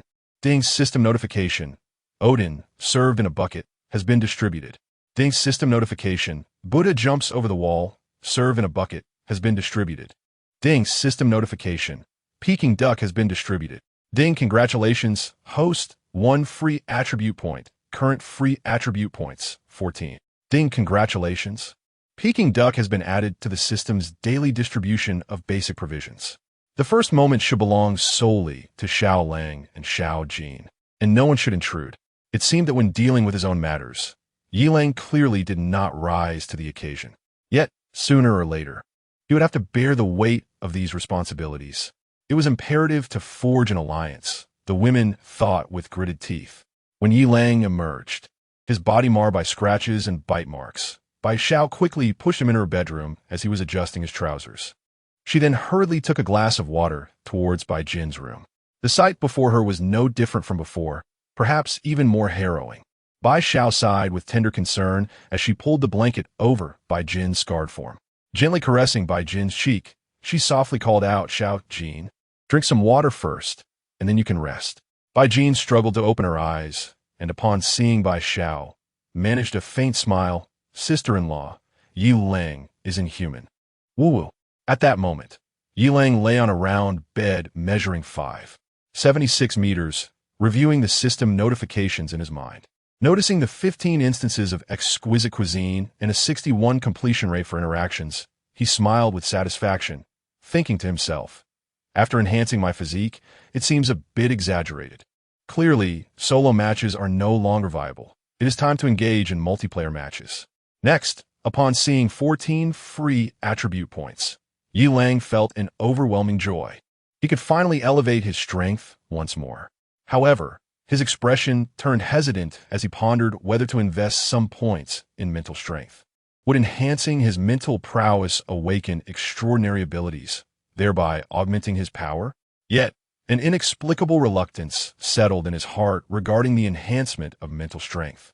He was uncertain of the origin of this feeling, perhaps stemming from the system's subtle disdain for mental power or the ominous phrase, "cautiously allocate points," accompanied by 3 exclamation marks. Did mental strength truly harbor risks? Was his current 0.1 mental strength advantageous or detrimental? After much deliberation, Yi Lang took a deep breath and resolutely decided to allocate all his free attribute points to physique. Ding! Yi Lang, physique 45.3. Instantly, a surge of overwhelming power erupted within him, akin to a tumultuous river. Yi Lang felt an unprecedented strength coursing through him. Every muscle rejoiced, every bone resonated. He recognized that this choice was undoubtedly correct. Such tangible enhancement was the most reliable. The unknown risks associated with mental strength filled him with trepidation. At this moment, he resembled a beast awakening, ever prepared to confront new challenges. Yi Lang continued to examine the notifications regarding his bodily enhancements. To his astonishment, he found that both legs had been directly strengthened. He was overwhelmed with joy, feeling as though his legs were forged from steel, brimming with power. If he were to deliver a powerful kick now, he could likely sever an arm. Those who regularly engage in fitness know the significance of leg strength. It serves as the foundation of the entire body, much like the roots of a great tree, firmly anchored in the earth, allowing it to flourish. This enhancement not only amplified his strength, but also solidified his foundation. Yi Lang felt immensely proud.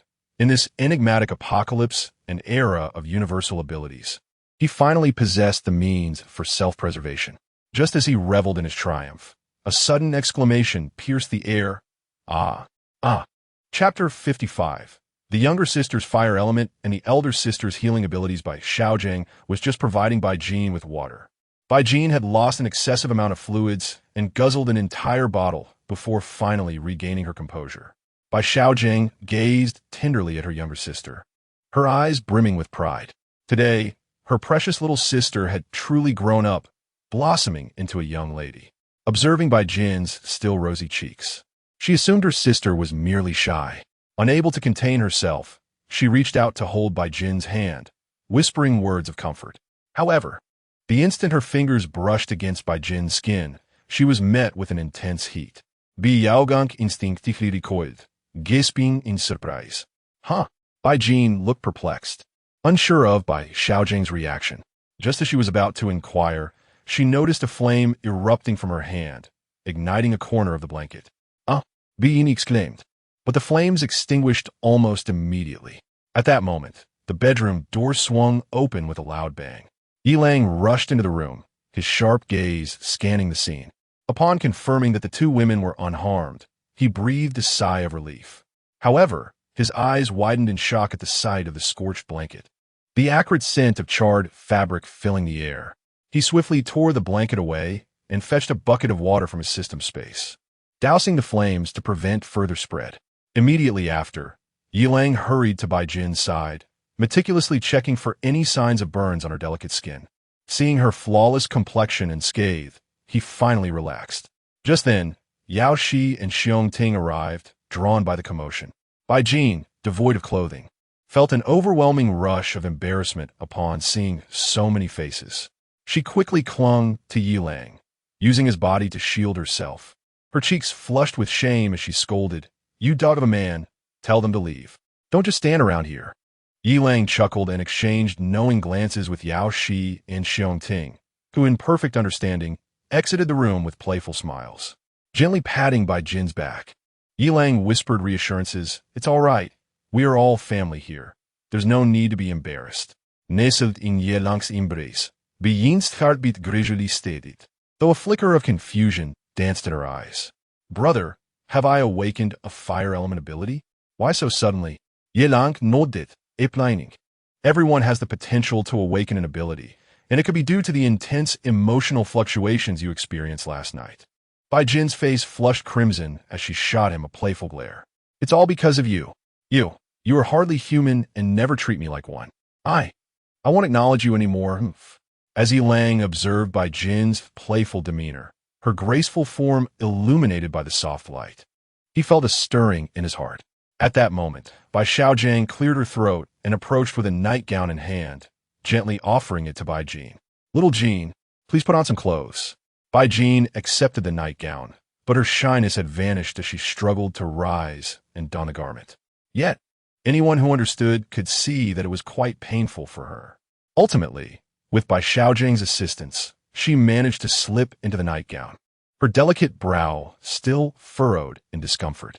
Just then, Yilang suddenly grasped Bai Xiaojiang's wrist, noticing the red marks on her palm, and expressed his concern, "Sister-in-law, did you burn your hand?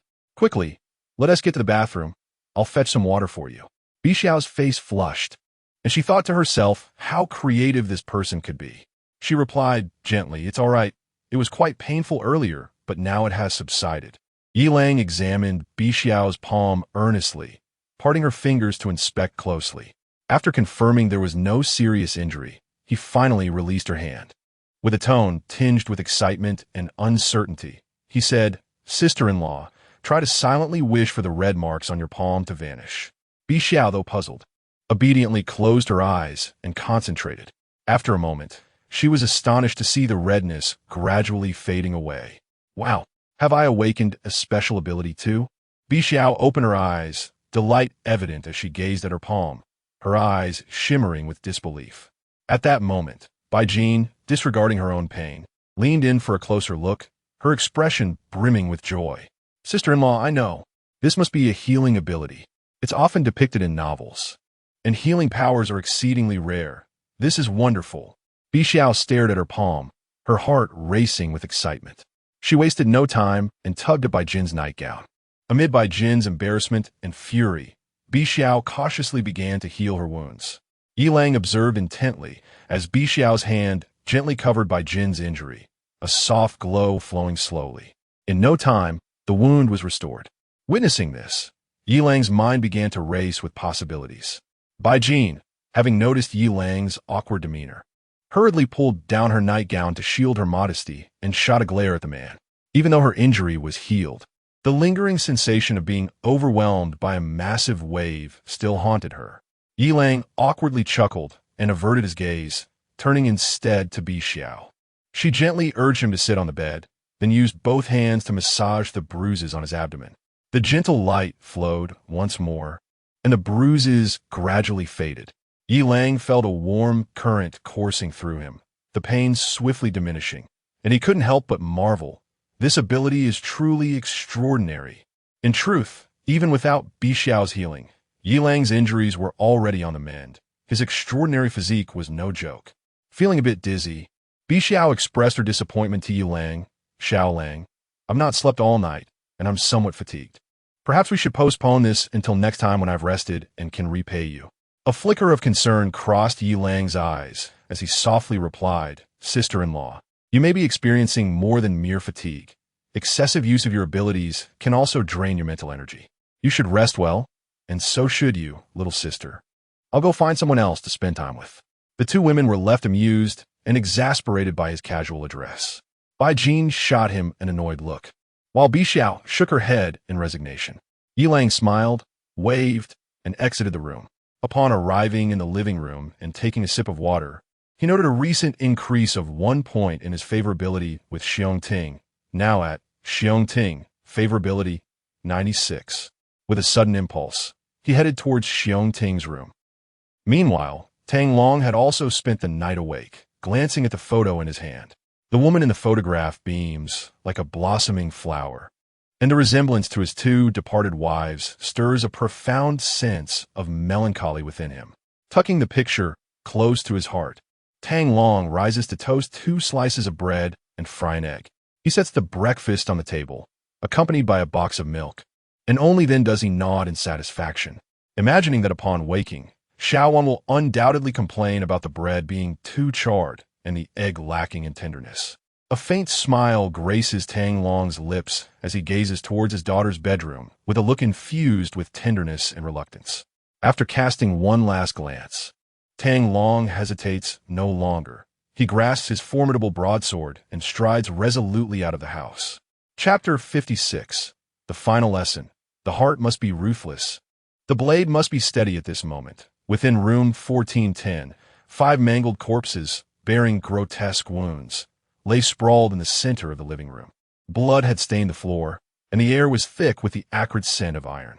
3 women and a young boy knelt beside the bodies, their eyes hollow and devoid of life, as if their very souls had been wrenched from them. The traces of tears had long since dried on their faces, leaving only an abyss of sorrow and despair. The women were Wang Huing, wife of Ma Weigua, Zhang Lina, wife of Li Gang, and Su Fan, wife of Yang Fong. The boy was Chun, Shiwelian's younger brother. All 4 were engulfed in grief for their lost loved ones, coupled with a profound hatred for Yilang. They loathed this executioner for his mercilessness in snatching away those dearest to them. Though their tears had dried, the wounds within their hearts remained indelible. Their gazes were filled with endless resentment and a barely perceptible glimmer, as if they wished to engrave Yilang's name deep into their very bones. I want to kill him. The boy choked, his fists clenched tightly, nails digging painfully into his palms. Wang Huiying gently caressed the boy's head, her tear-filled eyes revealing a hint of resolve. Child, we all wish for vengeance, but at this moment, we lack the means. Revenge demands composure and strategy. We cannot act impulsively. We must learn to endure and await the right opportunity. Zhang Lina and Su Fan silently nodded, their faces etched with determination for retribution. Just as they were about to utter words of agreement, a resounding bang echoed through the room. Startled, the 4 looked up in terror as the door was violently thrust open. A figure wielding a large blade appeared at the entrance. Tang Long stood there, expressionless, his gaze as cold as ice. A tightening sensation gripped their hearts as they instinctively recoiled in fear. I am Tang Long. Make sure you do not mistake me for someone else, he intoned, his voice deep and resolute, slicing through the air like a chilling blade. As his words resonated, Tang Long strode forward amidst their terrified stares and screams. The 4 struggled to rise and flee, but Tang Long's swift and sharp blade danced through the air, its gleaming edge severing their sorrow and rage in an instant. Their cries of curses against him as an executioner, one who spared neither the young nor the old, echoed pitifully. A flicker of complex emotion crossed Tang Long's eyes, swiftly morphing into a cold detachment. Without a moment's hesitation, he brought his blade down, dispatching them one by one. Blood sprayed as the room fell silent, the once desperate cries fading into oblivion. Time passed, though it felt interminable. and Tang Long stood amidst the chaos, his body splattered with blood. The room was suffused with the heavy stench of iron. His blade fell to the ground, yet his gaze remained eerily calm. Without a trace of hesitation, Tang Long turned slowly and departed from room 1410. Upon reaching the corridor, he retrieved his phone and activated the live stream he had learned to use just the night before. The screen illuminated, and Tang Long stared steadily into the camera. As viewers flocked to his stream, drawn in by the title, comments surged like a tidal wave. He began to speak, his voice steady. "Hello everyone, I am Tang Long, the master of Yilang. I implore everyone to assist me in recording this video, capturing my final battle. I am an unequivocal failure, a failed husband, a failed father, a failed mentor. My life is replete with regrets and remorse. Yet today, I wish to impart one last lesson to my rebellious disciple, my wayward child, and my beloved daughter. I hope you all can discover the essence of survival in the face of doom and continue to persevere." Tang Long's voice resonated with a somber determination, causing even the onlookers in the chat to fall silent, as though they were all struck by the gravity of his resolve and the tragedy of his plight. He first directed the camera towards the grim scene of room 1410, the blood-soaked tableau rendering the live stream eerily quiet, as if the viewers were holding their breath in anticipation. In the next instant, with a resounding crash, Tang Long hurled the bottle in his hand against the corridor window. Glass shards erupted, and a gust of night air rushed in. Tang Long steadied his phone, gripped his knife with both hands, and fixed his gaze upon the encroaching darkness outside.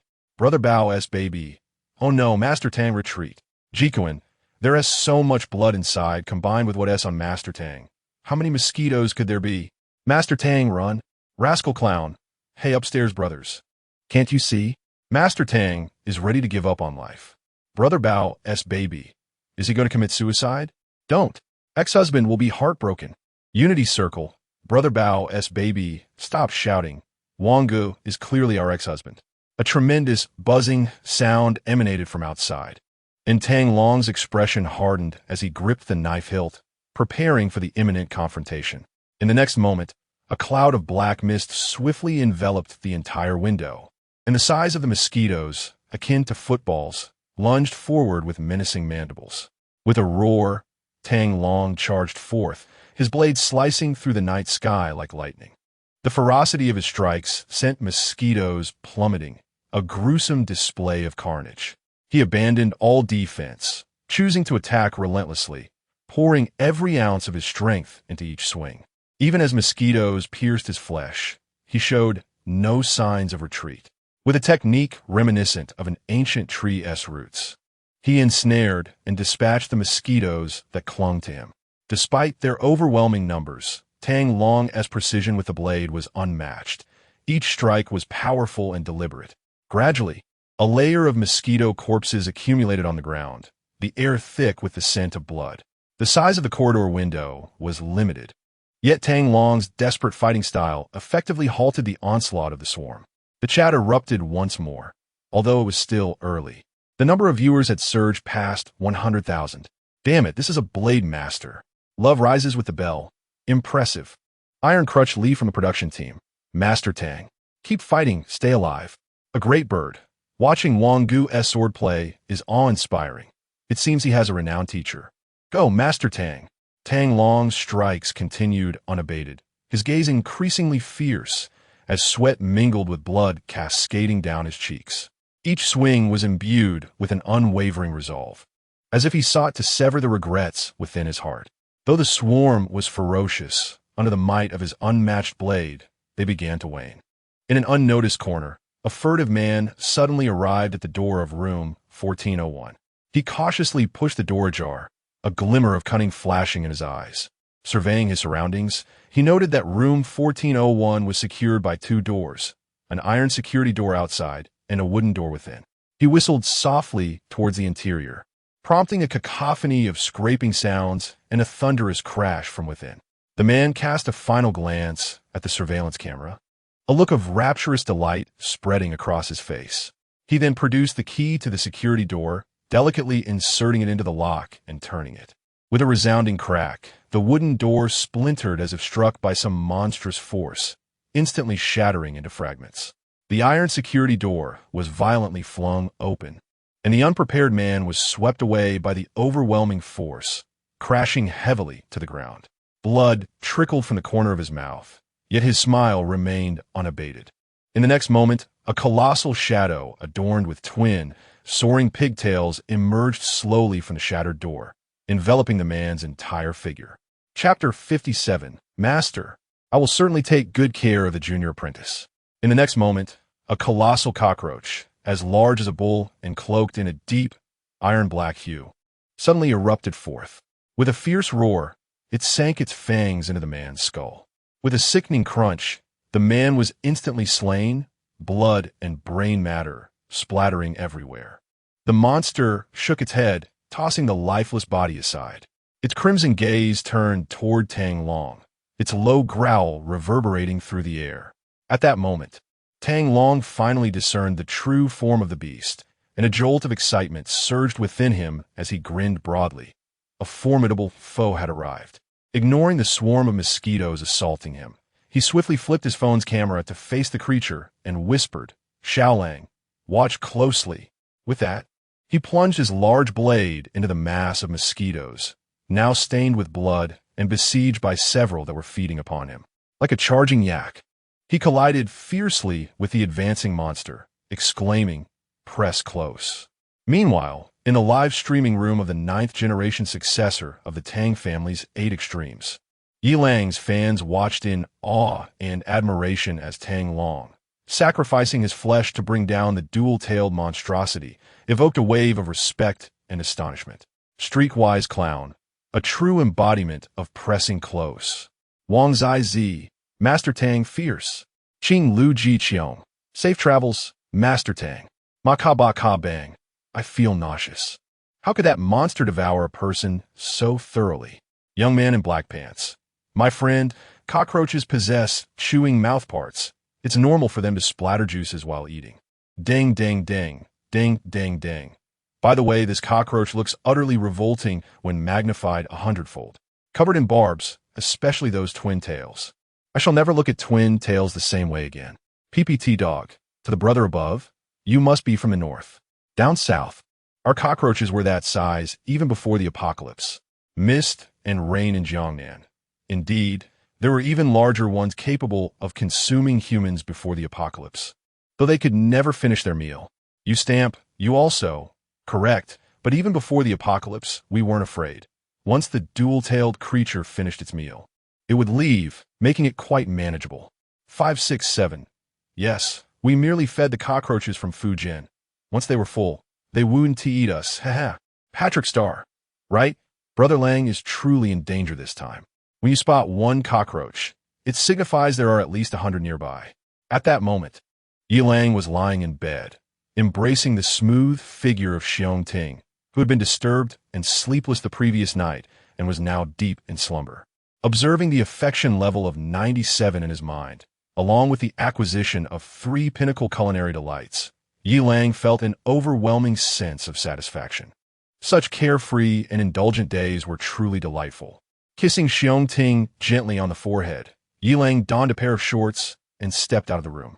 Upon exiting, he noticed Bai Xiao grasping Yao Shi's hand, tending to the wounds on her palm. Yi Lang hurried over, taking Yao Shi's small hand in his, meticulously examining it. Only after confirming her recovery did he breathe a sigh of relief. He then approached Bai Jin, lowering his gaze. Bai Jin, feeling both embarrassed and angry, clutched her nightgown tightly, gritting her teeth. All right, it's all fine. No need for your inspection.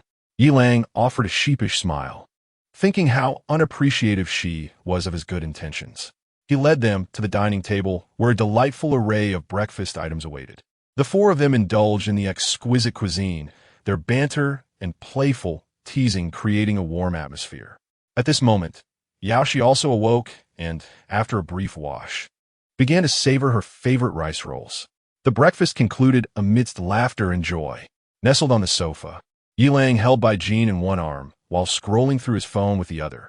Bai Jin, shedding her previous shyness, leaned into him, their relationship growing even more intimate after crossing that threshold. Suddenly, a frantic knocking at the door shattered the tranquility, accompanied by Tang Xiaowan's anxious voice.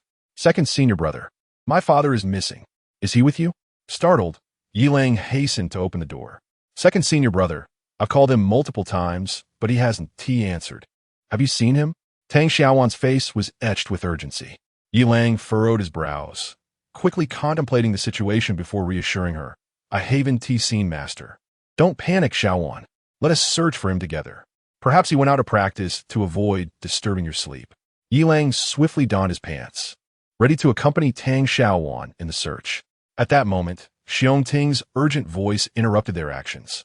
Sister brother-in-law, come quickly. Their essay video of Master Tang on Dolong. Yilang and Tang Xiaowan exchanged a startled glance before rushing to Xiongting's side. Upon seeing the content of the video, Yilang's heart sank heavily. Tang Xiaowan's complexion turned ashen, tears welling in her eyes. The video was brief, but it captured the moment when Tang Long, in a desperate struggle, was overwhelmed by a colossal cockroach, its massive pincers piercing through his body, and its grotesque mandibles tearing into his flesh. As the footage concluded with Tang Long's bones being crushed and devoured, a wave of crimson rage swept over Yilang, his teeth grinding together in fury. He yearned to charge into that battlefield, to rend the creature limb from limb with his own hands. Despite the raging inferno of anger within him, reason prevailed, reminding him that his immediate priority was Tang Xiaowan. After an unknown duration of unconsciousness, Tang Xiaowan slowly opened her eyes, meeting Yilang's anxious gaze.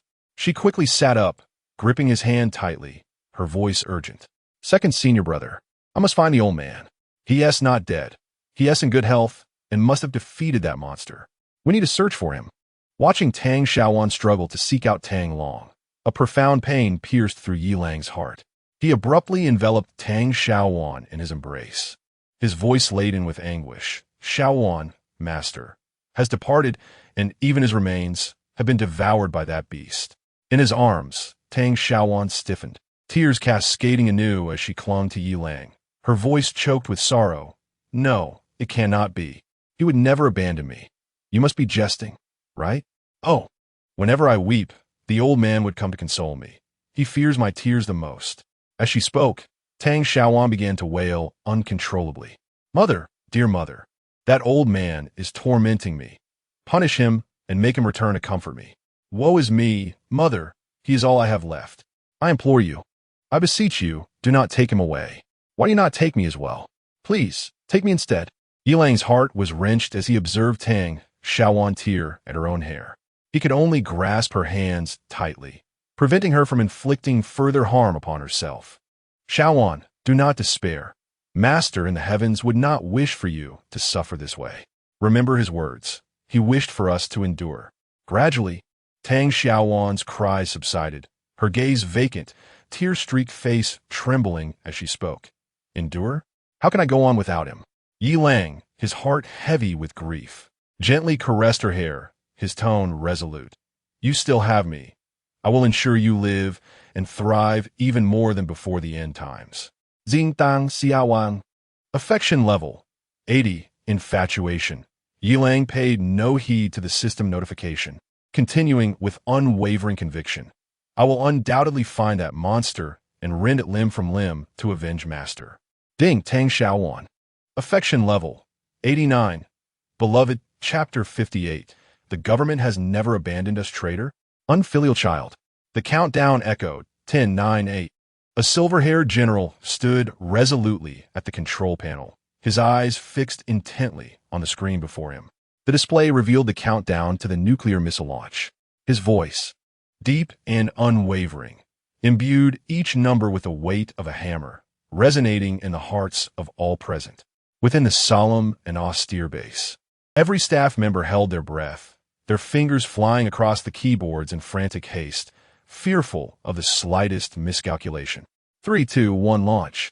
With the conclusion of the countdown, the general commanded, and a nuclear missile emblazoned with a 5-starred red flag soared into the sky, trailing a long plume of fire as it hurtled towards the monstrous beast lurking in the ocean.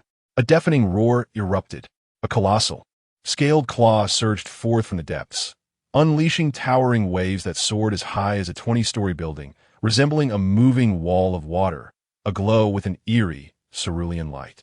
The creature's massive form remained primarily submerged, yet each violent swipe of its claw generated cataclysmic waves that shattered the coastal defenses to smithereens.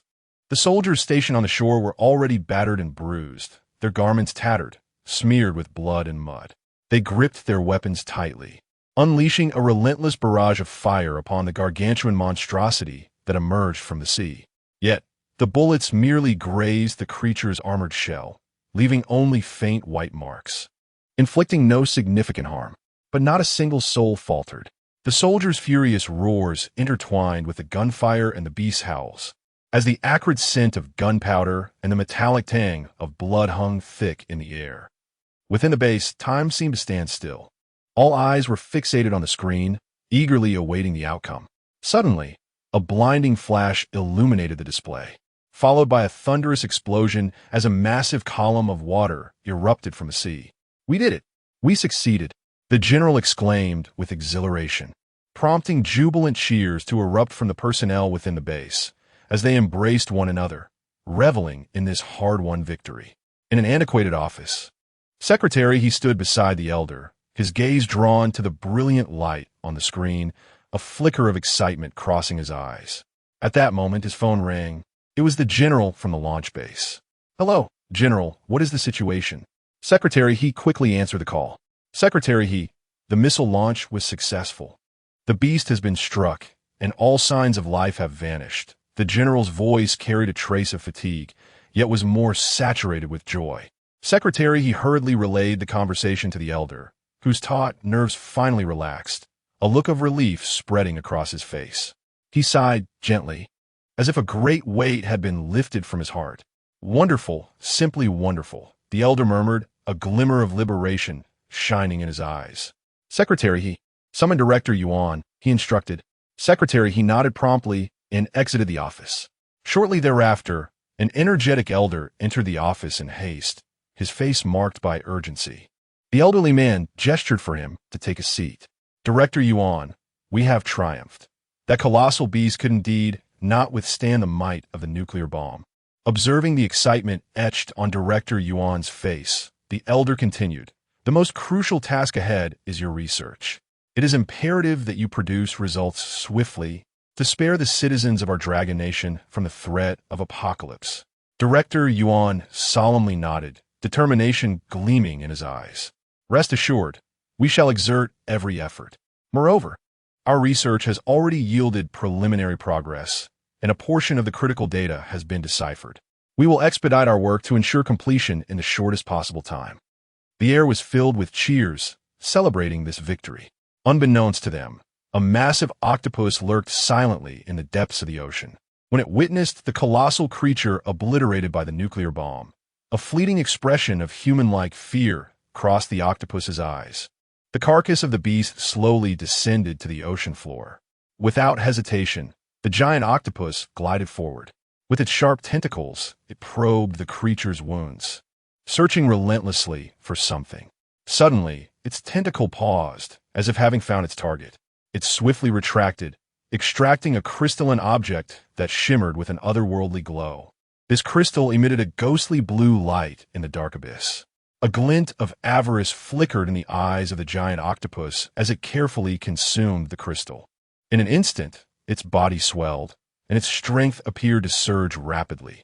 Not only that, but the light of intelligence in its eyes intensified, as if unlocking some forbidden power. Suddenly, the giant octopus let out a deafening roar, sending titanic waves crashing upon the surface. Meanwhile, the monsters along the shore, which had been darting about like headless flies in frenzied attack, seemed to receive some unseen command. They abruptly ceased their chaotic movements and began to regroup, charging with newfound purpose in a singular direction. In a disordered encampment, soldiers huddled together, their expressions weary yet reflecting a steadfast resolve. As a brilliant light tore through the sky, they erupted in unison, their clenched fists finally relaxing, revealing long-awaited smiles. One young soldier, filled with excitement, grasped the shoulder of his comrade. "Master brother, it was a nuclear bomb. We have finally won. Haha. We need no longer fear those monsters. Fang Tianming struggled to steady his exhilaration and turned to the jubilant Tang Xiaohu, saying, Indeed, Xiaohu, we have sacrificed so much in this battle, but we are finally seeing hope. Soon, we can focus on rebuilding our homeland and restoring order. Before our army, any strange flora or fauna shall be vanquished. We shall soon return home. Haha. As they gaze at the immense mushroom cloud, an indescribable fervor welled up within them, as if all their hardships and sacrifices had been vindicated in that moment. After a while, the two returned to their dormitory. They needed a rest. Although the most terrifying beast had been vanquished, the uncoordinated monsters posed little threat. Yet the task of clearing the remnants remained formidable. At that moment, the two lay on the bed, resting while scrolling through Douyin. Suddenly, Tang Xiaohu bolted upright, exclaiming, Master brother, the person in the video is my father. Fang Tianming paused for a moment, then eagerly leaned in to scrutinize the phone screen. Upon seeing the title 9th generation heir of the Tang family's 8 extremes, Yilang's master, Fang Tianming's expression faltered slightly. Soon after, he caught sight of Tang Long's figure in the video, and his countenance grew increasingly grim. Father, Master. As they witnessed Tang Long collide with the colossal beast, both cried out in despair simultaneously. Chapter 59. The Shift in Mindset. The emergence of the traitor, Xiao Wan, had already retired for the night. Xiao Lang, are you all right? Xiao inquired softly. Concern etched in her eyes as she sat beside Yilang. Yilang clenched his fists, his gaze unwavering upon the screen of his phone. He had watched the video countless times, committing every detail to memory. Taking a deep breath, he spoke slowly. Xiao, I am fine. In the coming days, have Xiao Wan sleep in your room. Please take good care of her. Do not let her feel despondent. Bai Xiao nodded, gently resting her hand on Yilang's shoulder, reassuringly saying, Do not worry, I will. You must also take care of yourself and refrain from acting impulsively. Yilang calmly nodded in response. I understand, Xiao. Rest assured, even for your sake, I will not act rashly. Bai Xiao said nothing further, merely tightening her grip on Yilang's hand, her eyes shimmering with compassion and emotion. Meanwhile, the owners group of the beautiful villa community was in an uproar, fervently discussing the enormous cockroach featured in the video. Building 3. Apartment 1405, Zhou Yakin. Oh my goodness, this gigantic cockroach is on our floor. Who will save us? It's all that Tang Long's fault. If it weren't for him, this beast wouldn't have been drawn here. Building 3, Apartment 1101, Jiang Xiao.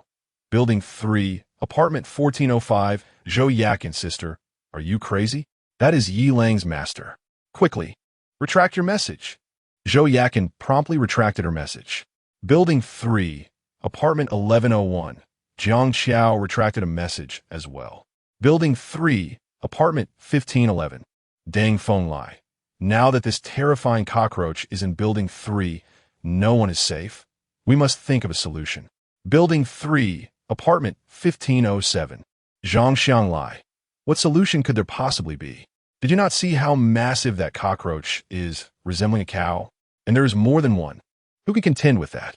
Building 1, Apartment 1316, Wang Feier. I sense something amiss on our floor as well. I just heard strange noises from downstairs, which could very likely be this creature. Building 2, Apartment 1515, Fan Jingjing. I wonder how our community maintains hygiene. We pay so much each year, yet the owners' committee seems utterly ineffective. Building 1, Apartment 1105, Owners Committee Chair Jiang Fangzhou. Building 1, Apartment 1105, Owners Committee Chair Jiang Fangzhou. This cannot be blamed on us. The hygiene of the public areas is managed by a cleaning company we hired. However, we have no authority over the cleanliness issues of individual households. These cockroaches must have emerged from someone's home. Building 3, Apartment 1711, Wang Dawei. Everyone stop arguing. The most critical thing now is to find a way to deal with these creatures. Cockroaches can chew through doors. Yilang paid no heed to the clamor of the owners group. He went to Apartment 1715 to gather some tools, and then made his way to the entrance of the third elevator. Following the traction cable, he slid up to the top of the elevator shaft and pried open the inspection cover. Armed with a fire axe he had found, He struck the steel plate atop the elevator with force. The steel emitted a dull thud under the impact of the axe, and cracks began to spread. Taking a deep breath, he struck again with renewed vigor, and finally, a sizable opening was created in the steel plate. He grasped the edge of the crack, pulling forcefully with both hands, and to his astonishment, the steel plate gradually yielded. After kicking away the internal ceiling light, he finally unveiled an opening large enough for passage. Yilang cautiously leaned into the elevator shaft, discovering that the elevator doors had been jammed with a wrench. He pried open the elevator doors with his hands and removed the wrench from the outside, allowing the doors to close smoothly at last. Upon witnessing the elevator's normal operation, Yilang proceeded to replicate his efforts, methodically restoring several other elevators one by one. Upon returning home via the elevator, Yilang sent a message in the Golden Island Homeowners Group. It is the 9th day of the apocalypse, and I trust that the food in your homes is nearly depleted. Without further ado, any beautiful women wishing to exchange food and water may add me and send a photo. If you meet my requirements, come find me at 1715. I have lifted the elevator's floor restrictions. The access codes for each corridor are MSJD building number floor number. For instance, the access code for the 17th floor of Building 3 is MSJD 0317. However, I must remind you all that entry to my premises is permitted only with my approval. Any unauthorized intruders will bear the consequences. After sending the message, Yilang, with a tranquil gaze, paid no heed to the fervent discussions in the group and proceeded to the gym to practice with his knife. Meanwhile, in room 1507 of Building 3, Zhang Xiang lay languidly on the sofa, feebly perusing the messages in the group. He turned to his wife, Bai Yuyu, who was peeling the sofa's upholstery, her expression grim. Frustration surged within him. Stop cutting that. Can sofa fabric satiate our hunger? I ask you, can it? Bai Yuyu's momentary look of grievance flickered before she continued her task. Her expression somewhat numb. This is all we have to eat now. If we don't consume the sofa, we will starve. Zhang Xiang sprang to his feet, his tone increasingly harsh. I told you to wear less and send photos to Yilang, yet you refused. Now look, I'm left to starve alongside you. Zhang Xiang, are you even a man? We've been married for just over a month, and we Haven Tea had a single good day. Now you want to barter me for food? You are nothing but a beast. Zhang Xiang's eyes widened in anger as he retorted, a beast? A beast is still better than starving to death. The severity of hunger gnawed at him with unprecedented intensity after over 20 years of life. Suddenly, his tone softened. Wife, I'm so sorry. I truly can't endure this any longer. Please, go to 1706 and seek him out. He will surely provide you with food. I beg you. Bai Yuyu's tears streamed down her face as the knife slipped from her grasp, her voice choking. Do you understand what it means for me to approach him? Zhang Xiang slumped back onto the sofa, a flicker of despair crossing his eyes as he pleaded softly. I know, but I have no other option left. Please. With tear-filled eyes, Bai Yuyu gazed at her husband, her heart torn. She too was hungry, having never before experienced such relentless torment from hunger. Yet her principles and moral compass forbade her from making such a degrading choice. He has already rejected me. Perhaps we should endure for a few more days. Perhaps official rescue will arrive soon. Zhang Xianglai persisted desperately, exclaiming, My dear, I shall perish from hunger within 2 days. He had previously rejected you due to your excessive attire, his face marred by sorrow. This time, if you don a different outfit, wear a smile, and beseech him for mercy, perhaps he may relent. Bai Yuyu gazed at her husband with a heart ashen, devoid of the strength to refute. This must be what they call the deepest sorrow of a heart turned to stone. Reflecting on the past, she recalled how considerate and gentle her husband had once been, a senior executive in a reputable company, possessing a commendable social standing. Yet now he had become so humble, driven to the brink of offering his new bride to another for a mere morsel of food. He even feared that the other might refuse. How absurd! How laughable! With great difficulty, Bai Yuyu rose and coldly stated, Very well, I shall plead with him. I will change into something beautiful to seek his favor. Are you satisfied now? As she slowly made her way to the wardrobe, each step felt as though she were treading upon shards of glass, her heart bleeding.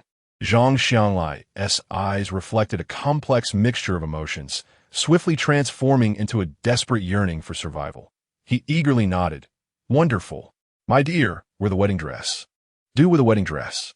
Chapter 60. The Aberrant Yi Lang. The bride's overlapping state. It was not only Zhang Xiang who came to visit by Yu Yu's family. On the 9th day of the apocalypse, over 300 households resided within the 3 buildings. Those with surplus food were now exceedingly rare. Everyone struggled desperately, and the air was thick with despair.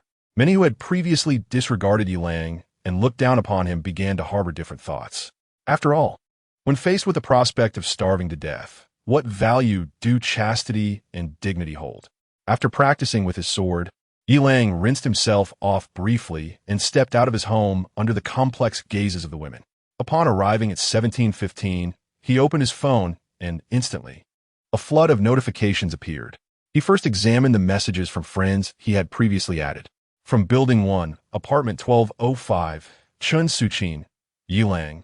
May I stay at your place in exchange for some food to take home? My husband and I are on the brink of collapse. Please, I beg you. I only need 3 loaves of bread.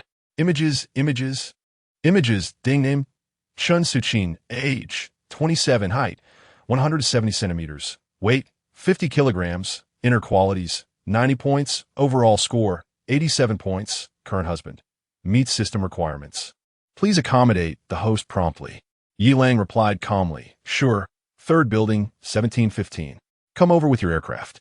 Inside apartment 1205, Chun Suchin and her husband, Sun Yang, stared intently at the phone screen. When they saw Yi Lang's response, they exclaimed joyfully and embraced each other. Yet, in the next moment, they exchanged awkward glances. Sun Yang forced a smile, saying, Suchin, we are doing this for survival. Let us not overthink it. Just endure for 2 or 3 minutes, and it will be over. Chun Suchin nodded silently, choosing not to speak further. As her husband said, all men are the same. It would only take 2 or 3 minutes. Just bear it, and it will pass. From Building 2, Apartment 1107, Li Fong. Yi Lang, can I trade once for a barrel of water? There are elderly and children at home. We are about to give in. Images. Name, Li Fong, age, 30, height, 161 centimeters, weight, 50 kilograms, inner qualities, 85 points, overall score, 79 points, does not meet system requirements. Yi Lang replied calmly, you do not meet my requirements. I will delete you. He promptly removed her from his friends list. As for her claim about the elderly and children at home, it was of no concern to him. From Building 3, Apartment 1306, Lu Min, Brother Lang. I'm still a virgin. My blood is precious. Could you grant me 10 loaves of bread? Images. Name, Lu Min, age, 19, height, 167 centimeters, weight, 40 kilograms, inner qualities, 64 points, overall score, 88 points, party girl, repaired. Meets system requirements. Please accommodate the host promptly. Yi Lang scoffed at the notion that artificial repairs could be considered valid. He typed a response, 3 loaves of bread. If you disagree, get lost. Lu Min lay on her bed, incessantly rubbing her abdomen. Scattered across the floor were various snack wrappers. Upon seeing a message from Yi Lang, she erupted in a fit of rage, cursing loudly. You filthy security guard, you wretched scum of the lower class. In the past, a mere glance from me was a favor to you, and now you dare treat me this way? Even a simple sycophant from before was 1,000 times better than you. You vile security guard. Woe is me. Furiously, she hurled her phone, tears welling in her eyes. However, the gnawing hunger in her stomach compelled her to pick up her phone once more and reply, all right, I'll be there shortly. Thus, Yi Lang systematically filtered through messages and friend requests, cold and efficient. Those once proud women, who had looked down upon him, now bowed their heads in humility, pleading for him to engage in transactions with them. Some messages were particularly pitiful, with tales of children at home or elderly relatives suffering from illness. Yet, Yi Lang deleted requests from women who did not meet the system's criteria without hesitation. For those who did qualify, he urged them to hurry, stating that time was of the essence. After a thorough selection, he indeed found a few women scoring above 85. He instructed them to arrive at 1715 promptly before switching off his phone. Approaching the window, he took a deep breath, gazing at his reflection in the glass. Yilang wurde a bittersweet. He had, after all, arrived at this juncture, reduced to a heartless machine for transactions. Suddenly, a rapid series of knocks at the door disrupted his thoughts. Checking the surveillance on his phone, Yilang was taken aback to see a tall woman in a pristine white wedding dress standing outside. Her head was bowed, obscuring her features, but her urgent knocking revealed her anxiety. Yilang quickly opened the door, and the woman raised her head, tears glistening in her eyes, pleading, "Yilang, please, let us make a transaction." Initially, Yilang was struck by her elegantly tailored, snow-white wedding dress. However, upon recognizing her face, disappointment washed over him. It was by Yu. The system had previously rated her photograph at only 84, disqualifying her from consideration. Reluctantly, he resolved to let her go.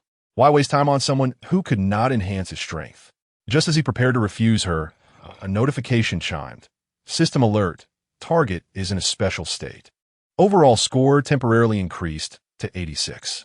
Name, Bai Yu. Age, 25. Height, 166 centimeters. Weight, 47 kilograms. Inner qualities, 90. Overall score, 86. Bridal enhancement state. Recently married to first love. Meets system requirements. Please accommodate promptly. Ding. Bai Yu. Affection level, 21. Fondness. This was the effect of the live broadcast. Yilang hesitated for a moment before ushering Bai Yu inside. Upon entering, she immediately noticed the hamburgers and cola laid out on the table. Her eyes suddenly sparkled, and suppressing the urge to leap forward, Bai Yu gazed at Yilang with a pitiful expression, softly asking, Could I eat something first before we proceed with the transaction? Yilang nodded, gesturing for her to help herself. Ding, Bai Yu. Affection level, 26. Bai Yu lifted the hem of her wedding dress and abruptly pounced onto the table. She seized a steaming hot burger and, trembling, placed it into her mouth, devouring it with large bites. Tears streamed down her face, mingling with the food as she swallowed. Observing her voracious appetite and hearing the incessant notifications of her affection level in his mind, Yilang's lips curled into an almost imperceptible smile. With one hand clutching the warm burger, she took a moment to sip her chilled cola, feeling an overwhelming sense of satisfaction. So delicious. Oh my, this burger is exquisite. And the cola is utterly refreshing. She had never imagined that the junk food she once dismissed could be so delightful. It was truly the most delectable thing in the world. At this moment, Bai Yu felt deeply grateful to Yilang for providing her with a burger and cola in such a time. Even bread and pure water would have sufficed. Oh dear, Yilang is such a wonderful person. How could anyone be so kind? Yilang watched Bai Yu's contented expression and the occasional glances of gratitude she cast his way. Yet his heart remained unperturbed. He understood that after the transaction, it would be a blessing if Bai Yu refrained from cursing him. Once she had satisfied her hunger and was contentedly humming, Yilang calmly remarked, Go wash up. It's time to prepare for the transaction. Bai Yu's body trembled, but without hesitation, she took the bottled water Yilang had provided and headed towards the restroom. As she hurried into the bathroom, she shyly inquired, Yilang, do you have any pajamas? No need for pajamas. What I desire is the wedding dress. Chapter 61. Yilang, you are not human. Outside room 1715. Three striking women awaited. Despite their disheveled appearance from days without nourishment and bathing, their beauty and grace remained evident. The trio consisted of Chun Suchin, Lu Min, and Wang Fei'er, the very Wang Fei'er who had, merely days prior, lambasted Yilang in their group chat, calling him a beast who disrespects women and would surely face retribution. At this moment, they exchanged awkward glances, each seemingly reluctant to leave despite the door remaining closed. This hesitance stemmed from a note affixed to the entrance of room 1715, which simply read, Q. The three women felt compelled to comply silently. Having come this far, it seemed unreasonable to retreat over a mere few minutes of waiting. Indeed, they believed that their turn for sustenance would come swiftly. However, as the minutes passed, an unsettling tension began to mount. Chun Suchin voiced her confusion. Why is it taking so long? It's been 30 minutes, and there's still no end in sight. Lu Min bit her lip, uncertain as she replied. Perhaps the preparations are elaborate? Or does he have some peculiar requirements? Wang Feier furrowed her brow in impatience, exclaiming, "What is the point of all this frivolous fuss? I'm on the verge of starvation." With that, she disregarded her elegant demeanor and sat down abruptly on the floor, utterly exhausted from days of deprivation. Chen Suqin and Lu Min exchanged weary glances and sighed in resignation before joining her on the ground. As time dragged on, their patience wore thin. Chen Suqin could not contain her frustration any longer, muttering, "What on earth is Yilang up to? Does he not realize we are starving?" Just as the other two were about to respond, a chilling, anguished scream erupted from within, startling all three women into a tense silence. The harrowing cry sent shivers down their spines, and their eyes met, filled with trepidation. What if Yilang were a deviant? The sound was too terrifying to fathom. Chen Suqin's voice trembled, Lu Min's complexion turned pale, and Wang Feier clenched her lips tightly. Confusion and fear intertwined within them, and though they longed to flee, the thought of the consequences awaiting them upon returning forced them to remain seated. The wails persisted for nearly half an hour before gradually subsiding. Finally, with a creak, the door swung open. A pallid, perspiring beauty emerged, clad in a crumpled wedding dress. One hand braced against the wall while the other clutched her skirt. Staggering as she exited, she muttered incessantly, "You are not human," not sparing a glance at the three women as she stumbled past, clutching a plastic bag, and disappeared towards the elevator. The trio exchanged bewildered looks, their hearts racing with uncertainty. Next, a crisp voice called from within, startling them anew.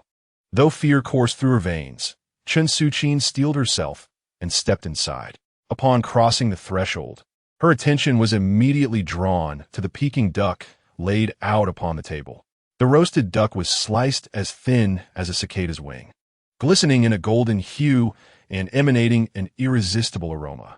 Accompanying it were spring pancakes, sweet bean sauce, sugar, shredded cucumber, green onion, as well as hawthorn strips and garlic paste. Merely gazing at the feast made Chen Suqin's mouth water. Without waiting for her to speak, Yilang directly urged, "Eat up." A full stomach is essential for hard work. Without a moment's hesitation, Chen Suqin dashed to the table and began devouring the food voraciously. She paid no mind to wrapping the pancakes, but instead grabbed a piece of roasted duck, dipped it in sweet bean sauce, and stuffed it into her mouth. As she chewed, the flavors burst forth, as if all her hunger and fatigue had vanished into thin air. Meanwhile, Yilang perused the recent system notifications. Ding's system notification, culinary masterpiece, meat-packed pot, a dish from the Zhongguodajong restaurant, has been issued. Ding's system notification, culinary masterpiece, Gong Bao chicken, bowl of Kung Pao chicken, has been issued. Ding's system notification, culinary masterpiece, braised lion's head, basketball version of braised meatballs, has been issued. Ding's system notification, culinary masterpiece, KFC village bucket, has been issued. Ding, Chen Suqin, favorability, 69. Infatuated, Ding congratulations host, Constitution 4, current Constitution, 49. 8. Ding, the food and water from the system's basic configuration have doubled, currently. 96 loaves of bread, 32 buckets of water, 18 large watermelons, 8 packs of spicy strips, 2 roasted ducks. Yilang's gaze flickered, and a subtle smile graced his lips. He continued to observe Chen Suqin's favorability, which had soared from -16 to 31, silently nodding in approval. Likewise, he decided to let the well-fed Chen Suqin clean herself up in the restroom before setting up the trading table, transforming into a wolf on the hunt. At this moment, only Wang Feier and Lu Min remained outside, exchanging anxious glances. As time ticked away, it was nearing noon, and there were no signs of Chen Suqin emerging. Already deprived of food and water, the two women were now ravenously hungry.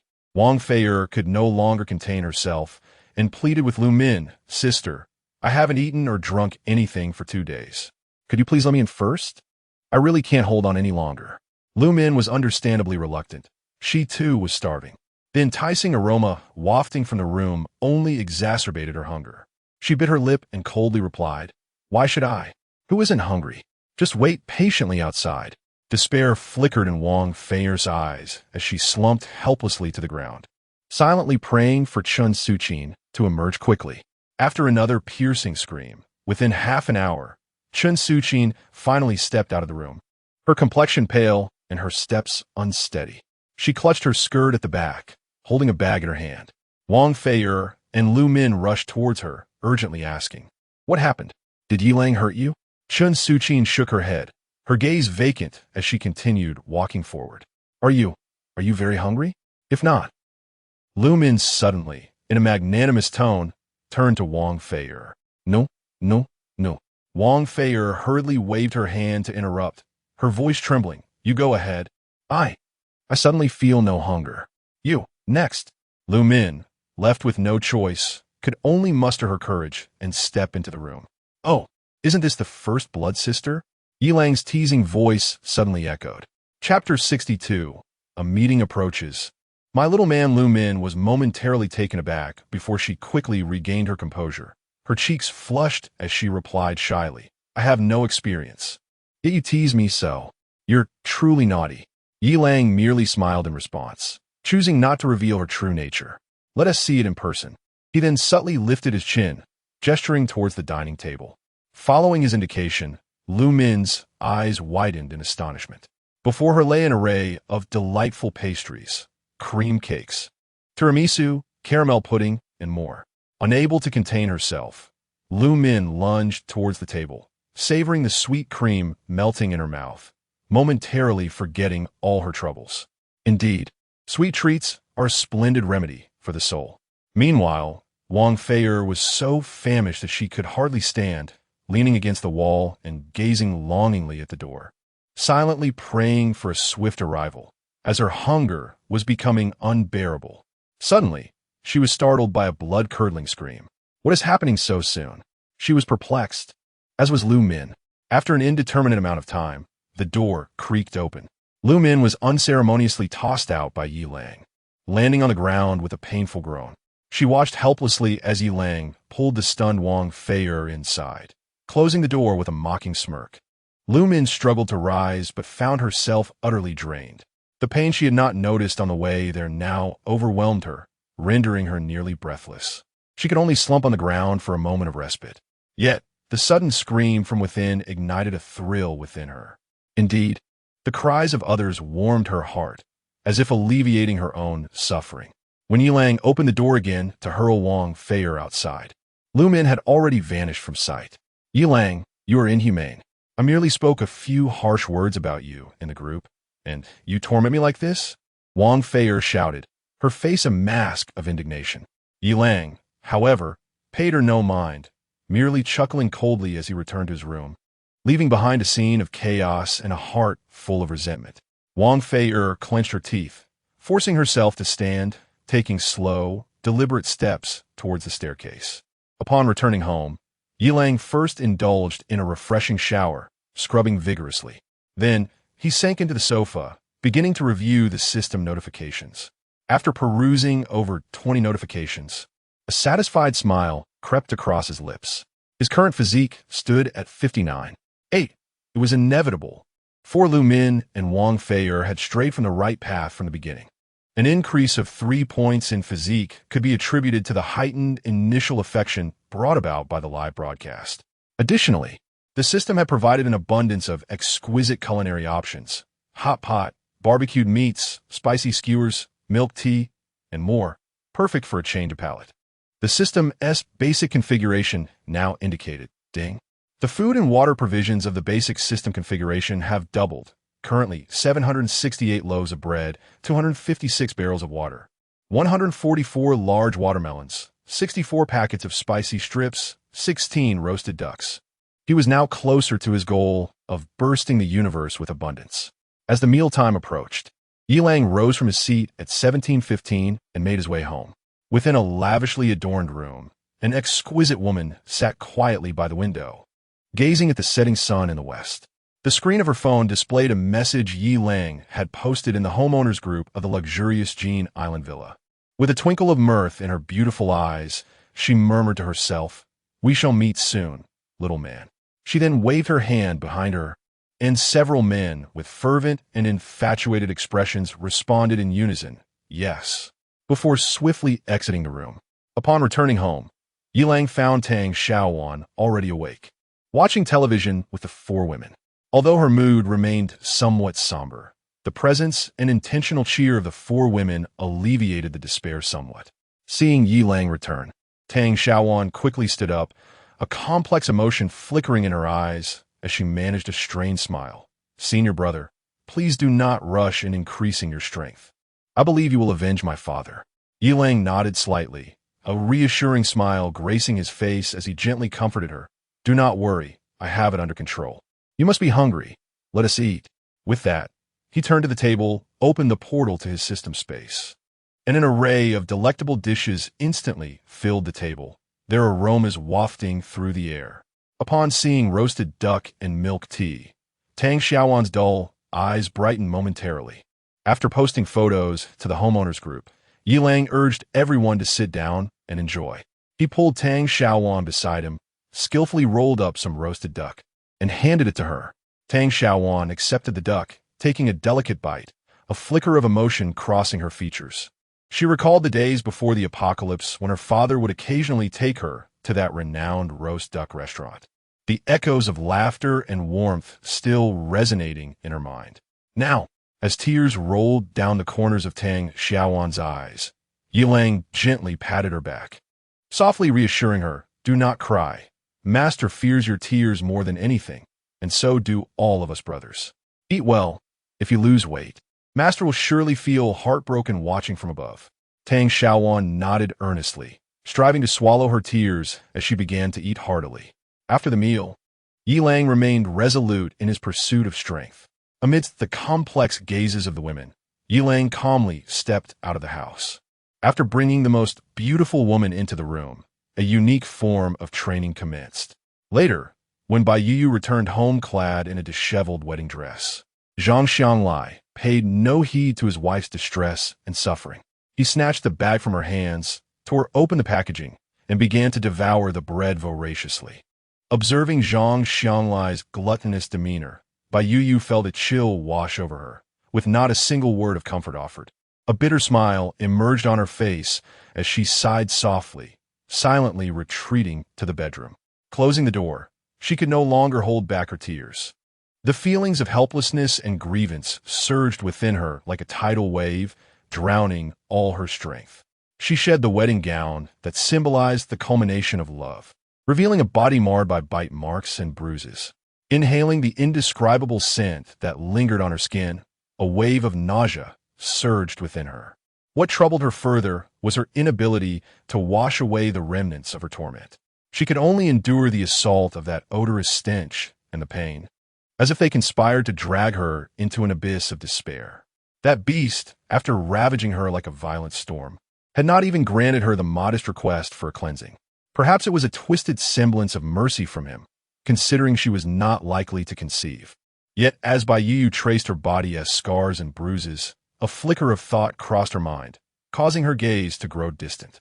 Meanwhile, Zhang Xianglai, having devoured an entire bag of bread, let out a satisfied belch and lazily reclined on the sofa. Finally, he felt alive. In that moment, the bread had never tasted so exquisite.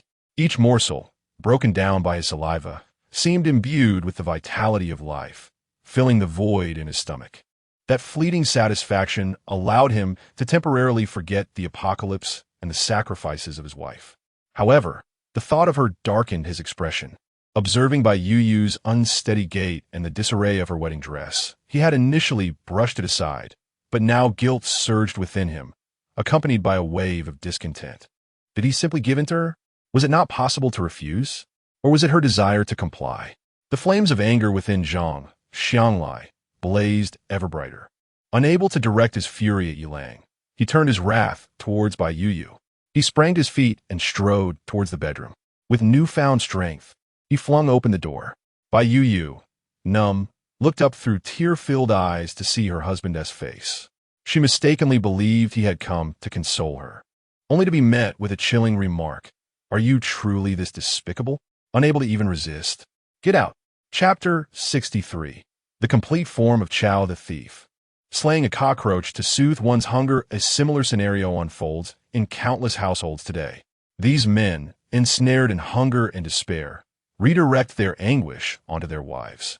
They disregard their tears and suffering, as if all their tribulations are deserved by them alone, while their own humiliation is palpably inflicted by their spouses. They wield their rage as a blade, striking at those closest to them, the very ones who strive to save their lives. These wives silently endure a double torment, both physically and emotionally exhausted, yet they have no avenue for grievance. They can only lament the cowardice and cruelty of their husbands. This discord reaches its zenith amidst the colorless gas seeping through the cracks of the door. The gas acts as a catalyst, intensifying every thread of resentment, escalating the quarrel to new heights. The tears of the wives intertwine with the roars of their husbands, creating a tableau of despair. Within room 1715, Yilang bids farewell to the last traitor and, after securing the door, collapses wearily onto the sofa. He manages a glance at the system notification. Host Yilang. Constitution 70. 8. The basic provisions of food and water have doubled. Currently, 288 loaves of bread, 96 barrels of water, 304 large watermelons, 24 packets of spicy strips, and 256 roasted ducks per day. He then shuts his eyes wearily, drifting into a deep slumber. In his dreams, Yilang seems to return to that rented room, a place that brought him boundless joy and satisfaction, yet was also steeped in humiliation. Upon awakening once more, he finds himself gazing into a pair of concerned, beautiful eyes. "How long have I slept?" he rasps, directing his question towards Bai Xiao. Bai Xiao first brings water to his lips, watching as he drinks slowly, before gently responding, "You have slept for an entire night." It is now the afternoon of the second day. Yilang slowly sits up, surveying his surroundings, a sense of disorientation washing over him. What madness this is! Xiao Lang. Your state last night frightened us. Bai Xiao speaks softly, her eyes filled with concern. We waited for you anxiously, and when we finally opened the door to find you unconscious, our hearts shattered. Bai Xiao's voice quivers as she continues, "My abilities were of no use in treating you. I could only watch helplessly as you lay there, eyes closed and brows furrowed." Seeing the beautiful young woman on the verge of tears stirs a wave of compassion within Yilang. He gently embraces Bai Xiao, soothing her back, and whispers, "I'm sorry for causing you worry." Bai Xiao leans against him, tears silently cascading down her cheeks. "As long as you are safe, that is all that matters. But please, do not burden yourself like this again. If you wish to enhance your strength, direct it towards us. I can see that even in such circumstances, true happiness eludes you, which is why you suffer so. We would rather bear everything than see you tormented again." Yilang holds the murmuring Bai Xiao tightly, his heart a tumult of emotions. Indeed, such matters are coveted by every man. Yilang is a man, and a vigorous one at that, full of vitality and vigor. Yet, even the most relentless battles can lead to exhaustion. Moreover, this was unlike the day with Bai Xiao. Their hearts intertwined, minds attuned, and love for each other profound. Such a connection and depth of feeling far surpassed mere physical pleasures. Last night, however, was solely about enhancing strength, a mechanical repetition devoid of emotional exchange, leaving him with a sense of emptiness and fatigue. The anguished cries and painful moans echoing nearby further stirred a subtle discomfort within him as a human being. Not much, but deeply felt. Yilang took a deep breath, his gaze resolute. "Do not worry. It is barely sufficient, but I shall not engage in this manner again for a while." Upon hearing this, Bai Xiao's eyes glimmered with relief as she gently caressed his cheek and softly replied, "That is good. We are all by your side. We will support you whenever needed." After sharing tender words, they returned to room 1706. Seeing the four women who had been waiting for some time, their expressions weary yet filled with concern, Yilang felt a warmth in his heart. "Brother, senior, boss, brother-in-law," he softly reassured, "do not worry, I am fine. You must be hungry. Let us eat." With a wave of his hand, a table laden with an array of exquisite dishes appeared. The four women said nothing more, gathering around, and the atmosphere instantly became warm and inviting. After their meal, Yilang plunged into the gym. The rapid increase in his physical prowess rendered him unable to fully control this newfound strength. as evidenced by the several bowls he had inadvertently crushed during dinner. Wielding a massive broadsword, he exerted every ounce of his strength into each swing. The blade flashed like lightning, beads of sweat flying. Gradually, his movements became increasingly fluid. It was not until nightfall that Yi Lang emerged from the gym, exhausted yet invigorated. Returning to the living room, he found the four women gazing at him with concern and compassion. Yi Lang smiled and shook his head, signaling that he was all right. Tang Xiaowan's expression was complex, a mixture of worry and deep emotion. She understood why her second senior brother had been pushing himself to the brink over the past couple of days, as if he wished to extract every last drop of his vitality. Though she felt compelled to dissuade him, she recognized his determination. With a soft sigh, she spoke gently. "Second brother, I understand your pain as deeply as you do. However, there is no need to rush." As Yi Lang took a hearty bite of steak, he paused slightly at her words. "Xiaowan, I understand, but I fear our master may drift away." He lifted his gaze to meet Tang Xiaowan's tear-filled eyes, his voice low yet resolute. "I must retrieve our master's flesh and garments. By the third day, we must prepare for his burial. He cannot leave this world without a proper resting place." Ding wow, in an instant, Tang Xiaowan burst into tears, collapsing into Yi Lang's embrace. Unable to speak through her sobs, he gently patted her back, his resolve only growing stronger. In their culture, when a family member passes away, it is customary to observe a 3-day mourning period. The deceased's body is laid in the home for 3 days, allowing time for distant relatives to arrive to pay their respects. This tradition is rooted in the belief that 3 days is the time during which the soul wanders, confirming whether the deceased has truly departed. During this period, the family engages in guarding the wake, preparing the altar, and announcing the loss. Relatives must don mourning attire and adhere to strict ceremonial protocols, such as refraining from consuming meat and avoiding personal grooming. On the evening of the 3rd day, following the deceased's passing, a ritual known as sending off the soul is performed. This signifies the escorting of the departed spirit to the afterlife, accompanied by the preparation of paper effigies of vehicles and belongings. During this ceremony, family members are expected to weep profusely as they bid farewell, burning paper replicas, clothing, and personal items from the deceased's life as a gesture of their final send-off. Though the world now faces its end, and strict adherence to these ancient customs may not be necessary, it remains imperative to retrieve the master's remains and garments. Otherwise, on the 7th day after his passing, the master would blame this rebellious disciple. While his junior sister may lack understanding, as the elder brother, it is my duty to shoulder these responsibilities. At this moment, Tang Xiaowan found herself at a loss for words to express the profound emotions swelling within her heart. In her darkest hour, when despair and anguish enveloped her, Yi Lang stepped forward to bear the weight of everything on her behalf. He remembered what she had forgotten, and he paid a tremendous price for it, even risking his life. Tang Xiaowan gazed at the man before her, tears shimmering in her eyes, her heart brimming with boundless gratitude and dependence. After consuming 3 pounds of beef, Yi Lang finally paused, wiping the grease from the corners of his mouth.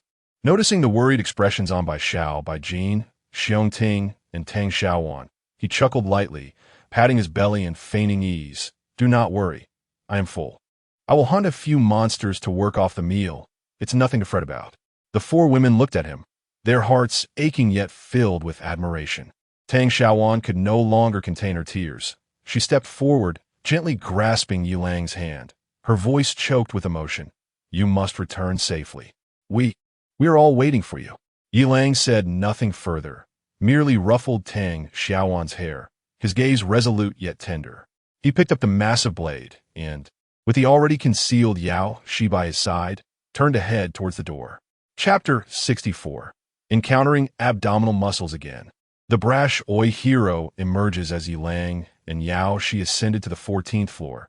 The sight before them sent chills down their spines. In the corridor, 2 colossal cockroaches, each as large as a bull, were slowly crawling. Their broad carapaces shimmered with a dark metallic luster. 6 robust appendages, reminiscent of iron, were adorned with sharp barbs.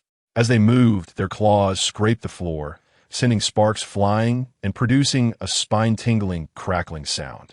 Two thick antennae, akin to black spears, swayed in the air, creating a whooshing sound as they cut through the atmosphere. The massive compound eyes above resembled clusters of writhing purple grapes. Most unsettling was their enormous mandibles, which opened and closed with jagged edges, revealing hints of crimson flesh and torn garments within. Bloodstains marred the floor and walls, remnants of a gruesome feast, while the air was thick with a nauseating stench. Yilang noticed several doors of residences, lacking security measures, had been reduced to splinters, scattered across the ground. The fate of those within was grimly apparent. This horrifying spectacle left Yilang momentarily paralyzed with dread. In a battlefield journalist's live broadcast, gasps of shock echoed, with a barrage of comments flooding the screen. "Isn't this just terrifying?" exclaimed one viewer. "Is Lang going to take on these monsters solo again? Is it too ambitious to face two at once?" Another queried, "Lang is formidable. Let the Southerners witness the nightmarish entities that haunt the end times. Northern men can stand tall too," proclaimed a supporter. "Is that even comparable? In the end times, our Southern twin tails could fly into our mouths. Even if they're as large as bulls now, they can't fly into our mouths, can they?" Countered another. "Got you again. I knew you wouldn't jump. Ha ha. They may not fly into your mouth, but they can certainly shove you in," retorted a mischievous commentator. "He jumped off yesterday. I'm his brother." "Thanks," replied a follow-up. Yilang gestured for Yao Shi to take cover. He then emitted a brief yet scornful sound at the two titanic beasts. Oi! Instantly, the giant cockroaches halted their advance, their sensory hairs on their antennae and legs standing erect as they turned toward Yilang, emitting a low, menacing hiss. In the next moment, their powerful hind legs propelled them forward like two small mountains, lunging at him. As Yilang watched them charge, visions of Tang Long's earth-shattering impact flickered through his mind. Feeling an eruption of power within, he stomped his foot, shattering the ground beneath him, and surged forward. In the eyes of Yao Shi, filled with terror, and the astonished gaze of viewers in the live stream, Yilang transformed into a human beast, colliding head-on with the leading cockroach. A resounding crash echoed as the shockwave kicked up dust around them. The front cockroach was sent flying backward, crashing into the one behind it. The two became entangled, emitting agonized cries. Yilang steadied himself, disregarding the blood trickling from the corner of his mouth, and tore off his shirt, revealing a physique chiseled like stone. His muscles instantly bulged and tightened, surging forth with a ferocious intensity. The broadsword in his hand descended like a bolt of lightning, its gleaming edge slicing through the air with the precision of a rapier, severing the neck of the cockroach above. Crimson blood gushed forth, and the creature's shrill cries came to an abrupt halt as its massive body collapsed with a resounding thud. In the live streaming room, the brash clown exclaimed, "What a display!" The shadowy commentator remarked, "When did he become so reckless?" The iron-armed figure from the production team cheered, "Impressive, truly a man of valor." Another chimed in, "Darling, you're amazing." A user gushed, "Your abs are magnificent. And your chest too? Every muscle is impressive." Yet another added, "Your abs are so exquisite.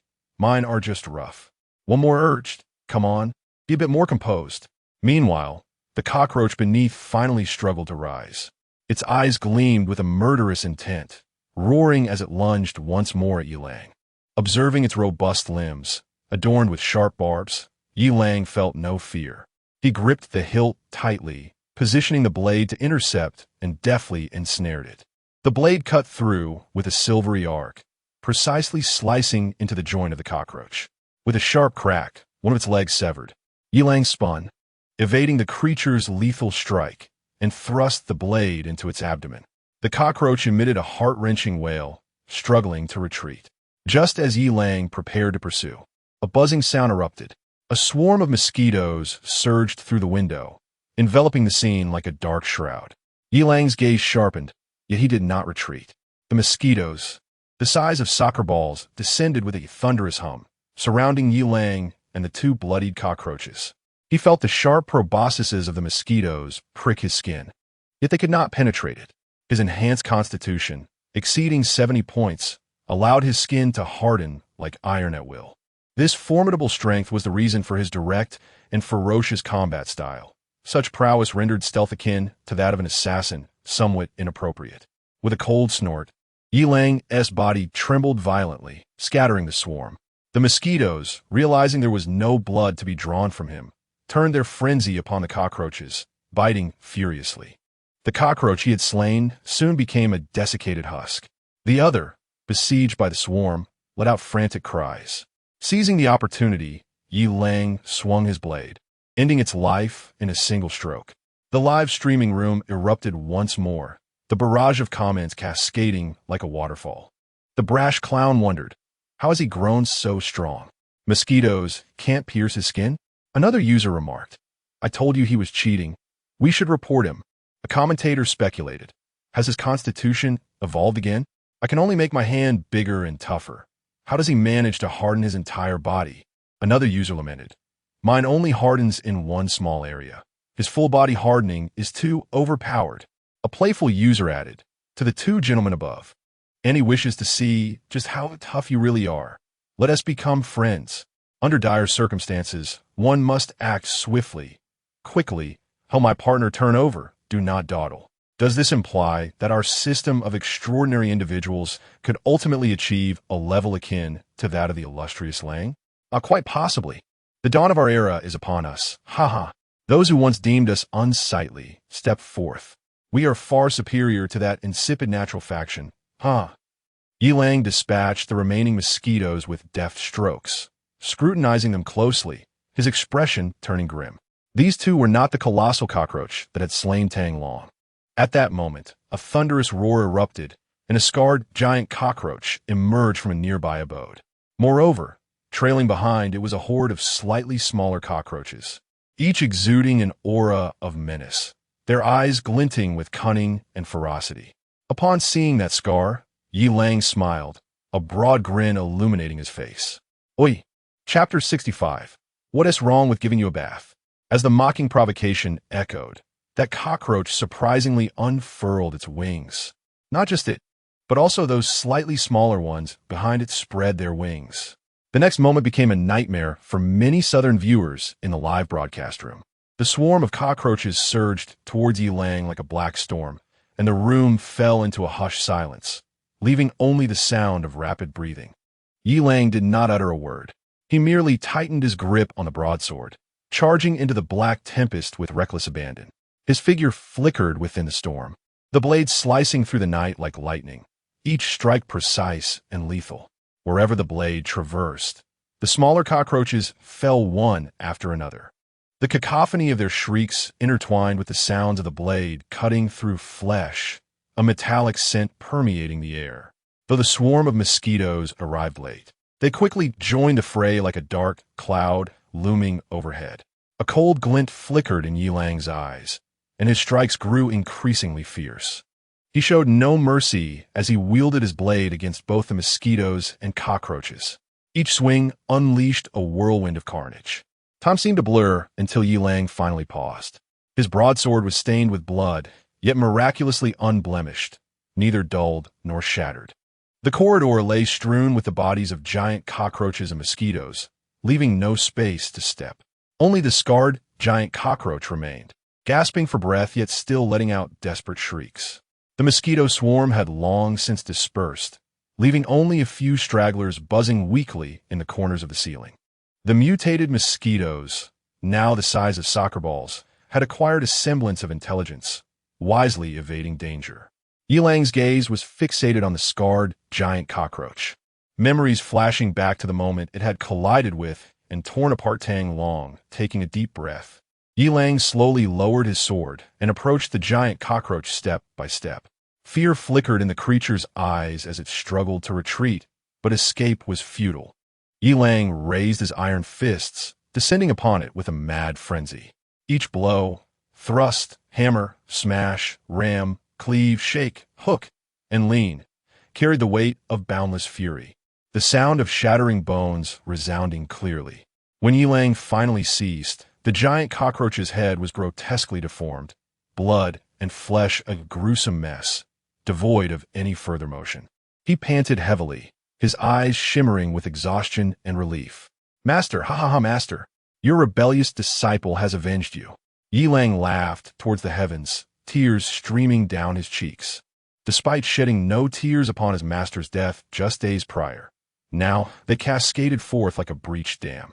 The long-suppressed grief within him finally found release.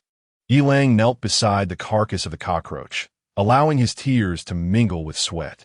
In a live broadcast room, viewers sat in silence, and gradually the bullet screen began to fill with words of condolences. Salute. It was as if through the screen, everyone felt Yi Lang's anguish.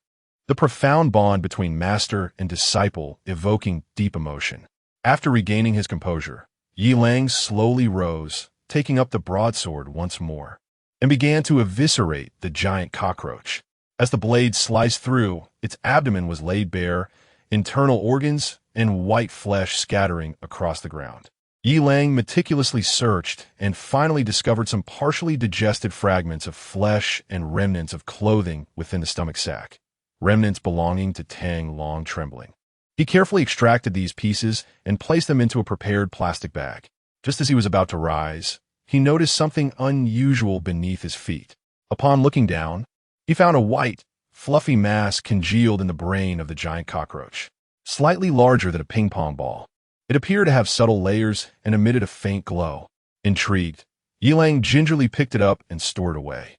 Meanwhile, Yaoshi had already closed the live stream. Yi Lang, curious about the warm and smooth object in his hand, decided to disregard all the cockroaches and mosquitoes.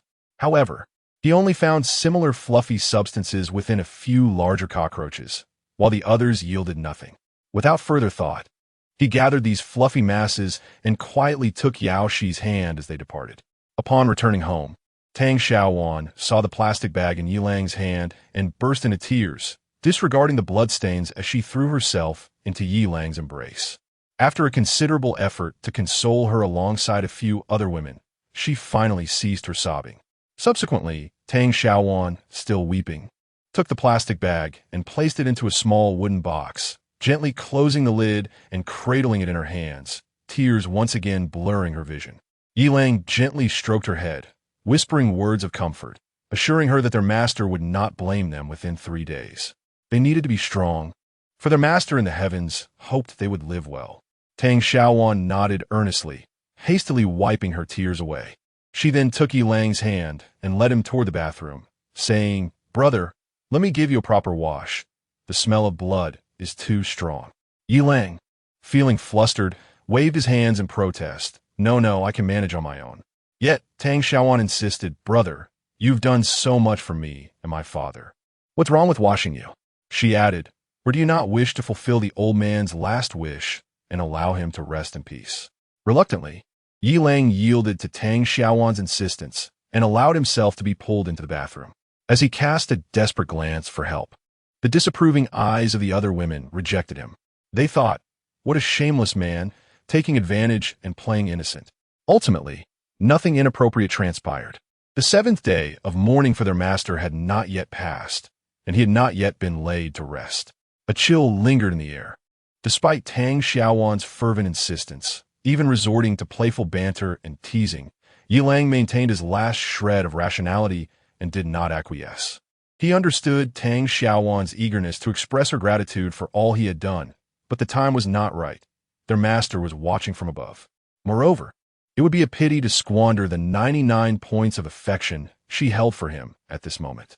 Seated at the coffee table, Yi Lang examined the cleaned, white, fluffy mass, which glimmered faintly under the light, seemingly harboring some mysterious energy. At that moment, Bai Jin approached with a curious expression and plopped down onto Yi Lang's lap, asking, "Brother, what is this? I've seen you studying it for quite some time." Yi Lang held her a little tighter and softly explained, "This is something I extracted from the head of cockroach." "EW, brother, that's disgusting. Why would you dig that out?" Ignoring the little girl's look of disdain, Yi Lang playfully brought it closer to Yaoshi's face, feigning an intention to place it in her mouth, which made her recoil and giggle uncontrollably.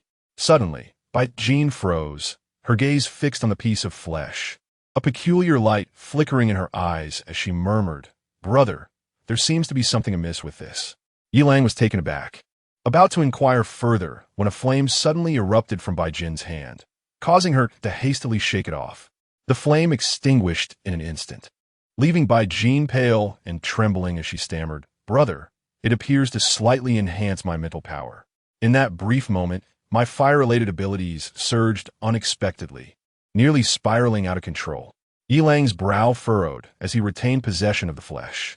He quickly called over Bai Xiao and gently said, "Annie Xiao, please hold this piece of flesh and see if you experience any reaction." Bai Jin's earlier display of abilities had already drawn the attention of the other women. Bai Xiao, Xiong Ting, Yao Shi, and Tang Xiao all gathered around. Bai Xiao cautiously took the flesh, her brow furrowed in concentration. After a moment, surprise flickered in her eyes as she remarked, "This seems to stimulate abilities, but the fluctuations are highly unstable. Moreover, her tone grew uncertain. It appears to resonate with my mental power, leaving my mind in disarray and quite uncomfortable." Chapter 66. Has Xiaowan transformed into a cat-eared girl? The tyrant forms a group upon hearing the words. Yilang felt a sinking sensation in his heart. He took the piece of meat and scrutinized it closely, yet he found nothing unusual. Moreover, his meager mental energy of 0. 1 showed no reaction whatsoever. He then handed the meat to Yao Shi, who took it with a furrowed brow. After a moment, she softly remarked, "I sense a slight fluctuation in mental energy, though it is not intense. Additionally, I feel a sense of discomfort, as if some lingering thoughts are swirling in my mind, inexplicable." At this moment, Yilang harbored some suspicions, though they remained unconfirmed. Just then, Tang Xiaowan took the meat, and suddenly she screamed, trembling as she tossed it aside. To everyone's astonishment, a fluffy ear began to emerge from her head. Tang Xiaowan, in terror, touched her head, confusion evident in her eyes. Yilang quickly approached, grasping her hand in an attempt to soothe her emotions. The onlookers exchanged glances, an unsettling feeling rising within them. Tang Xiaowan's voice quivered with a hint of tears. "How could this happen? I feel something is emerging from my head. Woo-woo, second brother, I'll one tea turn into a monster, will I?" However, Yilang's reaction was somewhat peculiar. He resisted the urge to touch the pair of cat ears sprouting from Tang Xiaowan's head and gently reassured her. "Do not be afraid.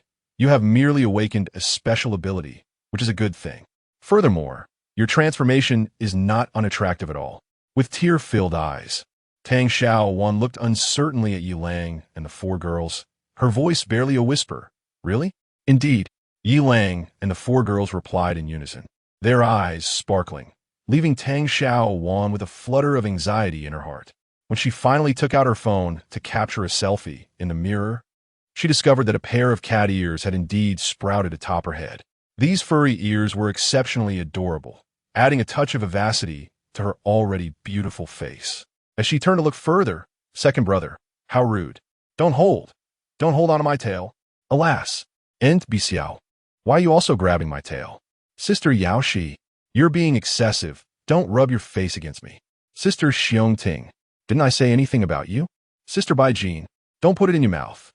The group erupted into laughter and playful banter, while Tang Xiaowan, though bashful, could not conceal her excitement.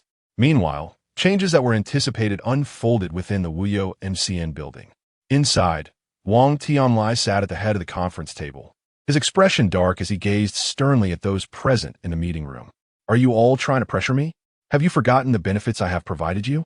Without me, could you enjoy such comfort now?" As Wang Tianlai spoke, his anger escalated, culminating in a near shout. "Your current status is entirely due to my contributions and efforts." "Huh? What have you contributed? What labor have you provided? Laboring in bed to produce offspring? Who murmured that? Stand up and speak." Wang Tianlai glared around, and the meeting room fell into an eerie silence. However, the brother beside him could not restrain himself. Sun Eru suddenly stood up and exclaimed, "It was I who said this." Wang Tianlai, aside from merely striking poses and flashing smiles before the camera, what have you truly contributed? The women you change daily are abundant, and none are ever the same. These tasks are performed by us. You merely revel in the results. Wang Tianlai's face turned ashen, and he slammed his hand on the table, rising in anger. Sun Eru, how dare you slander me? Do not forget, the women you enjoy each day come courtesy of my efforts. And what of the food? Has it all been fed to the dogs? His words caused not only Sun Eru, but also the other staff members to turn pale. At that moment, Planner Meng Hao stepped forward, calmly stating, Tianlai, please remain composed. We are all here for the benefit of the team. There is no need to harm our camaraderie. Although Eru's words are blunt, they reflect the truth. The development of the team relies on the efforts of each individual. As a leader, you must understand the importance of respect and unity. Given the current situation, integrating system ability users into the filming process is an inevitable trend. We must innovate and break through rather than engage in internal strife. Your contributions are undeniable, but one person alone cannot bear the weight. Only through collective effort can we achieve greatness. Wang Tianlai took a deep breath, his gaze sweeping over the crowd with a complex expression. His eyes lingered on the nearby Zhao Lang for a few seconds before he slowly sat back down. Zhao Lang then stood up, speaking in a gentle and amiable tone. Brother Tianlai, Meng Hao is right. We are a team and should support one another. When the time comes, we can join forces to grow stronger and achieve brilliance together, while at a moment of anger jeopardize the bigger picture. Wang Tianlai regarded the young system ability user before him. Though not as handsome or experienced as himself, Zhao Lang possessed formidable arm transformation abilities, his strength akin to iron, effortlessly lifting hundreds of pounds. When Wang Tianlai jested, Zhao Lang had effortlessly crushed his fire attack with a single hand. Zhao Lang smiled earnestly. Brother Tianlai, your abilities are unparalleled, and likewise, my strength is evident to all. We each have our strengths. Cooperation leads to mutual success. What do you think? As Wang Tianlai met the gazes of Zhao Lang, Meng Hao, Sun Eru, and others, he felt a swell of reluctance, but ultimately nodded, his tone softening. Very well. I agree. Instantly, the conference room erupted in thunderous applause. Just then, one of the female staff members changed color and exclaimed, Yi Lang has posted a video. This time, he single-handedly slaughtered more than a dozen giant cockroaches and countless mutated mosquitoes. The crowd gasped, quickly pulling out their phones to check. Moments later, Meng Hao abruptly stood up, his voice serious. Let us spring into action. Simultaneously, major MCN organizations sprang into action. This time, Yaoshi's video achieved unprecedented popularity, surpassing all previous ones. With views skyrocketing past 100 million, there was no denying it. The content was simply too shocking. Yi Lang seemed more than just a system ability user. Alone, with a single knife, he had vanquished over a dozen giant cockroaches and countless mutated mosquitoes. The most extraordinary occurrences include a particular incident where a massive cockroach was sent flying by a powerful strike, and another where the mutated mosquito's proboscis was unable to penetrate the skin of Yi Lang. This individual is far from an ordinary person. He is, quite frankly, a humanoid killing machine. Consequently, despite the manipulative nature of the comments beneath the video, they dared not disparage Yi Lang. Instead, they opted for a different approach to elevate their own favorite streamer. On a clear day, one commenter noted the remarkable prowess of Yi Lang, while simultaneously asserting that the combined strength of their two brothers was equally formidable, citing their impressive track records. Another remarked that Zhao Lang, who shares the same abilities as Yi Lang, is only marginally weaker. They referenced Zhao Lang's mutated arm, which could obliterate a giant cockroach with a single punch, a sight that was equally awe-inspiring. Additionally, OSTD's Lin Junyi had allied with a fellow ability user named Liang Yin, whose nails could transform into razor-sharp bone claws. The support from their fans, rallying behind slogans such as Junwu, Shi Yin, and a gentleman S-word, quickly flooded the comments section with fervor. Meanwhile, Huaxing's Lin Feng collaborated with an individual named Wu Dan, whose legs could morph into blade-like weapons. The combination of these two goddesses attracted a vast fan base, with their support slogans soaring to prominence in the comment section. Various MCN organizations seized the opportunity to promote their talents, causing the comment section's popularity to rise steadily. However, they all conspicuously avoided any direct denigration of Yi Lang, instead emphasizing the unique advantages of their streamers in an effort to carve out a niche in the fierce competition. At this moment, Yi Lang was engaged in comforting the tearful Xiong Ting. Chapter 67. Helping Xiong Ting awaken her extraordinary abilities. Sisters, we must unite. Oh dear, you all possess extraordinary powers, yet I remain powerless. You are so biased. I have entrusted everything to you, even my heart, and you treat me this way. Woe is me, you wicked villain. I shall ignore you from now on. At that moment, Xiong Ting was crying profusely, her face a picture of sorrow. Yi Lang quickly embraced her, softly reassuring, "Sister-in-law, do not weep. Everyone has the potential to awaken extraordinary abilities. It is merely a matter of time. Moreover, this is beyond my control."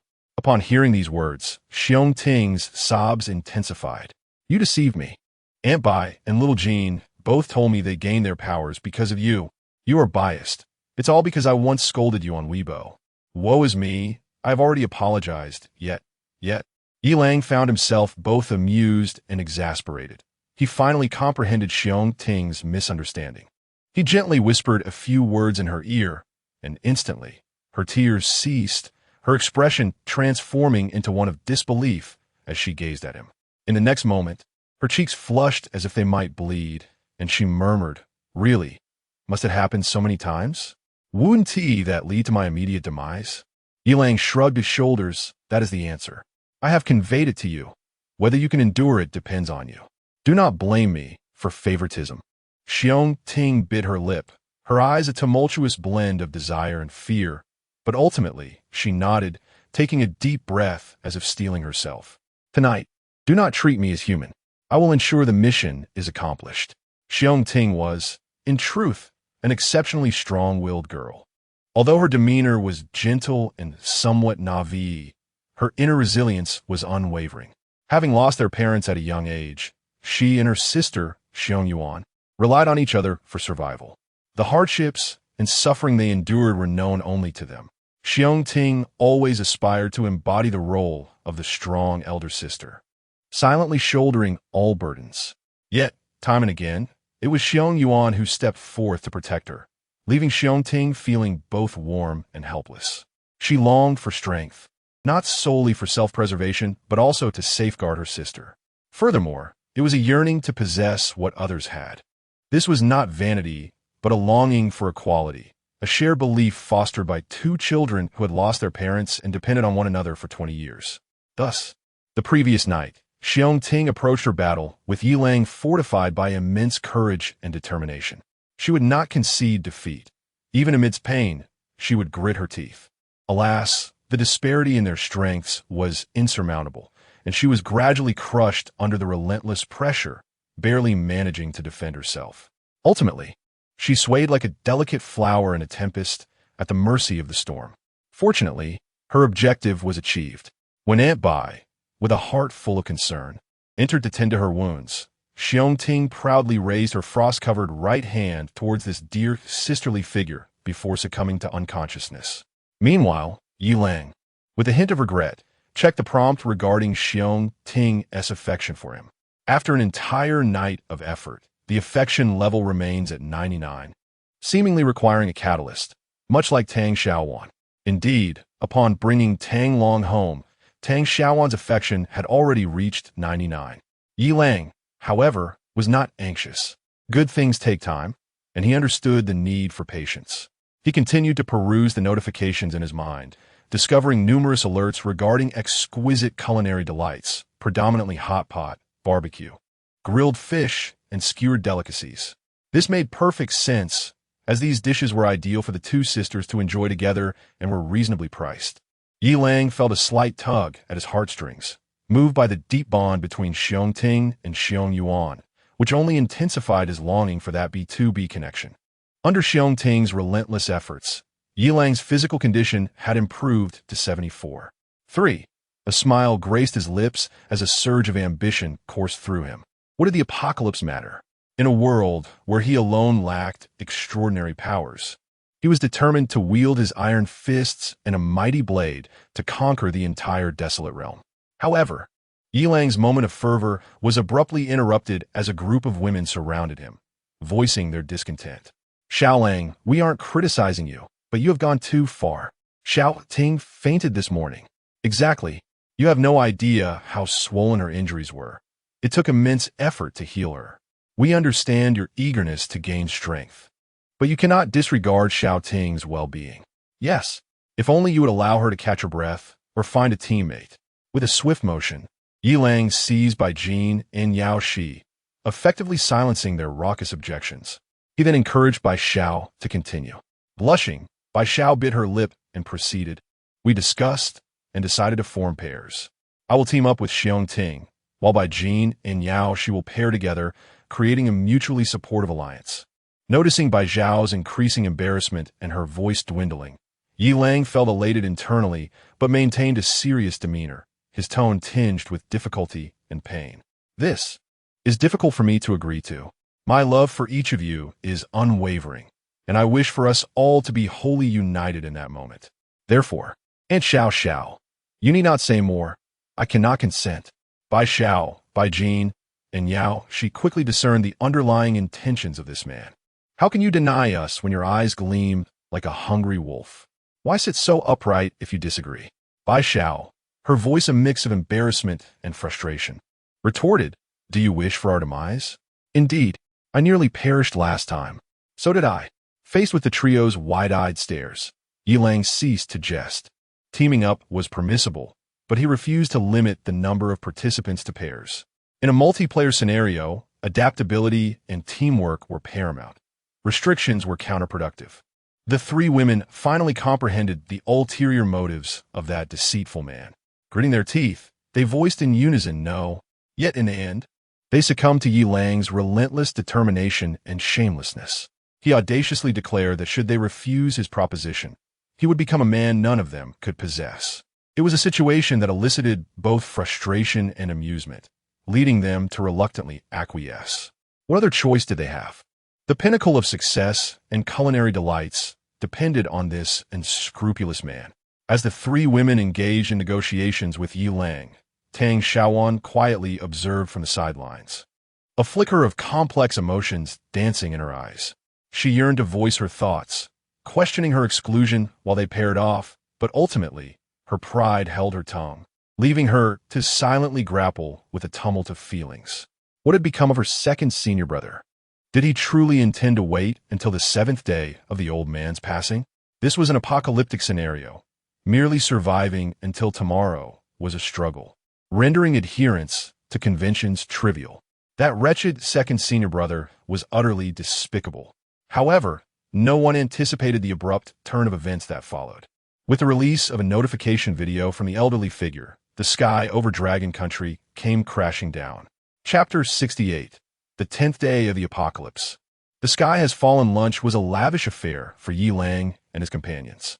The aroma of braised pork wafted through the air, while the fruit salad offered a refreshing respite.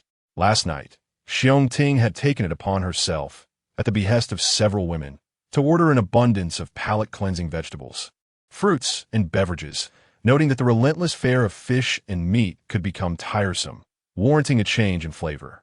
The sirloin steak was tender and juicy, accompanied by spicy and tangy shredded potatoes that whetted the appetite.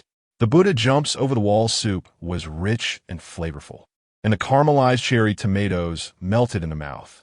For the main course, the women opted for cross-bridge rice noodles, while Yi Lang indulged in Yangzhou fried rice. After the meal, the women sipped on rosemary-infused sparkling water, scrolling through Dolong while observing Yi Lang, clad only in a pair of shorts, perspiring profusely in the gym. That leisurely time felt as if it were a moment before the end of the world. Yet, even in such dire circumstances, they had never been graced by the sight of a man with 8-pack abs so close at hand. If they succumbed to temptation, they could even touch him. They exchanged glances, their lips curving into faint smiles, each silently grateful to be with a man who afforded them such exquisite pleasures and culinary delights. However, their joy was short-lived. In the next moment, an urgent alert simultaneously erupted on their phones, the screens instantly engulfed in a blinding red hue. The alarm shattered the tranquility, and the women's expressions shifted dramatically. Yi Lang quickly halted his movements and leaned closer to the screen. Suddenly, A Dolong video popped up, featuring an elderly man, familiar to all in the dragon country. His hair was gray, and his visage exuded kindness, yet his smile could not conceal the worry in his eyes.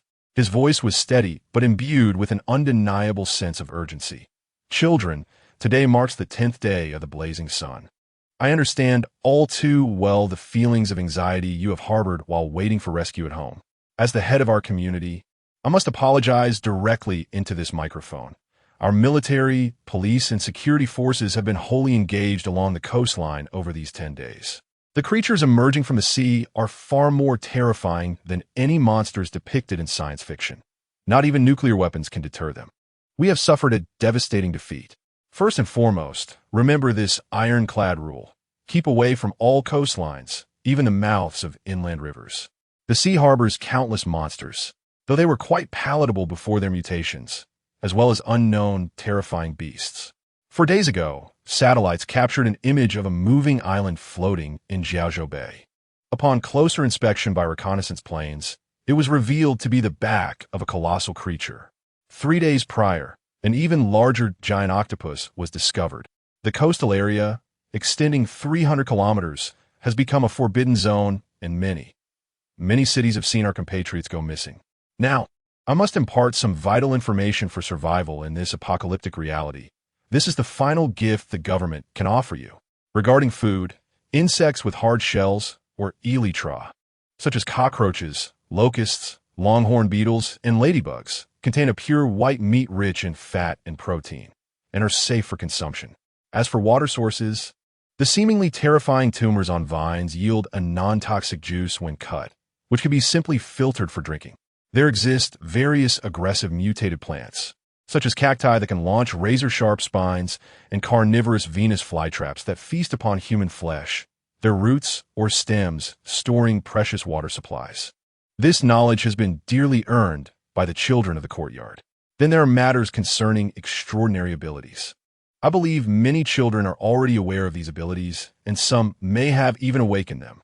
However, their understanding remains shallow, and they are unclear about how to awaken, utilize, and enhance these powers. Another group of children has categorized these extraordinary individuals into 3 broad types: systemic abilities, natural abilities, and a rare few with unique powers. These abilities may prove pivotal for our survival in this apocalyptic world. To awaken and enhance one's powers beyond the intense fluctuations of one's emotions and feelings. One may also consume certain luminescent, gelatinous masses found within the brains of mutated creatures. Ingesting these substances carries a probability of awakening and enhancing one's abilities, albeit with potential psychological side effects that vary from person to person. I sincerely apologize, grandfather, for not having the time to ascertain how to mitigate these side effects. Basic electricity and the internet are no longer under our control, as if a mysterious force has intervened. As for the reasons behind the apocalypse, forgive me, but I cannot elaborate further. In summary, we were in the wrong. I'm deeply sorry, grandfather. However, there is one thing that must be said. The era of the red sun may soon come to an end. But what will succeed it? An eternal night? Acid rain? Or something even more terrifying? Yesterday, young Zhang suddenly claimed to have heard voices in the night sky, warning that the novice phase of the red sun was nearing its conclusion, as if a mysterious force were signaling that the end of the red sun was merely the beginning, and the true apocalypse was imminent. This is not superstition. It is a portent we must heed. My heart is heavy with regret, remorse, and guilt as I witness the suffering of others, my heart bleeding for them.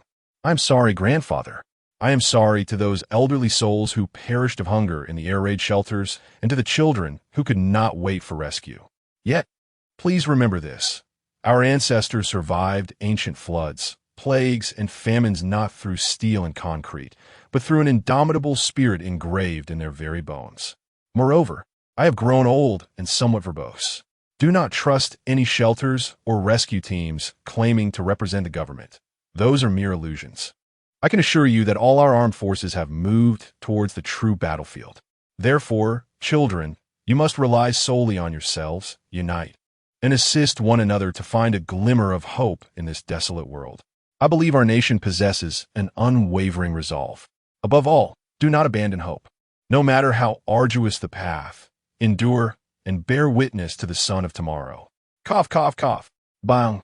The old man's persistent coughing gradually faded, his hands falling limp before he collapsed with a thunderous thud. With him fell the hopes and beliefs of countless citizens of the Dragon Nation. At this moment, Yilang's expression darkened like water. Though he had long anticipated this moment, when it truly arrived, an overwhelming wave of sorrow and helplessness surged within him. This was the government, the last bastion of reliance and hope for countless citizens. Some linger in despair amidst the apocalypse, while others grit their teeth, seeking a glimmer of hope among the ruins. Some silently uphold their beliefs, awaiting the dawn's light. They all share a common hope and faith, the anticipation of rescue and reconstruction from the authorities. Yet now, these aspirations have dissipated into mere illusions. Observing the apprehension and helplessness in the eyes of the women, Yilang inhaled deeply, a flicker of resolve crossing his gaze. He understood that from this day forth, he had become their sole pillar of support. He must exhibit strength, regardless of the arduous path ahead, determined to help them survive in this desolate world. Bi Xiao, Bai Jin, Yao Shi, Xiong Ting, and Tang Xiao one huddled closely around him, each clutching his clothing as if grasping at the last vestige of hope. Yet alas, I have but a single pair of shorts. Please do not tug so hard. Bai Jin, you mischievous girl, do not pull down. Xiong Ting, I mentioned her, not you. Correct? In stark contrast to the solace and final shred of hope found here with Yilang, many others in the corners of the ruins have already surrendered their last flicker of hope for survival. In a live streaming room, a young man smiled at the camera, saying, "Hello everyone, my name is Li Mingda, learning from the bravest Zhang Daden. This is my first and last live stream." Chapter 69, Despair Spreads and the Crisis of the Sister-in-Law, as Li Mingda rotated the camera. Viewers in the live stream were startled to discover him standing precariously at the edge of the balcony, with an unfathomable abyss of green tide beneath him. Behind the scenes, the Cook of Calamity exclaimed, "Brother, please don't act rashly." Ichue remarked, "I remember you, brother. Your reaction is too swift. Please step back. I will join you shortly." User 597546966 pleaded, "A little Ula, please don't do this. How can I survive if you proceed?" The rogue jester retorted, User 597546966, "Ah, I knew you weren't your brother." Li Mingda gazed at the scrolling comments on the screen, his expression unwavering. "My girlfriend was killed by mutated mosquitoes. She sacrificed herself to save me. Ha! I once lacked the courage to follow her, always dreaming of rescue from the authorities. As a rich heir, I thought I could have as many women as I desired. But now it is all over. I, Li Mingda, choose to bid farewell to this world in this manner. I hope my departure will awaken others to cherish those around them. Farewell to this world, once filled with hope and ultimately steeped in despair." With a deep breath, he drew a knife and made a profound incision in his palm. Instantly, blood dripped through his fingers. The next moment, a swarm of mosquitoes surged in like a dark mist, plunging the live stream into darkness. Behind the scenes, the Cook of Calamity urged, "Hua, please don't act impulsively like the main character." Hua responded, "Thanks, brother, but it's too late. This damned apocalypse, I'm done." The Cook implored, "Hua, brother, are you still there? If so, please respond."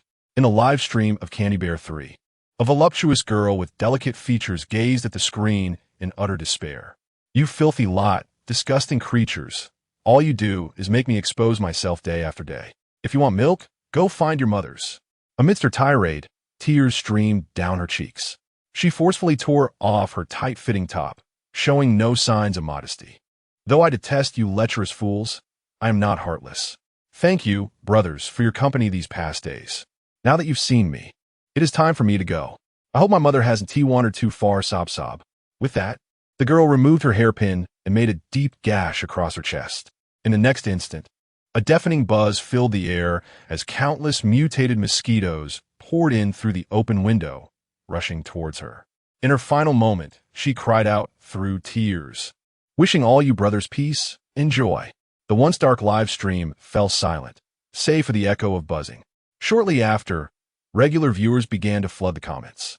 I love candy bears. Thank you. Tang Tang. May your journey be peaceful. Guardian of the stars. I'm sorry. May your path be blessed. The other party is betraying. I'm sorry. May you find peace on your journey. Little Flower 123. Sister, you go ahead.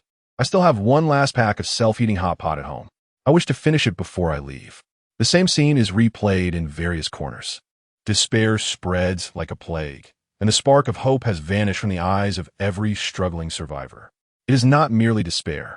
The moment the absence of governance is officially declared, the reverence for law within hearts crumbles instantaneously, and the moral compass collapses entirely. The darker facets of humanity are magnified infinitely, as selfishness, madness, and desire seize absolute control. At this moment, in the live broadcast room of Brother Jiang from Nantong, the screen displays a beautiful young woman being throttled. Ma Gang's dark, plump face appears on camera, boasting arrogantly, dear viewers, with the government gone, I could do whatever I please. I could take anyone I want. This wretched woman, who once looked down upon me, will now be made an example before you all. The ensuing scenes are heart-wrenching and tear-inducing.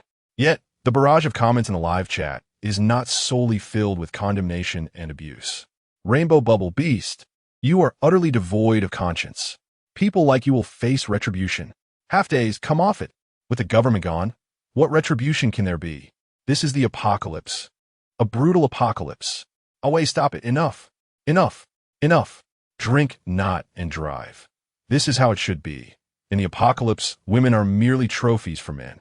Meanwhile, Yi Lang and several women scroll through Dolong videos, their faces displaying a myriad of complex emotions. This announcement from the government has shattered the last flicker of hope for everyone, obliterating their final defenses. Yet, this announcement was necessary. At the very least, it would compel people to recognize reality and relinquish their illusions, thus preparing for the worst. Even the harshest truth bears more significance than a delusive hope at this juncture. Yi Lang understands that from this day forth, the world has irrevocably changed. The days ahead will be increasingly arduous. Order has disintegrated, and survival has become the sole objective. Each individual must confront the darkness within, choosing between the struggle for survival amidst despair or succumbing to chaos. All Yi Lang can do is strive to protect those he cherishes. As for everything else, he has neither the time nor the inclination to concern himself. At this moment, Xiong Ting's anxious voice shatters the silence. Brother-in-law, Xiong Yuan, is in danger. What should I do? Can you save her, brother-in-law? At this time, within the Wio MCN building, Xiong Yuan is trapped in a bedroom, barricaded by piles of clutter. Yet, the sounds of banging and shouting from outside keep her in a state of terror. As sweat and tears soak her garments, led by Zhao Lang, the system's ability users have gone mad. They intend to redefine the order of the building, demanding that all, especially women, submit to their control. Xiong Yuan bites her lip, overwhelmed by despair.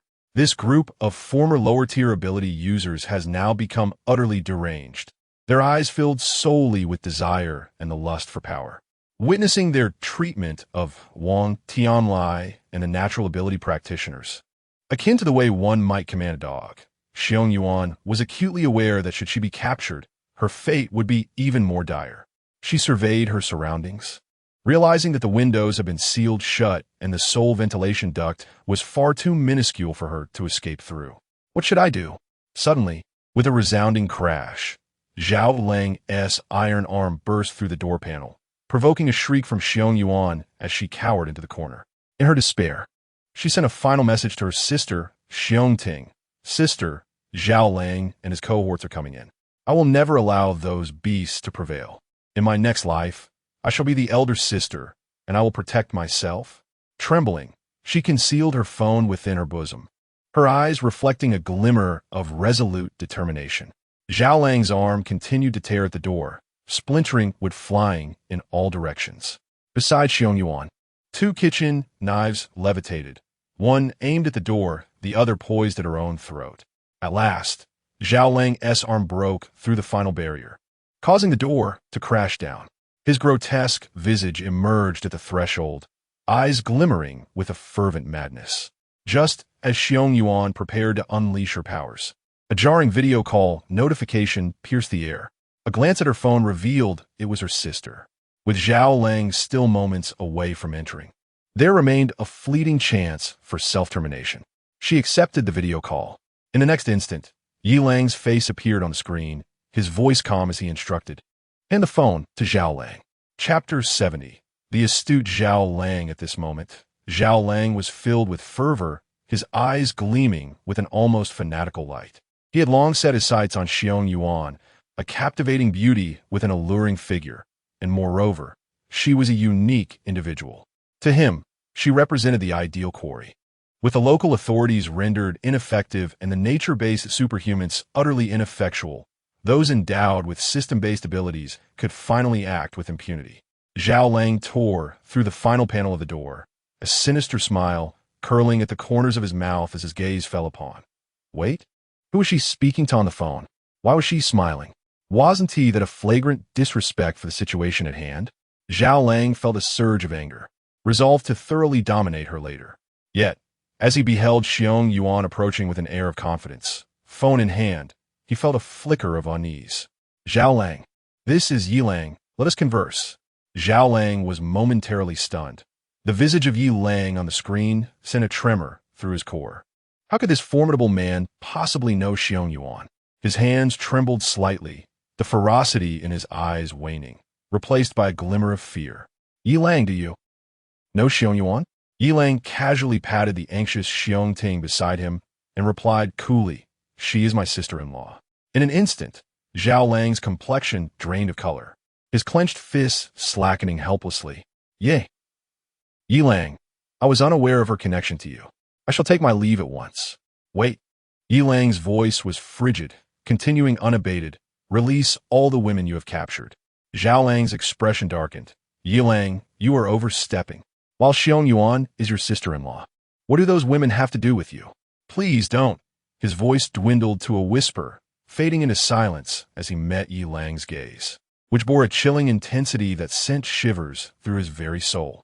I have spoken my piece. The choice lies with you. Comply, or bear the consequences. Remember, I'm not threatening you. I am merely stating a fact. Outside the frame, Xiong Ting hastily brought a kitchen knife as per Yi Lang's instructions. Yi Lang took the knife, his eyes as cold as ice, fixating on Zhao Lang. I have heard you possess iron arms.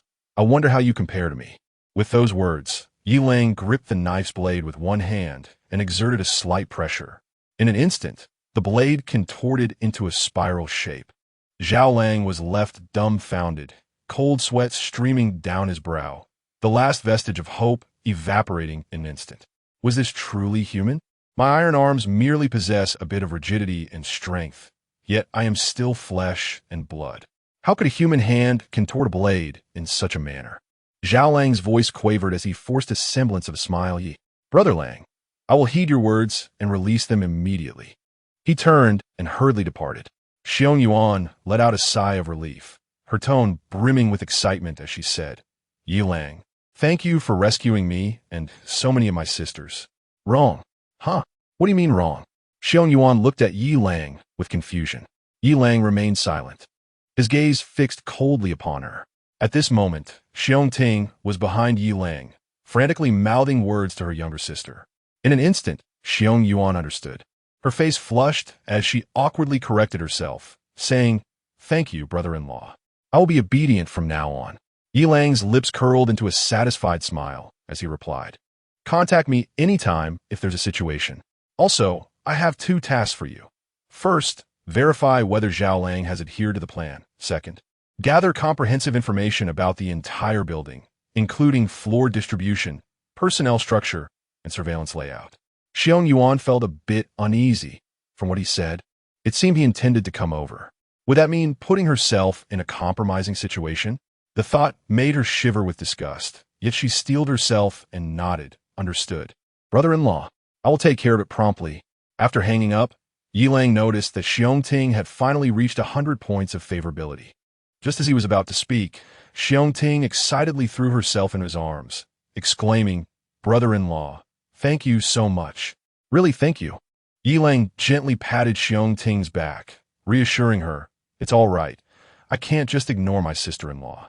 Rest assured, we will be over there in a few days. That strange vine has already reached the 13th floor. It won't be long before it reaches us. At that time, B2B, heh, feeling overwhelmed with emotion. Xiong Ting's face turned crimson as she shot a playful glare at the man. At that moment, Yao Shi spoke softly, "Boss, I believe now is the time for you to release a video, offering hope to those who admire and support you. There are countless individuals on Dolong in despair, contemplating suicide. They need to see a glimmer of hope. This is merely my suggestion. The decision lies with you. I just feel that, even in the face of doom, I do not wish to live in a world devoid of vitality." Yilang paused, then fell into contemplation. He was no saint, merely trying to take care of himself. Yet, Yao Shi made a valid point. If everyone perished, especially women, how could he possibly grow his strength? With that thought, Yilang slightly nodded. A glimmer of determination flashing in his eyes. "Secretary Yao, you are right. I will consider how to create this video." Meanwhile, within the Wuyo MCN building, Zhao Lang and several other ability users were embroiled in a heated argument. "We must let them go," Zhao Lang insisted earnestly. "Brother, are you mad? What do we work for? To simply release these beautiful women whom we have captured with such effort? Indeed, brother, you know how they used to despise us." Another chimed in. "Now that we are strong and the government is gone, shouldn't we take full advantage of them?" "Exactly. What second brother said is right." Another voice echoed. As Zhao Lang observed the fervent expressions of the dozen or so ability users around him, he slammed his hand down on the conference table with a resounding bang. The table cracked under the force, splintering into fragments. Silence. The crowd fell silent, their fear palpable in response to Zhao Lang's terrifying display of strength. Zhao Lang cast a cold glance around the room and spoke in a deep voice. "I too am reluctant to comply, but this is the demand of that monster. Yilang, who among you dares to oppose?" "What? Yilang's request? How could that monster concern himself with our affairs?" Zhao Lang waved his hand to silence the murmurs. "Xiong Yuan from Group B on the 19th floor is my sister-in-law. He is not far removed from us. Moreover, he explicitly stated that all the beauties in this building must be released. Failure to comply would bear consequences." As he observed the group exchanging uncertain glances, Zhao Lang continued. "Do you truly believe we can unite to confront him?" Noticing the silence, and even some heads shaking like a pendulum, Zhao Lang, though reluctant, made a decision: release them, all of them. However, if any of the beauties seek refuge voluntarily, we shall not obstruct them. Furthermore, Zhao Lang turned to the trembling Meng Hao in the corner and addressed him. "Meng Hao." "Yes, Brother Zhao, what are your instructions?" "The live broadcasts must continue, adhering to the original format. We are but simple folk, incapable of procuring supplies or recruiting beauties and talents. We must rely on those ineffectual individuals. After releasing the female anchors, you are responsible for soothing their emotions and ensuring they commence broadcasting promptly. All planning across the building must be directed under your unified command to guarantee optimal broadcasting results." Meng Hao nodded quickly, though his expression revealed some hesitation. "And what are the male anchors?" Zhao Lang scoffed. "We shall eliminate a few. The rest will merely suffer superficial injuries. Hurry them along with their makeup and back to broadcasting. Should they disobey, we are untroubled by the prospect of further casualties." "Understood. I shall make arrangements immediately." As he watched Meng Hao's retreating figure, Zhao Lang fell into contemplation. Though he feared Yilang, he deemed it unnecessary to go to such lengths. His objective was to align himself with Yilang, to recognize him as the leader. From Yilang's words, it was evident he would be arriving soon. What then would become of his own people? Moreover, he had also offended Yilang's sister-in-law. Thus, Zhao Lang sought to undertake these actions as leverage in his allegiance to Yilang. Only by aligning himself with such a formidable individual could he ensure his survival in this brutal apocalypse. Women would always be available. The priority was to preserve his life and status. Chapter 71. Jumping off the building with Yao Shi to validate the elder's words. "Do you trust me?" "Yes." "Are you afraid?" "With you here, I am not afraid." "All right then, let me take you on a free-fall experience." Yilang, embracing the invisible Yao Shi, stood at the edge of the 18th floor railing, his tone casual. Yao Shi closed her eyes tightly, her heart racing like a drum, yet she feigned calmness. Nevertheless, the phone in her hand remained steady.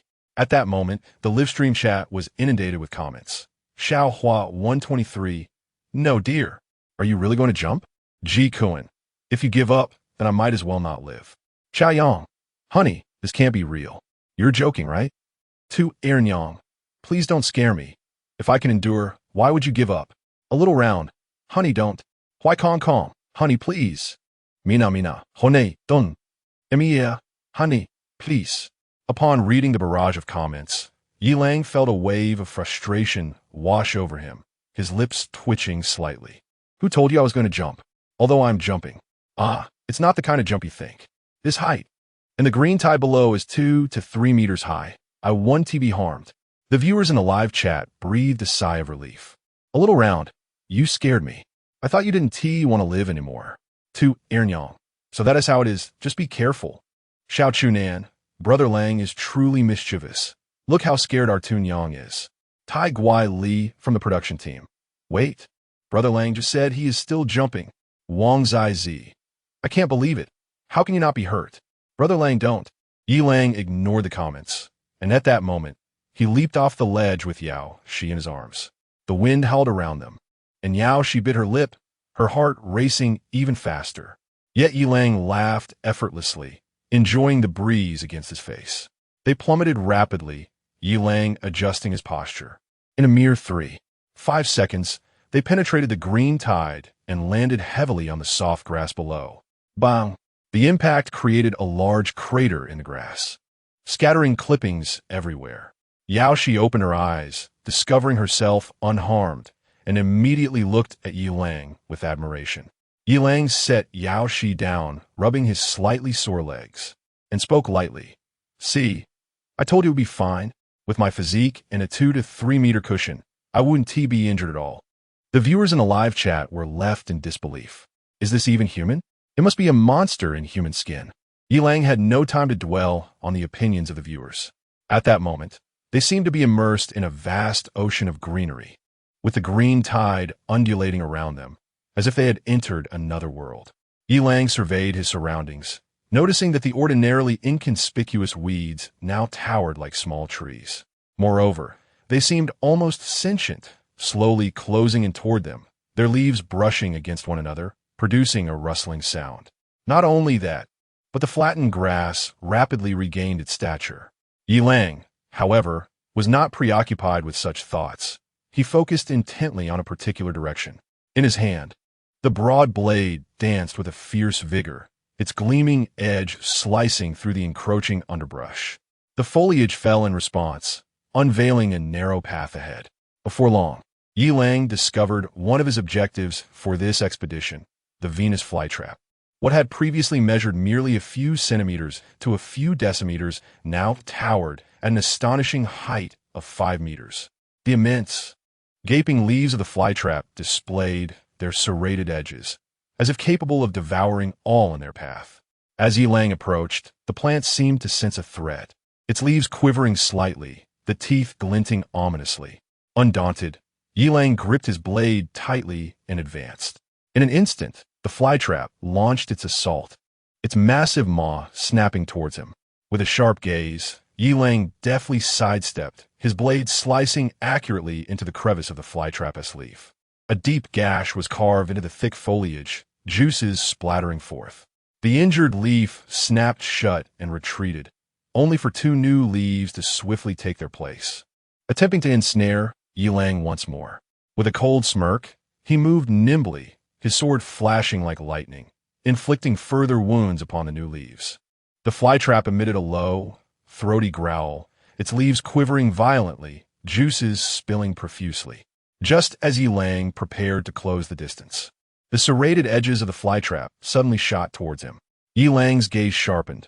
In a split second, he crouched down, sweeping his blade horizontally to knock away the incoming teeth. The blade struck the serrations, producing a clear, resonant clang. Following this assault, the flytrap appeared significantly weakened, its leaves losing their vibrant green hue and its strikes becoming sluggish. Seizing the opportunity, Yi Lang leapt forward, his blade cleaving directly into the flytrap's main stem, sinking deep into the wood. The plant emitted a piercing shriek as Yi Lang followed up with another strike, severing it at the root. The flytrap collapsed with a resounding thud, its leaves drooping helplessly. He gestured for Yao Shi to approach. Yao Shi hurried over, her eyes wide with astonishment at the fallen giant. Yi Lang lifted the broken stem of the flytrap towards the camera, revealing a transparent liquid trickling from the cut surface.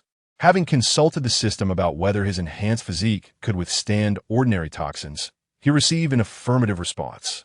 In front of the live stream audience, he unhesitatingly drank the clear liquid. Ignoring the astonished gasps and praises in the comments, Yi Lang continued. The water from the mutated stem of the flytrap is non-toxic and drinkable, with a slightly sweet taste.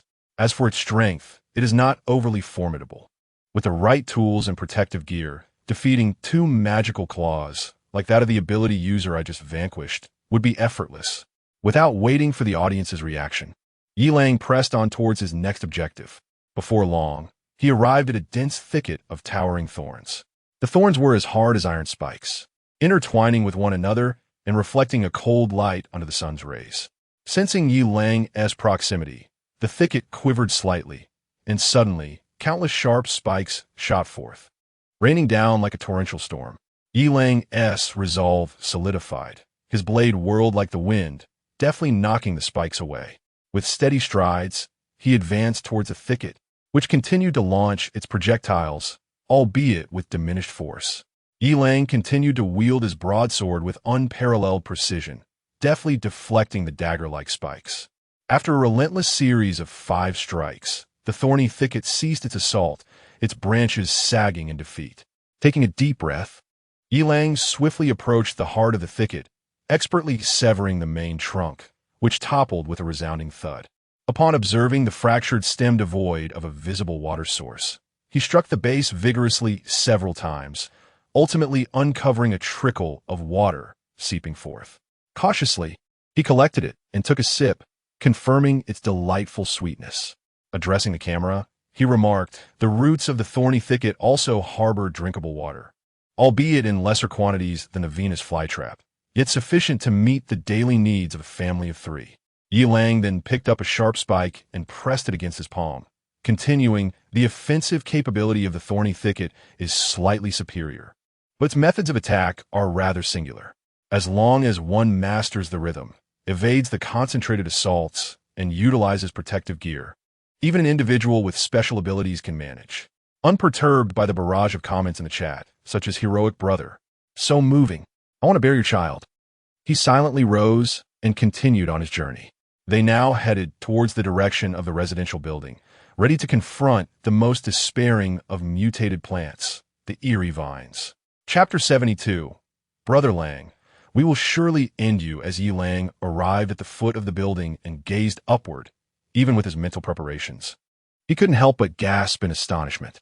The entire edifice was ensconced in a dense thicket of robust vines, resembling a verdant fortress. The awe-inspiring sight from below was far more profound than any view through a window. The grotesque vines coiled like a colossal python, and through the crevices, broken glass and twisted steel could be faintly discerned. This scene, usually confined to the realms of science fiction, was startlingly vivid in reality. Yi Lang's grip on the knife tightened.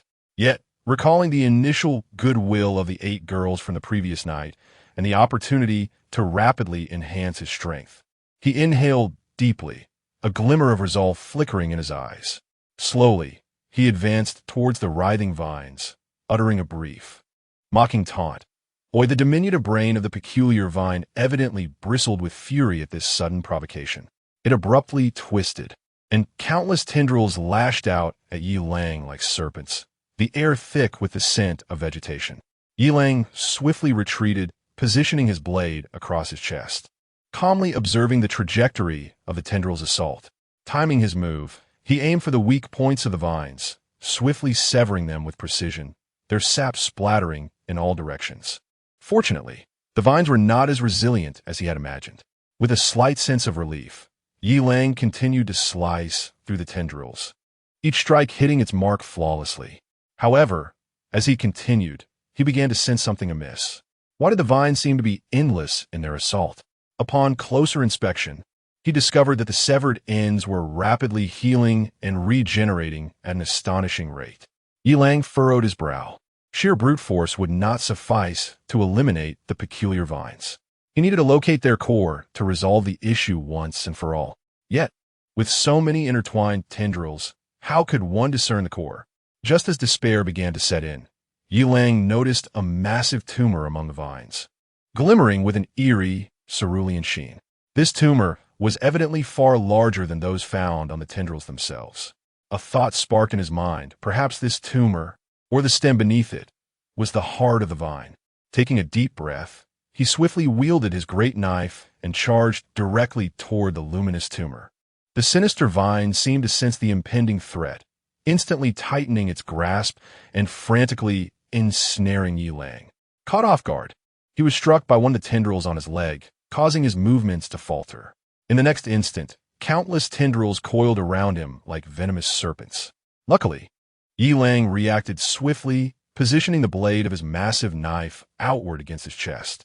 Seeing the tendrils sever by the blade, he seized the opportunity to break free from their grasp and once again lunged toward the tumor. His gaze was fierce, and the blade cut through the air like lightning, aiming directly for the cerulean glow. The vines writhed in a frenzy, attempting to impede him, but Yilang's determination remained unshakable. Finally, the blade made contact, and the cerulean tumor erupted violently. Yet, instead of venom, a slightly greenish, transparent liquid burst forth. As the liquid cascaded down, the vines seemed to momentarily pause, only to become even more frenzied, the tendrils lunging at Yilang like an enraged giant serpent. Yilang continued to wield his great sword, his robust physique, enhanced by the fortification of his limbs, allowing him to maneuver deftly amidst the relentless onslaught of the vines. With every strike of his blade, the tendrils would shatter at his command. He soon discerned that once the formidable tumor was breached, the growth rate of the vines noticeably diminished, and the ruptured areas no longer healed with haste. Seizing the opportunity, Yilang quickened his assault, the glimmer of his blade weaving through the air as the vines crumbled in disarray. Upon revealing a thick, dark green stem where the tumor had been, he did not hesitate to deliver a decisive blow. The viscous green liquid gushed forth, causing the vines to wilt instantaneously. With a few more strikes, the tendrils were rendered immobile. Panting, Yilang surveyed his surroundings. The vines had ceased their writhing, and he finally exhaled in relief. Yet, this was merely one plant. Gazing at the vast jungle of vines encircling the building, a tinge of helplessness stirred within him. He addressed the live stream audience. As you can see, the attacking power of these bizarre vines is indeed formidable, requiring my utmost caution. However, once the core tumor is destroyed, the vines will gradually lose their vitality. Subsequently, one must locate the main stem and sever its life force entirely to eradicate these vines. He then scooped up the pale green liquid from the ground and took a sip, feeling his stamina rejuvenated significantly. After slicing open another tumor on a vine, he noted that the liquid therein was somewhat milder in potency. After tasting it, he continued, "The liquid from the core tumor is not only non-toxic, but also possesses slight restorative properties, enabling rapid recovery of stamina. Although the liquid from the smaller tumors is less effective, it can still serve as a source of hydration. However, I advise that when confronting these peculiar vines, it is best to operate in teams for mutual support and to avoid reckless solo ventures. In truth, if nature-based ability users could enhance their strength a bit more, it would be much easier to tackle these challenges in conjunction with those possessing systemic powers."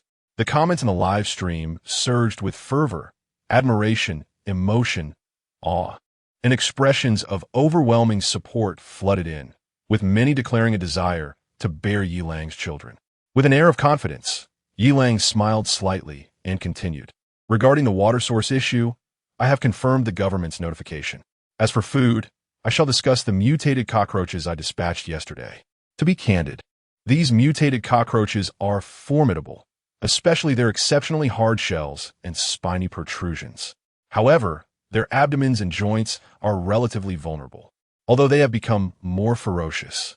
Their habits remain largely unchanged since the apocalypse. Their vision and hearing are poor, primarily relying on touch and smell to navigate.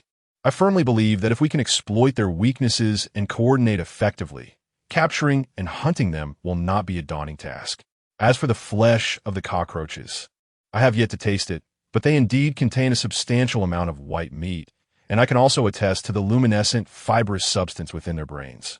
Pausing before the frenzied barrage of comments, Yi Lang's gaze hardened as he declared, with the government gone, we must rely on ourselves. I do not wish to preach grand philosophies, but I earnestly hope for your survival. Our ancestors faced challenges that may have been far more daunting than those we encounter now. I refuse to believe we are weaker than they were. I aspire for our cohort to become pioneers of a new world, to inscribe our own legend with wisdom and courage. As long as there is electricity and connectivity, should one find oneself in despair, I encourage you to watch my battle live streams and videos. I hope that as long as I have not given up, none of you shall take the notion of surrender lightly. Otherwise, the lack of engagement in my live stream would render me rather awkward. The barrage of comments in the live stream has finally eased somewhat, as a young lady casually remarks, "There's nothing to say, Brother Lang. I certainly one T surpass you." Another interjects, "Do you know how to speak, brother? I will definitely be behind you." A third comments, "What's the commotion upstairs? Brother Lang, if you perish, I shall too." Yet another declares, "I wish to live and die alongside my husband." This young lady, whose name suggests youth, echoes, "Together in life and death." At this, Yi Lang, with an expression of exasperation, gestures for Yao Shi to terminate the live stream. This group of netizens, with their venomous tongues, keeps chanting death. Yet I refuse to succumb. Suddenly, an occurrence before me causes my heart to plummet. Chapter 73, Great Socks. I will silently support you from behind. Yi Lang beheld a multitude of mutated ants swarming beneath the residential building. Their immense bodies were comparable in size to full-grown cats or dogs, a dark mass that seemed endless. Some had already ascended to the edges of the second-floor windows, their antennae waving as if in search of something. Yi Lang's expression darkened as he suppressed his inner turmoil, clutching the invisible Yao Shi and leaping upwards. Following the lifeless tendrils, he swiftly reached the window of the 14th floor. It was only upon entering his home that his heartbeat gradually steadied. He summoned the other girls, his demeanor grave as he spoke. In the coming days, we must prepare for evacuation. Xiao Lang, why the sudden urgency? I discovered a swarm of mutated ants beneath Building 3. Their numbers are staggering, and their size is formidable. They have begun to climb upward. Observing Ye Long's troubled count and Ansha, Tang Xiaowan could not help but inquire, "Can't you handle them? You easily dealt with the cockroaches. Are these ants truly more formidable?" It's different. Although the cockroaches were larger in size, there were only a dozen or so, at most a few hundred. However, that swarm of mutated ants numbers in the tens of thousands, and their speed at gnawing through doors and windows is alarming. I estimate they will breach our defenses swiftly. Then where shall we go? How will we get there? Gazing at the eager expression of Xiong Ting, Yi Lang nodded. We will take the flying vehicle to the Wuyo MCN building. Once Xiong Yuan has assessed the situation in the next few days, we shall set forth. Yay! Xiong Ting leaped with excitement, and the other girls also revealed faint smiles. After informing the others, Yi Lang rose and headed to the gym to train. He felt an insufficient grasp on his rapidly increasing power and sought further enhancement. When Yaoshi sent out the video, she specifically sought Yi Lang's opinion. After pondering for a moment, he ultimately decided to add some content at the video's conclusion. Upon its release, it seemed to ignite a flicker of hope within the hearts of countless despairing individuals. This spark swiftly spread, transforming into a beacon of hope, inspiring more to bravely confront the apocalypse, though they could only rely on themselves to struggle for survival. At least the information provided by the authorities regarding food and water was genuine, and Yi Lang had offered concrete suggestions. With teamwork and caution, they might yet navigate through the crisis. Moreover, the closing remarks of the video deeply moved countless supporters of Yi Lang, affectionately referred to as Great Socks. I am Yi Lang, and I wish to convey a message to my beloved supporters. No matter what difficulties you encounter, never relinquish hope. I will silently stand by you. To all those who support me, remember, should anyone dare to bully you, message me. Furthermore, I advise those who exploit the absence of authority to oppress the weak and insult women to refrain from provoking me, Yi Lang. Otherwise, I assure you, I shall force your head into your posterior. The large socks have gone utterly mad. Mina, my dear, I particularly adore the way you indulge me.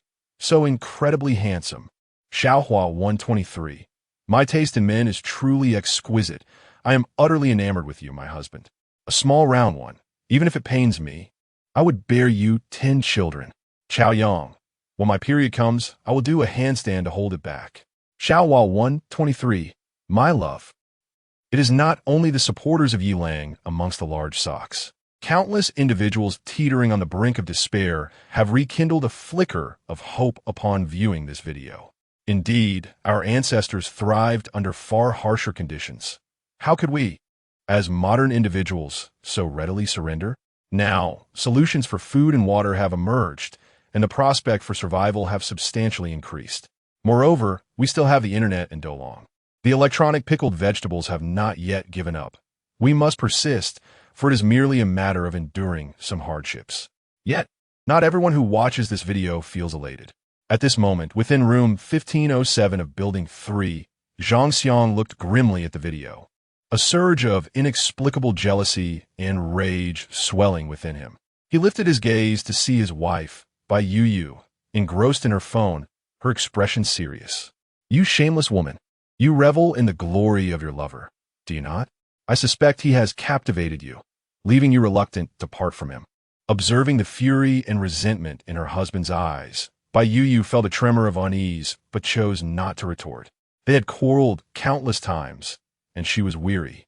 Especially since Zhang Xiang had awakened his system abilities, his temper had grown ever more volatile, often leading to threats of violence against her.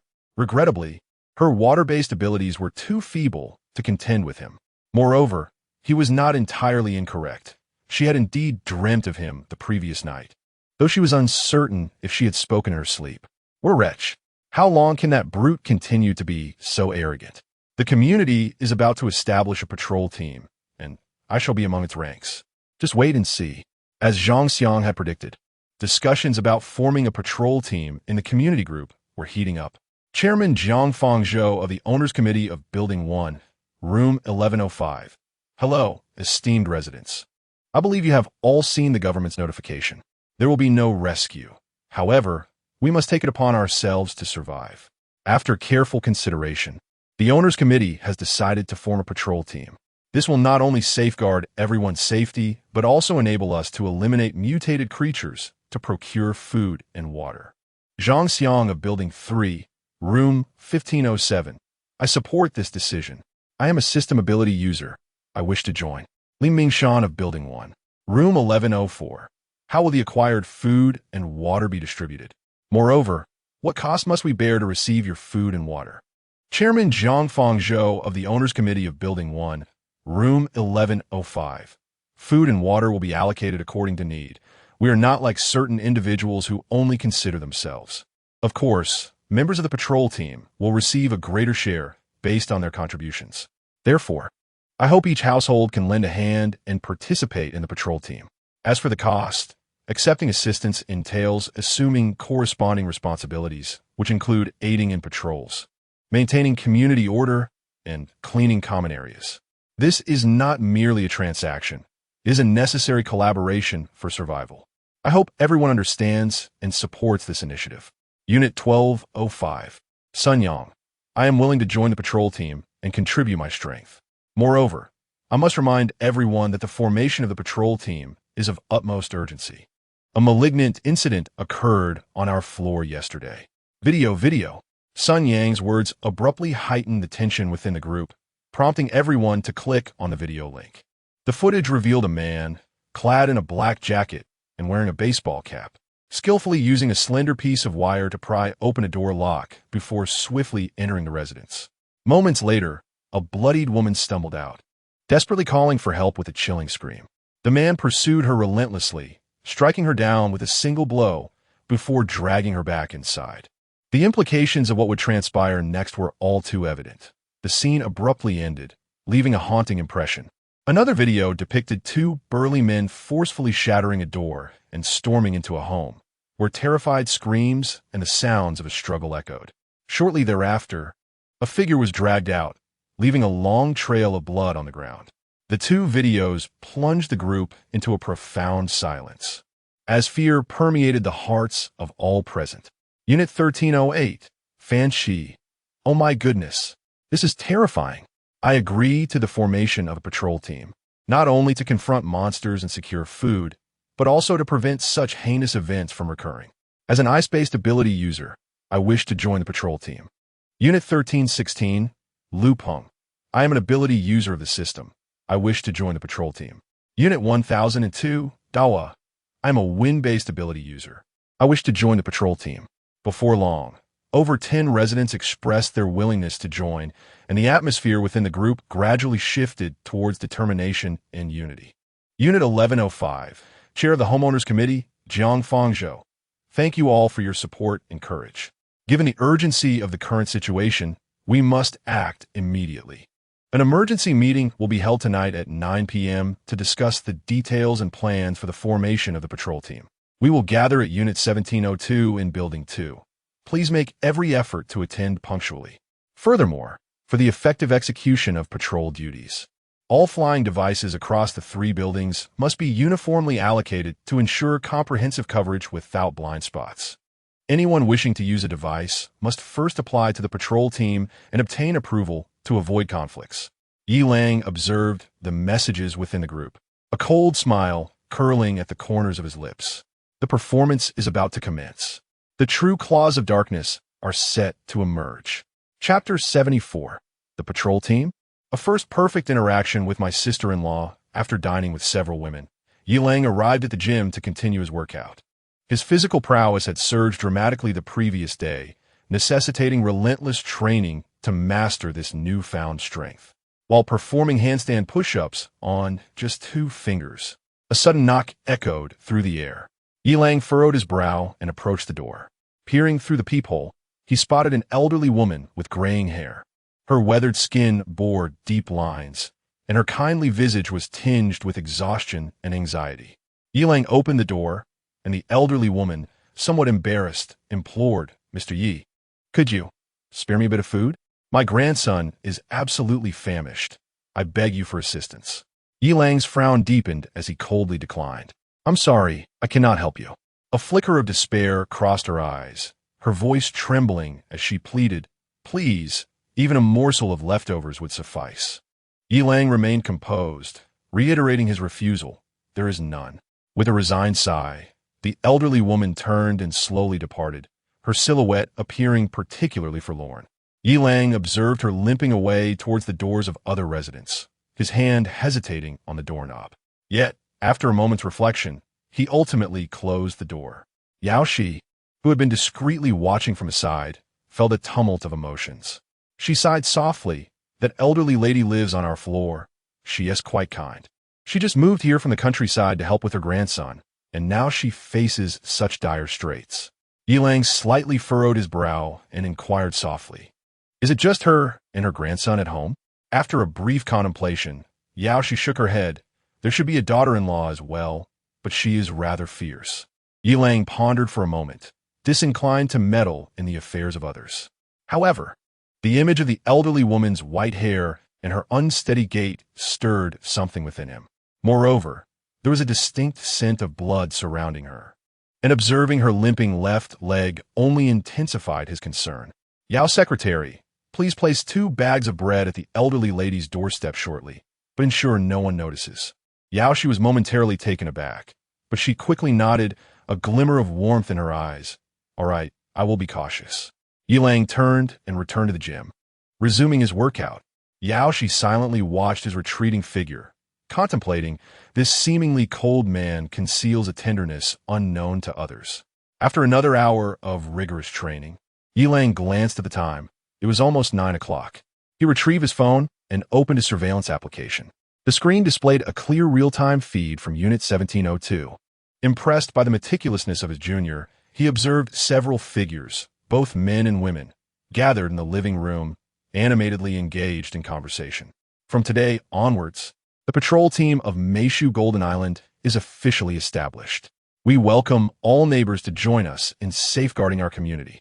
As a middle-aged man concluded his statement, the room erupted in enthusiastic applause.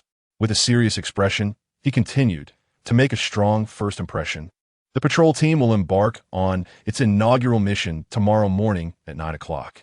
The objective is to eliminate 2 mutated cockroaches located in Building 2, specifically in room 1203.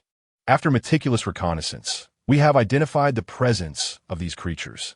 If we unite our efforts to vanquish them, we shall acquire a substantial bounty of consumable meat. What does everyone think? The group exchanged glances, and after a brief moment, they nodded in agreement, their eyes shimmering with determination. Very well. Let us proceed with a brief introduction of our abilities to enhance our collaboration. A young woman stood first, her voice clear.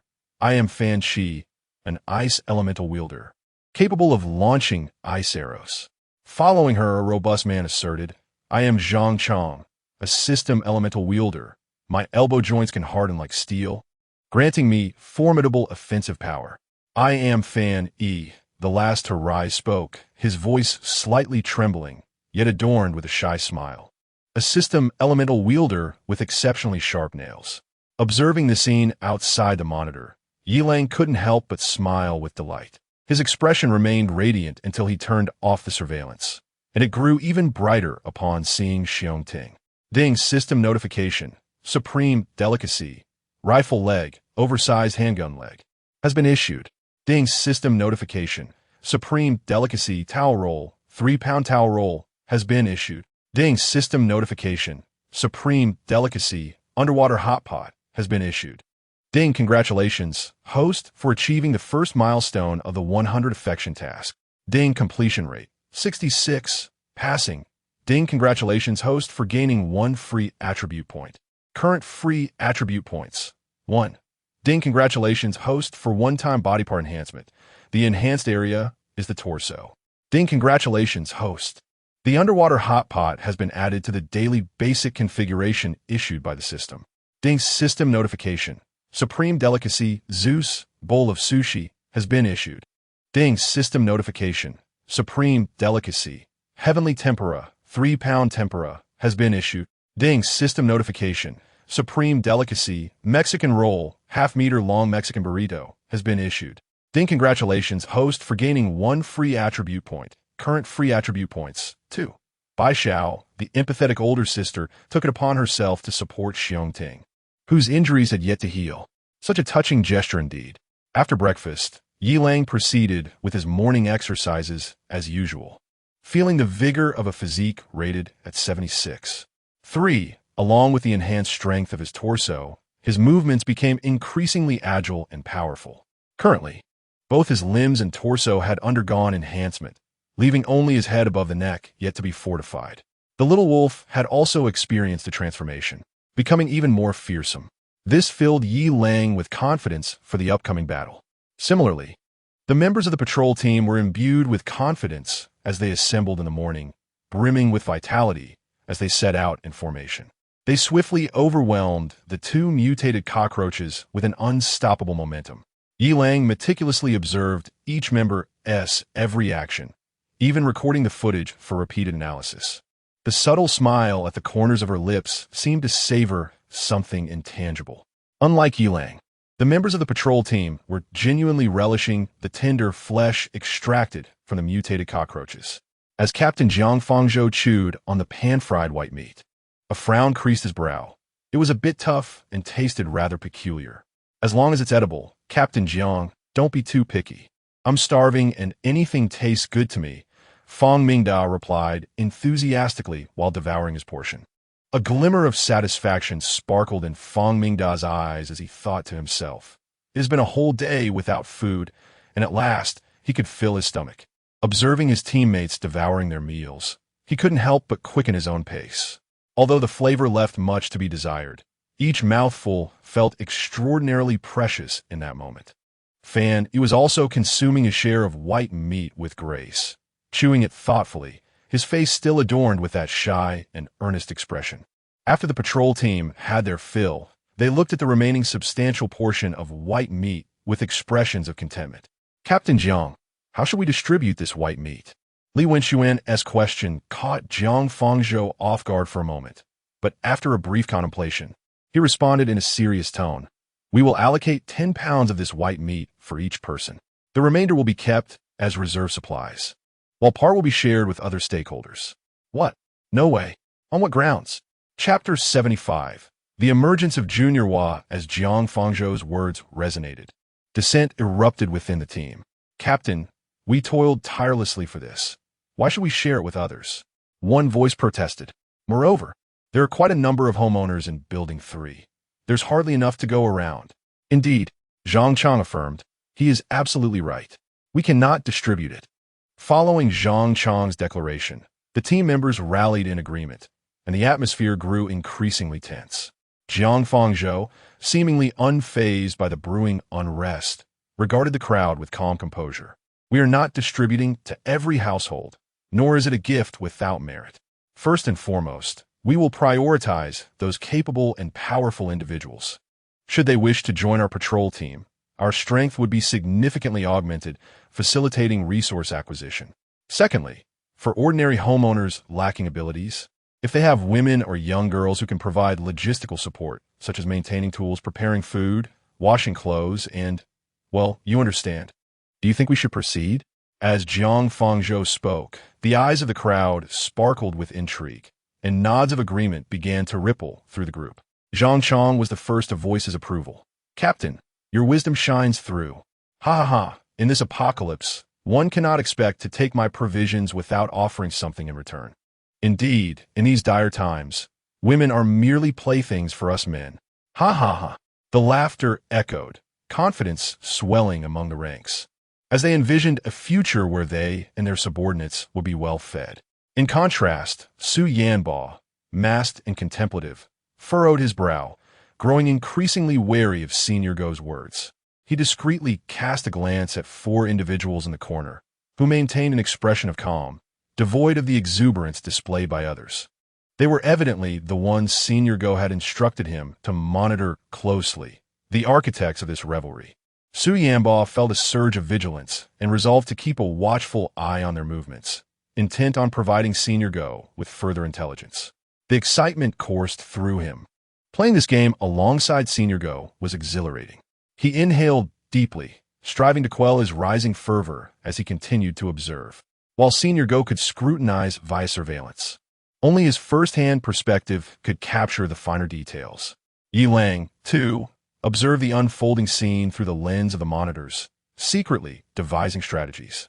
He was curious to see how the plans directed at him would materialize and what true visage the enigmatic figure would reveal.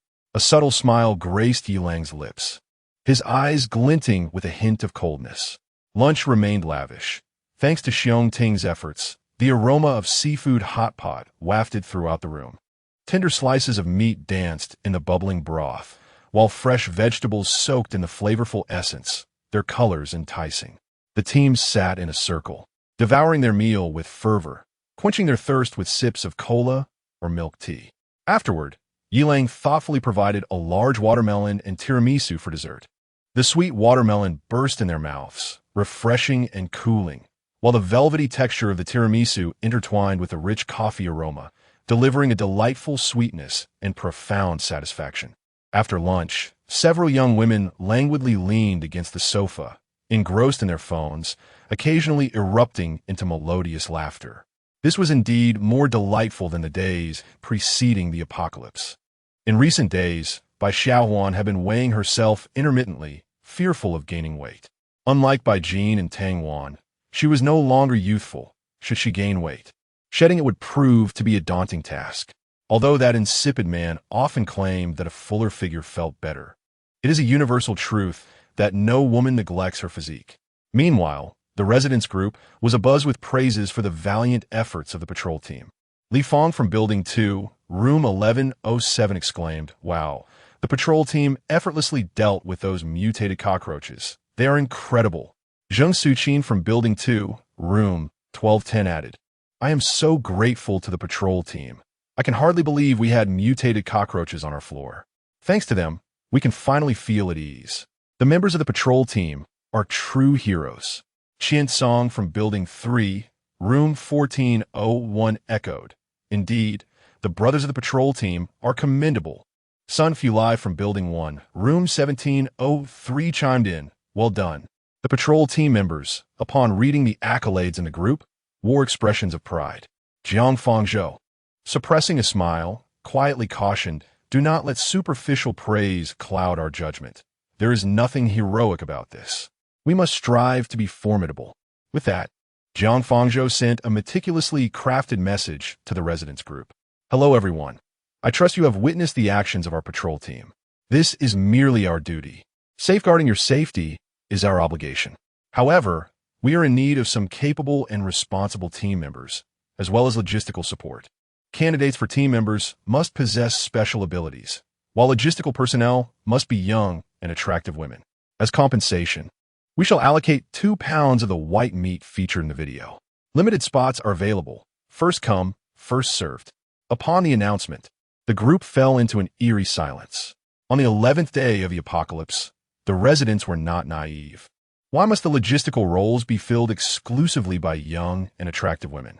It was evident that there were ulterior motives at play.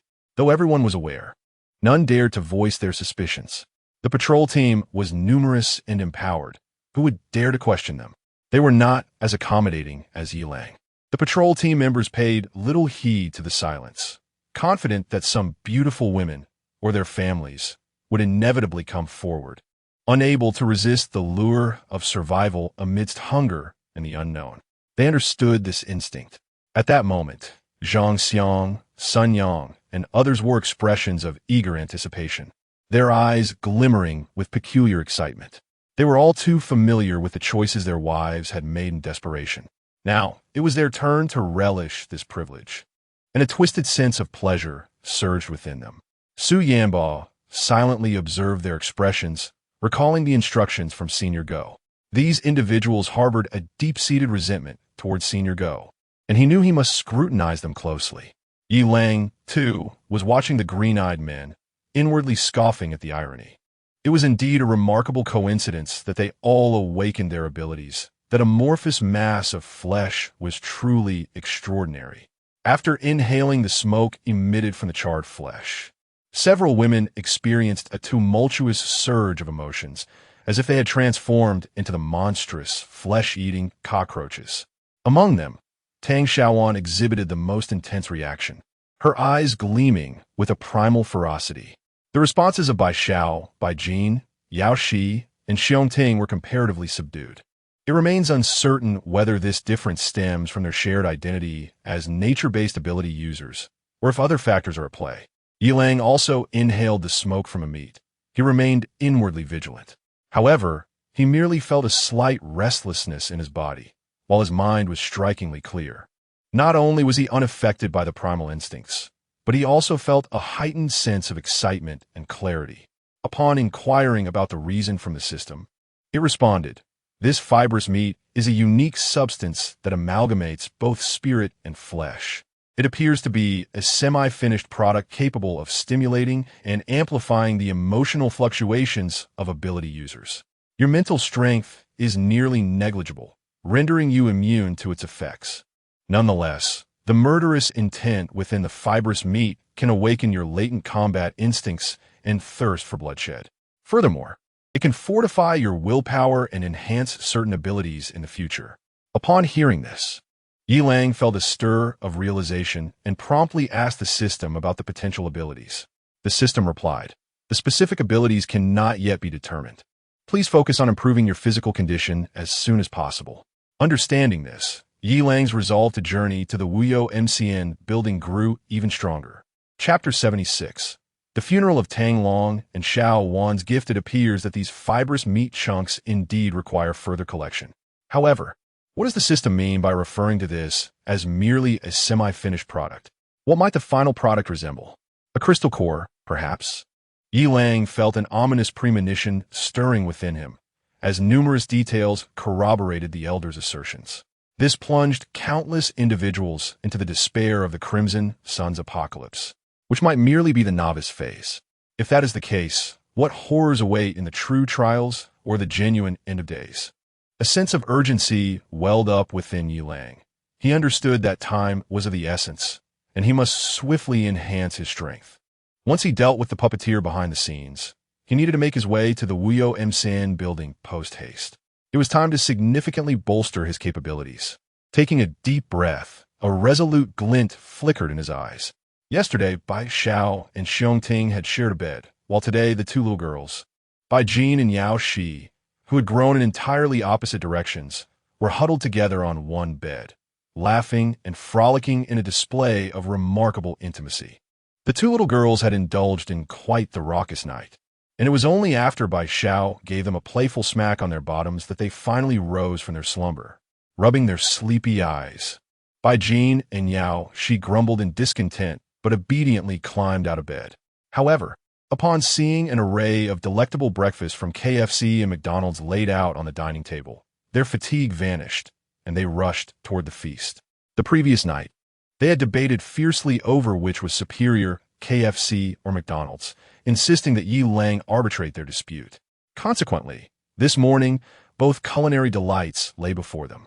As they savored the treats, they playfully teased one another's audacity, their arguments transforming into peals of laughter, creating a light-hearted and joyous atmosphere. With a physique boasting a 78.3 constitution, Yi Lang felt his body becoming increasingly agile. In the gym, he was drenched in sweat as he exercised vigorously, his muscle definition becoming even more pronounced. Observing Yi Lang training in nude had become a requisite pastime for several of the girls, who either stifled their laughter or teased him, never forgetting to offer towels and water.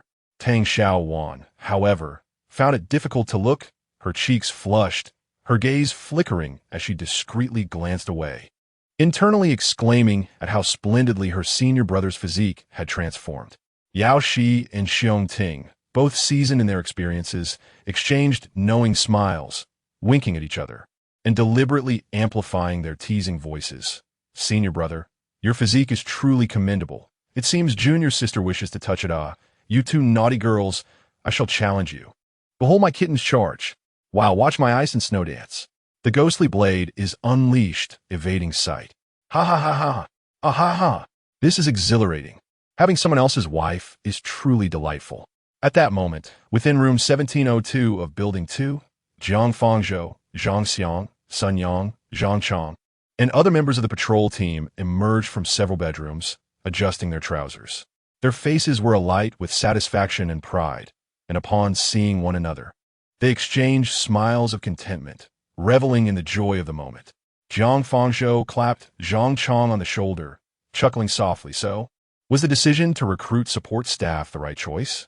Zhang Chang nodded, a glint of lasciviousness dancing in his eyes. Indeed, this life is nothing short of luxurious. In this post-apocalyptic world where sustenance and pleasures are still available, one might find it utterly exhilarating. Indeed, the captain's decisions are remarkably astute. And today, I have truly grasped the extent of the indulgent life that Yi Lang once led.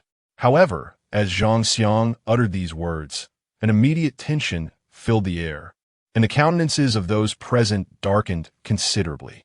Silence enveloped the room like a rising tide, rendering the atmosphere oppressively heavy. Most members of the patrol bore a grudge against Yi Lang, some even fueled by the bitterness of betrayal. Yet they dared not act rashly. Yi Lang's formidable strength was beyond their capacity to confront. Thus, despite the seething resentment within, they stifled their emotions. Yet, the weight of their hats felt as burdensome as lead, suffocating them. Each time they recalled the despicable acts of that woman and Yi Lang. Their anger ignited like a wildfire within, yet they found no outlet for it. Fan Yi and his companions observed the situation with a calm demeanor. They knew that just a spark could ignite the long-suppressed fury, and the catalyst was already in place. Meanwhile, Yi Lang, observing the surveillance footage, fell into deep contemplation. What could possibly be the trigger? How could the hidden puppeteer be brought to light? Was it truly necessary to plunge into the fray to uncover the truth? Yilang silently resolved that his time was running short. After noon, Yilang and Tang Xiaowan conducted a modest funeral for Tang Long. In these dire times, formality mattered little. They bowed deeply 3 times before the box containing Tang Long's remains and belongings. Yilang, standing in for the unfilial Tang Xiao, recited a few words of mourning, expressing sentiments like may the departed find peace and return to their homeland. Subsequently, with Bai Jin's fire-based abilities, they reduced the remains and the box to ashes. Taking Tang Xiaowan to the rooftop balcony, they watched the ashes scatter with the wind. Yilang's eyes glistened with unshed tears, while Tang Xiaowan wept freely. They stood in silence for a moment before turning away. In this world of despair, death had become the norm, while survival posed the greatest challenge. The deceased were gone, yet the living persisted. Having completed this significant task, a sense of relief washed over Yilang and Tang Xiaowan. Her affection for him finally reached a perfect score of 100. On their way home, Tang Xiaowan's gaze towards Yilang shifted. It seemed to convey that now that her father had passed, she had been entrusted to him, and it was high time he took some action to honor the years of his father's guidance. Yilang certainly felt the intensity of Tang Xiaowan's gaze. Gently squeezing her hand, which trembled slightly, her cheeks flushing with a delicate hue, her eyes sparkling with anticipation and nervousness. Upon returning home, Yilang resumed watching the surveillance footage, noting that the patrol had begun to contemplate the mutated vines.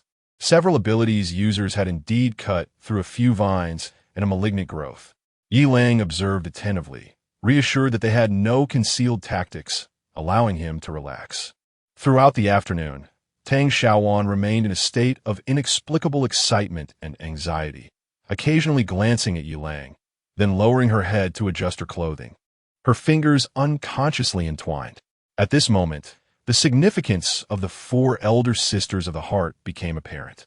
One offered gentle words of comfort, another shared her own experiences, a third assured with a firm promise, and the last pledged her readiness to provide support at any moment. It was their collective efforts that gradually calmed Tang Xiaowan's tumultuous emotions. During dinner, Tang Xiaowan barely touched her chopsticks, her gaze frequently darting towards Yilang, her heart racing like a frightened deer. Fortunately, Bai Xiao attentively served her some meat dishes, softly encouraging her, "Xiaowan, do not be anxious. Eat more meat to replenish your strength." Obediently, Tang Xiaowan took a few bites, yet her mind remained restless. This state of unease persisted until Yilang took her hand and led her towards the bedroom, softly closing the door behind them. Chapter 77. Truly the beloved junior disciple. Immune to all poisons, insightful. The familiar formula continues. A new batch of exquisite delicacies is released without any increase in price. Some may relish them, while others may not. Those who do not appreciate them may skip ahead to the final section on physical condition.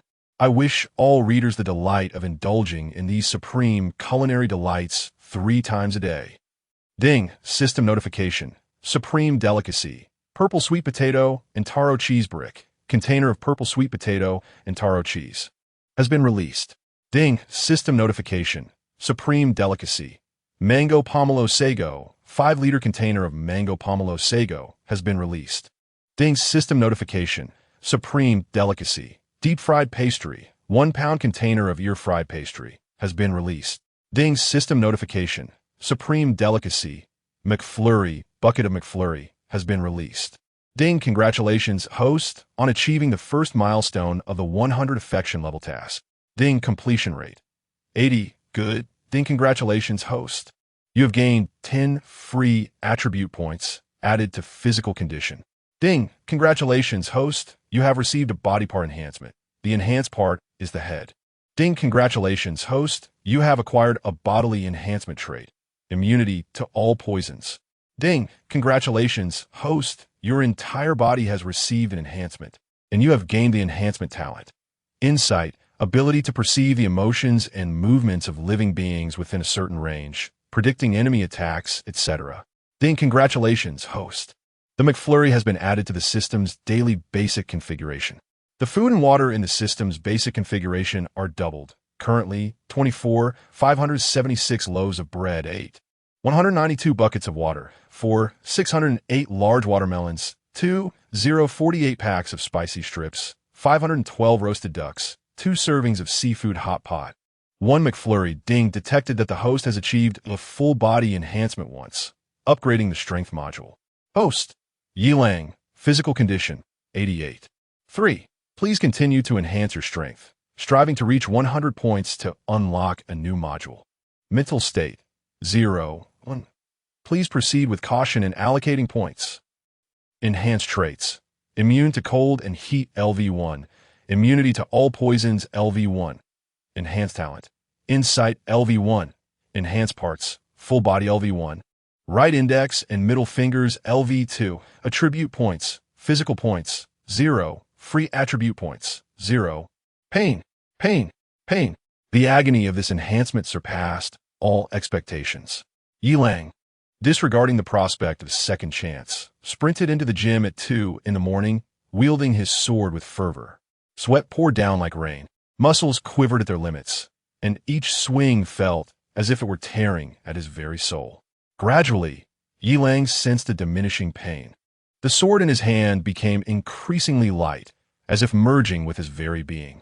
Not only that, his perception sharpened, and the trajectory of the sword's movements vividly materialized in his mind, as if he could foresee the outcome of each swing.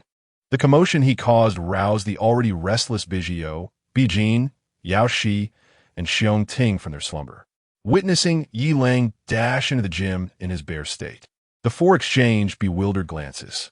Bijio approached, unable to suppress her curiosity. Xiaolang, what has happened to you? Yilang gasped for breath, expressing a need to vent.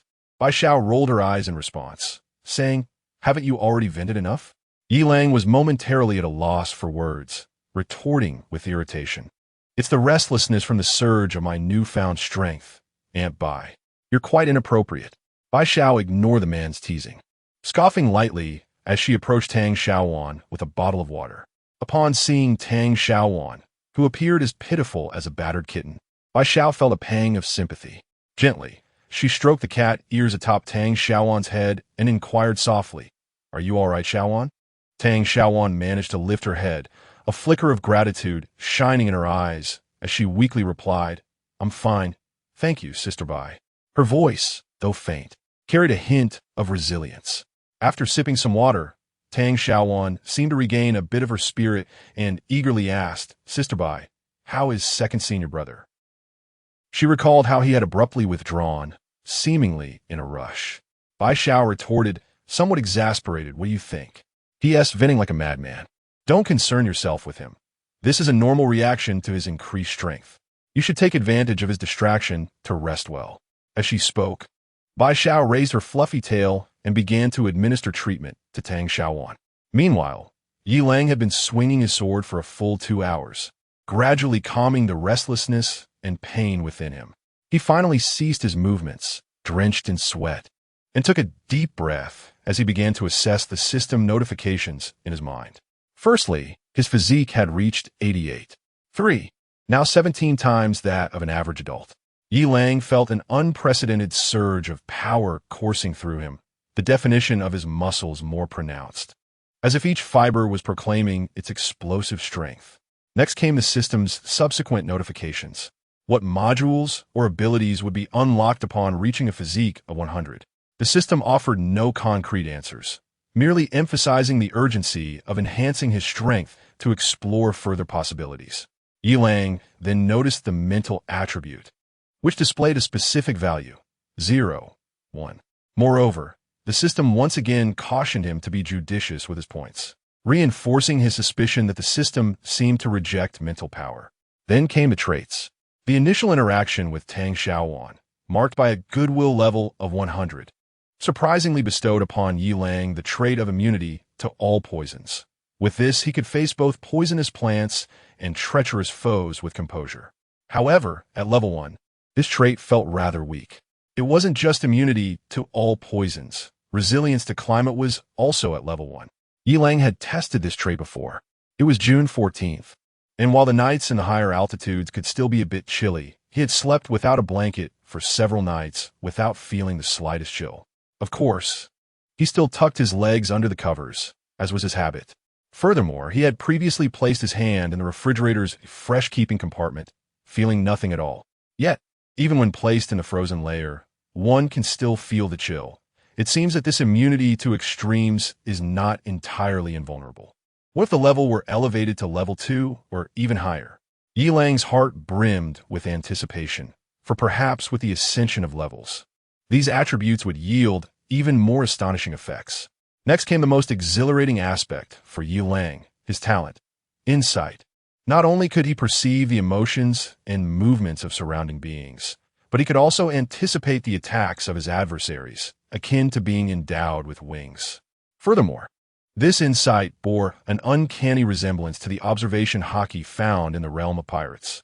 With his eyes closed, he immersed himself in the sensations around him, gradually capturing the faint fluctuations of the girl's auras. The sound of heartbeats, the rhythm of breaths, even the footsteps of Bai Xiao returning to her room became distinctly discernible. As his focus intensified, it was as if he could peer into the depths of their emotional shifts. Bai Xiao's tranquility, Tang Xiaowan's joy, while Bai Jin, Yao Shi, and Xiong Ting displayed a more intricate tapestry of feelings. The emotions of these three young maidens intertwined with longing, shyness, and a hint of jealousy, revealing that their harmony was merely a fade, temporarily veiling their true sentiments for Yilang's sake. These emotions unfurled like a vivid scroll within his mind, instilling in Yilang an unprecedented sense of security. Although the ability to perceive the emotional fluctuations and movements of the girls may seem trivial, its utility in combat was profound. He could gain prior knowledge of enemy information, forecast their actions, and even identify weaknesses before they struck. Such a capability would undoubtedly sway the tide of battle at crucial moments. He had not anticipated that his junior sister would bestow upon him such a remarkable surprise. This was truly a weapon of warfare. Should he refine this insight to perfection, he would be equipped to face any adversary with composure, standing invincible in the face of adversity. With this thought, Yilang cast a gaze towards Building 2, his eyes ignited with a fierce and fervent intensity, as if he sought to incinerate all foes into oblivion. Chapter 78. The elderly woman's daughter-in-law and precious grandson as the clock struck just past 4 a.m. Enveloped in the profound stillness of the night, Yilang found himself wide awake.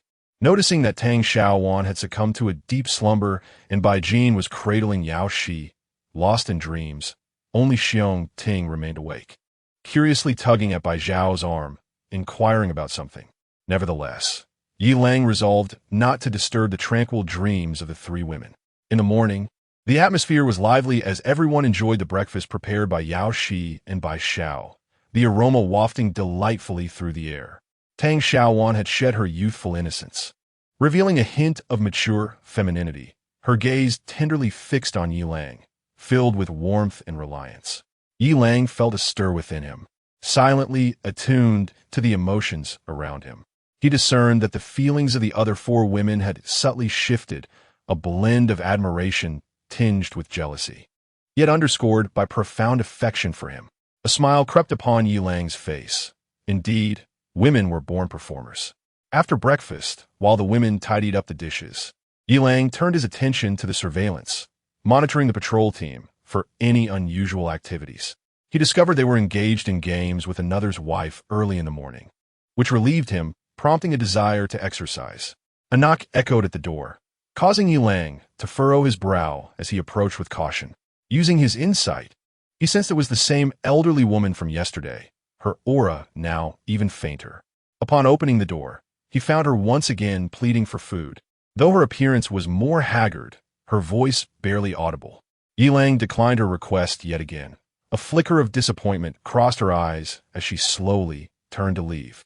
Observing her seek assistance from other residents, Yilang gently closed the door behind him. He turned to the concealed Yao Shi and inquired, "Didn't we give her 2 bags of bread yesterday?" "Yes, what about it, boss?"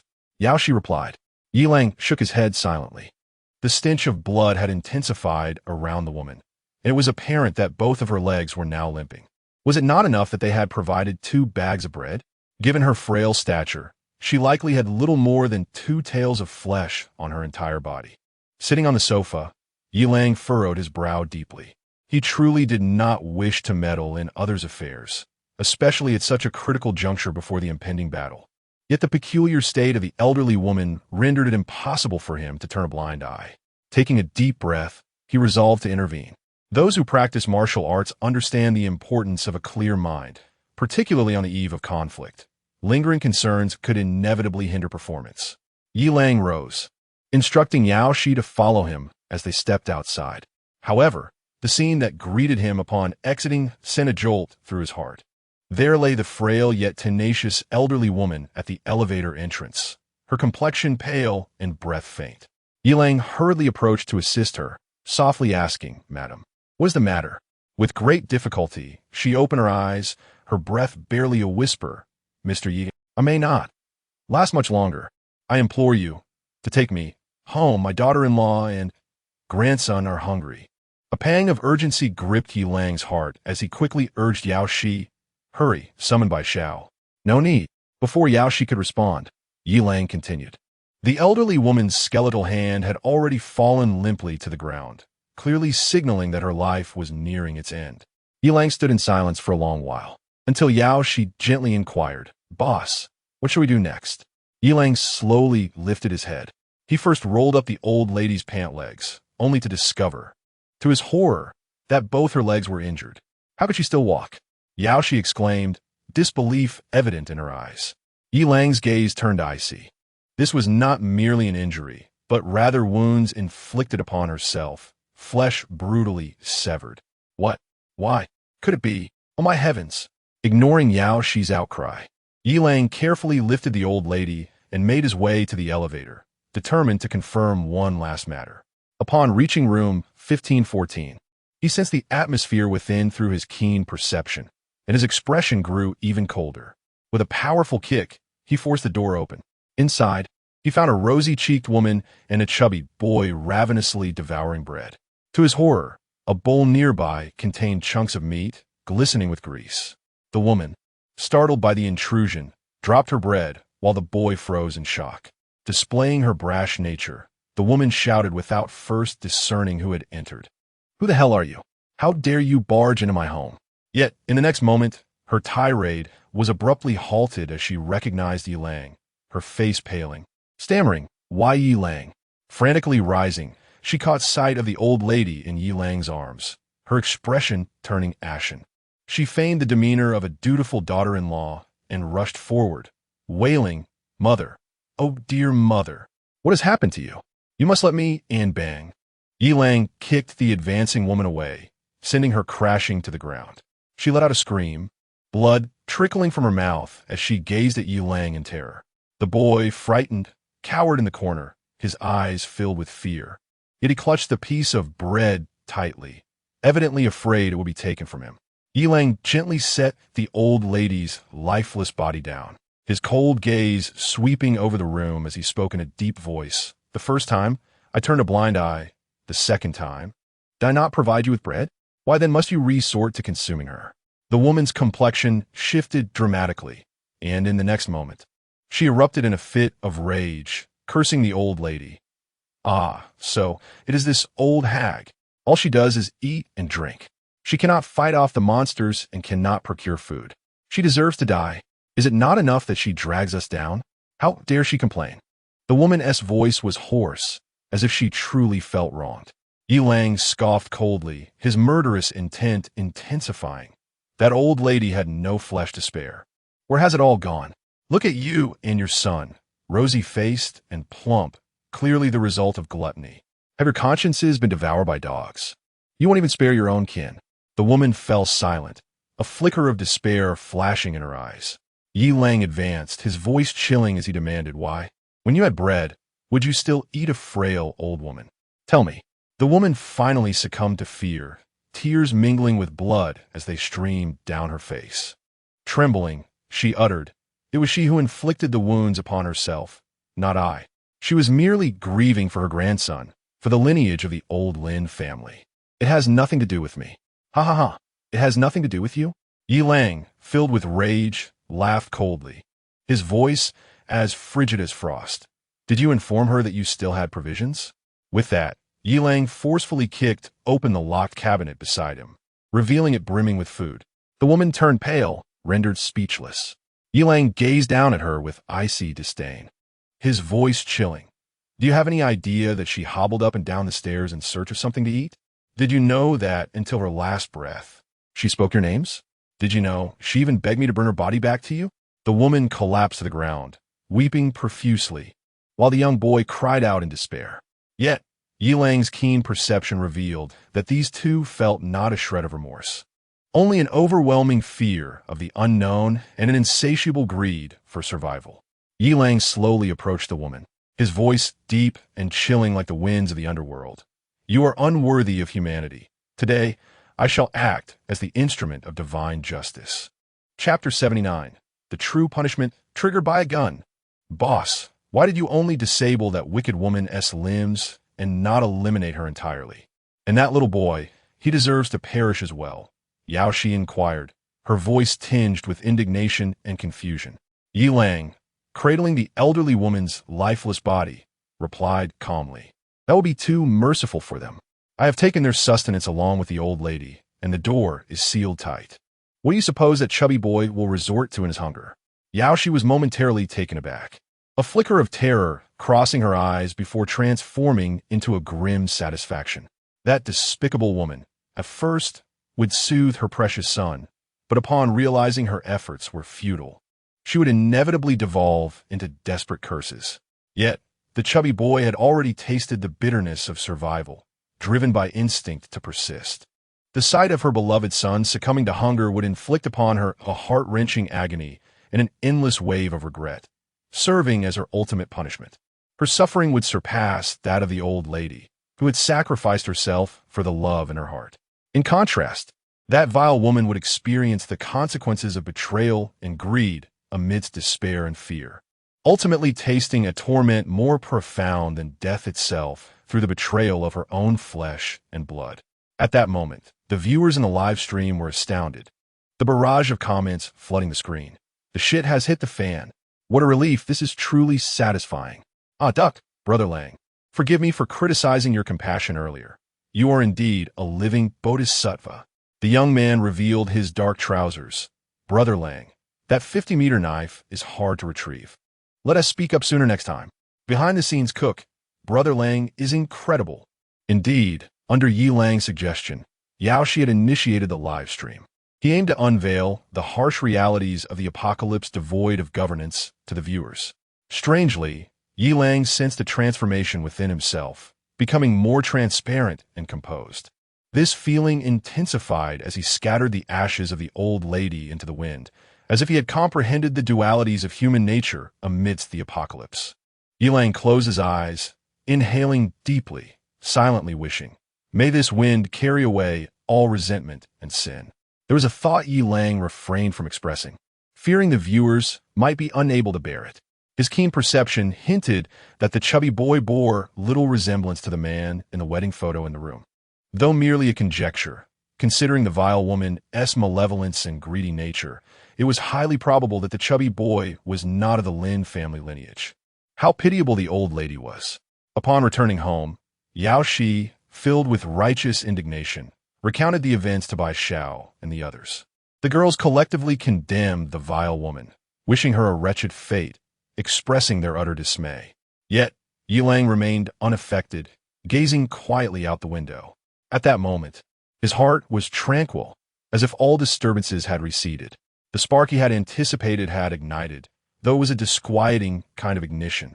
The patrol team had eradicated another cockroach that morning. They were now engaged in games with the logistical women, while simultaneously observing the praise and support expressed by their husbands for the patrol team in the group chat. Xiao Hui, have you seen the message your husband sent? He actually claims to be the great benefactor of your entire family. Ha ha! Did you not inform him that your debt of gratitude has already been repaid? Zhang Chang's words and actions rendered Su Hui's complexion pale. She bit her lip, a flicker of humiliation flashing in her eyes. Su Hui stifled her tears, enduring in silence, yet inwardly vowed that one day these beasts would pay for their transgressions. Unbeknownst to Zhang Chang, who remained oblivious to Su Hui's emotional turmoil. He continued his reckless teasing and antics. By the time Zhang Chang emerged, the living room was already filled with members of the patrol team, their faces beaming with smug smiles. "Zhang, you rascal, you were the last to come out." The crowd erupted in laughter as Zhang Chang scratched his head in pride. "What can I say? The men of the Zhang family are exceptionally capable. Isn't there an old saying, Zhang family long, Li family short? Ha ha." Su Jiandang, hidden behind his mask, was nearly laughing himself into stitches, astonished that he had managed to endure 5 minutes, unlike the readers who typically needed at least half an hour. Struggling to suppress his laughter, Su Yanzhong couldn't help but cough slightly, attempting to mask his embarrassment. "Fan Yi, with concern, inquired Xiao Su. Your cold still hasn't healed, has it? Don't take your youth for granted. Look after your health. Did you stay up late again?" Su Yanzhong managed a wry smile and nodded, secretly relieved for the mask that concealed his expression, lest he give himself away. Their conversation went unnoticed by the others, as Zhang Chang remained absorbed in his self-satisfaction. Zhang Xiang, Jiang Fangzhou, and others reminisced about the earlier skirmish, longing to plunge back into the fray. Alas, due to their inadequate abilities, they could only lament their shortcomings. As time passed, the chatter among the patrol team grew louder, their arrogance swelling, as if the entire world lay within their grasp.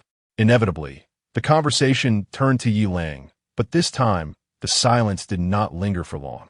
Jiang Fangzhou produced a gun. "What the hell? Is that a real gun? Captain, where did you get this?"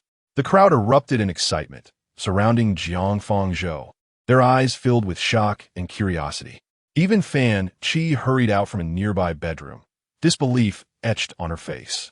Jiang Fangzhou couldn't help but glance at Fan Qi's disheveled appearance and the two seemingly exhausted figures behind her in the bedroom. Regaining his composure, he raised the gun high, proudly declaring, "I acquired this from a brother before the apocalypse. What do you think? It should be more than enough to deal with that brat Yi Lang, right? More than enough indeed. With this, Yi Lang would be like a chick ready for the slaughter. Dare to resist? One shot, and he has done. Ha ha. At that point, all his food and women will belong to us. Ha ha." The raucous laughter of the patrol team echoed through the cramped living room, as if they had already claimed Yi Lang as their own. "Captain, can I hold it? I've never touched a real gun before. Touching is permissible, but do not direct it toward the person. Exercise caution to avoid misfires." Jiang Fangzhou, with a sense of pride, passed it around, and the crowd eagerly reached out, their eyes glimmering with avarice and fervor.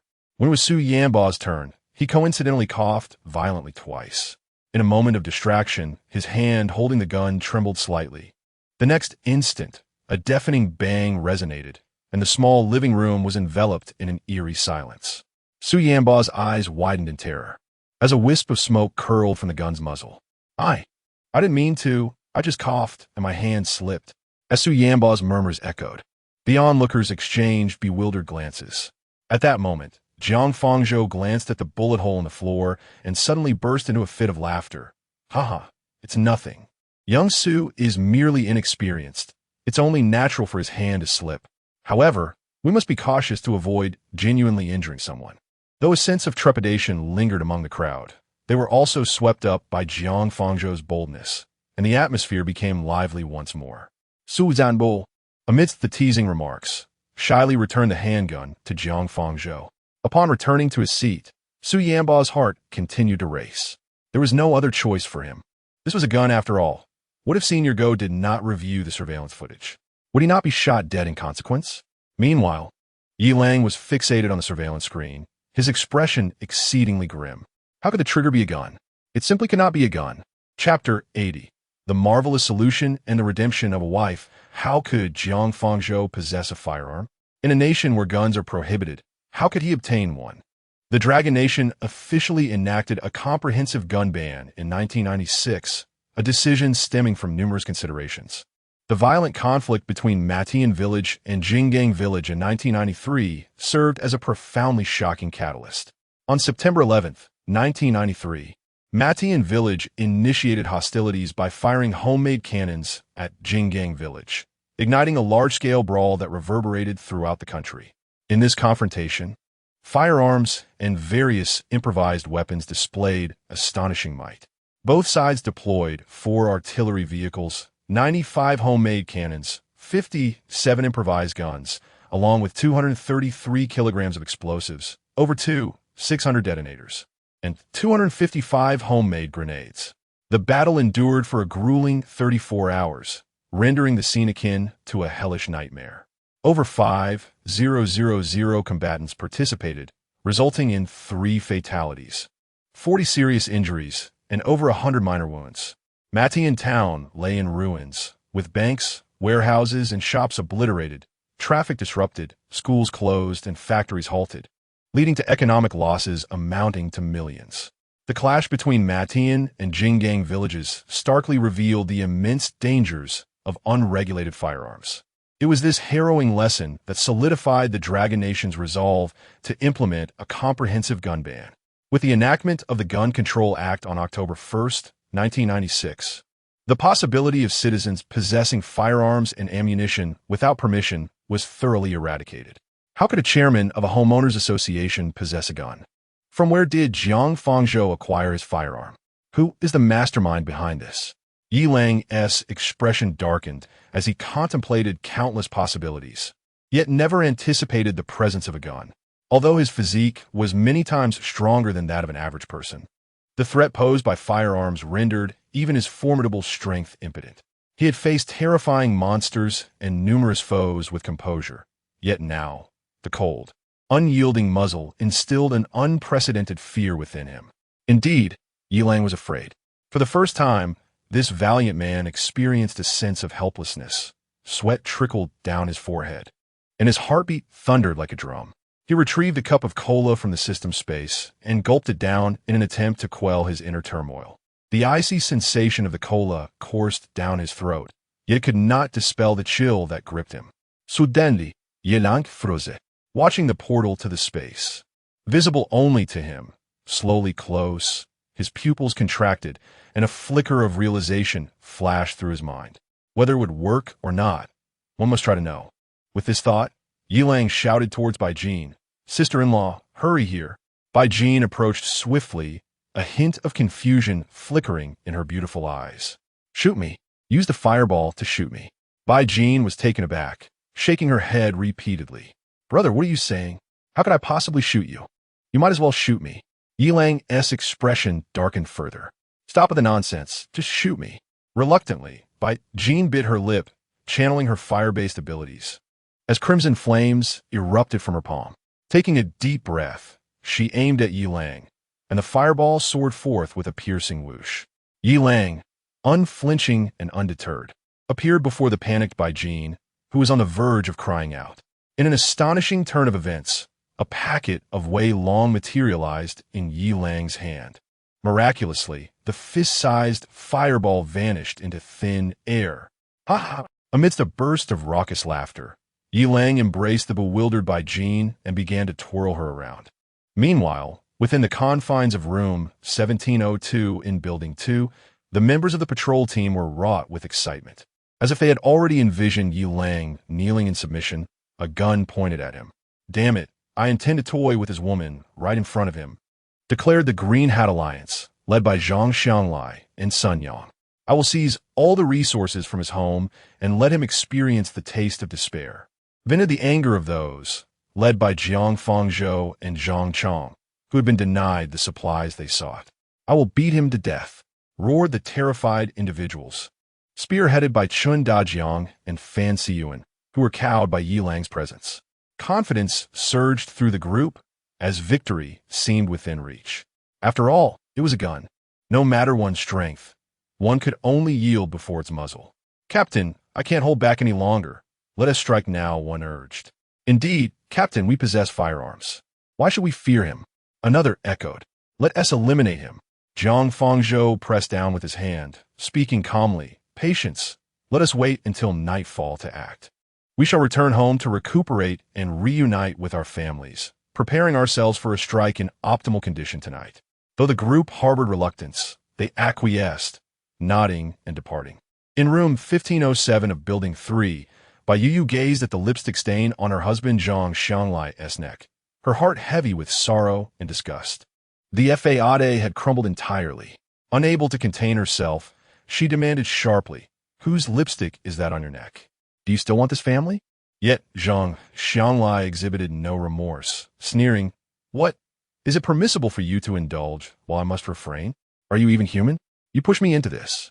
He continued, "All for a morsel of food. You compelled me." Tears streamed down by Yu Yu's face as she trembled, pointing a shaking finger at Zhang Xianlai. "You dare speak? I merely asked you to procure food. Couldn't you resist? It seems you reveled in it, didn't you? I remember every scandalous word you uttered in your dreams." Zhang Xianlai let out a cold laugh, his gaze growing increasingly frigid. "Alas, your lover is destined for demise. Tonight marks his end." His tone was chilling, eyes glinting with malice. Bai Yu's tears flowed uncontrollably, and ultimately, she retreated to the bedroom, curling up in despair and weeping. Time passed, and eventually her sobs subsided. Slowly sitting up, a fleeting thought crossed her mind, and a blush graced her face. After much inner struggle, she retrieved her phone, her fingers trembling as she typed a message. At this moment, Yilang was thoroughly prepared. In truth, there was little preparation needed. He remained clad in a white shirt paired with security trousers, a dagger slung at his waist, his steely gaze fixed intently on the outside world.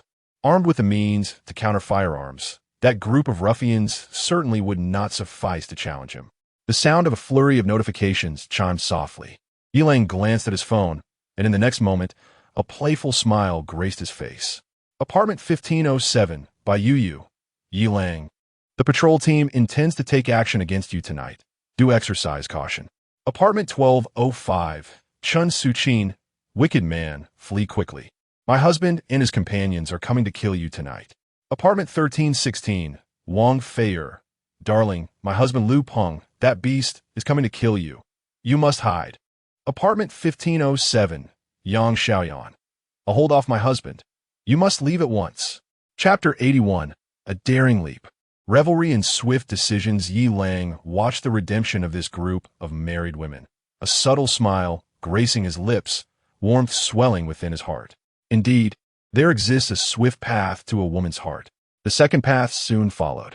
With no responses forthcoming, Yilang bid farewell with a kiss to Bai Xiao, Bai Jin, Xiong Ting, and Tang Xiaowan before taking the invisible Yao Shi by the hand and stepping outside.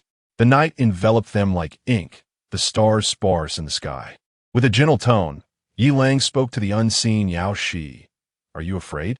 "No," she softly replied, her eyes shimmering with resolve. Yet, the barrage of comments in the live stream echoed sentiments of fear. "I'm scared. Lenga, last time it was daytime. Let us not jump from the building at night, please. Hubby, don't jump. It's dangerous at night. Hubby, come back. Yilang, chakit lightly." Addressing the live stream audience, "Fear not. This time it's not very high. It's merely the 16th floor."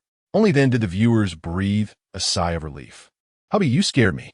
Just 2 floors? That is a piece of cake for you. You nearly gave me a heart attack. But why are you jumping from the top floor to the 16th? In the next instant, the viewers comprehended.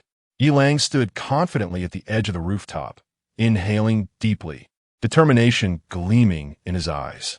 With a powerful push of his legs, he created a crack in the ground beneath him. His figure shooting forth like an arrow, the viewers went wild. "Holy cow! Oh my! Is that the 16th floor of the opposite building?" Yilang's silhouette traced an arc through the night sky, seamlessly passing through the window of the opposite building and landing heavily on the floor of room 1601. Dust erupted, and the floor shattered beneath him. "Go, senior." Inside the room, Su Yanba stared at Yilang in astonishment, his mouth agape, unable to find words for a long while. Over 20 meters, and he just leapt across? While embracing someone? Su Yanba, in disbelief, rubbed his eyes, and then, feeling somewhat sheepish, greeted the invisible Yao Shi. "Hello, senior." Yilang chuckled, brushing off the dust from his clothes. "Aren't you going to call me mommy? Is that allowed?" "No." Yilang and the invisible Yao Shi answered in unison, causing Su Yanba to awkwardly scratch his head. With a bitter smile, Su Yanba sought to change the subject. "Go. Senior, they're gathering at 1702 at 9. Shall we set up an ambush to catch them off guard? A cold smile graced Yi Lang's lips. No need. We'll confront them head-on. Killing them is not the objective. The true aim is to draw out the hidden puppeteer. A flicker of doubt crossed Su Yanba's eyes. Swiftly replaced by determination, understood, go senior. Let's fight side by side. Not a chance. I'll handle it solo. You stay home and continue your research on the treasures left by the senior. Stop joking. I have not. Su Yanba's face flushed crimson as he hurriedly defended himself, insisting. I truly did nothing wrong. I was merely observing. Yi Lang patted Su Yanba's shoulder and advised. Remember, the trash must be disposed of regularly. It could be quite odorous. Haha. With a playful grin, Yi Lang took Yao Shi's hand as they exited the room, leaving Su Yanba standing there, his face still aflame with embarrassment. After a moment, Su Yanba regained his composure and began to pack his belongings, recalling that Senior Go had instructed him to fly to Wuyo building first. Upon reaching the 17th floor, Yi Lang spotted the patrol team preparing to depart. Observing their backs, he called out to them with a sharp, mocking tone, Oi! The members of the patrol team turned abruptly, their astonishment swiftly morphing into fury. Jiang Fangzhou glared, fists clenched, and spat. Yi Lang, we weren't looking for you. Yet here you are, delivering yourself right into our hands. You dare trespass on our territory, you beast. Ha ha ha. Today marks your demise. Zhang Xianglai and the others displayed menacing smiles, their words dripping with malice. Unfazed, Yi Lang responded with a cold smile. Demise? What gives you such confidence? As he spoke, he slowly unsheathed the large knife from his waist. The tension was palpable in the live stream, viewers rapidly flooding the chat with anxious messages. Yi Lang advanced, the blade glinting ominously under the light, each step resonating with an oppressive force. Captain, shoot him, Zhang Xianglai urged with a sense of triumph. Yi Lang continued his approach, the knife's edge creating a shrill sound as it scraped against the ground. Captain, you may fire now, Zhang Chong suggested, a hint of anxiety creeping into his voice. Yi Lang closed in, the knife now raised in one hand, his gaze sharp as an eagle, fixed firmly on Jiang Fangzhou. Captain, what are you waiting for? Fire! Chun Dajiang shouted, his nerves fraying. Seeing the surveillance camera finally in motion, Jiang Fangzhou inhaled deeply and slowly raised his weapon, aiming at Yi Lang. Ha ha! Did you expect otherwise? We have guns. Ha! That's right. Yi Lang, you should kneel and beg for mercy. Are you scared, Yi Lang? Await your death. As Jiang Fangzhou began to act, the patrol team wore victorious grins, as if triumph was already theirs. The live stream fell into silence. No one anticipated that in this gun-restricted nation, anyone would possess firearms. In the next moment, comments like "Hurry, darling," "Lang, retreat," flooded in like a tidal wave, the tension reaching a fever pitch. Yet Yi Lang remained undaunted, a cold smile playing on his lips as he pressed forward. With the audience's hearts racing in unison, his steps remained resolute, the blade's point menacing. Jiang Fangzhou's fingers slowly tightened on the trigger, the air seemingly frozen. Suddenly, a deafening bang reverberated, the chat instantly silenced. All eyes locked onto Yi Lang. To their astonishment, he was eating spicy strips? The viewers in the live stream were bewildered, as were the members of the patrol team. Even the stunning woman behind the surveillance, with her wide eyes and a slight smile, murmured softly to herself, "This little man is indeed clever." Jiang Fangzhou was momentarily stunned, his finger poised on the trigger, a flicker of confusion crossing his gaze. Bang! He fired again. But Yi Lang was drinking cola this time. The barrage of comments erupted, questioning what kind of trick this was. The imposing figure was actually Brother Lang. A magic trick, perhaps? Yi Lang smirked disdainfully, stowing away his spicy strips and cola, and continued to advance. Bang! Bang! Bang! Bang! Jiang Fangzhou's hand trembled as he fired repeatedly. Yet, the bullets vanished mysteriously before the gluttonous Yi Lang. The livestream exploded with excitement, comments flooding in. A young woman grabbed a handful of seeds, exclaiming, "This is impossible." Another remarked, "Is he a master of body contouring?" A young man revealed his black trousers, asking, "Is Brother Lang's physique so formidable that he remains unscathed even when shot?" A mischievous commentator wondered, could my husband be a dual ability user? Regardless of the chaos within the live stream, Yilang's steps remained steady, his gaze icy. The members of the patrol team, however, were thrown into disarray. Zhang Chang's face turned pale, his legs nearly giving way beneath him. Chen Dajiang gritted his teeth, his voice trembling as he asked, What kind of sorcery is this? Jiang Fangzhou, quick on his feet, turned and fled.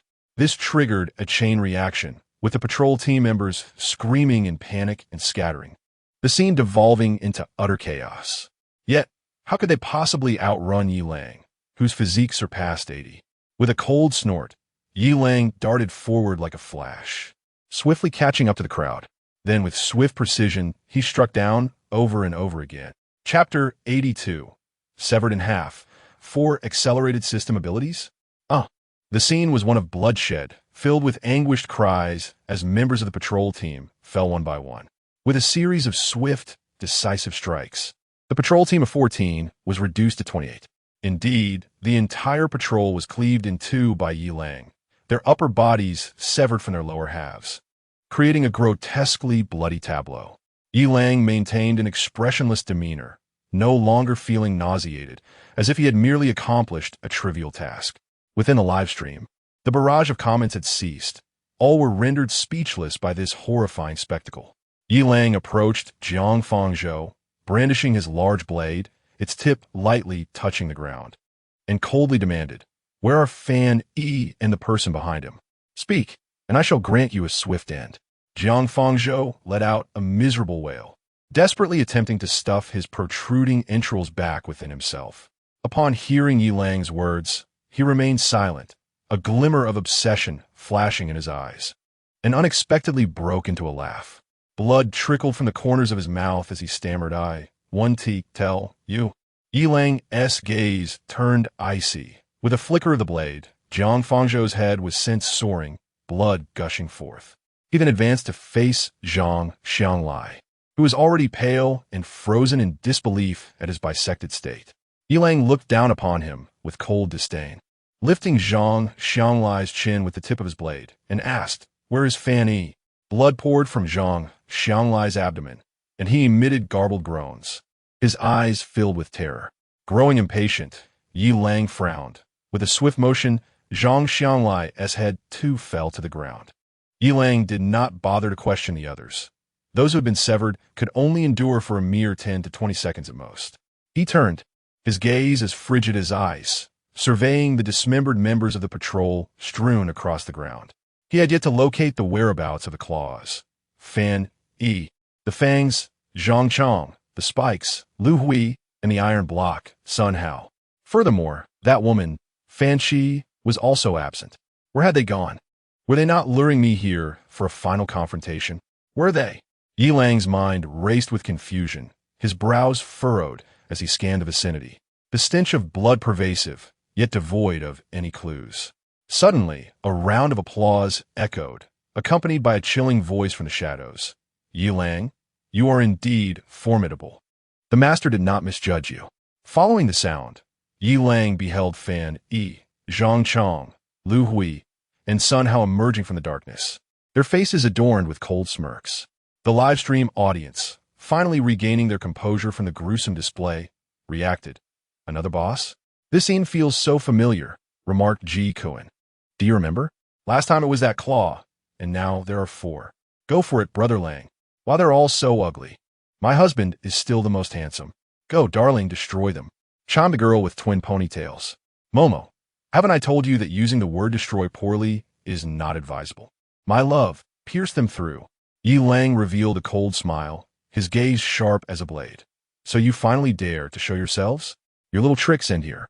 Fan Yi remained silent, merely raising his claw, which glimmered with an eerie light. Simultaneously, Zhang Chang's mouth grotesquely sprouted 2 menacing fangs. Lu Hui was enveloped in countless sharp spikes, glistening with a chilling light. Meanwhile, Sun Hao's skin hardened to the toughness of iron, seemingly invulnerable. Yilang inhaled deeply, his muscles tensing as he twirled his large blade, its edge shimmering with a frosty gleam. "I advise against using that knife. Should it shatter, the consequences would be dire. Spare me the chatter." Yi Lang scoffed, his blade slicing downwards with ferocity, stirring a tempest. Sun Hao, however, deftly evaded, turning to face the blade with his back. The sound of metal colliding was deafening. With a cold smirk, Sun Hao retaliated with a powerful punch, forcing Yi Lang to retreat hastily, debris scattering beneath them. Seizing the opportunity, Fan Yi advanced, his claws aimed at Yi Lang's throat. Yi Lang sidestepped, countering with a slash towards Zhang Chang's fangs, sparks flying. Lu Hui's spikes rained down like arrows, and Yi Lang parried with his blade, the air heavy with the scent of scorched metal. Looking down at his dulled knife, Yi Lang felt a pang of regret. This blade had never dulled even against the armor of cockroaches, yet now it bore damage in this fierce struggle. Gently placing the broadsword aside, he tightened his fists, his gaze icy and resolute, the wind from his punches howling as they aimed for Fan Yi's face. Momentarily startled by Yi Lang's newfound ferocity without the blade, Fan Yi quickly sidestepped. Yet Yi Lang's fists surged forward like a raging tide, closing the distance in an instant. Realizing he could not evade, Fan Yi prepared to counter, but Sun Hao's iron fist collided with Yi Lang's, the force creating a powerful shockwave. With a crack, Sun Hao's arm fractured, fissures appearing on his iron-like skin. The other three, witnessing this, felt a chill run down their spines, and they launched lethal strikes in unison. Yi Lang moved like lightning, evading left and right, employing both fists and feet to repel Lu Hui's spikes, send Zhang Chang's fangs flying, and push back Fan Yi's claws. He navigated through their assaults like a ferocious beast, his punches precise and his demeanor calm, displaying no fear. Amidst the swirling figures, the atmosphere crackled with murderous intent, and the battle intensified. The livestream audience was electrified by this visceral conflict, the comments pouring in like a tidal wave. What a formidable warrior Yi Lang is. This is what real men are. True combat at its finest. The chat flooded, and the stream's popularity skyrocketed. Though Sun Hao's iron fist lay broken, his fury surged. With a roar, he activated his latent power, black smoke billowing from the cracks in his skin, his strength amplifying once more as he struck at Yi Lang with a wind-breaking blow. Fan Yi, Zhang Chang, and Lu Hui followed suit, their attacks growing even more ferocious. Yi Lang's eyes glinted with seriousness as he took a deep breath, his muscles expanding to such an extent that his white shirt tore, revealing chiseled lines akin to sculpted marble, veins bulging as his punches intensified. The clash of their powers sent shock waves through the air, cracking the ground beneath them. Yi Lang's fists soared like dragons, while the other four fought desperately. Each of Yi Lang's strikes tore through the air, absorbing the combined onslaught of four. Sun Hao's fist fractured once more, yet he remained unyielding. Seizing the moment, Yi Lang withstood Fan Yi's claw, countering with a punch that sent Zhang Chang staggering back. Swiftly avoiding Lu Hui's spikes, he delivered a hammering blow directly to Sun Hao's chest, causing him to spit blood and stumble. Yi Lang pressed his advantage, delivering a devastating strike that left Sun Hao with bleeding ears, collapsing to the ground, unable to rise. As Fan Yi and his companions watched, they did not retreat. Instead, they became even more ferocious, launching a relentless three-pronged assault, each strike aimed to be lethal. Yi Lang's gaze remained resolute, his steps steady. With a powerful left punch, he repelled Fan Yi, followed by a swift right kick that sent Lu Hui flying. In a fluid motion, he turned to deliver a crushing elbow strike to Zhang Chang's shoulder, the sound of bone fracturing resounding clearly. Zhang Chang let out a horrific scream as he collapsed. Seizing the momentum, Yi Lang spun around and executed a powerful kick, his foot striking Zhang Chang's temple with precision. A muffled thud echoed, and Zhang Chang fell to the ground, motionless. Exchanging a glance with Lu Hui, Fan Yi's eyes glimmered with determination as they simultaneously unleashed their most formidable attacks. The intensity in their gazes intensified. Fan Yi's upper body suddenly sprouted a multitude of black scales, his claws extending to a length of 2 feet, sharp as daggers. Lu Hui's muscles swelled, his skin flushed red, spikes becoming denser and sharper. The two combined their forces, a tempest of energy surging forth. Yi Lang inhaled deeply, the sound of his bones cracking resonating throughout his body, and he stood his ground, launching his fists like meteors. The clash of energy erupted, their figures intertwining in an instant. Yi Lang's punches surged forth, colliding with the sharp claws and spikes, the sound of their bones clashing deafening. Both Fan Yi and Lu Hui were forced back several steps, blood trickling from their lips, their eyes wide with shock. Seizing the opportunity, Yi Lang pressed his attack, delivering a brutal strike to Lu Hui's groin.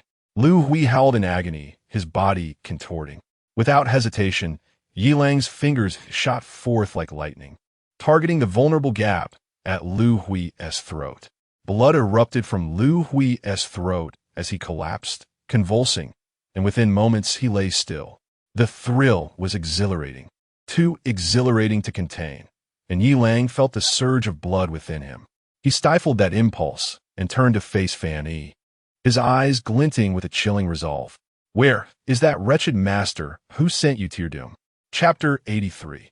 100 is the upper limit of the score, not a Ning's. The nature-based, ripening practitioner Fan Yi gritted his teeth, his black scales glimmering as he swung his claws fiercely, attempting a desperate fight. Yi Lang snorted coldly, his figure darting like a specter, delivering a formidable punch that struck Fan Yi's chest with a sound of shattering bones. Blood sprayed from Fan Yi's mouth as he was hurled backward like a kite severed from its string, crashing heavily to the ground, devoid of any power to resist. Speak. If you remain silent, you shall have no more chances. Fan Yi laboriously lifted his head, a glimmer of obsession flashing in his eyes. His lips trembled, his voice weak. Yi Lang, I truly envy you. We are merely the dogs of our master, easily discarded at any moment. Yet the master is willing to be your dog. Shut your mouth. Do not insult the master. With a sharp cry, a swift ice arrow shot towards Fan Yi's throat, piercing through flesh as his eyes dulled, life extinguished. Yi Lang turned around, only to find Fan Qi standing coldly, remnants of frost still lingering in her hand. Such rapid casting speed, Yi Lang marveled inwardly, maintaining a facade of composure. Just as he was about to speak, a graceful figure emerging from behind Fan Qi rendered him momentarily spellbound, his face paling in shock. Little man, we meet again at last. Words fail to encapsulate Yi Lang's current state of mind as he fixated upon the woman who had brought him both exquisite joy and relentless humiliation. And Ning, a woman of indescribable beauty, with cascading hair like a waterfall, eyes resembling autumn waters, a refined nose beneath elegant brows, and lips like flames glowing against her delicate features. Draped in a form-fitting dress of deep black, her swan-like neck and slender waist led down to long, graceful legs, each step in her crimson velvet heels echoing with alluring charm. Not only was the hidden Yao she entranced, but the viewers in the live broadcast were also astounded, their screens flooded with admiration for Ning's unparalleled beauty. Is she a fairy? One exclaimed. Such a beautiful woman, another mused. I think I've fallen in love. My wife. A third declared. Wife. Echoed another. Mom.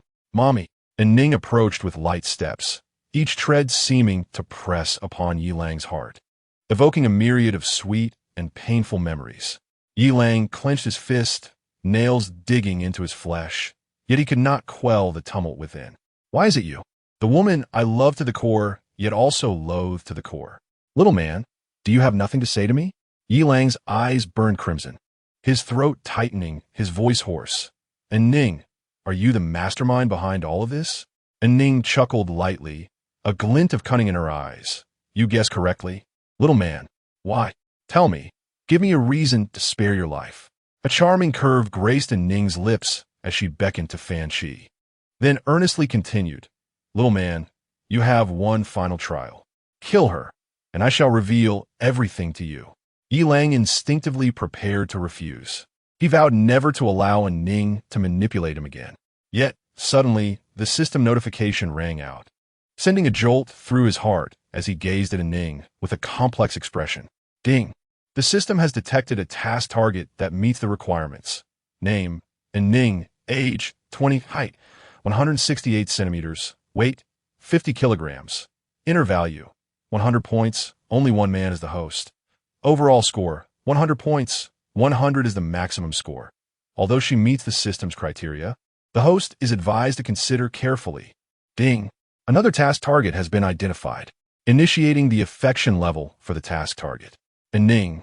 Affection level, 100. Undying devotion. Why? Why is this woman, with her alluring and addictive charm, bound to only one man? Why does her affection for him reach the pinnacle of 100 points?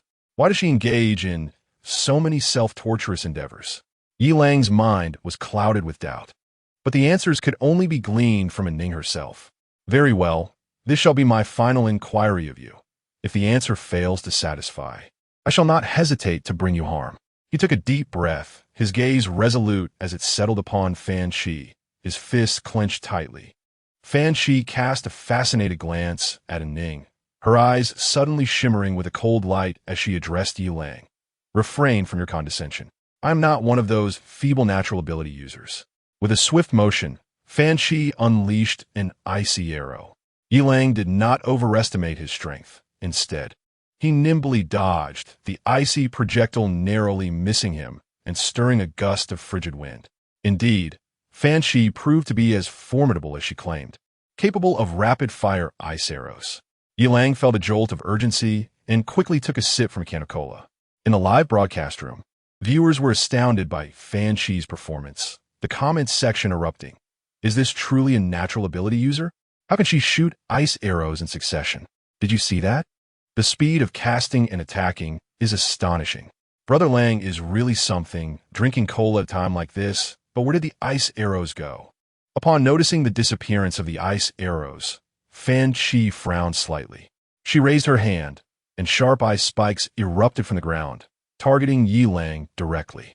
Yilang swiftly returned the cola to his spatial door. Fan Shi, surprised that her attack had not succeeded, was caught off guard as Yilang charged toward her like a cannonball. With a commanding stomp, she transformed the ground into a mirror-like ice surface. Yilang's center of gravity dropped, his footwork shattering the icy layer, allowing him to close the distance. In a moment of haste, Fan Shi conjured an ice wall, but Yilang's right fist broke through, creating a human-sized gap, the force of his punch sending her long hair flying. Suddenly, Fan Shi's pupils glimmered a haunting blue, and the temperature within a 3-meter radius plummeted to minus 30 degrees Celsius. Yilang's movements slowed dramatically, as if his muscles were ensnared by an invisible adhesive. In a stroke of inspiration, he instinctively employed the reverse abdominal breathing technique, mentally reciting the principles of internal unity. The heart and intent unite, intent and energy unite. Energy and strength unite. With a sudden intake of breath, Yilang summoned all his strength. Break! He roared, his right fist propelled forward with a spiraling force.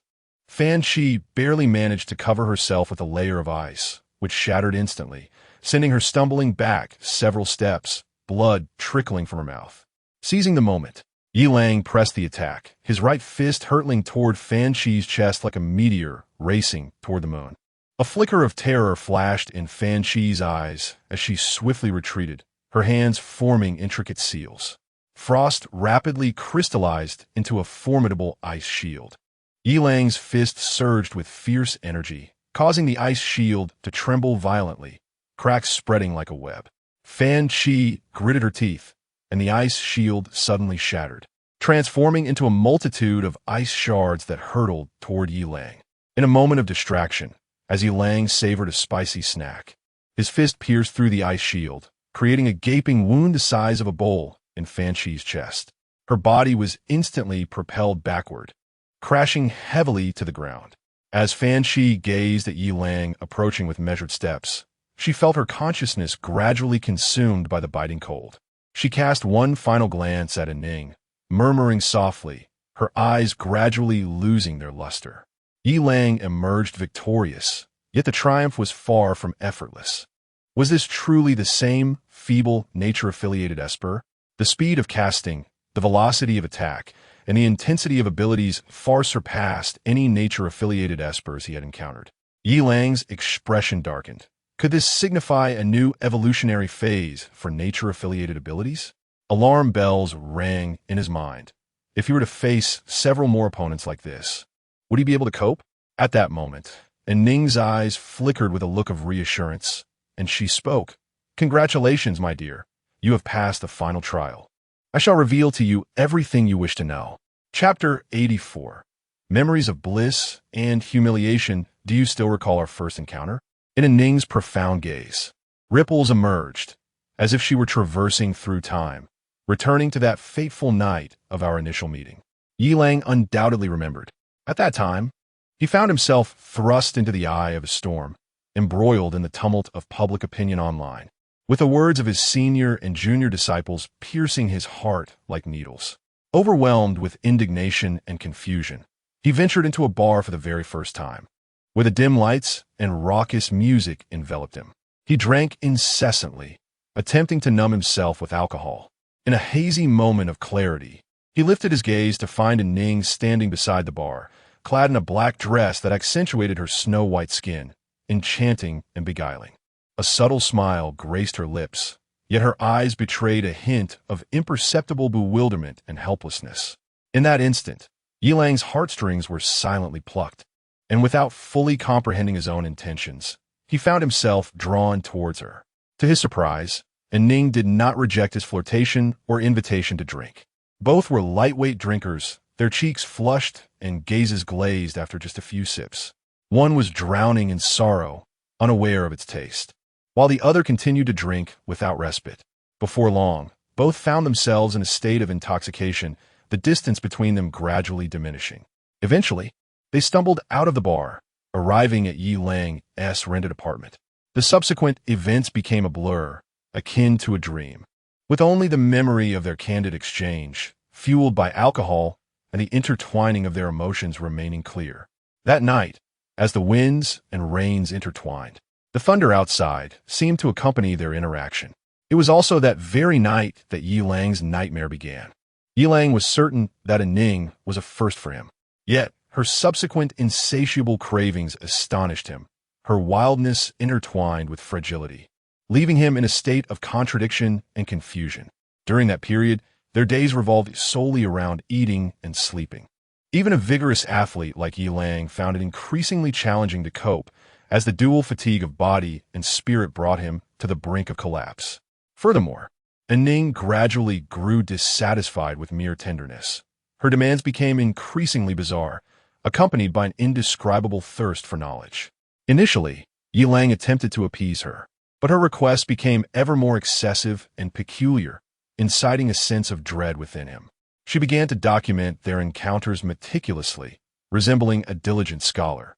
Yilang felt his identity being gradually eroded, his dignity diminished in the ceaseless tide of desire. As Ning stood on the precipice of crossing into the realm of the forbidden, Yilang finally erupted. He forcefully pushed her away, his eyes filled with resolve and anguish. Trembling, he uttered, "Enough." In that moment, he realized that their relationship had long since twisted beyond recognition and must come to an end. However, Yilang had vastly underestimated Ning. In a remarkably short span, she transformed from an innocent girl into a master of manipulation. Her gaze sparkled with cunning and allure as she parted her crimson lips and whispered, "Did you think you could escape, my little man?" Her fingers lightly traced his cheek, cool to the touch yet searing his heart like a branding iron. Ultimately, Yilang found himself unable to resist. How could he refuse a woman so exquisite, radiating an irresistible allure? Moreover, Yilang was acutely aware of her affection for him. This humiliating interaction persisted for a considerable duration. During that time, he felt as though his soul was being torn apart, as love and pain intertwined into an inextricable knot. What was even more terrifying was his gradual realization that he had begun to relish this perverse pleasure, as if he were being manipulated by some invisible force from which he could not escape. He attempted to struggle, yet each time he was ensnared by Ning's eyes, brimming with love and allure. He could not pinpoint when he had resolved to flee this vortex. Perhaps it was on a certain deep night, gazing at the flickering neon lights outside, when a moment of clarity surged within him, awakening the understanding that he could no longer succumb to despair. More poignantly, as Yilang embraced the smoothness of Ning, he softly inquired, receiving an answer that struck him deeply. If that day you had encountered someone else instead of me, would all of this still have transpired? Yes, she replied decisively, as if a sharp blade had pierced his heart. He finally comprehended that Ning's desire was not solely for him, but was an intrinsic part of her nature. In that moment, Yi Lang's heart shattered completely. He knew he had to depart, lest he be wholly consumed by this inexorable abyss. Thus, he fled, packing his belongings quietly and leaving that rented room behind. As he walked through the silent streets, he suddenly realized that all temptations and pleasures appeared utterly insipid in the face of free will. He inhaled the crisp air deeply, as if to dispel the shadows clouding his heart. The shadows cast by the streetlights stretched long, mocking his past. With each step, Yi Lang grew more resolute. He understood that only by severing ties could he embrace rebirth. Time flew by, nearly half a year passing, and who could have anticipated encountering her once more? Moreover, she turned out to be the mastermind behind the troubles that had plagued him during this time. How could this not astonish and infuriate him? Even more shocking was the revelation that after their separation, this nymphomaniac had not sought anyone else to fill her void, her fondness for him remaining at a staggering 100 points. This significantly diminished the murderous intent that had swelled within him. But why was this the case? Ning still wore that familiar, mischievous smile as she softly spoke, "Long time no see, my little man." Yi Lang's heart tightened. She remained breathtakingly beautiful, yet the allure that once captivated him now sent chills down his spine. "Why, little man, you're my only obsession. Only you, and it can only be you." Her enchanting eyes were profound, seemingly drawing him back into that endless whirlpool. Yi Lang struggled to contain his inner turmoil, responding coldly, "Everything in the past is over. I now have 5 women, and I do not lack for you." Yet Ning advanced closer, a faint smile gracing her lips. "5? What of 10? Do they understand your body as I do? In other words, can they compare me?" Her voice was deep and enticing, as if invisible hands were tugging at his reason. "Do not attempt to use your seductive powers on me. I am not afraid." Yi Lang gritted his teeth, his gaze unwavering as it met hers. And Ning's smile faltered, a flicker of astonishment flashing in her eyes before she regained her composure. "It seems you have truly changed. But do not forget that some things are etched into one's very bones." Yi Lang clenched his fists, silently vowing that this time he would not allow her to manipulate him again. However, a sudden softness enveloped him, and Ning's presence surged forth like a tide. Her lips brushed against his, imbued with a familiar warmth that sent a tremor through his heart. In that moment,